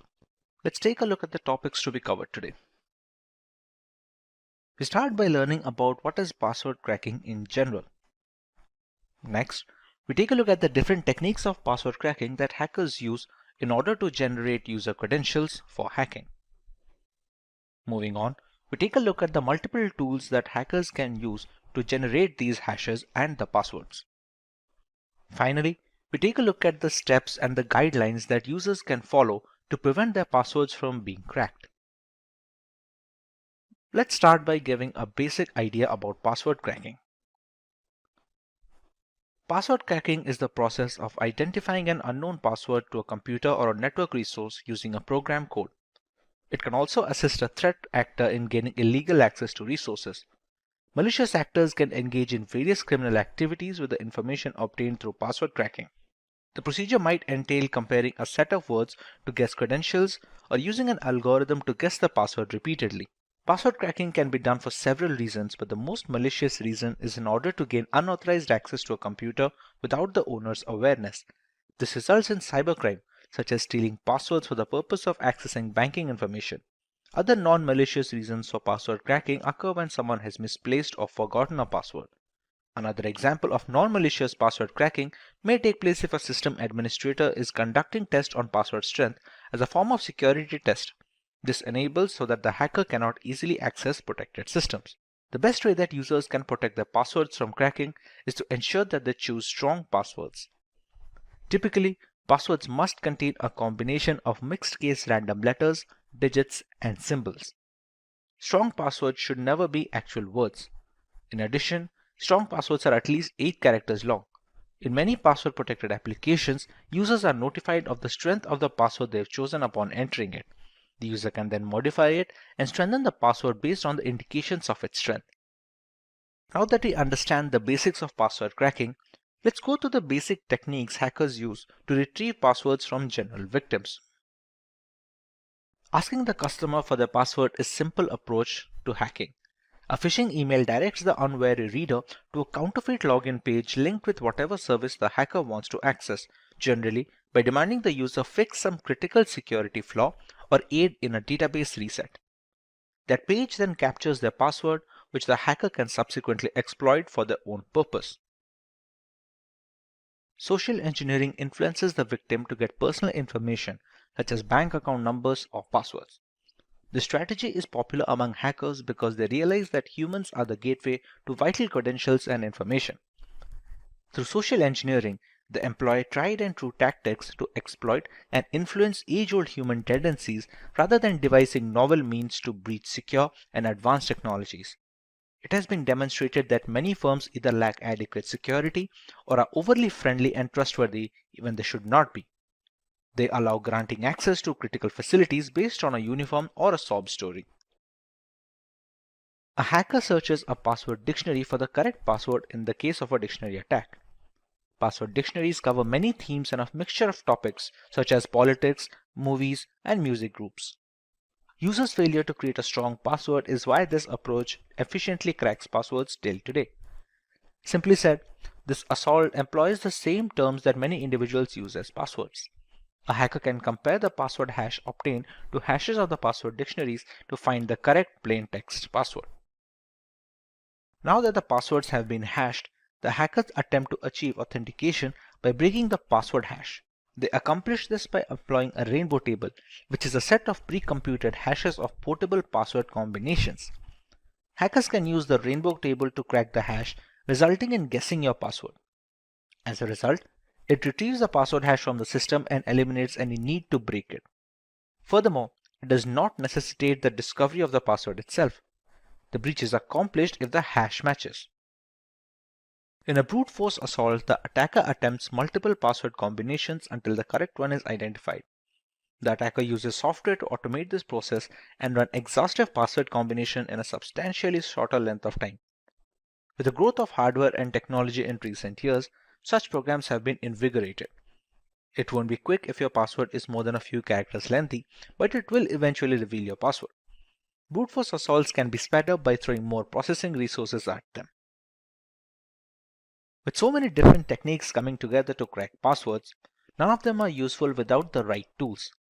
There are a plethora of scripts and snippets of code that can retrieve passwords from either encrypted storage or from their hash digest. Let's go through some of these tools. Cain and Abel is a password recovery tool for Microsoft operating systems. It allows easy recovery of various kinds of passwords by sniffing the network, cracking encrypted passwords using dictionary, brute force, and cryptanalysis attacks.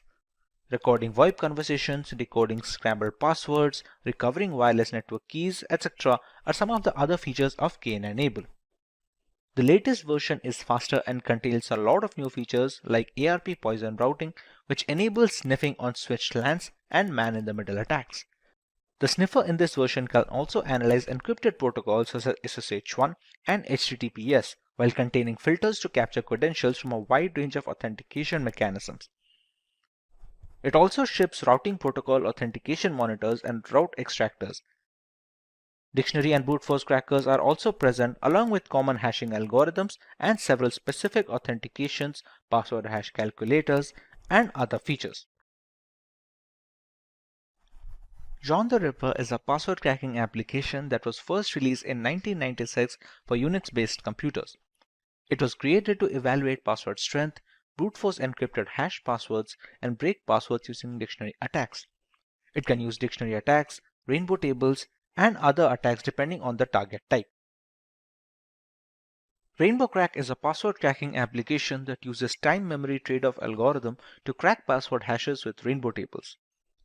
Rainbow tables make password cracking more easier and faster than traditional brute force attacks.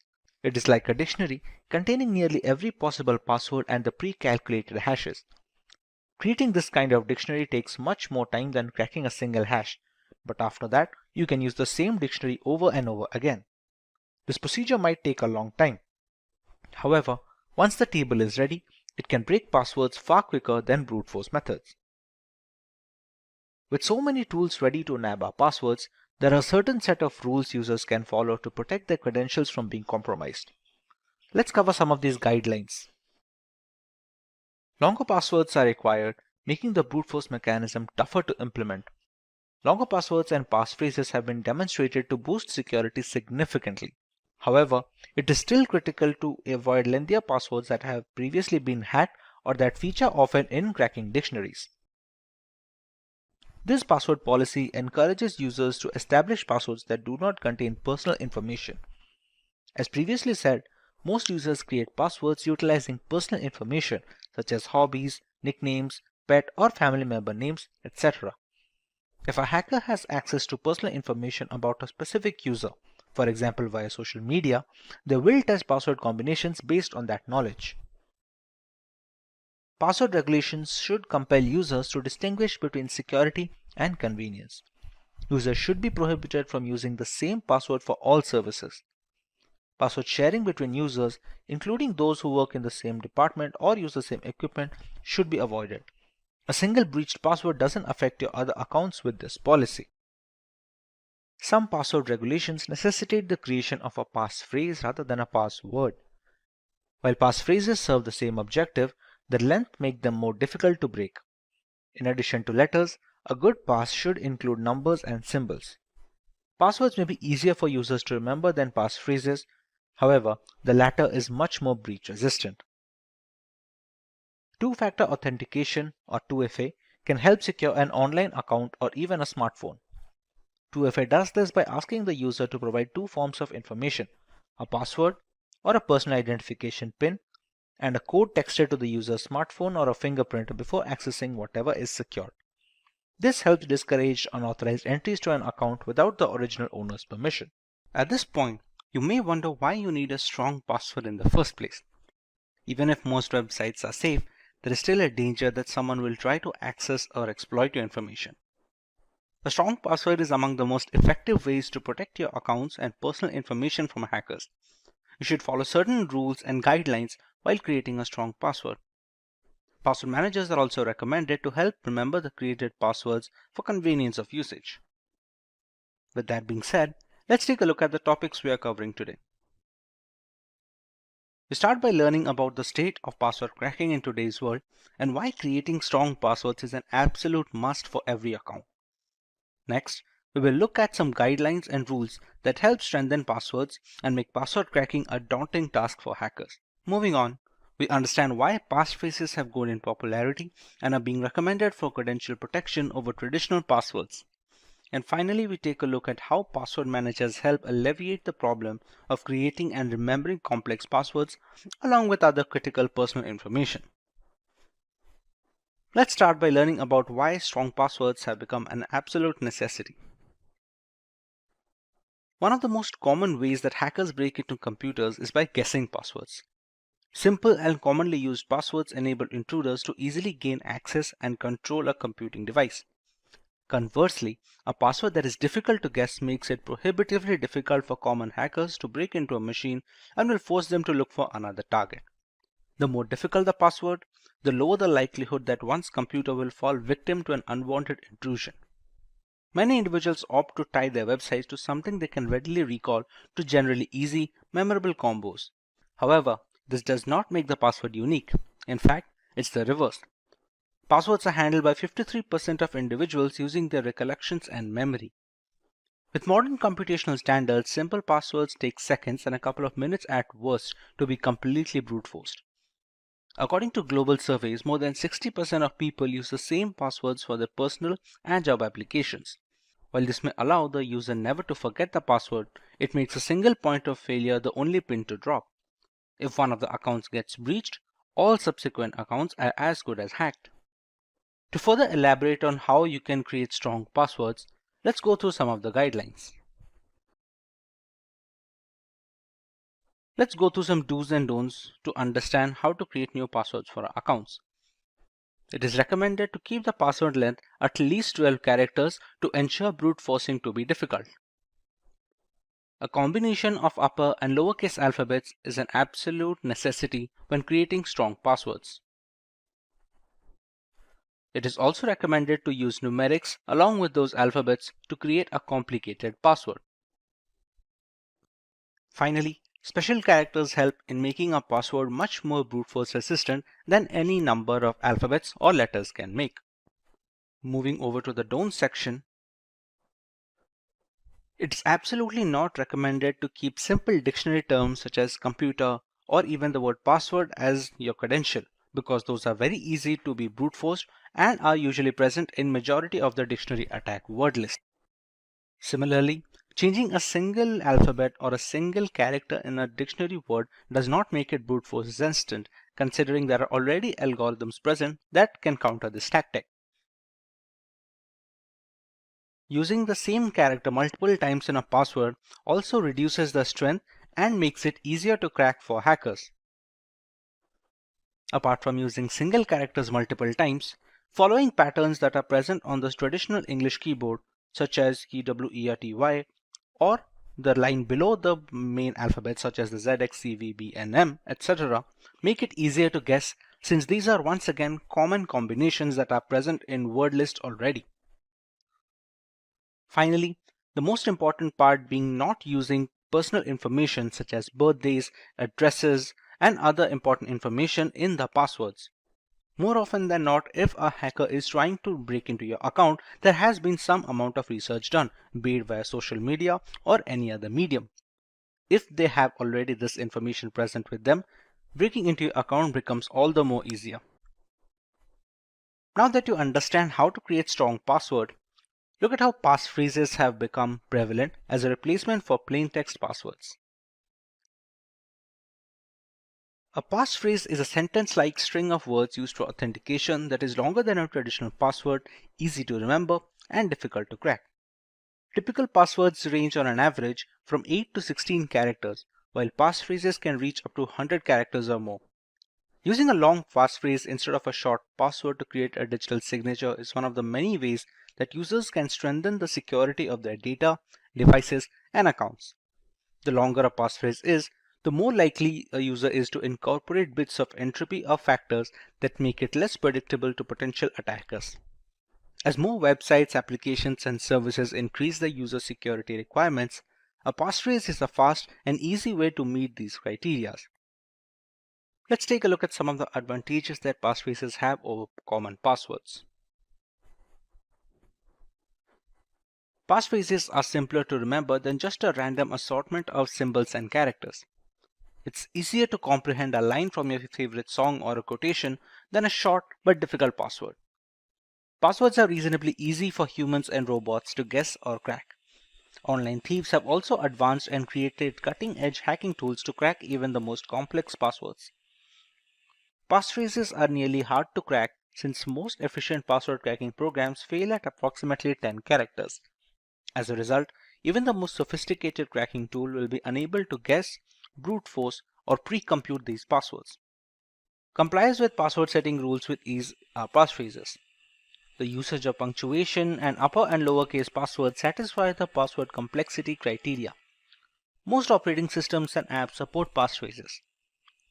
Phrases of up to 127 characters are permitted on all major operating systems, including Windows, Linux, and Mac. As a result, for optimal protection, you can use lengthier passphrases. But when creating a strong password, the major problem people come across is remembering these passwords or the passphrases. This is where you can find a use for a password manager.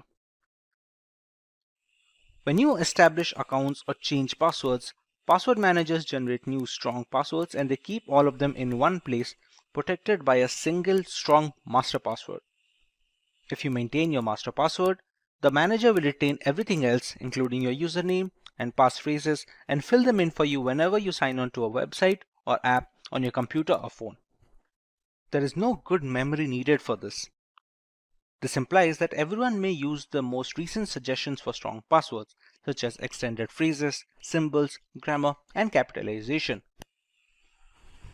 Password managers enable consumers to write a single master password and automatically fill each website with their own unique set of credentials. And not just passwords. Credit card information may be stored securely with several password managers. Some others make multi-factor authentication or use a second test, such as answering a question once the correct password is input, which is a simple and effective solution to verify legitimate login inputs. Among the global players in password managers, services like Bitwarden, KeePass, and Dashlane have been running for years now and are very worthy recommendations if you want to get started with password management. Now that we understand what is hacking, let's take a look at some points to know whether our system is already hacked or not. The first point regarding how to check whether a system is hacked or not can be cases where the system security is switched off by unknown means and it is not visible to the user. This is one of the most primary checkpoints to know if our system is hacked or not. Next point to check whether a system is hacked or not would be frequent antivirus software failures, which are due to the interference from hacking attempts performed by a professional hacker or a cybercriminal. Then we also face problems regarding systems reaction speed, which is affected due to the execution of unknown applications in the background of the system, which also affects the hardware resources in the device. Next, we also face problems regarding passwords, which are no longer working or are changed without a user's intervention, which might indicate that there was some unknown hacking activity that took place in our account. Let's take a look at some more points regarding the topic. There are often cases when the system's cursor moves on its own and perform tasks, indicating that the system is being used by someone else using an illegal hacking method. There are also cases when we often see files and folders being created in the storage disk on the system, which is unknown to us. To better understand the points regarding how to identify whether our system is hacked or not, let's take a look. Then let's start with the first point. If we want to check whether a system is hacked or not, the first point would be to choose the settings option and using privacy and security and moving on to the Windows security. This option that is available on our system allows us to see various protection applications that are available on the system. If we see any problem regarding any one of them, for example, apps and browser control, in my system it says there's a problem with it, which might be due to hacking attempts that was done on my system. Now let's take a look at the other option, how we can check whether our system is hacked or not. That would be checking the antivirus software that is installed in our system. If you face problems regarding that, this might be the issue. According to my antivirus software, it says my computer is at risk. This might be due to the interference from a cybercriminal or a hacker while using different illegal softwares during its hacking attempt. Then there are also cases where we see there are unknown programs being executed in the background of our system, which we can take a look using the Task Manager software.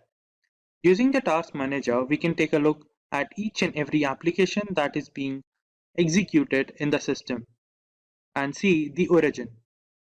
If we find any unknown program or application, we can assume that it might be due to a hacking attempt. Moving on, if we want to check further whether our system is hacked or not, we can check for files or folders that are being created unknown to us. For example, this unknown folder, which contains some security details that are unknown to me. This might be also due to a hacking attempt by a hacker or a cybercriminal. Then there are also cases when the system's cursor moves on its own and perform tasks that are not initiated by us and performs copying of different folders or data from one file to other. This is due to a hacking attempt that was done on a system and the hacker has taken control of a system. Then there are also cases regarding login issues or password problem. For example, if I want to access into my account and there's a problem with the password, it might be due to the attempt of hacking into my account by a professional hacker.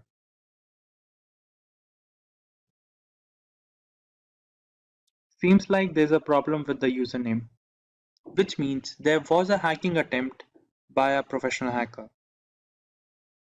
We can further check hacking attempts by accessing our web browser and checking whether there's some extra add-ons or unknown add-ons that wasn't installed by us.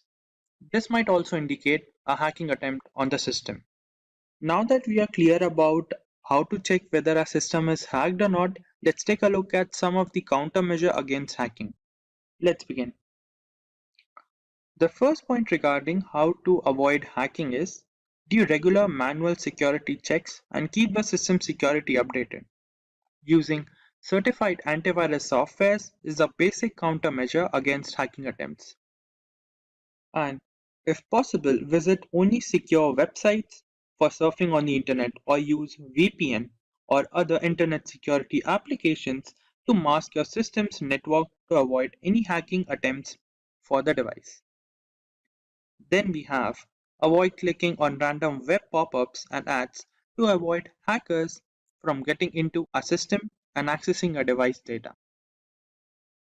And lastly, use strong passwords or complex passwords for your login details. Applying these countermeasures, we can avoid hacking to a certain extent.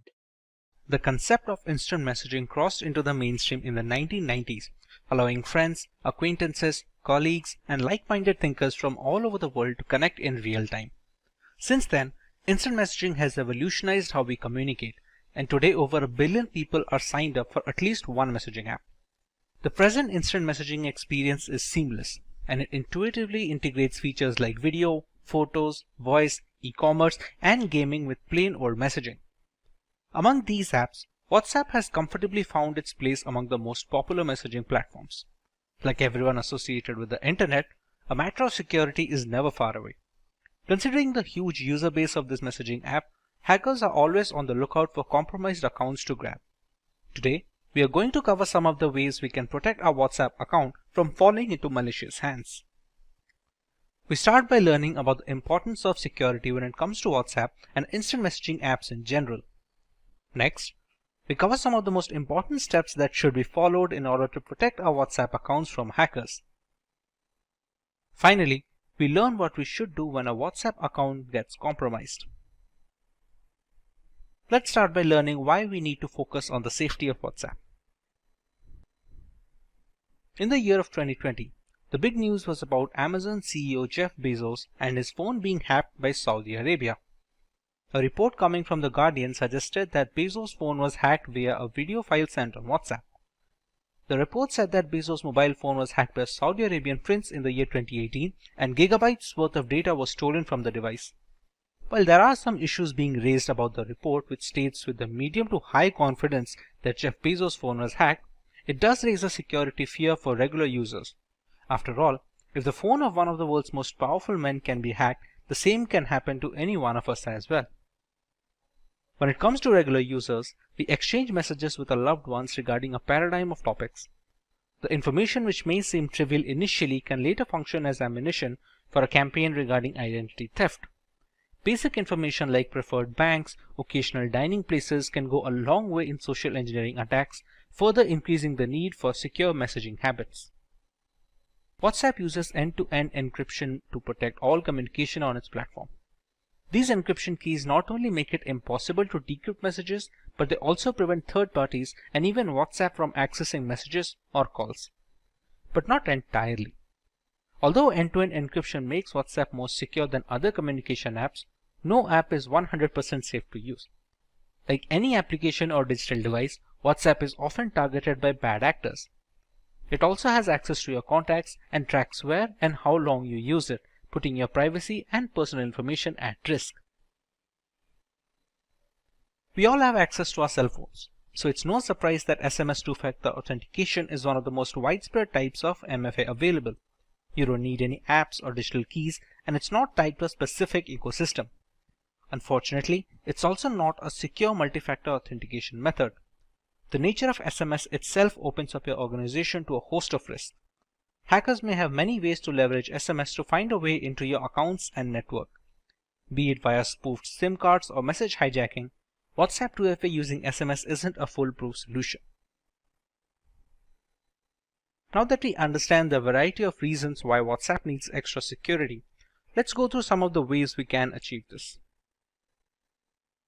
It is more than probable that one fine day you might receive a WhatsApp message or even an SMS that reads that your order is delayed, please check its status here, or your account is locked and please unlock it here, or even some tempting messages like win free 3G and movie tickets here. Some of them may sound intimidating and some of them may be lucrative, but they all have one purpose: to trick you into clicking that link, and once you do that, it's already over. It will install malware on your phone and you won't have a clue about it. Only when you start noticing that your phone bills are abnormally high or your bank account has been used without your permission, the realization will dawn upon you that something is wrong with your phone. But by then it may be too late. WhatsApp in itself provides various privacy options to users. The messaging platform provides users with the option to choose who they want to share their profile photo, status, and other details with. It's a good idea to change the settings to contacts only. This means only phone numbers that are saved on your smartphone will be able to see your profile photo, status, phone number, and auto-delete status as well.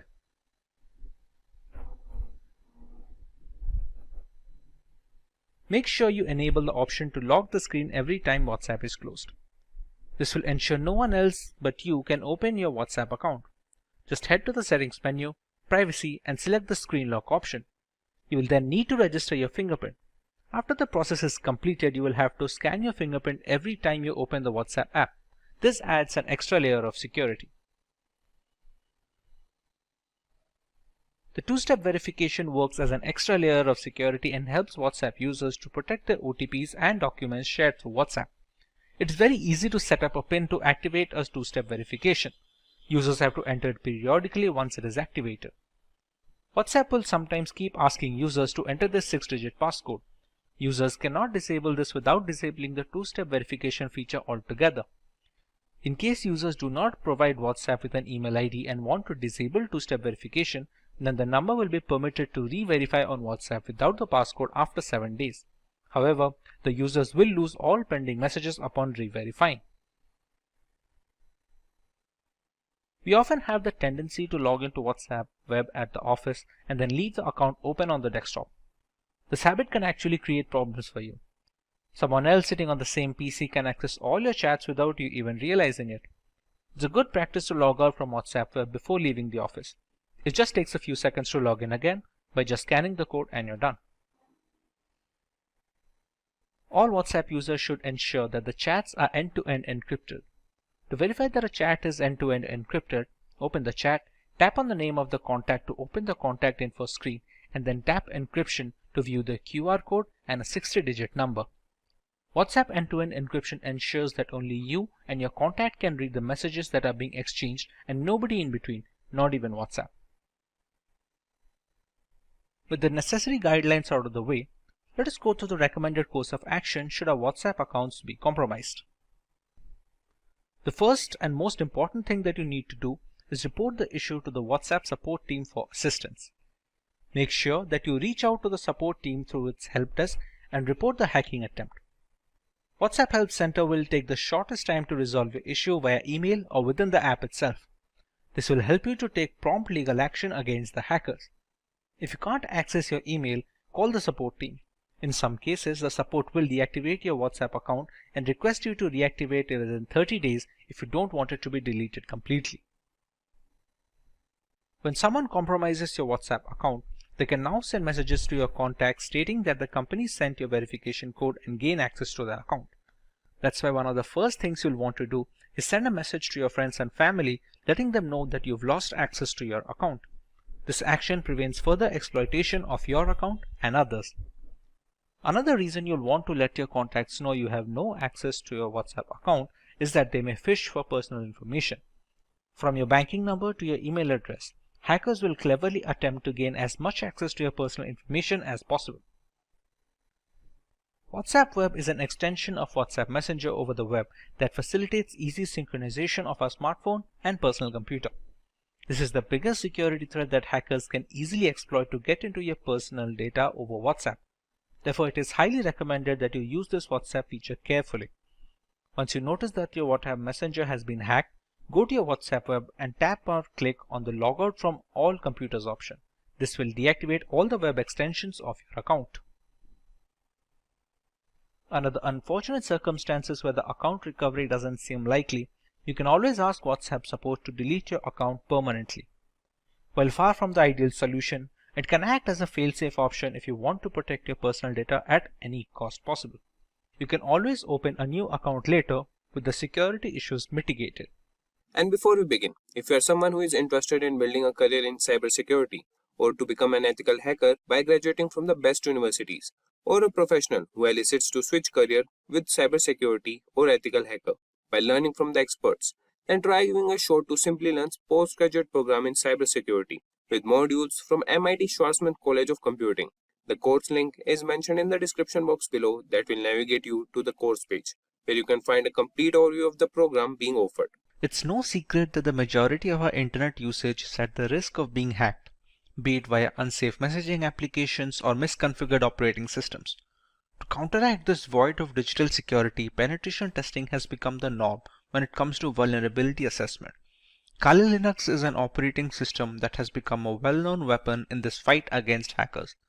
A Linux distribution that is made specifically for penetration testers, Kali Linux has layers of features that we will be covering in today's lesson. Let's take a look at the topics to be covered in this video. We start by learning about Kali Linux and a basic explanation of its purpose. We take a look at the history of Kali Linux from the story of its origin to its current day exploits. Next, we learn a few distinct features of Kali that make it an attractive choice for penetration testers worldwide. Finally, we take a look at the multiple ways we can install Kali Linux to start our journey in the world of penetration testing. Let's start by learning about Kali Linux in general. Kali Linux, which is formerly known as Backtrack Linux, is an open source Linux distribution aimed at advanced penetration testing and security auditing. It contains several hundred tools that are targeted towards various information security tasks such as penetration testing, security research, computer forensics, and reverse engineering. Kali Linux is a multiple platform solution accessible and freely available to information security professionals and hobbyists. Among all the Linux distributions, Kali Linux takes its roots from the Debian operating system. Debian has been a highly dependable and stable distribution for many years, providing a similarly strong foundation to the Kali desktop. While the operating system is capable of practically modifying every single part of our installation, the networking components of Kali become disabled by default. This is done to prevent any external factors from affecting the installation procedure, which may pose a risk in critical environments. Apart from boosting security, it allows a deeper element of control to the most enthusiastic of users. We did not get Kali Linux since the first day. How did it come into existence? Let's take a look at some of its history. Kali Linux is based on years of knowledge and experience in building penetration testing and operating systems. During all these project lifelines, there have been only a few different developers, as the team has always been small. The first project was called WOPEX, which stands for White Hat Knopex. As can be inferred from the name, it was based on the Knopex operating system as its underlying OS. WOPEX had releases ranging from version 2.0 to 2.7. This made way for the next project, which was known as WAX, or the longhand being White Hat Slacks. The name change was because the base OS was changed from Knopex to Slacks. WAX started at version 3 as a nod, it carrying on from WOPEX. There was a similar OS being produced at the same time, Auditor Security Collection, often being shortened to just Auditor, which was once again using Knopex. Its efforts were combined with WAX to produce Backtrack. Backtrack was based on Slackware from version 1 to version 3, but switched to Ubuntu later on with version 4 to version 5. Using the experience gained from all of this, Kali Linux came after Backtrack in 2013. Kali started off using Debian stable as the engine under the hood before moving to Debian testing when Kali Linux became a rolling operating system. Now that we understand the history and the purpose of Kali Linux, let us learn a little more about its distinct features. The latest version of Kali comes with more than 600 penetration tools pre-installed. After reviewing every tool that was included in Backtrack, developers have eliminated a great number of tools that either simply did not work or which duplicated other tools that provided the same or similar functionality. The Kali Linux team is made up of a small group of individuals who are the only ones trusted to commit packages and interact with the repositories, all of which is done using multiple secure protocols. Restricting access of critical code bases to external assets greatly reduces the risk of source contamination, which can cause Kali Linux users worldwide a great deal of damage as a direct victim of cybercrime. Although penetration tools tend to be written in English, the developers have ensured that Kali includes true multilingual support, allowing more users to operate in their native language and locate the tools they need for the job. The more comfortable a user feels with the intricacies of the operating system, the easier it is to maintain a stronghold over the configuration and the device in general. Since ARM-based single-board systems like the Raspberry Pi are becoming more and more prevalent and inexpensive, the development team knew that Kali's ARM support would need to be as robust as they could manage with fully working installations. Kali Linux is available on a wide range of ARM devices and has ARM repositories integrated with the mainline distributions, so the tools for ARM are updated in conjunction with the rest of the distribution. All this information is necessary for users to determine if Kali Linux is the correct choice for them. If it is, what are the ways that they can go forward with this installation and start their penetration testing journey? The first way to use Kali Linux is by launching the distribution in the live USB mode. This can be achieved by downloading the installer image file or the ISO file from the Kali Linux website and flashing it to a USB drive with a capacity of at least 8 GB. Some people don't need to save their data permanently, and a live USB is the perfect solution for such cases. After the ISO image is flashed, the thumb drive can be used to boot a fully working installation of the operating system, with the caveat that any changes made to the OS in this mode are not written permanently. Some cases allow persistent usage in live USBs, but those require further configuration than normal situations. But what if the user wants to store data permanently in the installed OS? The best and the most reliable way to ensure this is the full-fledged hard disk installation. This will ensure the complete usage of the system's hardware capabilities and will take into account the updates and the configurations being made to the OS. This method is supposed to override any pre-existing operating system installed on the computer, be it Windows or any other variant of Linux. The next alternative route for installing Kali Linux would be to use virtualization software such as VMware or VirtualBox. The software will be installed as a separate application on an already existing OS, and Kali Linux can be run as an operating system in the same computer as a window. The hardware requirements will be completely customizable, starting with the allotted RAM to the virtual hard disk capacity. The usage of both a host and guest operating system like Kali Linux allows users a safe environment to learn while not putting their systems at risk. If you want to learn more about how one can go forward with this method, we have a dedicated video where Kali Linux is being installed on VMware while running on a Windows 10 operating system. You can find the link in the description box to get started with your very own virtual machine. The final way to install Kali Linux is by using a dual boot system. To put it in simple words, the Kali Linux OS will not be overwriting any pre-installed operating system on a machine, but will be installed alongside it. When a computer boots up, the user will get a choice to boot into either of these operating systems. Many people prefer to keep both the Windows and Kali Linux installed, so the distribution of work and recreational activities is also allotted effectively. It gives users a safety valve should their custom Linux installation run into any bugs that cannot be fixed from within the operating system. Now, for the convenience of explanation, we're going to install Kali Linux today on a virtual machine software known as VMware. VMware is able to run multiple operating systems on a single host machine, which in our case is a Windows 10 system. To get started with Kali Linux installation, we have to go to the website to download an image file. We go to Get Kali, and as you can see, there are multiple platforms on which this operating system can be inverted. As per our requirement, we're going to go with the virtual machine section. As you can see, it is already recommended by the developers. This is the download button, which will download a 64-bit ISO file. We can download 32-bit, but that is more necessary for hard metal machines, or if you're going to use it for older devices which do not support 64-bit operating systems yet. After clicking on the download button, we can see we have a WinRAR archive which will have the ISO files. For now, we have downloaded the ISO file and it is already present with me. So we can start working on the VMware side of things.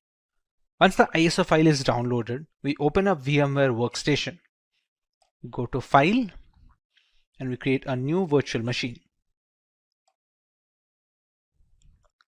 In these two options, it is highly recommended to go with the typical setup rather than the custom one.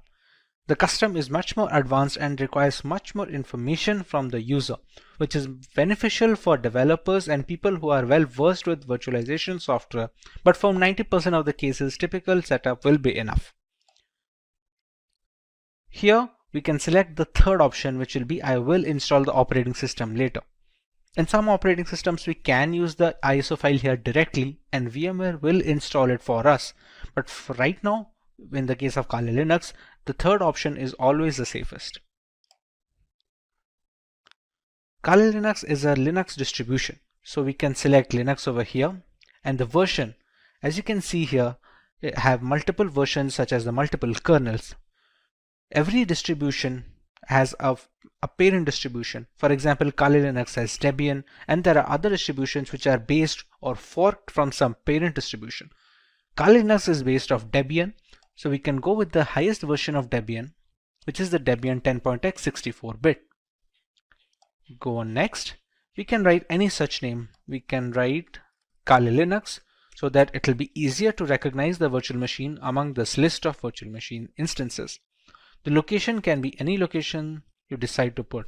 By default, it should be the documents folder, but anywhere you put, it will hold up all the information of the operating system, all the files you download, all the configurations you store, everything will be stored in this particular location that you provide.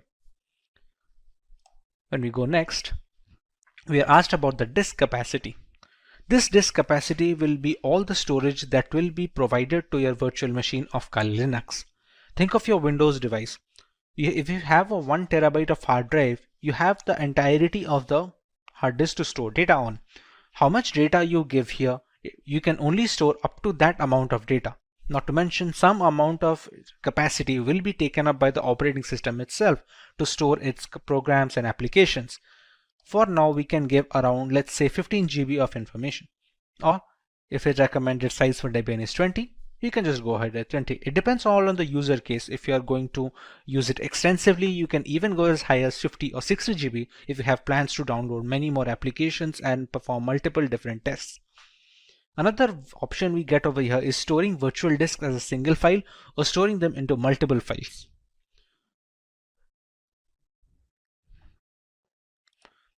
As we already know, this virtual machine runs entirely on VMware.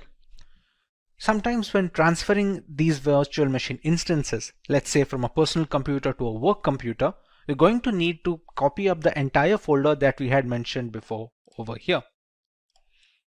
Instead, all virtual machines have a portability feature. Now this portability feature is possible for all scenarios, except it is much easier if they split the virtual disk into multiple files.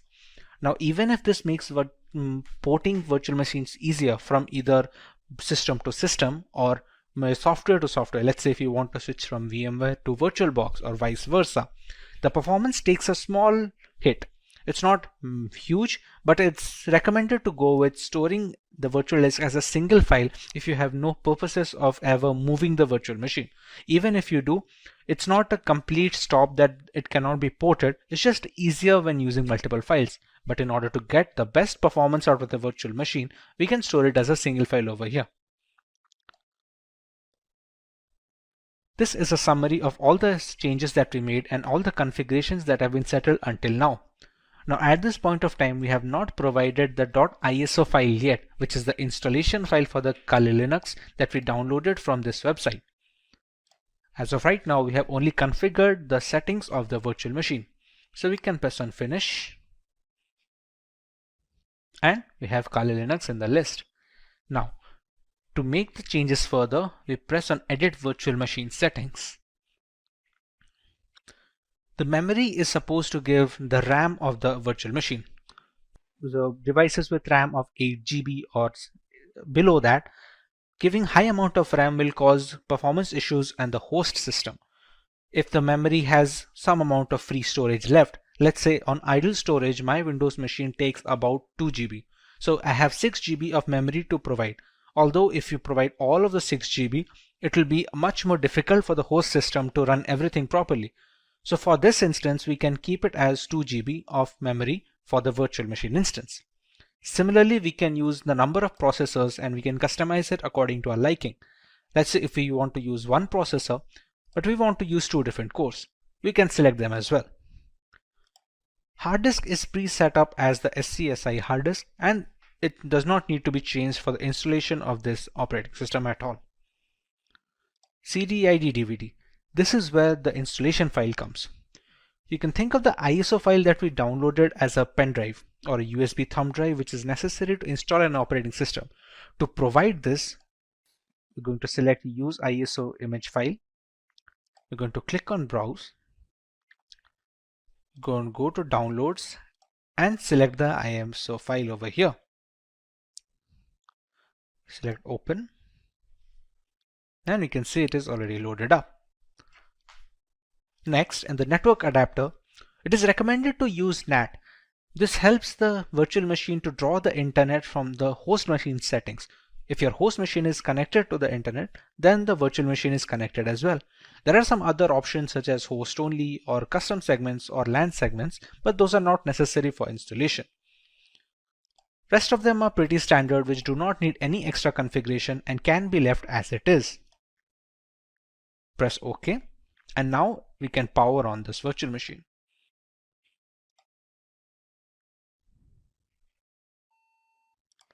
In this screen, we can choose how we want to proceed with the installation. We have a Start Installer option over here. So we're going to press Enter on that.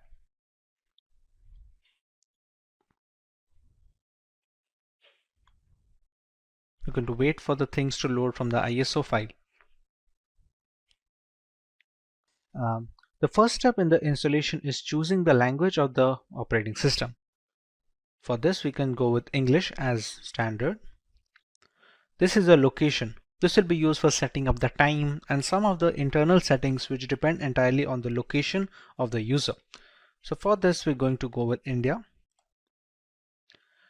Configuring the keyboard, it's always recommended to go with the American English first. Many people make a mistake of going with the Indian keyboard if it is possible, and it provides a lot of issues later on. So it's always preferred to go with the American English, and if later we see some necessity of another keyboard dialect that is required, we can install it later. But for now, we should always stick with American English as a basic. At this point, it's going to load the installation components from the .iso file. It is a big file of 3.6 GB, so it has a lot of components that need to be put into the virtual machine, which can also be used to detect hardware.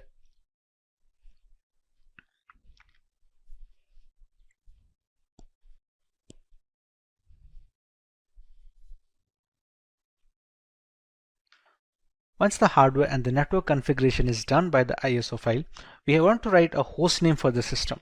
This host name can be anything which is used to recognize this device on a local network or a LAN cable. Let's say if we use the name Kali.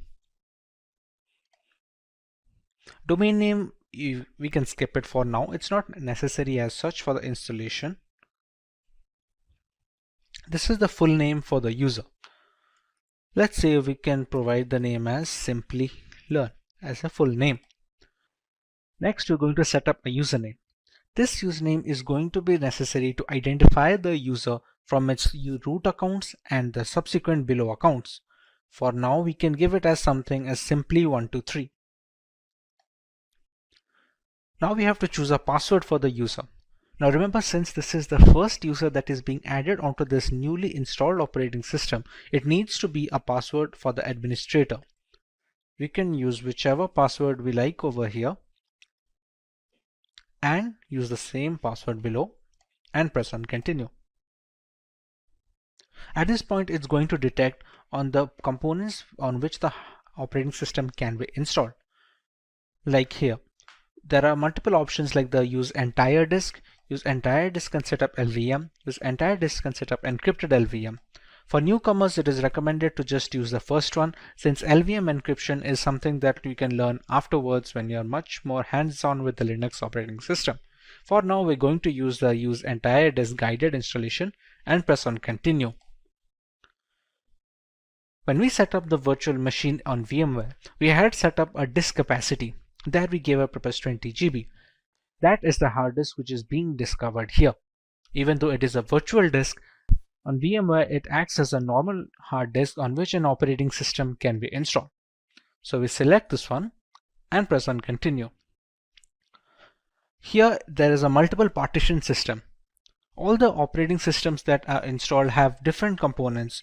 One is used for the keeping of the applications, one for the files, other for the RAM management and other things. For newcomers, it is always recommended to keep it in one partition. And we're going to select that and press on continue. This is just an overview of the partition it's going to make. As you can see, it has a primary partition of 20.4 GB and a logical partition of 1 GB used for swap memory. Now these kind of naming can be confusing for people who are not well versed with Linux operating systems or in general virtualization. But for now, you can go ahead and press on continue, as this will be fine. We can press on finish partitioning and write changes to disk and continue. It's just a confirmation page. As you can see, it's wrote that SCSI3 is our virtual hard disk of 20 GB disk capacity. We write the changes to the disk. We press yes and click on continue. At this point, the installation has started. Now this installation will take a while depending on the amount of RAM provided, the processors provided, and how quickly the performance of the system is being hampered by the host machine. On quicker systems, this will be rather quick, while on the smaller ones, this will take a while. Since this is going to take some time to install, as it is being run on a virtual machine with only 2 GB of RAM, we're going to speed up this part of the video so we don't have to waste any more time just watching the progress bar.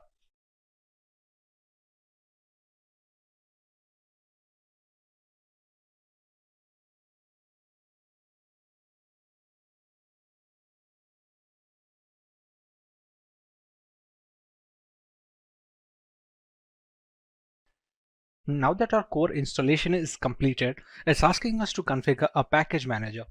The work of a package manager on Linux operating systems is similar to the Google Play Store on Android mobile devices and on the App Store for the Apple devices. It's an interface to install external applications which are not installed by default. Let's say for Google Chrome or any other browser which can be used to browse the internet. At this point of time, it's asked us to select a network mirror. We're going to select as yes and move forward with this. Next, it's going to ask us for an HTTP proxy, which we can leave it as blank and press it as continue forward. At this point of time, it's looking for updates to the Kali Linux installation. This will fetch the new builds from the Kali server, so the installation is always updated to the latest version. Now that the package manager is configured, we have the grub bootloader. The grub is used for selecting the operating system while booting up. Its core functionality is to allow the operating system to be loaded correctly without any faults. So at this point of time, if it asks install the grub bootloader to your primary drive, we can select it as yes and press continue. Remember, the installation was conducted on dev SDA. So we're going to select installation of the grub loader on the same hard disk that we have configured. We press this one and press continue. So now the grub bootloader is being installed. The grub is highly essential because it shows the motherboard where to start the operating system from. Even if the operating system is installed correctly and all the files are in correct order, the absence of a bootloader will not be able to launch the OS properly. As you can see, the installation is finally complete. So now we can press on continue and it's going to finalize the changes.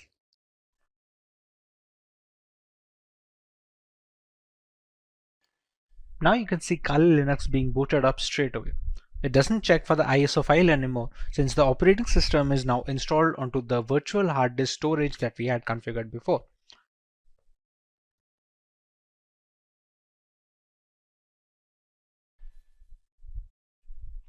Here we're going to enter our username and password that we had set up before.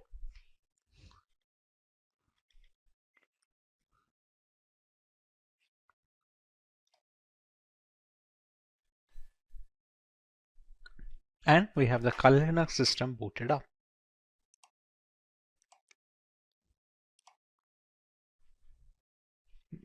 And this is your homepage. We can see the installed applications over here, which are being used for penetration testing by multiple security analysts worldwide. All of these come pre-installed with Kali Linux, and others can be installed using the apt package manager that we had configured. We can see our full name over here. And with this, our installation of the Kali Linux is complete. Hi everyone, I am Abhisar and today we are going to explore a world where the biggest dramas don't happen in movies. They happen in the digital networks that our shops, companies and governments rely on every day.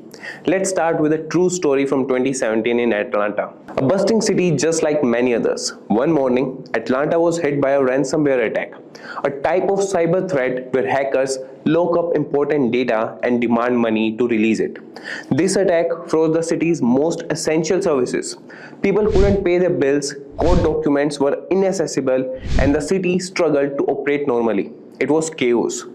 This real-life event shows us just how powerful and damaging cyber attacks can be. They don't just affect computers, they disrupt lives and can bring entire cities to a standstill. Today we are going to dive deeper into this hidden world of digital dangers and learn about the top 10 cyber attacks that have shaken communities and nations. So let's uncover these epic tales of cyber intrusions, learn about their massive impacts and see how they have revolutionized cybersecurity practices worldwide. And before commencing guys, just a quick info for you. Starting with number 10 on the list, Heartland Payment Systems, and it acted in 2008. So in 2008, Heartland Payment Systems fell victim to one of the largest phishing scams at that time. Phishing, a technique where cybercriminals disguise their malicious intent with seemingly legitimate requests, deceived unsuspecting victims into believing they were interacting with a trusted entity. The attackers managed to infiltrate the system and steal sensitive information, leading to the unauthorized access of 100 million credit and debit card numbers. The aftermath was severe, with Heartland shouldering $140 million in damages and facing a long road to rebuild trust and enhance their security measures. Moving to number 9. China's Google attacks. A covert operation in 2009 targeted Chinese humanitarian activists, compromising their Google accounts to monitor their communications. The breach extended beyond activists, affecting individuals in multiple countries, highlighting the global reach of cyber espionage.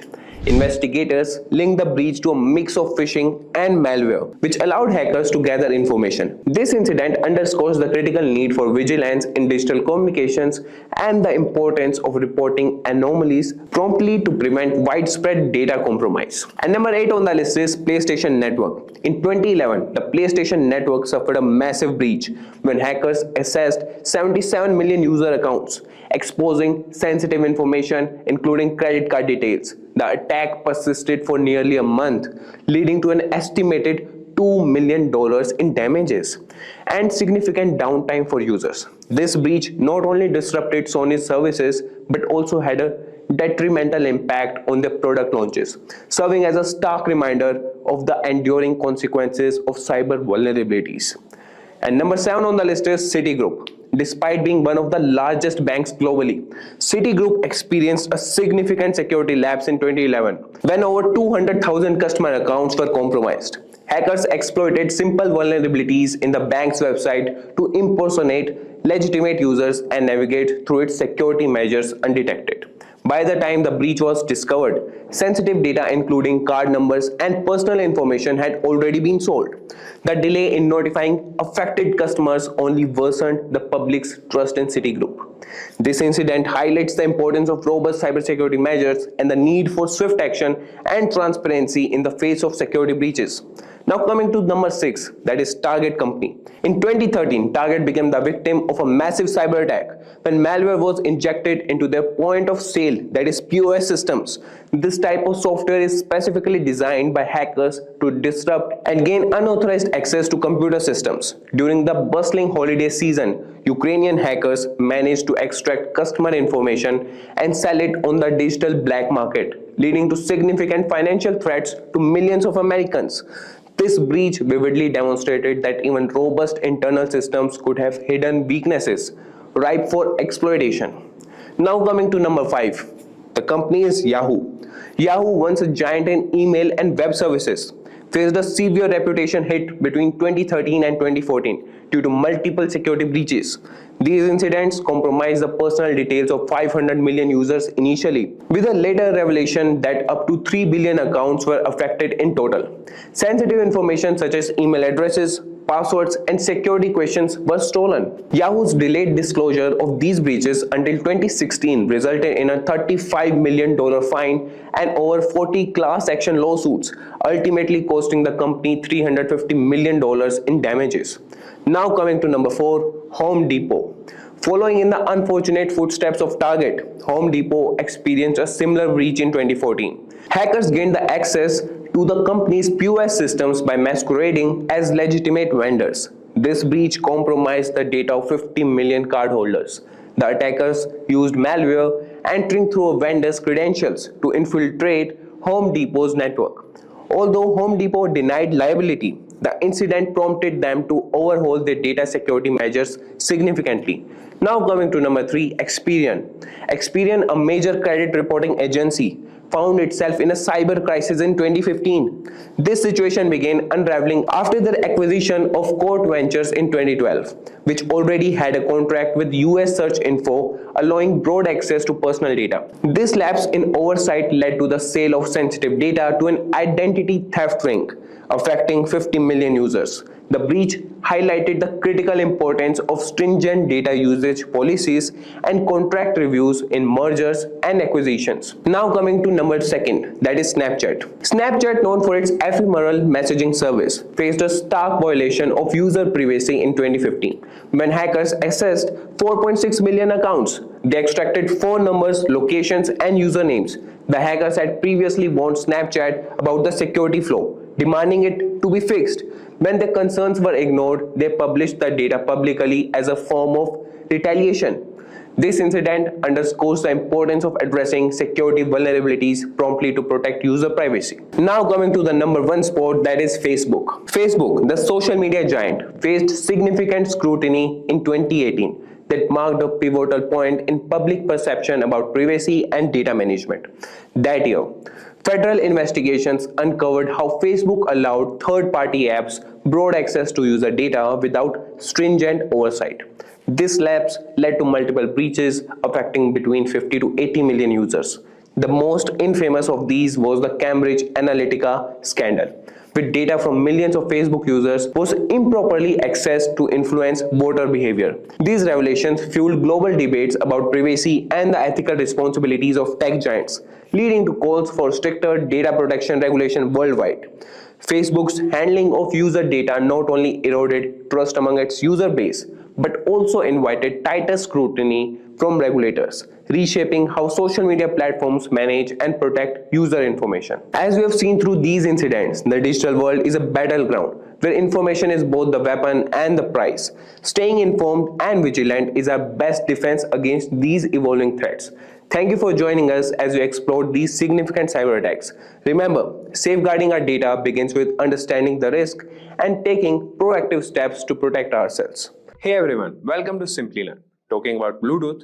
So Bluetooth technology has revolutionized how we connect devices, offering seamless file sharing, wireless audio, and peripheral connections. However, these conveniences come with significant security risk.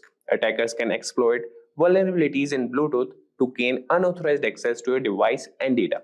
Imagine you're in a bustling coffee shop, working on your laptop with Bluetooth headphones on. Unknown to you, an attacker nearby is silently targeting your device. This is not a far-fetched scenario. In 2017, researchers discovered Blueborn, a vulnerability that allowed attackers to take control of devices, access data, and spread malware without any interaction from the user. This story underscores the real and present danger of Bluetooth vulnerabilities, highlighting the critical need for robust security measures. With that, guys, let's get started. And there's a caution, guys. We do not support or encourage black hat hacking or any illegal activities. So this video is purely for educational purposes to help you understand Bluetooth vulnerabilities and how to protect your devices. We will now show the actual process of hacking. So our goal is to inform and raise awareness about potential security risk so that you can take the necessary steps to secure your devices. Always conduct security testing responsibly and with permission. Use this knowledge to enhance cybersecurity, not to exploit it. So let's start with our first topic, that is how Bluetooth has advanced things. So the number 1 reason is the convenient connectivity. So Bluetooth enables wireless communication between devices such as smartphones, laptops, headphones, and smart home devices, eliminating the need for cables. Then there's the IoT integration. It plays a crucial role in the Internet of Things, that is allowing devices to connect and interact seamlessly. And then comes the health and fitness segment. So Bluetooth technology is integral in wearable devices like fitness trackers and medical devices, enabling real-time data sharing and monitoring. Then comes automotive industry. Bluetooth provides hands-free communication and wireless media streaming in vehicles. And then we will move to types of Bluetooth vulnerabilities. And here are some. Number 1 is Blueborn. So this vulnerability allows attackers to take control of Bluetooth-enabled devices without the need for pairing or user interaction. And its impact is it can enable remote code execution, data theft, and the spread of malware across devices. Blueborn attacks can be launched without needing the victim to pair with the attacker's device. By scanning for devices with Bluetooth enabled, attackers can exploit multiple vulnerabilities within the Bluetooth stack, allowing them to take control of the device, intercept communication, and spread malware. Then coming bias, that is Bluetooth impersonation attacks. So this attack exploits flaws in the Bluetooth authentication process allowing attackers to impersonate a previously trusted device. And its impact is it can result in unauthorized access to devices and sensitive information. Bias attacks exploit a flaw in the Bluetooth standards authentication procedure. When a Bluetooth device reconnects to another device, it may not properly authenticate, assuming it's the same device that was previously paired. So attackers exploit this by impersonating the trusted device, gaining unauthorized access to the device and its data.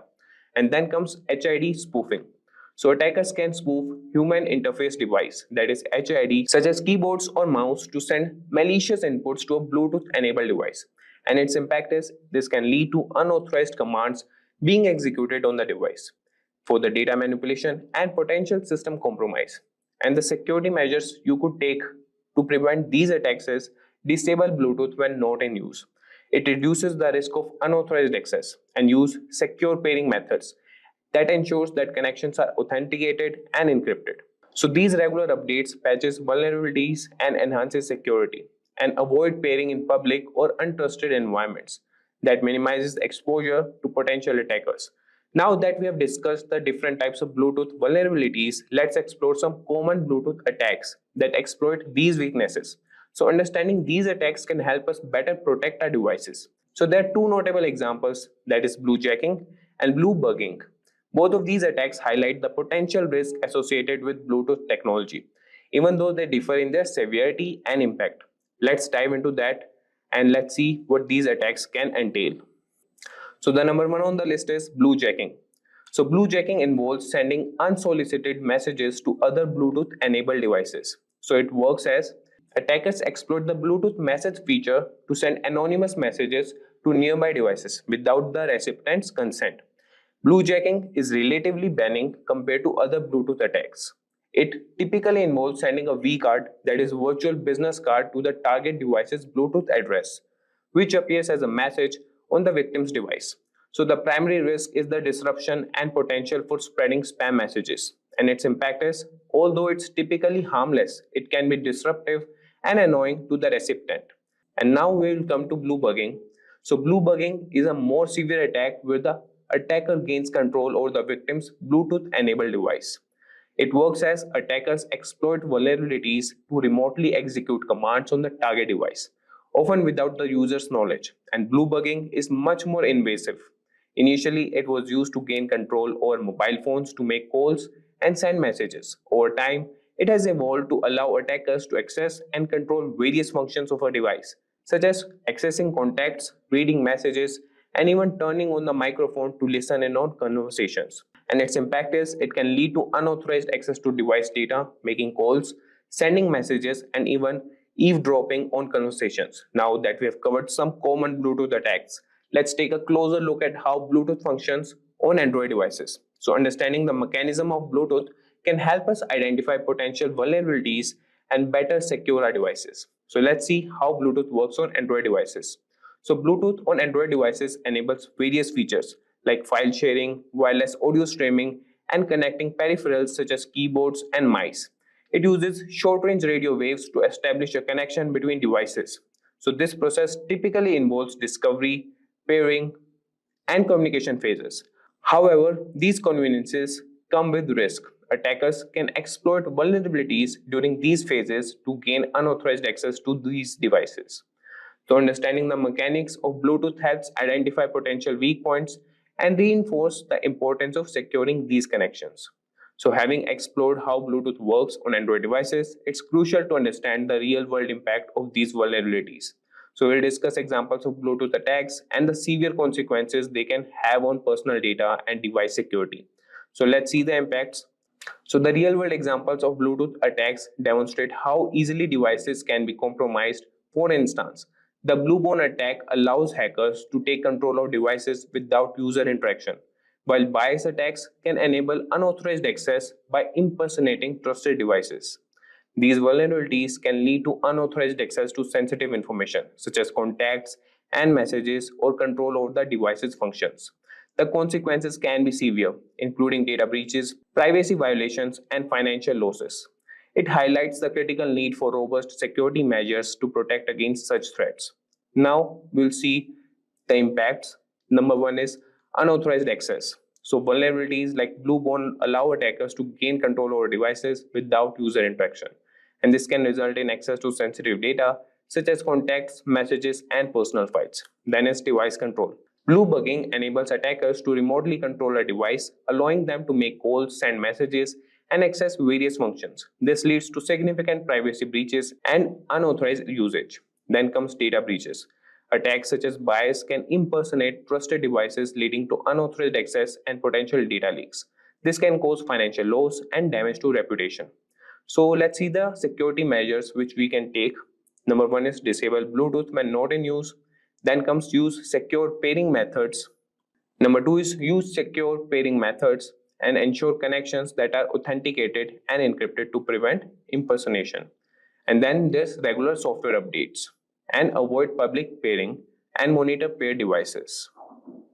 And now guys, we will have some commands to execute an attack. So let's see those commands. So the number one command is scanning for Bluetooth devices, and that will be run in Kali Linux. So the command is sudo hci tool scan, and this will scan the nearby Bluetooth devices. And then the next command is that is for getting information about a device, and for that we'll write sudo stp tool browse and then the device name. So this will browse available services on the target device. And now we'll see an example that is for the blue snarfing example, and this attempt or this command is to attempt to access the phone book of the target device. And you can see the command that is sudo blue snarf -r 1200 -c1 -b and the info for the device. Hey everyone, welcome to Simplilearn. In this video, we will explore API security. So let's talk about a real-world example. Remember, Facebook and the Cambridge Analytica scandal. Facebook had APIs that allowed third-party apps to access user data, and these APIs weren't properly secured. So Cambridge Analytica managed to harvest data from millions of users without their consent. This breach of trust led to a massive public outcry and regulatory scrutiny. In this video, we will look at common threats like injection attacks and broken locks, that is authentication, and share practical tips to keep your APIs secure. So grab your favorite treat, sit back, and let's dive into the world of API security together. And the first thing we have on the list is, what is an API? So alright, let's break it down. Imagine you are at a restaurant. You are hungry and ready to order some food. You tell the waiter what you want, and the waiter takes the order to the kitchen. The chef in the kitchen cooks up your meal and hands it back to the waiter, who brings it to your table. In this scenario, the waiter is like an API, application programming interface. The API takes your request, tells the server, in this case that is the kitchen, what you need, and then brings back the response. In tech terms, an API allows different software systems to communicate and share data. For example, when you use an app on your phone to check the weather, that app uses an API to request weather data from a remote server. The server sends back the weather information and the app displays it for you. So this is how API works. Now we'll see why is API security important. Think about your house. You lock your doors and windows to keep intruders out, right? The same goes for APIs. They need to be secured to prevent unauthorized access. If someone breaks into your house, they can steal your valuables. Similarly, if someone gains unauthorized access to your API, they can steal sensitive data or even take control of your system. Take the Facebook Cambridge Analytica scandal. For example, insecure APIs allowed the harvesting of personal data from millions of users without their consent. This shows how crucial it is to secure APIs to protect user data and maintain trust. So this was about why API security is important. Now moving to common API security threats. And the number one on the list is injection attacks. So now that we have understand why securing APIs is essential, let's dive into some common threats. First up is injection attack. Imagine you give a recipe to a chef, but someone sneaks in and adds harmful ingredients without you knowing. That's an injection attack. One common type is SQL injection, where an attacker inserts malicious code into an API request. For example, if a user enters drop table users -- instead of their username and the API doesn't validate this input, the database might execute it and delete important data. So to prevent this, always validate and sanitize user inputs. Now move to the next, that is broken authentication. So let's talk about broken authentication. So think of authentication as the lock on your front door. If your lock is weak or easy to pick, anyone can walk in. Broken authentication means your API's authentication mechanisms aren't strong enough, making it easy for attackers to pretend to be legitimate users. For instance, if an API uses predictable tokens, hackers can guess them and gain unauthorized access, use strong, unpredictable tokens, and implement multi-factor authentication to strengthen security. So now we'll move to number third, that is sensitive data exposure. So let's consider sensitive data exposure. Imagine sending a postcard with all your bank details written on it. Anyone who intercepts it can read your information. Similarly, if your API sends data without proper encryption, anyone who intercepts it can see the data. For example, if an API transmits passwords in plain text, it's like handing over your secrets on a silver platter. Always use HTTPS to encrypt data in transit and encrypt sensitive data at rest. So moving to the next, that is rate limiting and DDoS attacks. So another threat to be aware of is DDoS attacks. Picture a popular store on Black Friday sale with thousands of customers flooding in all at once. The staff can't keep up and the store gets overwhelmed. That's a DDoS, that is distributed denial of service attack. Attackers flood your API with so many requests that it crashes or becomes unresponsive. Implementing rate limiting, like allowing only a certain number of requests per minute, can help manage the traffic and prevent such attacks. Now moving to the next, that is man-in-the-middle attacks. So imagine having a private conversation, but someone is secretly listening and can even alter your words. That's a man-in-the-middle attack. If an attacker intercepts the communication between your API and the client, they can read or modify the data being transmitted. So using HTTPS or TLS ensures that the data is encrypted, making it much harder for attackers to eavesdrop or tamper with the information. Next on the list is API spoofing. So let's discuss about it. So think of API spoofing as someone setting up a fake ATM machine. It looks real, but it's actually stealing your card information. Attackers create fake APIs to trick users into providing sensitive data. Always verify API endpoints and use secure authentication methods to ensure you are interacting with legitimate APIs. Now we'll see the best practices for securing APIs. So the number one on the list is authentication and authorization. So we have looked at some common threats. Now we'll dive into the best practices for securing up, and the first we'll look up is authentication and authorization. So think of Authorization 2.0 as a special access pass that only authorized users can get. It ensures that only users with the right pass can access the data. OpenID Connect adds an extra layer by verifying the user's identity, comparing API keys to basic passwords, that is tokens, just like JWTs, are more secure because they include user-specific data and have an expiration time. Now moving to the next best practice, that is encryption. So always use HTTPS, which is like sending logged packages that only recipient can open. It ensures that the data being transmitted is encrypted and secure. Additionally, encrypt sensitive data at rest, just like storing valuables in a safe. So it protects it from unauthorized access. Next is input validation. So let's consider input validation, and you should always use clean user inputs to prevent malicious data from sneaking in. For instance, if a user enters a script tag, that is script, and sanitize it to prevent XSS, that is cross-site scripting attacks. So using parameterized queries is like using prepared ingredients in cooking, ensuring that the input is safe and expected. Now moving to the next, that is rate limiting and throttling. So moving on to rate limiting and throttling, that limits the number of requests a user can make. It's like settling a limit on how many times someone can knock on your door. Tools like Cloudflare can help filter out malicious traffic and keep your API running smoothly, protecting against DDoS attacks. Now moving to the next one, that is logging and monitoring. So keep a record of all API requests to spot unusual activity. It's like having a CCTV camera to monitor who's coming and going. Tools like Prometheus and Grafana can help you monitor API health and alert you to potential issues. The next we have is API gateway and security. So API gateways act as bouncers, controlling access and adding security features like rate limiting and IP whistling. Look for features like request validation, throttling, and data encryption to enhance security. So these were all the best practices for securing APIs. Now we'll see tools and technologies. So the number one is Postman. that's great for testing APIs and ensuring they handle requests properly without exposing vulnerabilities. The next is OSAP, ZAP, and Burpsuit. They are like ethical hackers simulating attacks to identify security flaws. So now let's look at API management platforms. For API management platforms like Epic, AWS API Gateway, and Azure API Management that offer built-in security features, making it easier to manage and secure your APIs.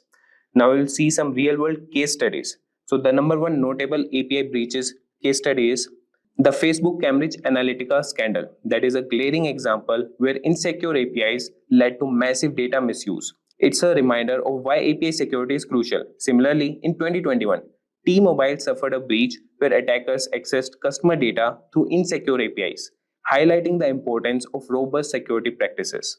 And then we have some successful API security implementations.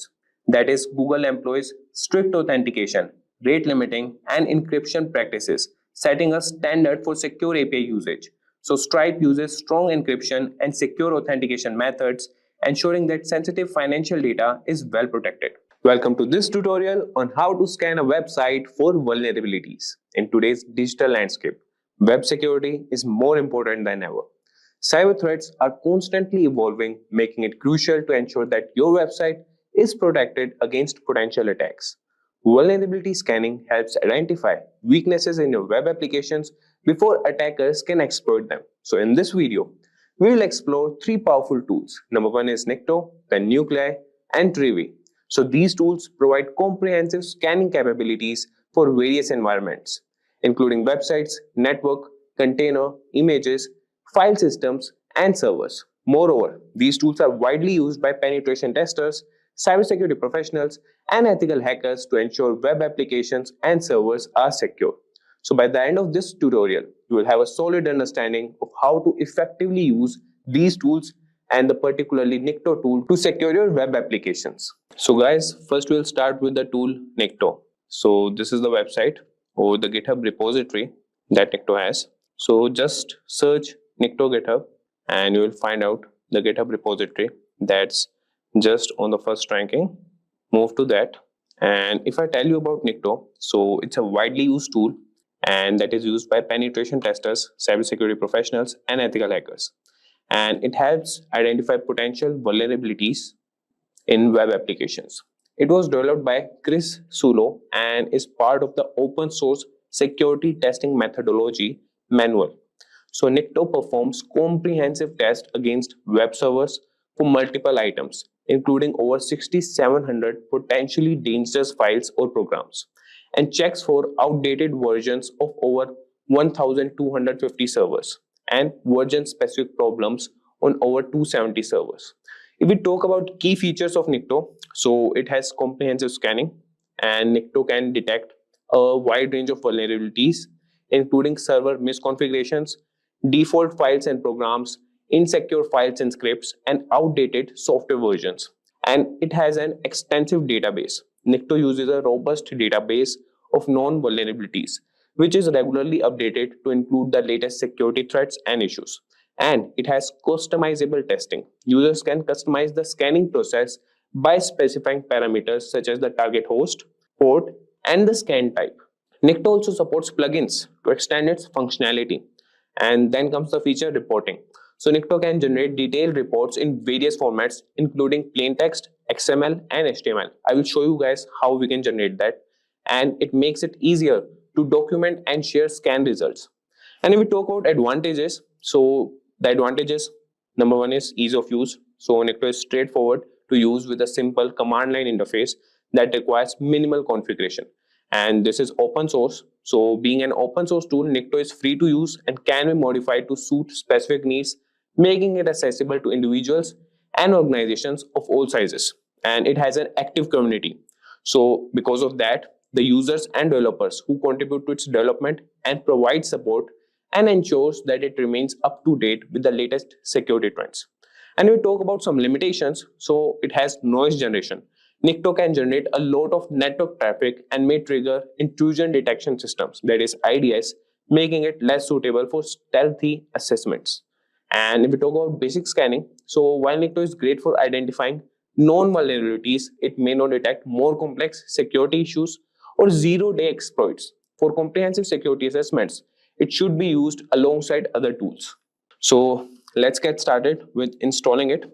You can find the repository and you could see here all the files, the programs they have written, and if you go in the readme section you can find the full documentation.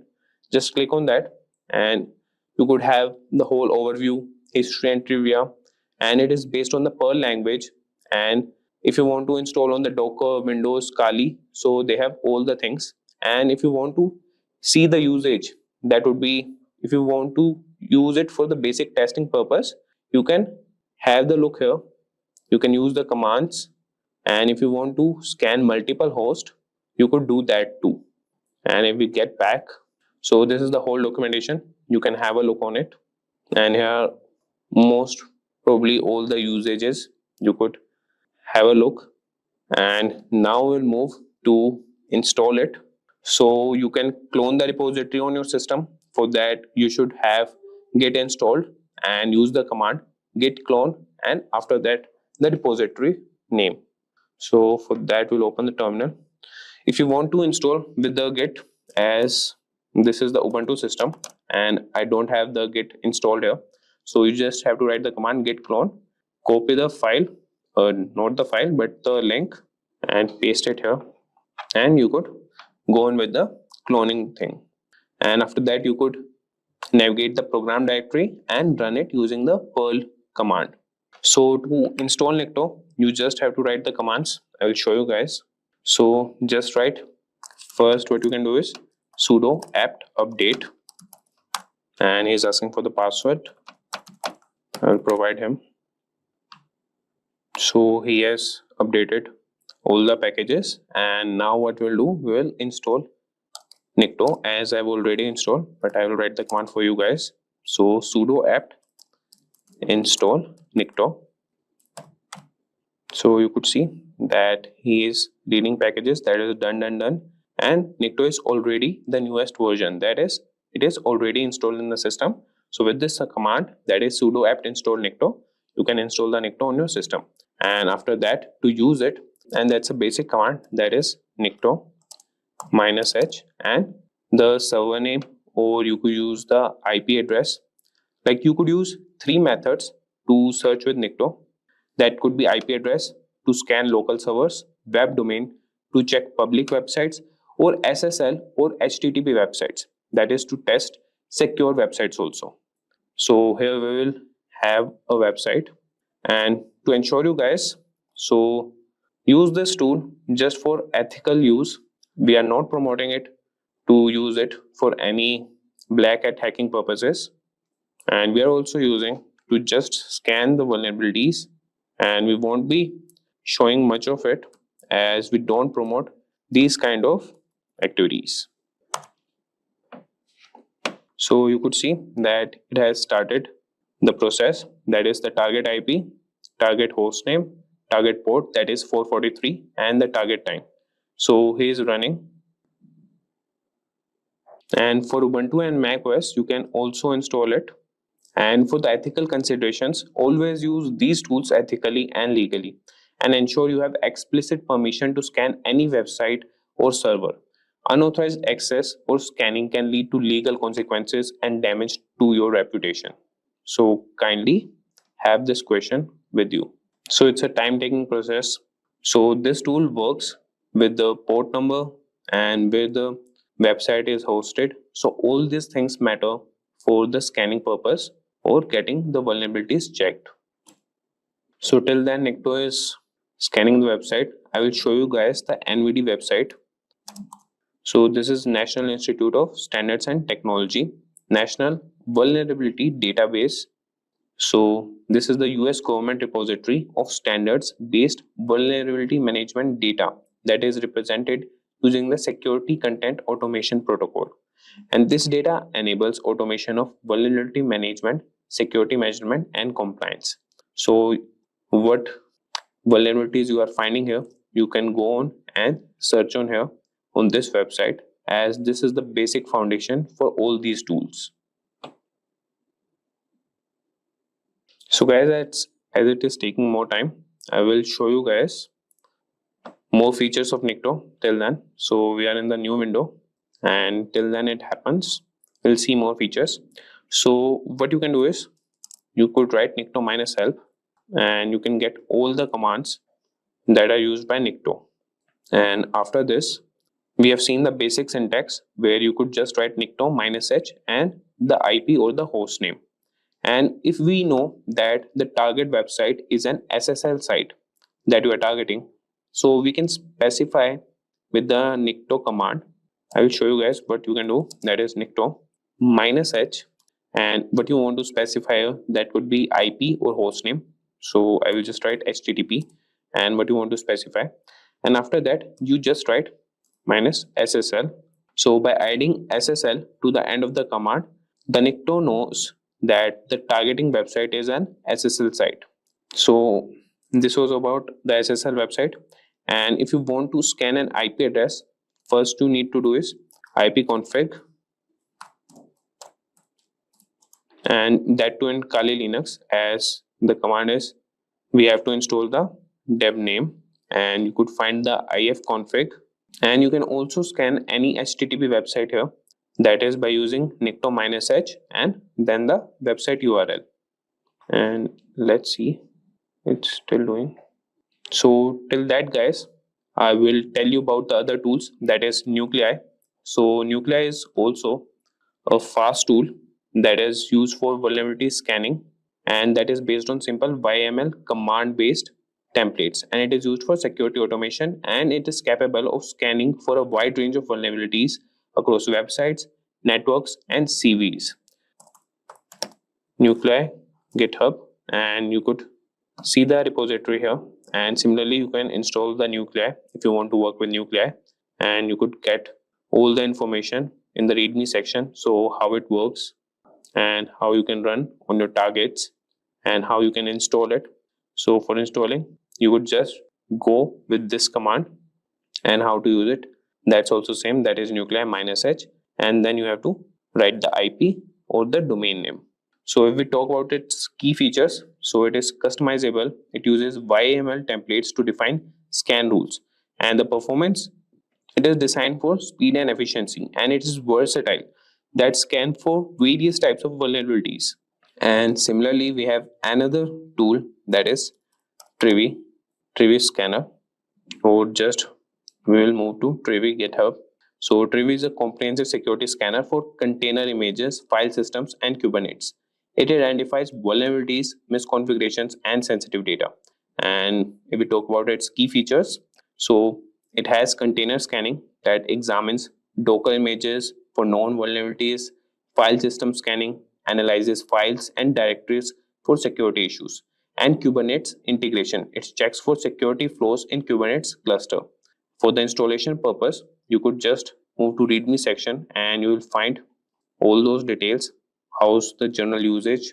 And both these Nuclei and Trivi are robust tools that offer unique capabilities for scanning across different environments and enhances the security of web applications, containers, and Kubernetes clusters. So these are all three tools.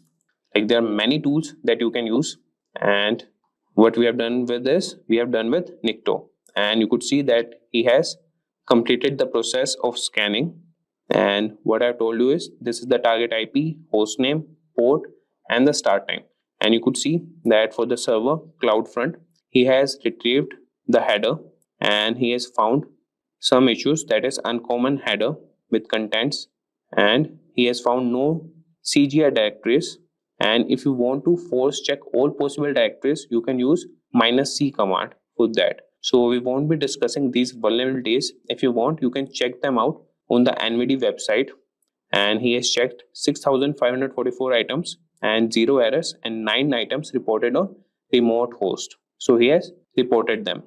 So this is how we scan any website for vulnerabilities, and you should have the authority or the command or the consent for any website to check before that. Hey everyone.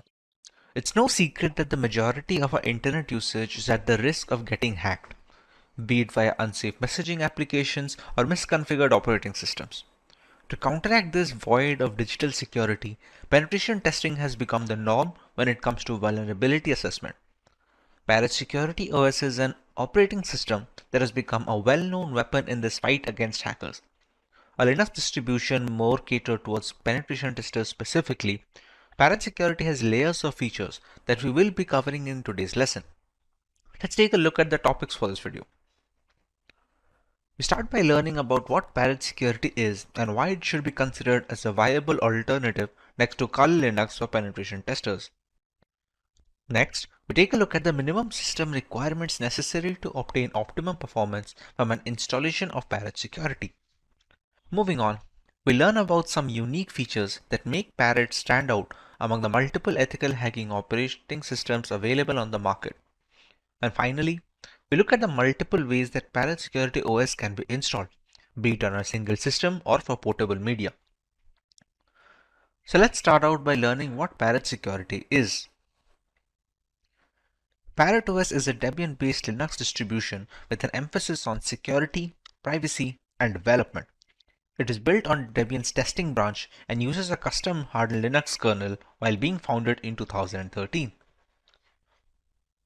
Parrot Security contains several hundred tools targeted towards various information security tasks such as penetration testing, security research, computer forensics, and reverse engineering. It has become a multi-platform solution, accessible and freely available to information security professionals and hobbyists.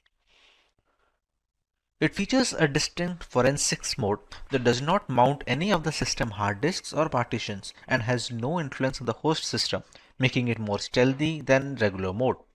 This mode is used on the host system when there is a need for executing forensic procedures.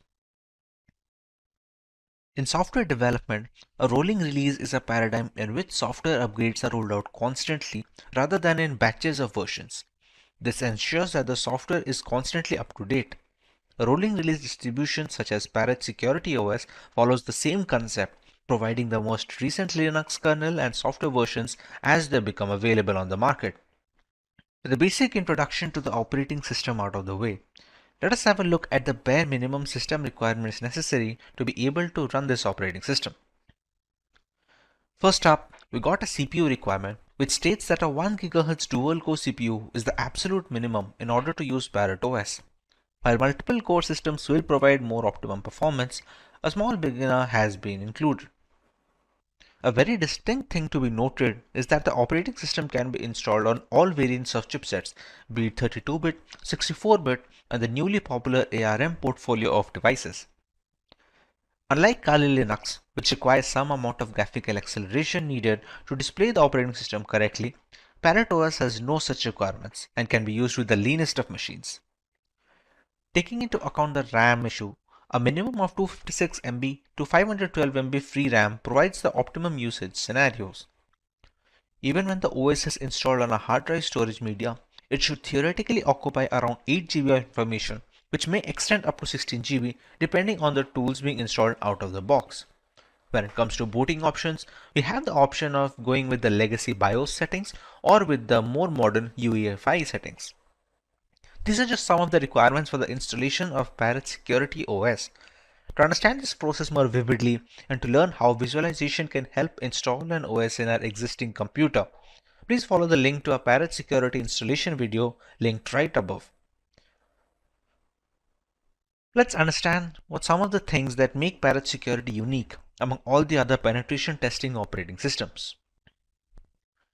Along with all the giant catalog of scripts, Parrot Security has its own custom hardened Linux kernel, which has been modified explicitly to provide as much security and resistance to hackers as possible as a first line of defense. The configurations in the operating system act as a second gateway, taking care of malicious requests and dropping them off. This is particularly beneficial since should there be a scenario where the latest Linux kernel is causing some particular issue, the Parrot OS development team will most likely iron it out first before passing it on as an update. If the custom hardened kernel wasn't reasoning enough, Parrot Security developers managed to install more hacking tools and scripts to ensure a smooth transition for the Kali Linux users.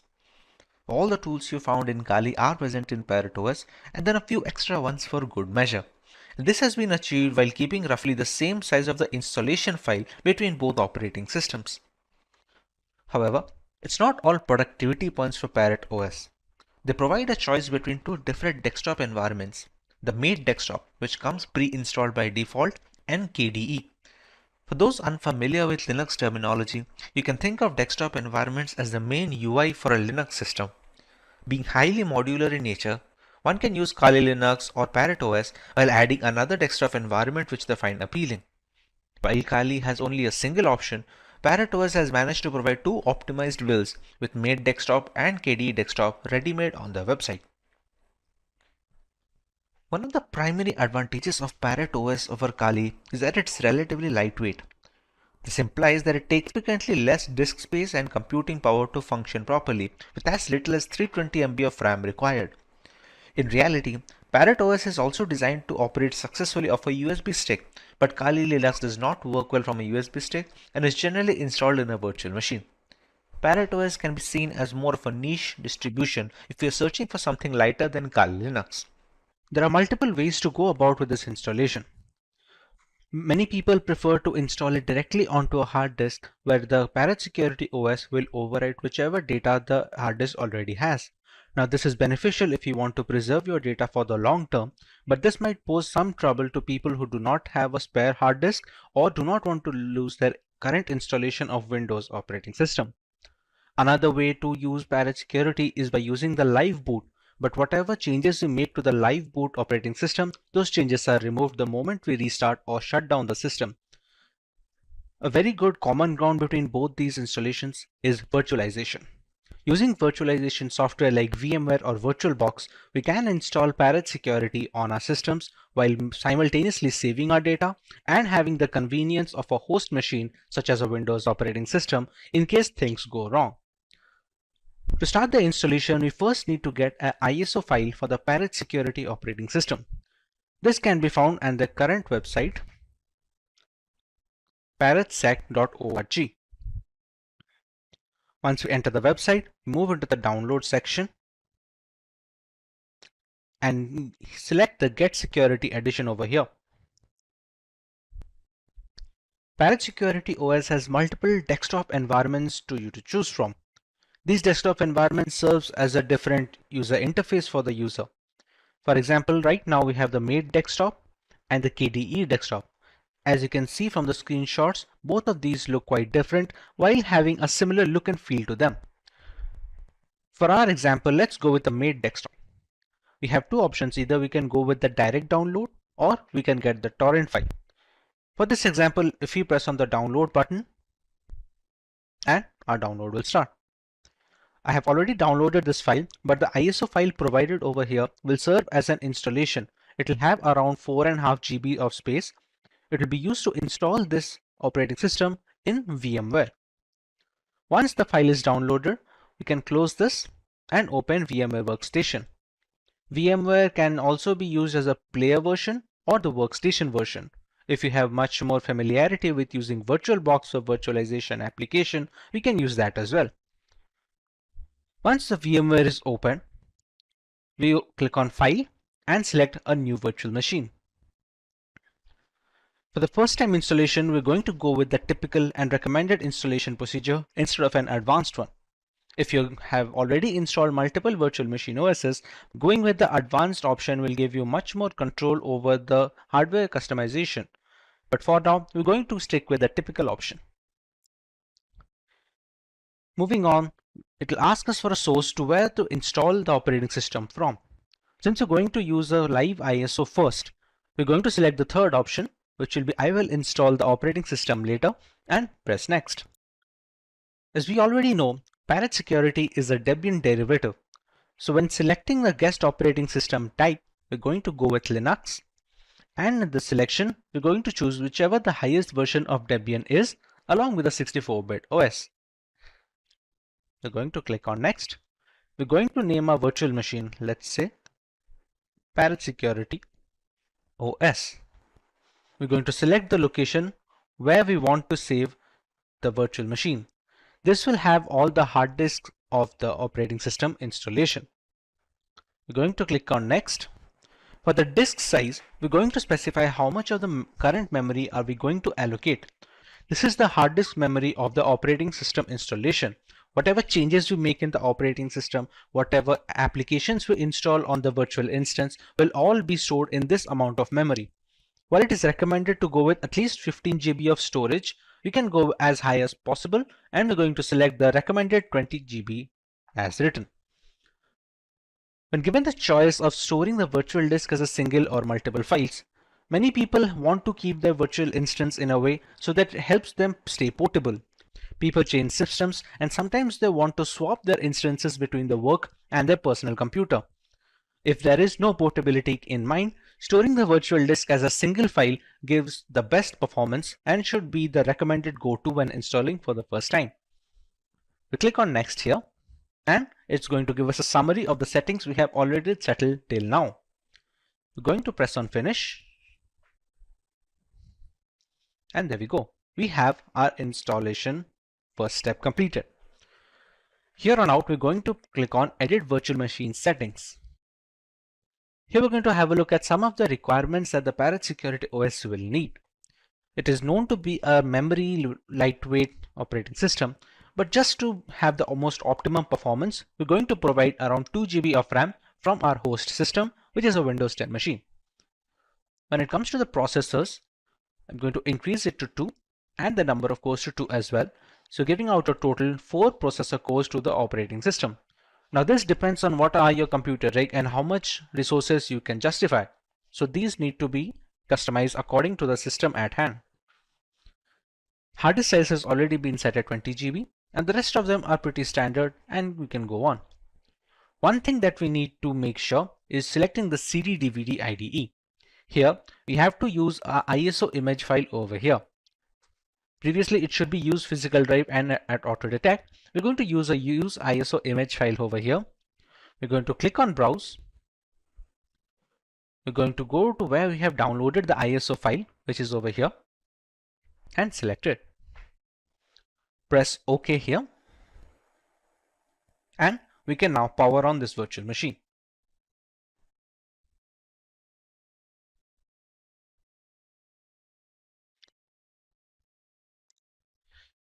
At this point of time, there are two options.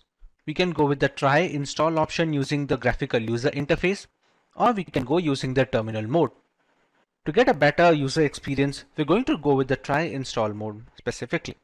Press enter, and it's going to start the live boot ISO. Meanwhile, VMware has a prompt over here where it will try to install some VMware tools on it. While this is not mandatory, it is much more recommended to install these tools so that you can get some additional features like drag and drop with the host system and many more things. For now, we're going to close this prompt.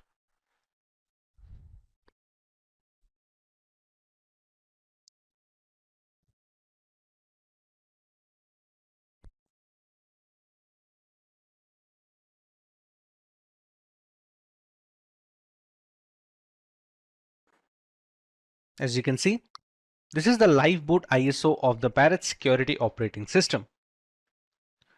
Currently, it's running the Mate desktop as we have downloaded in the website. The live boot ISO is necessary to get a good feel of the operating system. There are many good Linux distros that have this live boot option so that you can give a try of the operating system before installing it permanently. Once you are into the live boot, we can start up with the installation using the shortcut, as you can see, install Parrot. I'm going to double click it. And this is the Calamares installer. Choose your language as American English and press next. You can select your time zone according to your location.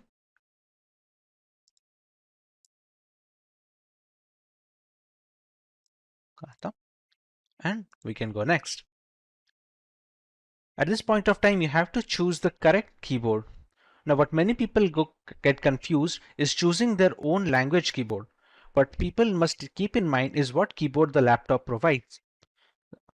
Most of the systems that come pre-built provide the English US keyboard. So whatever keyboard you choose, make sure to type here and test that all the buttons, including the superscript and the subscript buttons, are working correctly before moving forward with this step. Once you've settled on the keyboard that you need to install, you can go ahead. Here it will ask you to select storage device, and the only option you are going to get is the amount of hard disk storage you have given in the virtual machine settings. We have already provided 20 GB of storage. We're going to choose that, and we're going to erase this disk. Manual partitioning can be useful when you're going to install Parrot Security on an operating system or on a hard disk where it is already including a Windows OS. For now, we're going to select Erase Disk and press Next. We're going to give our full name. Let it be Simplilearn. You can give the name of the computer, and this is the username which we will use to log in. This is your root password that we are going to give over here. The root password of this Kali Linux will act as the administrative access, and it will be necessary for making changes to the system or installing and updating software. Enter the password and repeat it over here. You have the option to log in automatically without asking for the password, but for security purposes, it is recommended to keep this disabled. Click on Next. This is another summary of the installation that we are going to move forward with. Have a look that whatever changes we have made is according to your requirements, and once everything is checked, you can press on Install. Click on Install Now, and we're going to let it complete the work.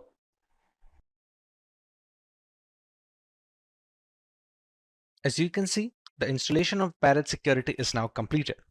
We're going to make sure that we have the Restart Now button over here disabled. I'm going to click on Done. We're going to shut down this live boot ISO. We're going to click on Menu, turn off the device, and shut down. We're not restarting straight away because if you remember correctly, in the virtual machine instance settings, we had given it an ISO file.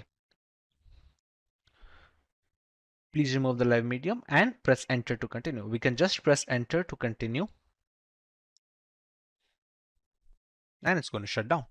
Now, to move on, we're going to click on Edit Virtual Machine Settings. We're going to CD, DVD, and we're going to use physical drive now. We're going to remove it from the ISO image file because the installation has already been completed and we don't want to use the same ISO file again and again.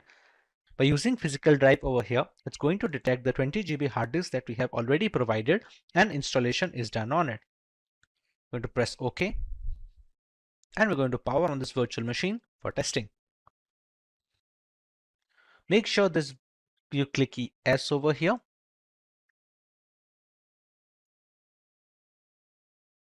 This is the grub menu. At this, we get different choices, for example, which NVIDIA drivers off or with some other advanced options.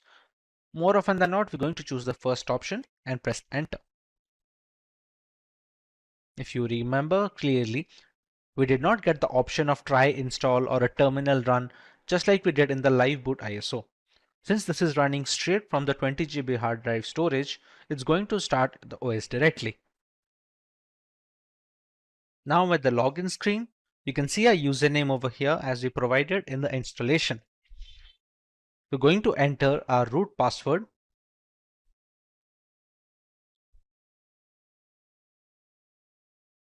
and press enter.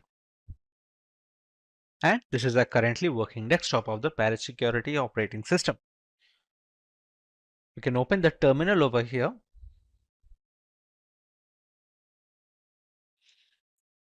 And we're going to try our root password and installation. To install any software, we're going to use the keyword sudo apt install and neofetch. We're going to use the root password that we used to log in. We're going to press Y for yes. This is just an additional step that we're doing to check that the installation is done correctly with the correct amount of hardware requirements that we had provided.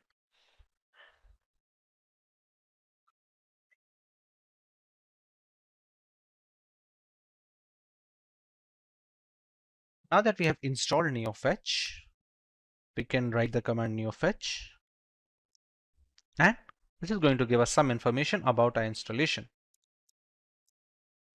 You can see the OS name as Parrot OS 4.11 is running on a VMware host, the kernel versions, and some of the other information like the number of packages installed, the current shell version, resolution of the VMware instance that we are running, the desktop environment which is made as we had downloaded once, and some other things. You can see the memory is supposed to be 1951 megabytes, which is supposed to equal around 2 GB of RAM usage that we had provided. Kali Linux and Parrot OS are two popular penetration testing distributions. While these operating systems each have unique offerings, the overall choice can differ between personnel thanks to the various tools and hardware specifications. Today we will look at both these distributions and settle on the perfect choice for each type of user. Let's go through the agenda for this video. We will learn about Kali Linux and Parrot Security OS from scratch, while understanding their primary selling points as a Linux distribution catered towards penetration testers. Next, we know about some features of these operating systems that stand out of their package. Finally, we directly compare Kali Linux and Parrot Security OS, thereby making a clear-cut conclusion on which OS is perfect on a per requirement basis. So let's start by learning about Kali Linux from a ground level.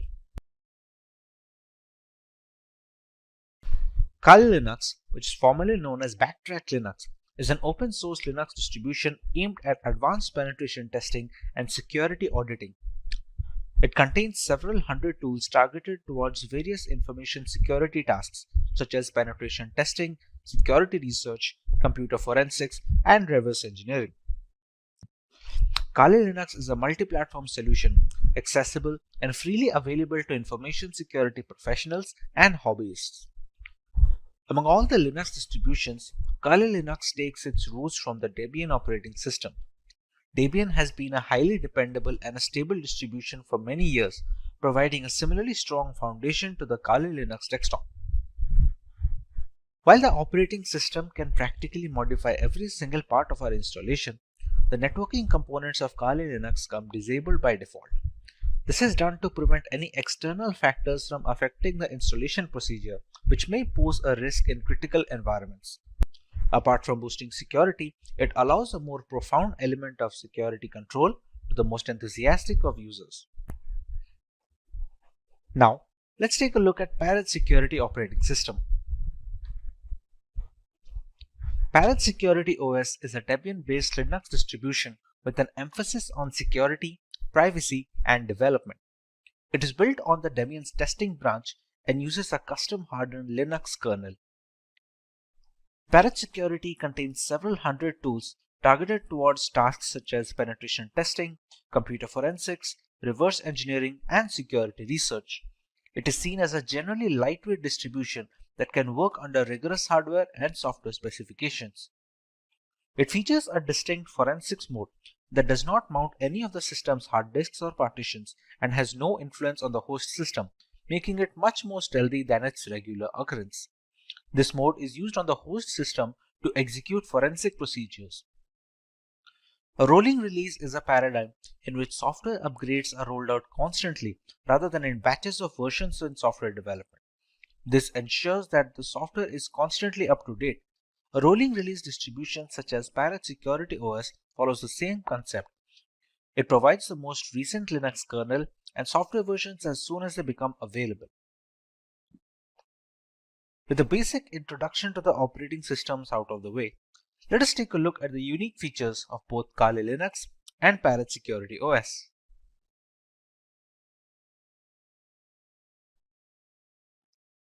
The latest version of Kali Linux comes with more than 600 penetration tools pre-installed. After reviewing every tool included in Backtrack, developers have eliminated a significant number of tools that either simply did not work or duplicated other tools that provided the same and similar functionality. The Kali Linux team comprises a small group of individuals who are the only ones trusted to commit packages and interact with the repositories, all of which is done using multiple secure protocols. Restricting access of critical code bases to external assets dramatically reduces the risk of source contamination, which can cause Kali Linux users worldwide a great deal of damage as a direct victim of cybercrime. Although penetration tools tend to be written in English, the developers have ensured that Kali includes proper multilingual support, allowing more users to operate in the native language and locate the tools they need for their job. The more comfortable a user feels with the intricacies of the operating system, the easier it is to maintain a strong hold over the configuration and the device in general. Since ARM-based single-board systems like the Raspberry Pi are becoming more prevalent and inexpensive, the development team knew that Kali's ARM support would need to be as robust as they could manage with fully working installations. Kali Linux is available on a wide range of ARM devices and has ARM repositories integrated with the mainline distribution, so the tools for ARM are updated in conjunction with the rest of the distribution. Let's take a look at some of the features of Parrot Security operating system now. Along with a giant catalog of scripts, Parrot Security OS has its own hardened Linux kernel modified explicitly to provide as much security and resistance to hackers as possible in the first line of defense. The configurations in the operating system act as the second gateway, taking care of malicious requests and dropping them off. This is particularly beneficial since should there be a scenario where the latest Linux kernel is causing some particular issue, the Parrot OS development team will most likely iron it out first before passing it on as an update. If the custom hardened kernel wasn't reason enough, Parrot Security developers managed to install more hacking tools and scripts to ensure a smooth transition for the Kali Linux users. All the tools you find in Kali are present in Parrot OS and a few extra ones for good measure. And this has been achieved while keeping roughly the same operating system size between both of them. However, it's not all productivity points for Parrot OS. They provide a choice between two different desktop environments, Mate, which comes pre-installed by default, and KDE. For those unfamiliar with Linux terminology, you can think of desktop environments as the main UI for a distribution. Being highly modular in nature, one can use Parrot Security OS while adding another desktop environment that they find appealing. While Kali Linux has only a single option, Parrot Security has provided two optimized builds with Mate Desktop and KDE Desktop. One of the primary advantages of Parrot OS over Kali Linux is that it's relatively lightweight. This implies that it takes significantly less disk space and computing power to function correctly, with as little as 320 MB of RAM required. In reality, Parrot OS is designed to operate successfully off a USB stick, but Kali Linux does not work well from a USB drive and is generally installed in a virtual machine. Parrot OS is more of a niche distribution if you're searching for something lighter than Kali Linux. Features are great, but what about performance? Real-world metrics. Let us compare both these operating systems directly with respect to their hardware specifications and usability. In the end, we can decide on what distribution is fit for each type of user.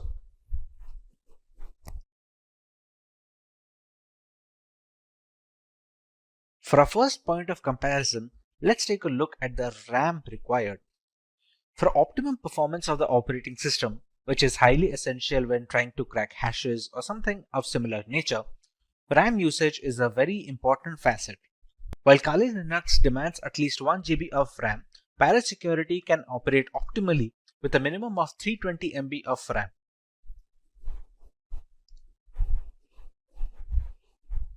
For correctly displaying graphical elements, Kali Linux requires GPU-based acceleration, while this is not the case with Parrot Security OS, which doesn't require any graphical acceleration needed from the user side. Once these operating systems are installed on VMware using their live boot ISOs, they take up a minimum amount of hard disk storage. Both of these operating systems have a recommended disk storage of minimum of 20 GB in Kali Linux and a minimum of 15 GB in Parrot Security so they can install all the tools necessary in the ISO file. When it comes to the category and the selection of tools, Kali Linux has always been the first in securing every single tool available for hackers in the penetration testing industry. Parrot Security, on the other hand, has managed to take it up a notch.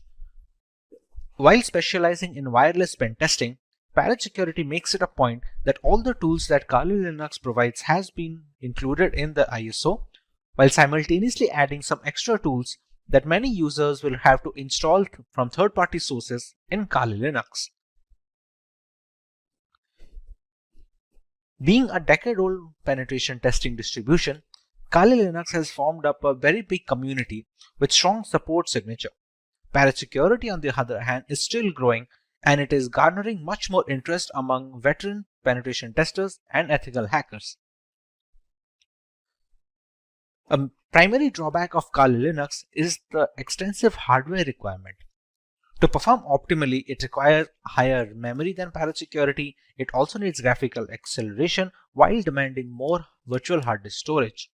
Parrot Security, on the other hand, was initially designed to run off a USB drive directly, thereby requiring very minimal requirements from a hardware perspective, like just 320 MB of RAM and no graphical acceleration needed. This means Parrot Security is much more feasible for people who are not able to devote massive resources to either their virtual machine or on their laptop hard disk directly. With the comparison done between both of these operating systems, let's take a look at the type of users both of these are catered to. One can go with Kali Linux if they want the extensive community support offered by its users, if they want to go with a trusted development team that have been working on this distribution since many years, if they have a powerful system which can run Kali Linux optimally without having to bottleneck performance, and if they are comfortable with a semi-professional environment which may or may not be very useful for new beginners. One can decide to go with Parrot Security if they want to go with a very lightweight and lean distribution that can run pretty much on all systems. It also has a lot of tools pre-installed and some of them are not even present on Kali Linux. It is much more suitable for underpowered rigs where users do not have a lot of hardware resources to provide to the operating system, and thereby it is much more feasible for people with underpowered laptops or no graphical acceleration. Compared to Kali Linux, Parrot Security's desktop environment is also relatively easier to use for new beginners. For people who are just getting into ethical hacking, Parrot Security does a relatively better job of introducing them to the operating system and to the various tools without having to dump them into the entire intricacies. With ethical hacking and penetration testing becoming mainstream in corporate environments, trained personnel and relevant equipment are in high demand. The right software framework can be the tipping point in a hacking campaign which deals with intricate hardware. One such tool that has become a mainstay for decades is Nmap. When it comes to scanning machines for open ports and services, Nmap has always been the first choice for hackers. Being lightweight and open source, Nmap has strong community backing and receives regular updates. Let's take a look at the topics to be covered today. We start by learning about the different phases in ethical hacking and where Nmap is most valuable to ethical hackers. We learn the basics of Nmap and its purpose during a penetration testing campaign. Next, we take a look at the top-level approach of Nmap as a scanning tool and how it conducts these scans on host machines. Moving on, we cover the multiple modes and types of scans that can be performed using Nmap on unsuspecting users. We also look at some alternatives that users can prefer if Nmap is not something they are comfortable with, while a live demonstration of the powers of Nmap will help in shedding light on the topics being taught today. Let us first understand where and why Nmap is essential. There are essentially 5 phases in ethical hacking. The reconnaissance phase is the first phase of the penetration test. Here, the security researcher collects information about the target. It can be done actively or passively or both. It helps security firms gather information about the target system, network components, active machines, etc. This activity can be performed by using the information publicly available and by using different tools. The scanning phase is more tool-oriented rather than being performed manually. The tester runs one or more scanner tools to gather more information about the target. By using various scanners such as war dialers, port scanners, network mappers, and vulnerability scanners, the penetration tester collects as many vulnerabilities which help in turn to attack a target in a more sophisticated manner. In the gaining access phase, the penetration tester tries to establish a connection with the target and exploit the vulnerabilities found in the previous phase. The exploitation may be a buffer overflow attack, denial of service attack, session hijacking, and many more. Basically, the penetration tester extracts information and sensitive data from the servers by gaining access with different tools. In the maintaining access phase, the penetration tester tries to create a backdoor for himself. It helps him to identify hidden vulnerabilities in the system while allowing him to come back to the system to retrieve more data further on. In the clearing tracks phase, the tester tries to remove all logs and footprints which might help the administrator identify his presence. This helps the tester to think like a hacker and perform corrective actions to mitigate those activities. Nmap is most beneficial in the early stages of ethical hacking, where a hacker must figure the possible entry point to a system. It is necessary to know this before running the necessary exploits, thus allowing the hackers to leverage any insecure openings and breach the device. So the reconnaissance and the scanning phase are the points where Nmap finds the most use. Let us now understand what Nmap is from a layman's perspective. Nmap, which stands for Network Mapper, is a free and open source utility for network discovery and security auditing. Many systems and network administrators also find it useful for tasks such as network inventory, managing service upgrade schedules, and monitoring host and service uptime. The program is most commonly used via a command line interface and is available for many different operating systems such as Linux, FreeBSD, and Gentoo. It is most beneficial in the early stages of ethical hacking, where a hacker must figure the possible entry point to a system before running the necessary exploits. Nmap was developed for enterprise-scale networks and can scan through thousands of connected devices. However, in recent years, Nmap is being increasingly used by smaller companies as well. Nmap uses raw IP packets in novel ways to determine what hosts are available on the network, what services these hosts are offering, what operating systems they are running, what type of packet filters and firewalls are in use, and dozens of other characteristics. It was designed to rapidly scan large networks, but works fine against single hosts as well. The rise of the IoT, in particular, now means that networks used by these companies have become more complex and therefore harder to secure. Since every application that connects to a network needs to do so via a port, the wrong port or server configuration can open a can of worms that leads to a thorough breach of the system. The recent emergence of IoT botnets like Mirai has also stimulated interest in Nmap, not least because of its ability to interrogate devices connected via the UPnP protocol, but also to highlight any devices that may be malicious. Now that we understand what Nmap is, let us take a look at the workflow of how an ethical hacker uses this tool in penetration testing. At a practical level, Nmap is used to provide detailed, real-time information on your networks and on the devices connected to them. We have the hacker running Nmap on a system, with the victim machine running a standard installation of the operating system, be it Windows, Mac OS, or Linux. The Nmap interface will send specially crafted packets to generate some reply from the victim machine. The victim machine in return will send some information back to the Nmap host, with replying some of the services and hosts that are being run on the computers. Nmap allows the network admins to find which devices are running, discover some open ports and other services. This in turn helps discover the vulnerabilities and the possible entry points for hackers to breach into. We are now aware of how Nmap works on a basic level, but there are many varieties of scans that users can run on local machines. Let's take a look at some of them. The ping sweep is a simple type of Nmap scan where it pings to all the available IP addresses to check which IPs respond to ICMP protocol. If the users need to know only the number of IP addresses and not many details, the ping sweep is very useful. It's fast, and hence the results to be known are fetched very easily. The SYN scan is the most useful type of Nmap scan, which does work very quietly. It sends an SYN packet via the TCP protocol or the transfer control protocol to all the intended ports. If an acknowledgement pack is received to the system, it is sure that a port is opened there. No response means that the port is either closed or not available.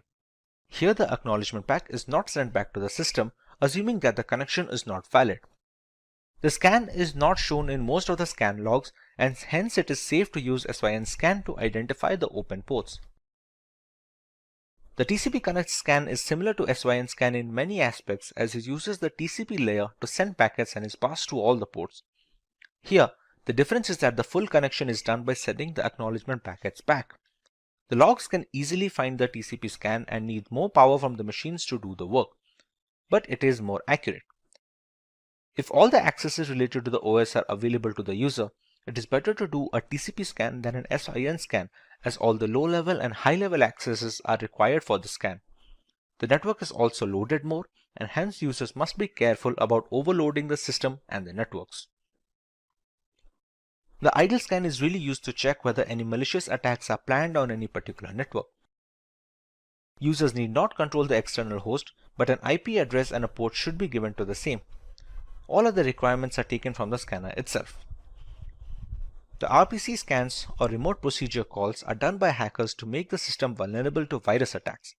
It is thus necessary to know whether our systems answer such calls and make our system open to malware.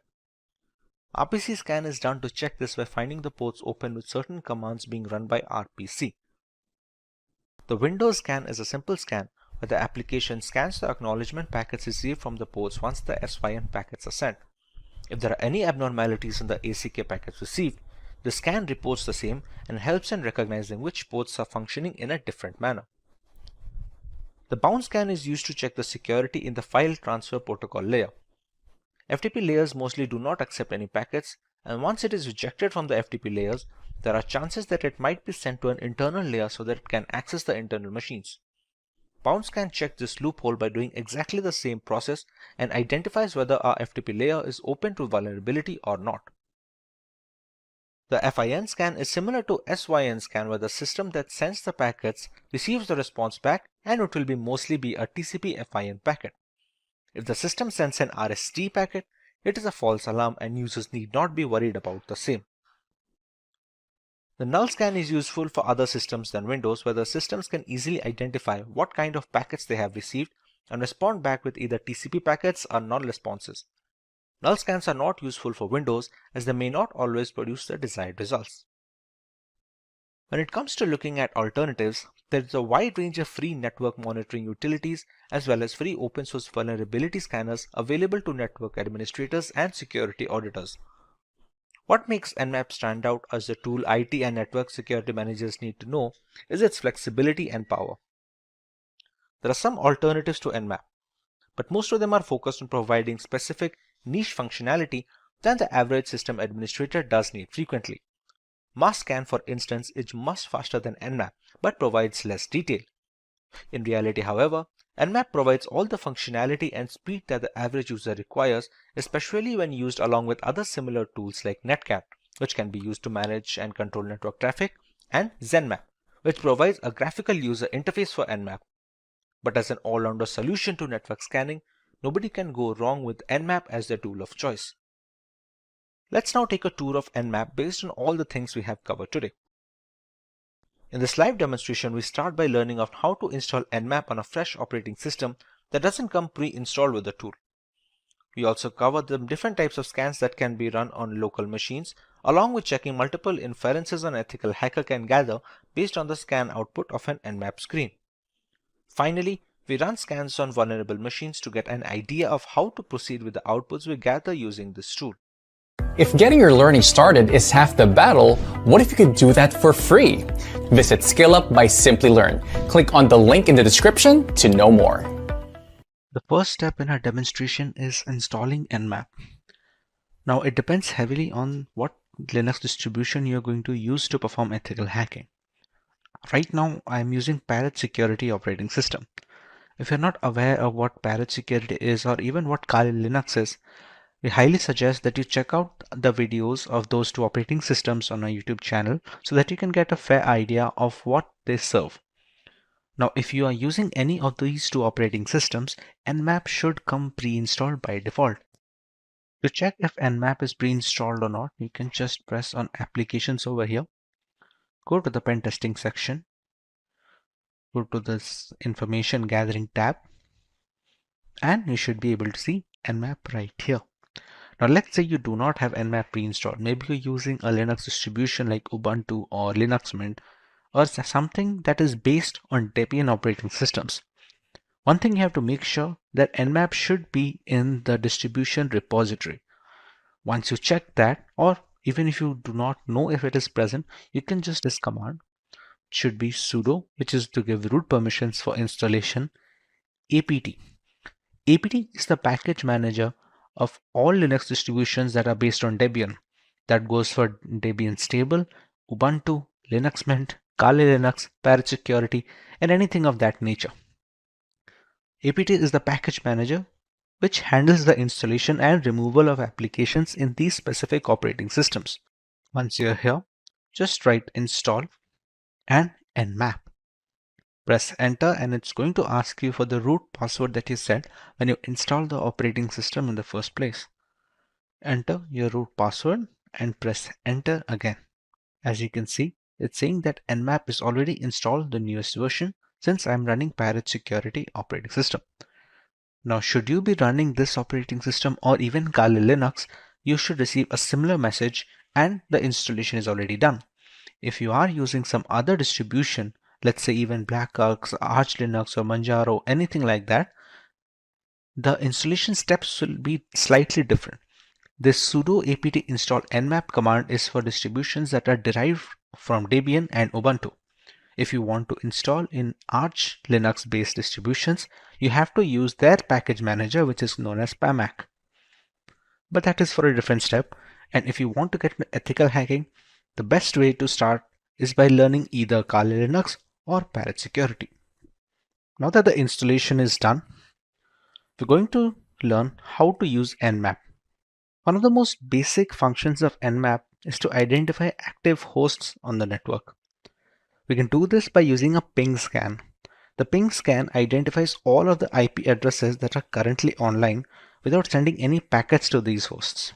Now to run the ping scan, we're going to write nmap. The flag we're going to mention over here is SP. Now these flags are the different traits of the nmap scan. Depending on what flag we use, we can send different kinds of requests to the host that we are scanning. Now, before moving forward with this, let me open another terminal over here and check the IP address. We're going to write the command ifconfig and find the subnet in which this system is present. As you can see, the IP address is 192.168.72.131. Now this operating system is being run on a virtual machine software known as VMware. The VMware in itself is running on a Windows 10 operating system. Considering they are now a part of the local network, this IP address is of Parrot Security, and the Windows operating system, which is the host system in my scenario, will fall in this particular subnet. So to run our scan, we're going to target 192.168.72.1/24. This command then returns a list of hosts on your network and the total number of assigned IP addresses. This is going to be a capital P. Yeah. If you spot any hosts or IP addresses on that list that you cannot account for, you can then run further commands to investigate them further. As of right now, you can see the machine that is the Parrot Security. This IP address can be detected in the subnet. The 192.168.72.1 is my local Windows machine that is running VMware software and ultimately this virtual machine. The 72.2 is the DHCP server that hosts the internet connection of the Parrot Security. This we can ignore for now. Now, the Windows machine that we have over here, let's run some tests on that. We're going to clear our terminal and we can close this actually. When scanning hosts, nmap commands can use server names, IPv4 addresses, or IPv6 addresses. A basic nmap command will produce information about the given host. To run a basic port scan, we can just use nmap along with the IP. Now, as we remember, the IP is 192.168.72.1. This is the IP of my local Windows 10 machine. As you can see, it shows the ports that are open and the particular servers that these ports are running. Now, you can also have a detection of the operating system. Now, mind you, this is not 100% correct, and the reliability depends on the installation and what kind of fingerprinting measures are available. Now, since this does TCP/IP fingerprinting, it needs some extra permissions. The flag that we are going to use is nmap -o along with the same IP address. Like I said, since this does TCP/IP fingerprinting, it requires root privileges. Now, to provide root privileges, we're just going to add the nmap and sudo keyword. Going to repeat the same command that we wrote above.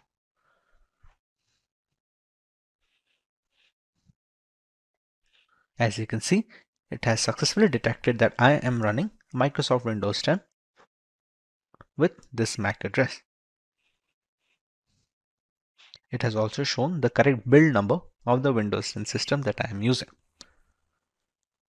This is useful for troubleshooting, scanning for few vulnerabilities, or even locating some services that need to be updated.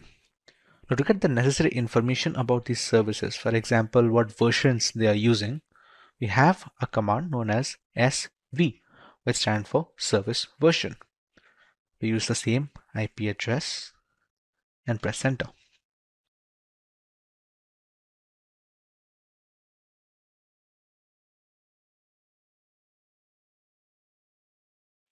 Now, as you can see, the scan is complete, and if you can check the results of the scan above here, we don't see any version number for the services. Here, we can actually check what version they are running. Now, this becomes helpful when we are trying to find specific versions to exploit.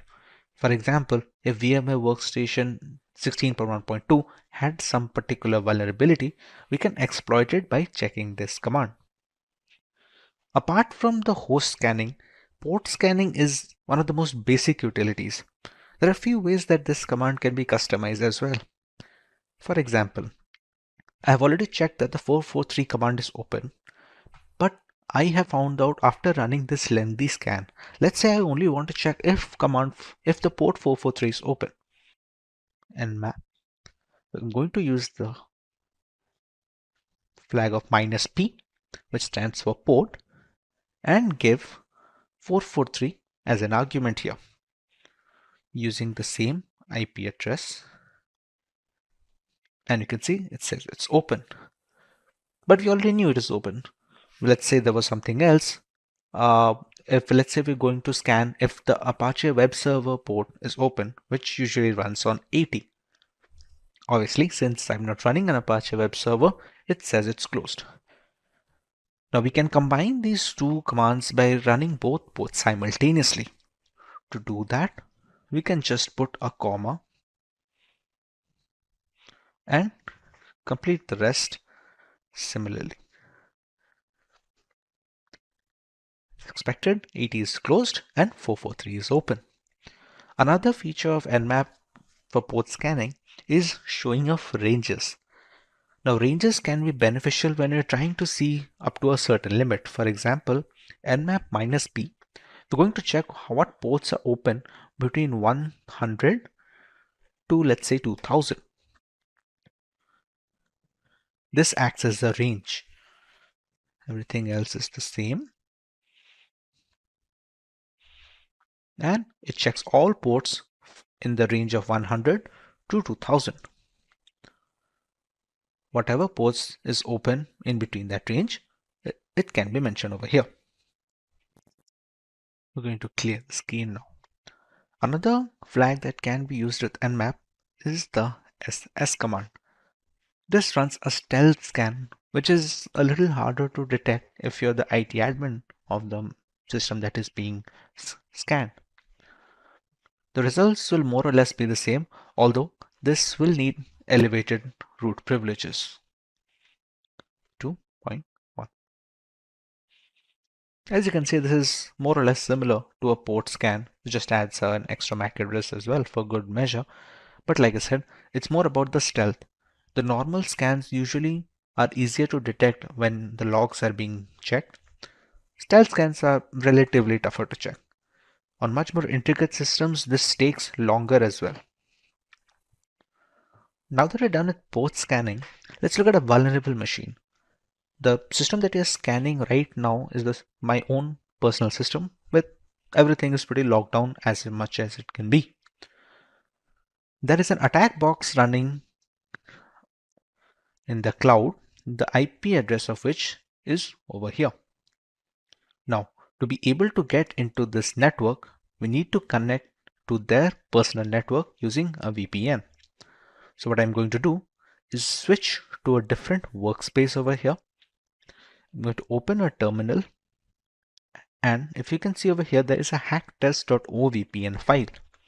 I'm going to connect to their VPN network using this OVPN file.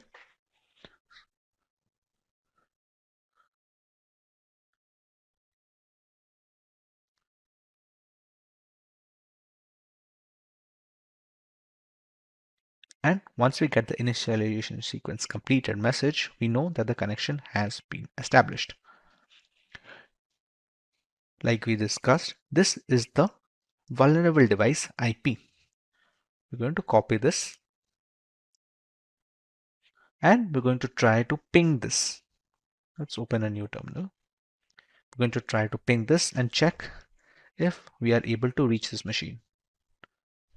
And as you can see, we're getting a reply back, which means we are now part of the local network where the vulnerable machine is present.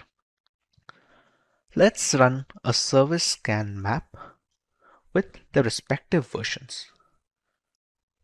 We ran the similar scan on my local machine, where we were able to detect what version each service was running.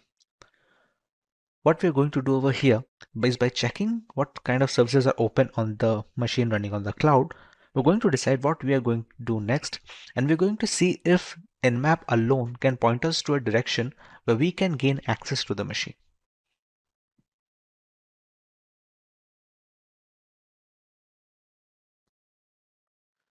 As you can see, the scan is now completed, and we have some of the ports that are being opened over here and what kind of service they are running. Now, like we discussed, this is the first stage, or sometimes even the second stage, of ethical hacking. What we can infer from here is what are the services that are being run. Now, these two ports, 139 and 445, are actually Windows SMB server ports, which are above the Windows Samba server. Now, every service has a particular port attached to it that will be consistent whichever machine you may use. Apache server will always run on port 80. SMB servers will function on these two ports. Now, SMB servers have had a vulnerability known as the Eternal Blue exploit, which was pretty well known. As of right now, from the scan results, we are not able to detect if this machine has the similar vulnerability or not. But since it has the SMB server open, it's worth a shot that we try that exploit on this machine. Now, to start the exploit on this, we're going to open another terminal over here, and we're going to use Metasploit for trying the exploit there. We're going to write sudo msf console. Msf console is the keyword for launching the Metasploit console. Enter the root password and wait for Metasploit to launch. Other than the ports, we can also see that it has checked the host name of the system and the operating system as well. Now that the Metasploit is open, we're going to launch the exploit. Now, before launching, we're going to have to check what exploits are there for the Eternal Blue vulnerability. We're going to use exploit blue, and we're going to check what kind of results we are getting over here. As you can see, Serial number 9. Exploit Windows SMB MS17010 Eternal Blue. It was first disclosed in 2017 and SMB remote kernel pool corruption. Let's say we're going to use this particular exploit. Now all of this may be confusing if you're not aware of Metasploit, but remember, this is the next stage of ethical hacking, which comes into the gaining access part. We're going to use exploit number 9 as we found above. To use exploit number 9.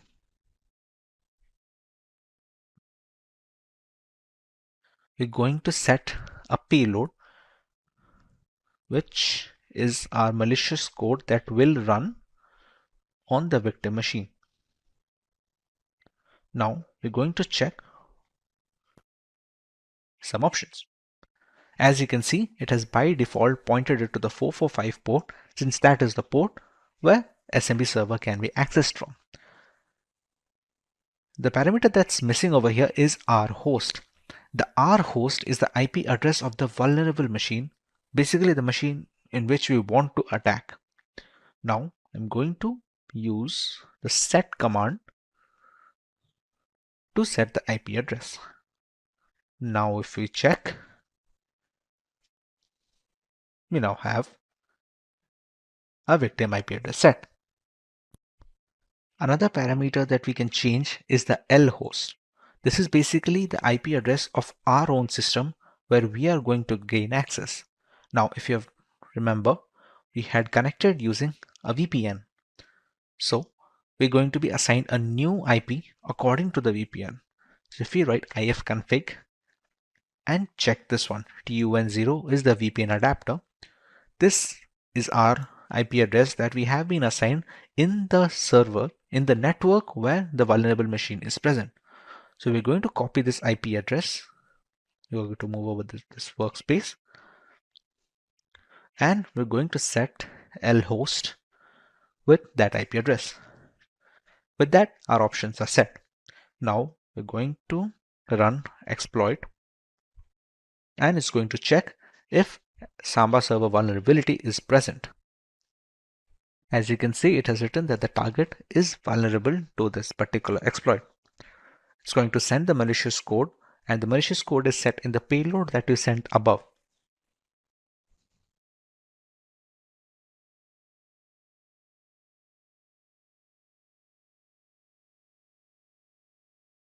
And we now have the shell command of the Windows machine. As you can see, C Windows System 32.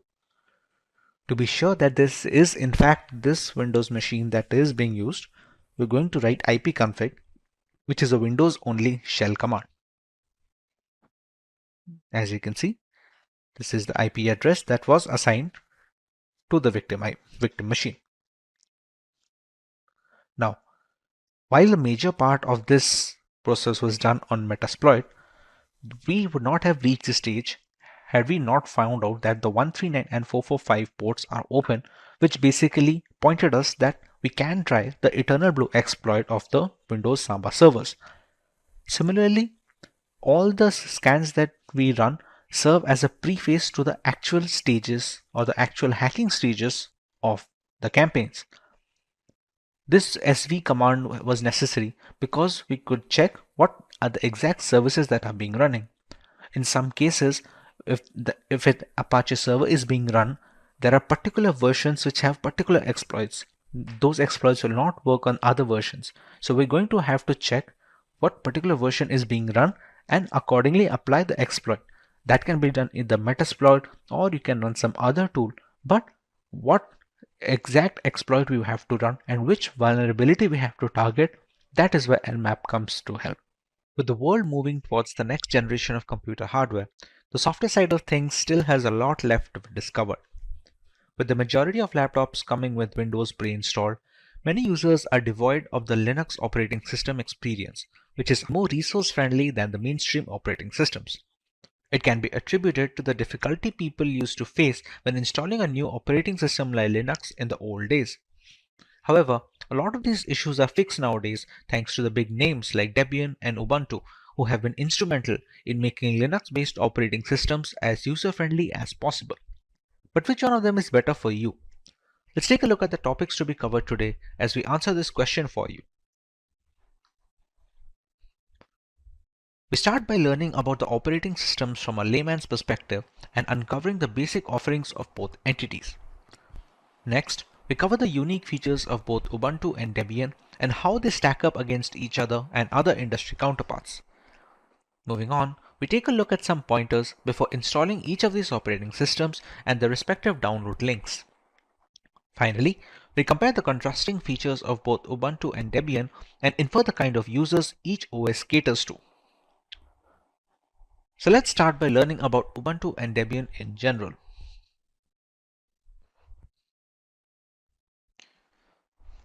Ubuntu is an open source, free Linux distribution. It is an operating system for cloud computing in accordance with support with OpenStack. Ubuntu is developed by the Canonical community and it is freely available. Also, Canonical Limited is responsible for the funding of Ubuntu. Basically, Ubuntu is released every 6 months. Free support is available for 9 months after every release, and long-term support, which are the LTS, is released every 2 years. The first release of Ubuntu was in October 2004. You must have heard about Ubuntu no matter what. It is the most popular Linux distribution overall, not just limited to servers, but also the most popular choice for Linux desktops. It's easy to use, offers a good experience, and comes pre-installed with essential tools to get a head start. Of course, Ubuntu managed to simplify the Linux experience years back, and that is the reason why it is still so popular even with several impressive Linux distributions available right now. Every new release is more polished and comes loaded with new features and improvements. Thanks to its huge user base, a number of software vendors have made their applications compatible with Ubuntu.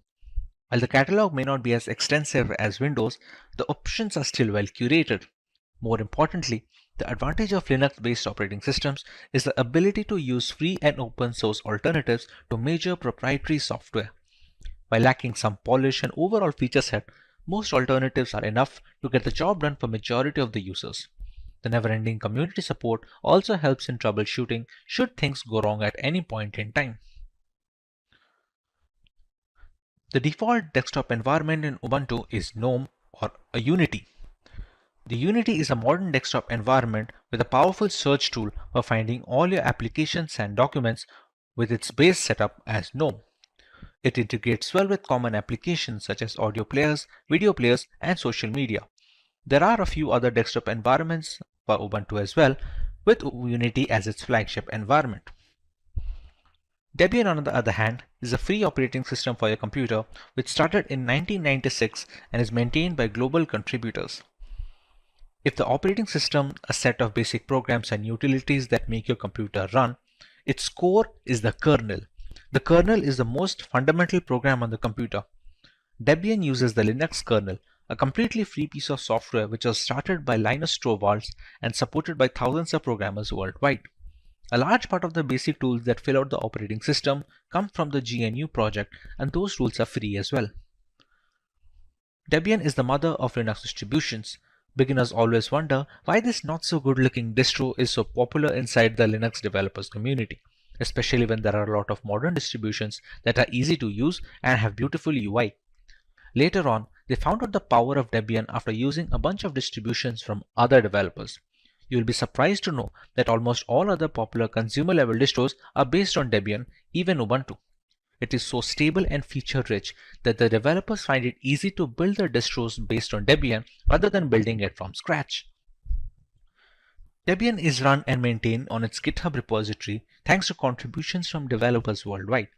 The major decisions are taken up on the repository issues tab, leading to community-wide feedback and a holistic approach to open source development of the Debian operating system.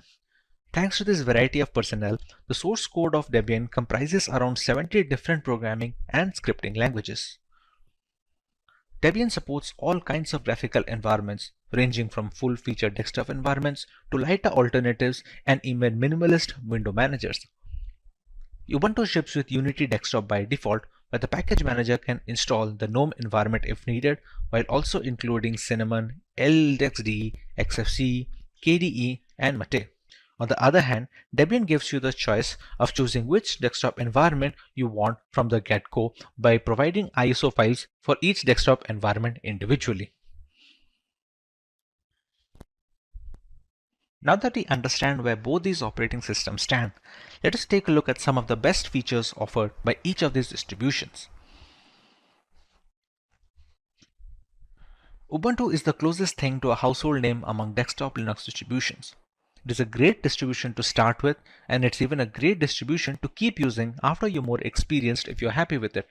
It is user-friendly in a lot of ways. It provides a simple desktop, has an easy installer, and provides a checkbox during the installation process that will automatically install Flash plugins and various codecs that you will need for multimedia support. There's an additional drivers tool that will detect closed source or proprietary drivers that might be necessary to get all your hardware working and easily install them for you.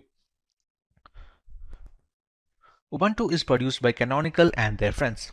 It is run as an open project to enable others with diverse ideas to benefit from all the work the developers do to deliver the world's best open platform.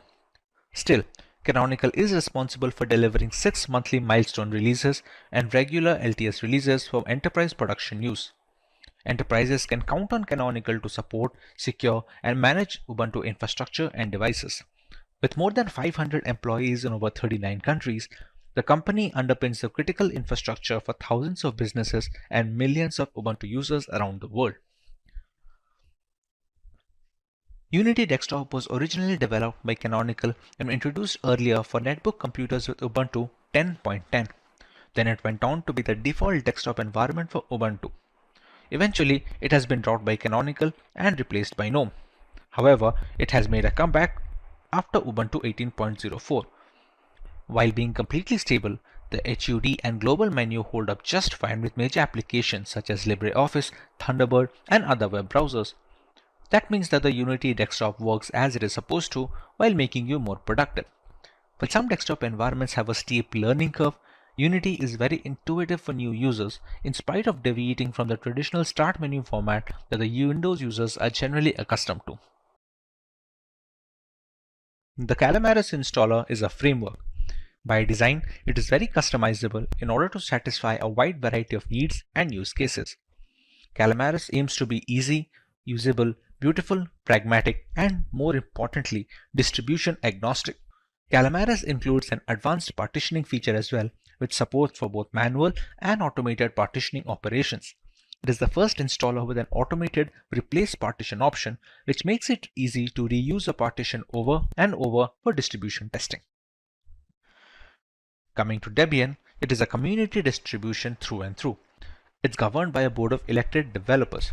It has its own internal structure and laws, and just about everyone working on it is a volunteer, making it completely community driven. It is maintained and developed by programmers and developers all around the world. This form of development ensures continuity. If one of the developers decides to stop working on the project, another developer might come in and take place and keep the project going on. It is completely free of centralized control, and this is also one of the reasons for an undecided stable release cycle.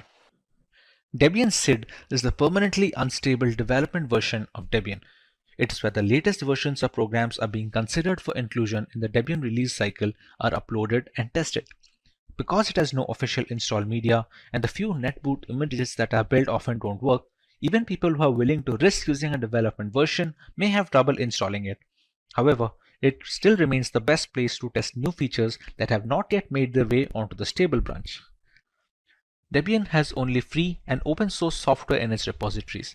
This is mostly ample for our users. Except for users who use hardware that only has proprietary drivers, these repositories work well in most cases. It is possible to add other repos as well that have proprietary software if that is the requirement. Debian's standard version is very stable as software and libraries in it go through rigorous testing. This stability makes Debian a perfect server OS, and it's also the same reason why average users shy away from using Debian as their primary OS on desktop. This is also one of the reasons why many developers use Debian as a base for their derivative, one of which is also Ubuntu. Now that we are aware of each distribution's unique features, let's take a look at how we can go ahead and install these operating systems and where we can get their downloadable images.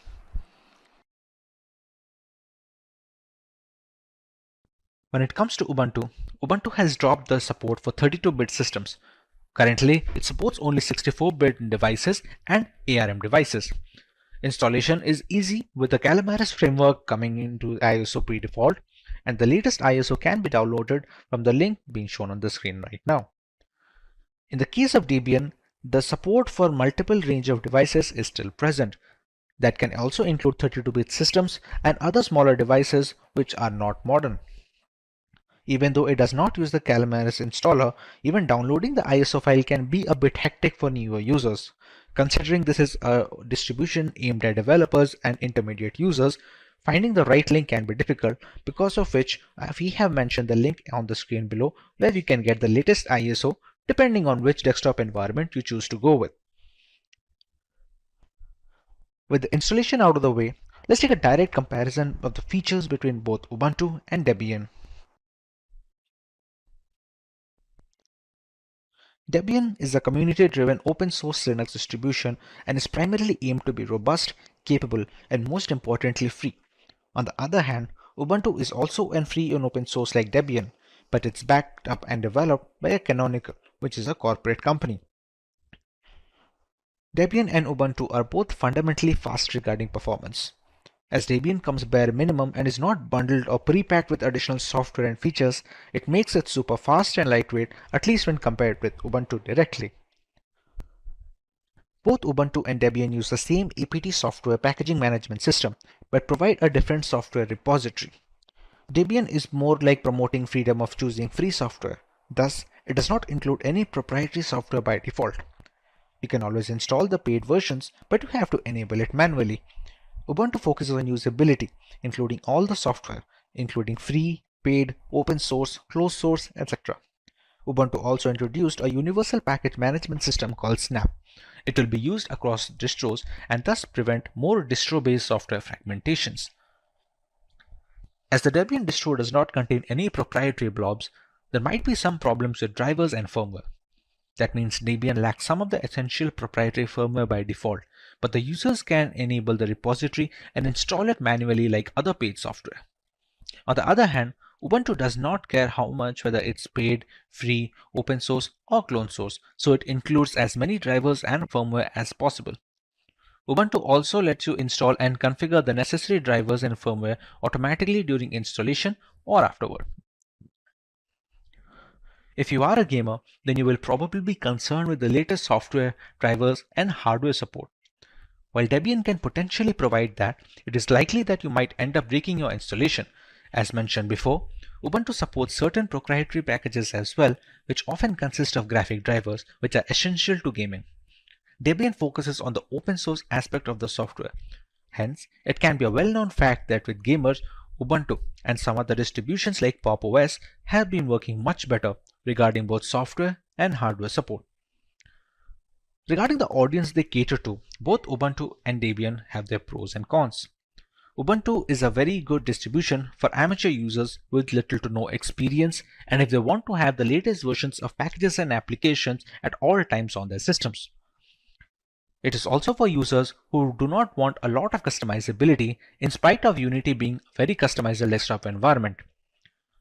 It is also perfect for users with newer hardware since it comes updated with all the latest graphical devices and their respective drivers. Debian, on the other hand, is catered towards a little bit of experienced users who can fix some minor bugs on their own or with minimal community support.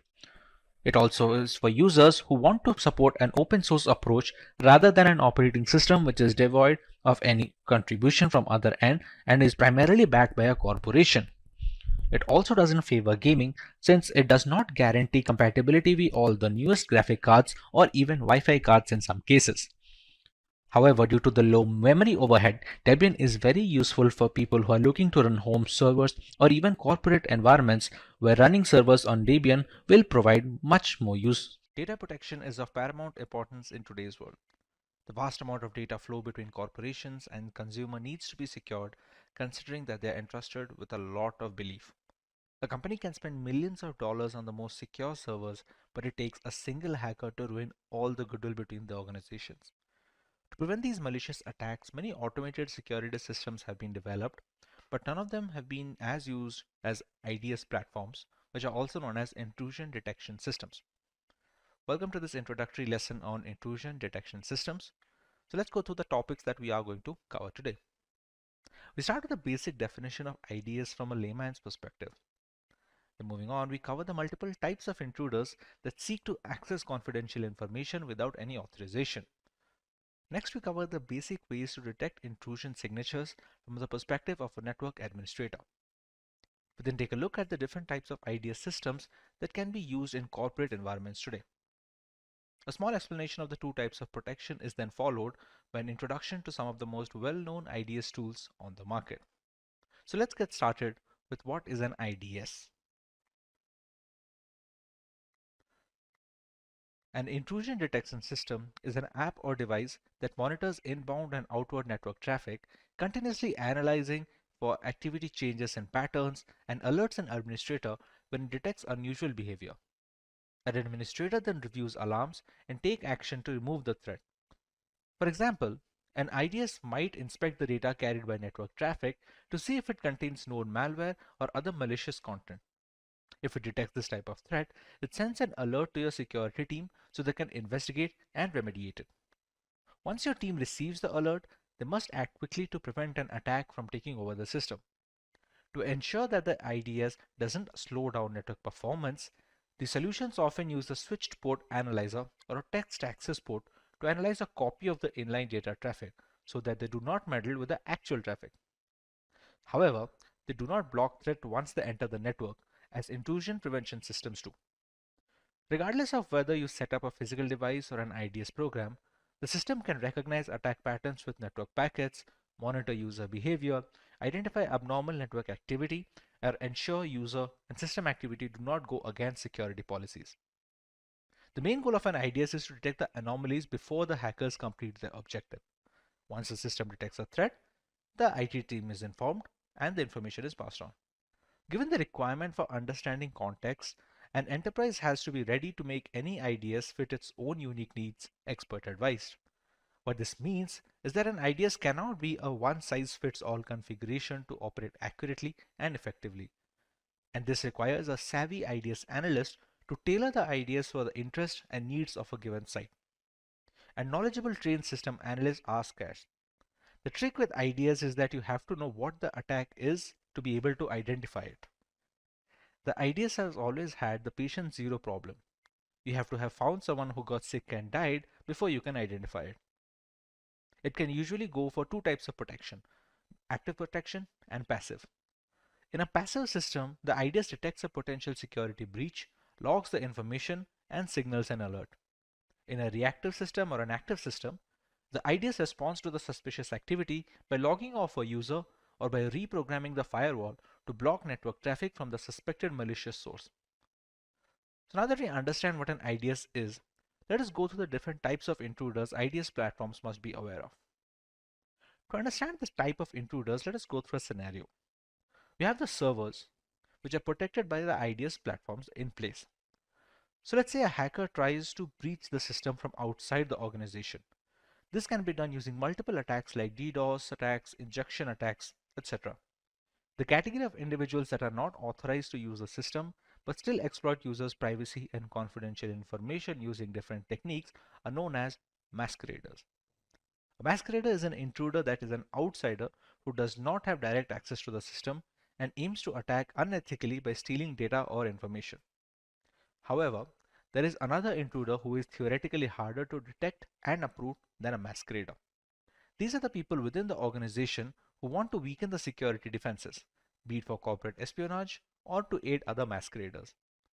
The category of individuals that are authorized to use the system but misuse the granted access and privilege. These are individuals that take undue advantage of the permissions and give access to them, and this category of intruders are known as misfeasor. Misfeasors are people that are insiders and have direct access to the system, which they aim to attack unethically by stealing data or information. Let us now go through some of the ways the IDS platforms can detect intrusion before it is too late. Intrusion detection systems primarily use two key methods. One is signature-based intrusion and the anomaly-based intrusion.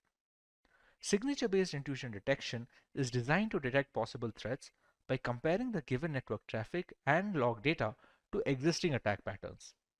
These patterns are called sequences and could include byte sequence, which is also known as malicious instruction sequences. Signature-based detection enables you to accurately detect and identify possible known attacks. Anomaly-based intrusion detection is the opposite. It's designed to pinpoint unknown attacks, such as new malware, and adapt to them on the fly using machine learning. Machine learning techniques enable an intrusion detection system to create baselines of trustworthy activity, which is known as a trust model, then compare new behaviors to verified trust models. False alarms can occur when using an anomaly-based IDS, since previously unknown yet legitimate network traffic could be falsely identified as malicious activity. Now, if you combine both of those, you have the hybrid intrusion detection. They use signature-based and anomaly-based intrusion detection to increase the scope of your IDS. This enables you to identify as many threats as possible. A comprehensive intrusion detection system can understand the evasion techniques cybercriminals use to trick an IDS to thinking there isn't an attack taking place. These techniques could include fragmentation, low bandwidth attack, pattern change evasion, and many more. We can now take a look at the type of protection offered by IDS platforms. There are a couple of ways that can be set up, so let's go through each method. The first is a network-based IDS. The sensors are deployed at strategic points within the network, such as within the DMZ or at the network's perimeter. The sensor can monitor individual packets of inbound and outbound traffic to and from all devices on the network. It analyzes them for malicious activity, and depending on the network architecture and amount of traffic involved, multiple instances of network-based IDS may be necessary. The second category is host-based intrusion detection systems, or HIDS. An agent runs on all servers, endpoints, and devices in the network that have access to both the internet and the internal network. Intrusions are identified by analyzing operating-specific activities like the modification of the file system, registry, or access control lists, and by monitoring system application logs as well.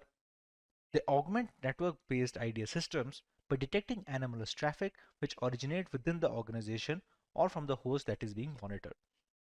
For example, a host infected with malware that is attempting to spread it to other internal hosts is an issue that a network-based IDS could potentially fail to detect. The third variant is a cloud-based intrusion detection system. Because of the internet-facing nature of the cloud, on-premises IDS solutions are not necessarily optimized for monitoring. For example, network-based sensors need to be deployed within the cloud at an environment's network perimeter, and yet a cloud service provider may or may not have a way to facilitate this. Cloud-based servers use purpose-built cloud sensors that use cloud service provider application programming interface, or cloud service provider APIs, to get as much visibility as possible into your cloud environment.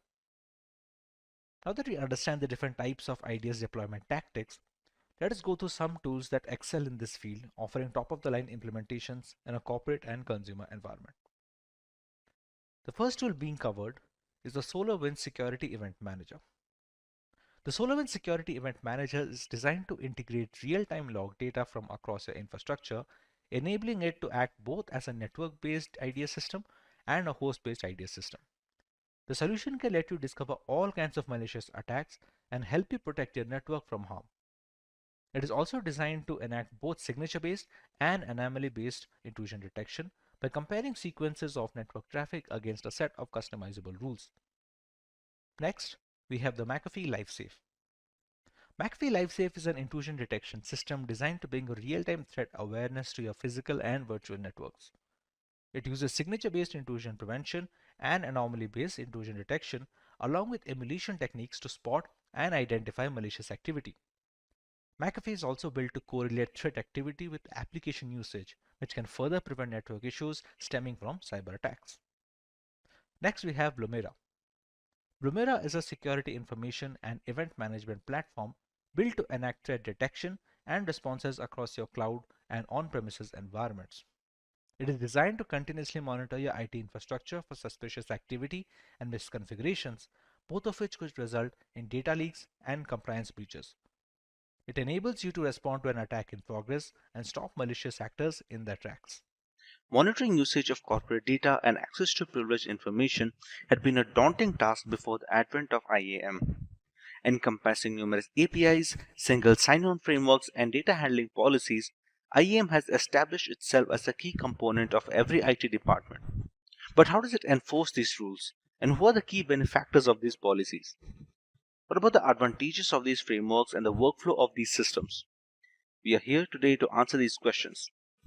Let's take a look at some of the topics to be covered today.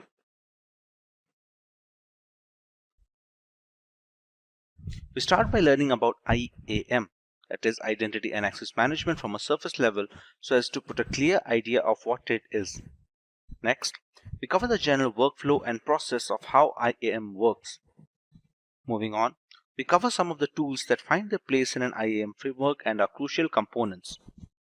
Finally, we go through some of the advantages of the IAM, learning what makes them a lucrative deal for organizations. So let's get started by learning about IAM from a surface level perspective. Identity and Access Management, or IAM, is a set of processes, policies, and tools for defining and managing the roles and access privileges of individual network entities to a variety of cloud and on-premise applications. The users can include customers, partners, employees, devices like computers, smartphones, routers, etc. The core objective of IAM systems is one digital identity per individual or item. Once the digital identity has been established, it must be maintained, modified, and monitored throughout each user's or device's access lifecycle. Access and user are two vital IAM concepts. Access refers to the actions permitted to be done by a user, like view, create, or change a file. Users could be employees, partners, suppliers, contractors, or even customers. Furthermore, employees can be further segmented based on their roles. IAM systems are designed to perform three key tasks: identify, authenticate, and authorize, meaning that only the right person should have access to computers, hardware, software apps, any IT resources, etc. For the entry of new users or the changing of the roles of existing users, the list of access privileges must be up to date all the time. IAM functions usually fall under IT departments or sections that handle cybersecurity and data management. Now that we understand the importance of IAM in today's cybersecurity sphere, let us understand the process of this framework. We have multiple components that aid this process. Let's start by going through each of them individually. Principal is an entity that can perform actions on an AWS resource or any cloud management system. A user, a role, or an application can be a principal. It's always the principal who raises a concern to access or modify data on servers, serving as the first point of contact in the IAM workflow. Authentication is the process of confirming the identity of the principal trying to access the product. The principal must provide its credentials or required keys for authentication. This step can be further enhanced by multiple authentication factors and geologs, among other things. Once the identity is confirmed, the principal has the ability to view the data behind the wall of security and take the necessary steps. When it comes to requests, a principal then sends a request to the cloud management system specifying the action and which resource should perform it. In this step, the user can ask to modify, delete, edit, or affect other users in this particular bucket of organization by changing the data or the information. When it comes to authorization, it carries out the rest of an organization identity and access management processes once the user has been authenticated. Users are granted authorizations according to their role at an organization. The practice is referred to as Role-Based Access Control, or RBAC. Authorizations determine a role's resources and level of access in the network. These items may include systems, applications, file shares, printers, and more. For example, an accounting department employee who regularly works with payroll software must be authorized to do such.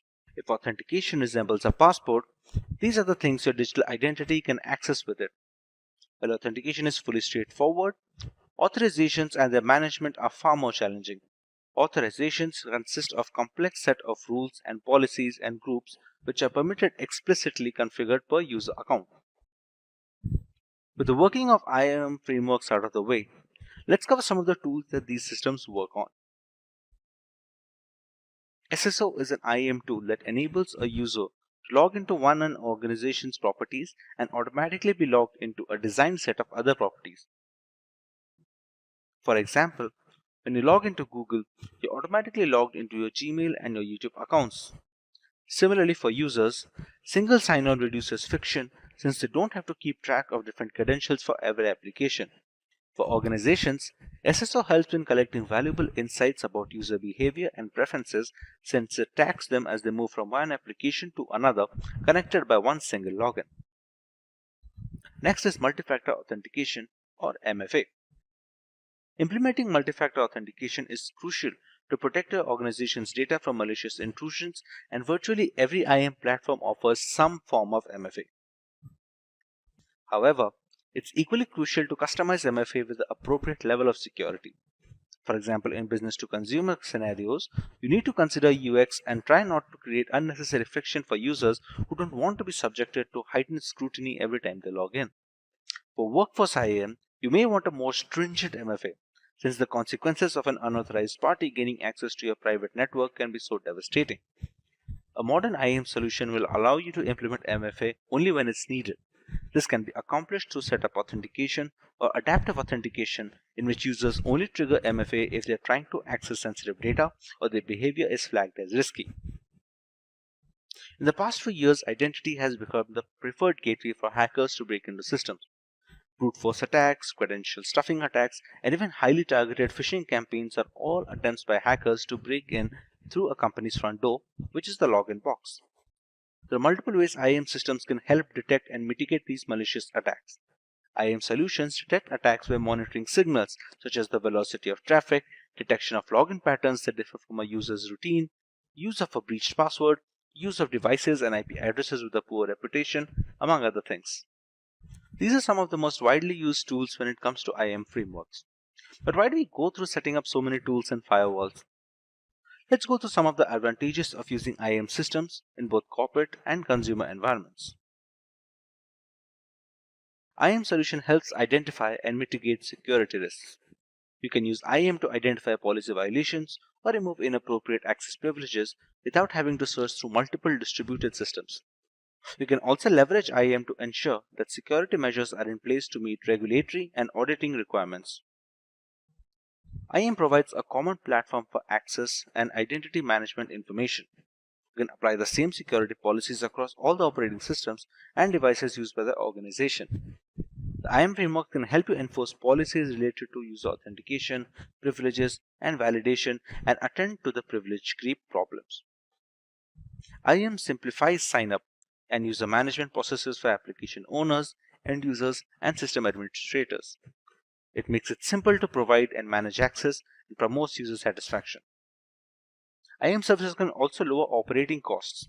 Using federated identity services means you no longer need local identities for external users. This makes application administration easier. Cloud-based IAM services can reduce the need to buy and maintain on-premise infrastructure. Congratulations on completing the cybersecurity full course. You now have a solid foundation in defending against cyber threats and understanding the importance of cyber hygiene. Remember the staggering statistic that cybercrime damages are expected to cost the world. But with the knowledge you have gained, you can be a part of the solution. Reflect on the case studies we have discussed, like the Equifax breach and WannaCry attack, and use these lessons to build stronger defenses. So stay updated and continue to practice what you have learned to safeguard your digital world. Thank you for joining us with this course. Stay safe and keep learning. Staying ahead in your career requires continuous learning and upskilling. Whether you're a student aiming to learn today's top skills or a working professional looking to advance your career, we've got you covered. Explore our impressive catalog of certification programs in cutting-edge domains, including data science, cloud computing, cybersecurity, AI, machine learning, or the path to career success. Click the link in the description to know more.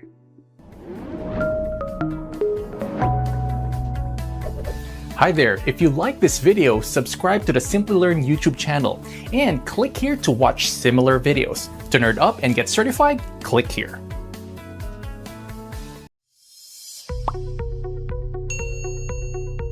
Welcome to our cybersecurity full course. In today's digital world, cyber threats are more sophisticated and pervasive than ever.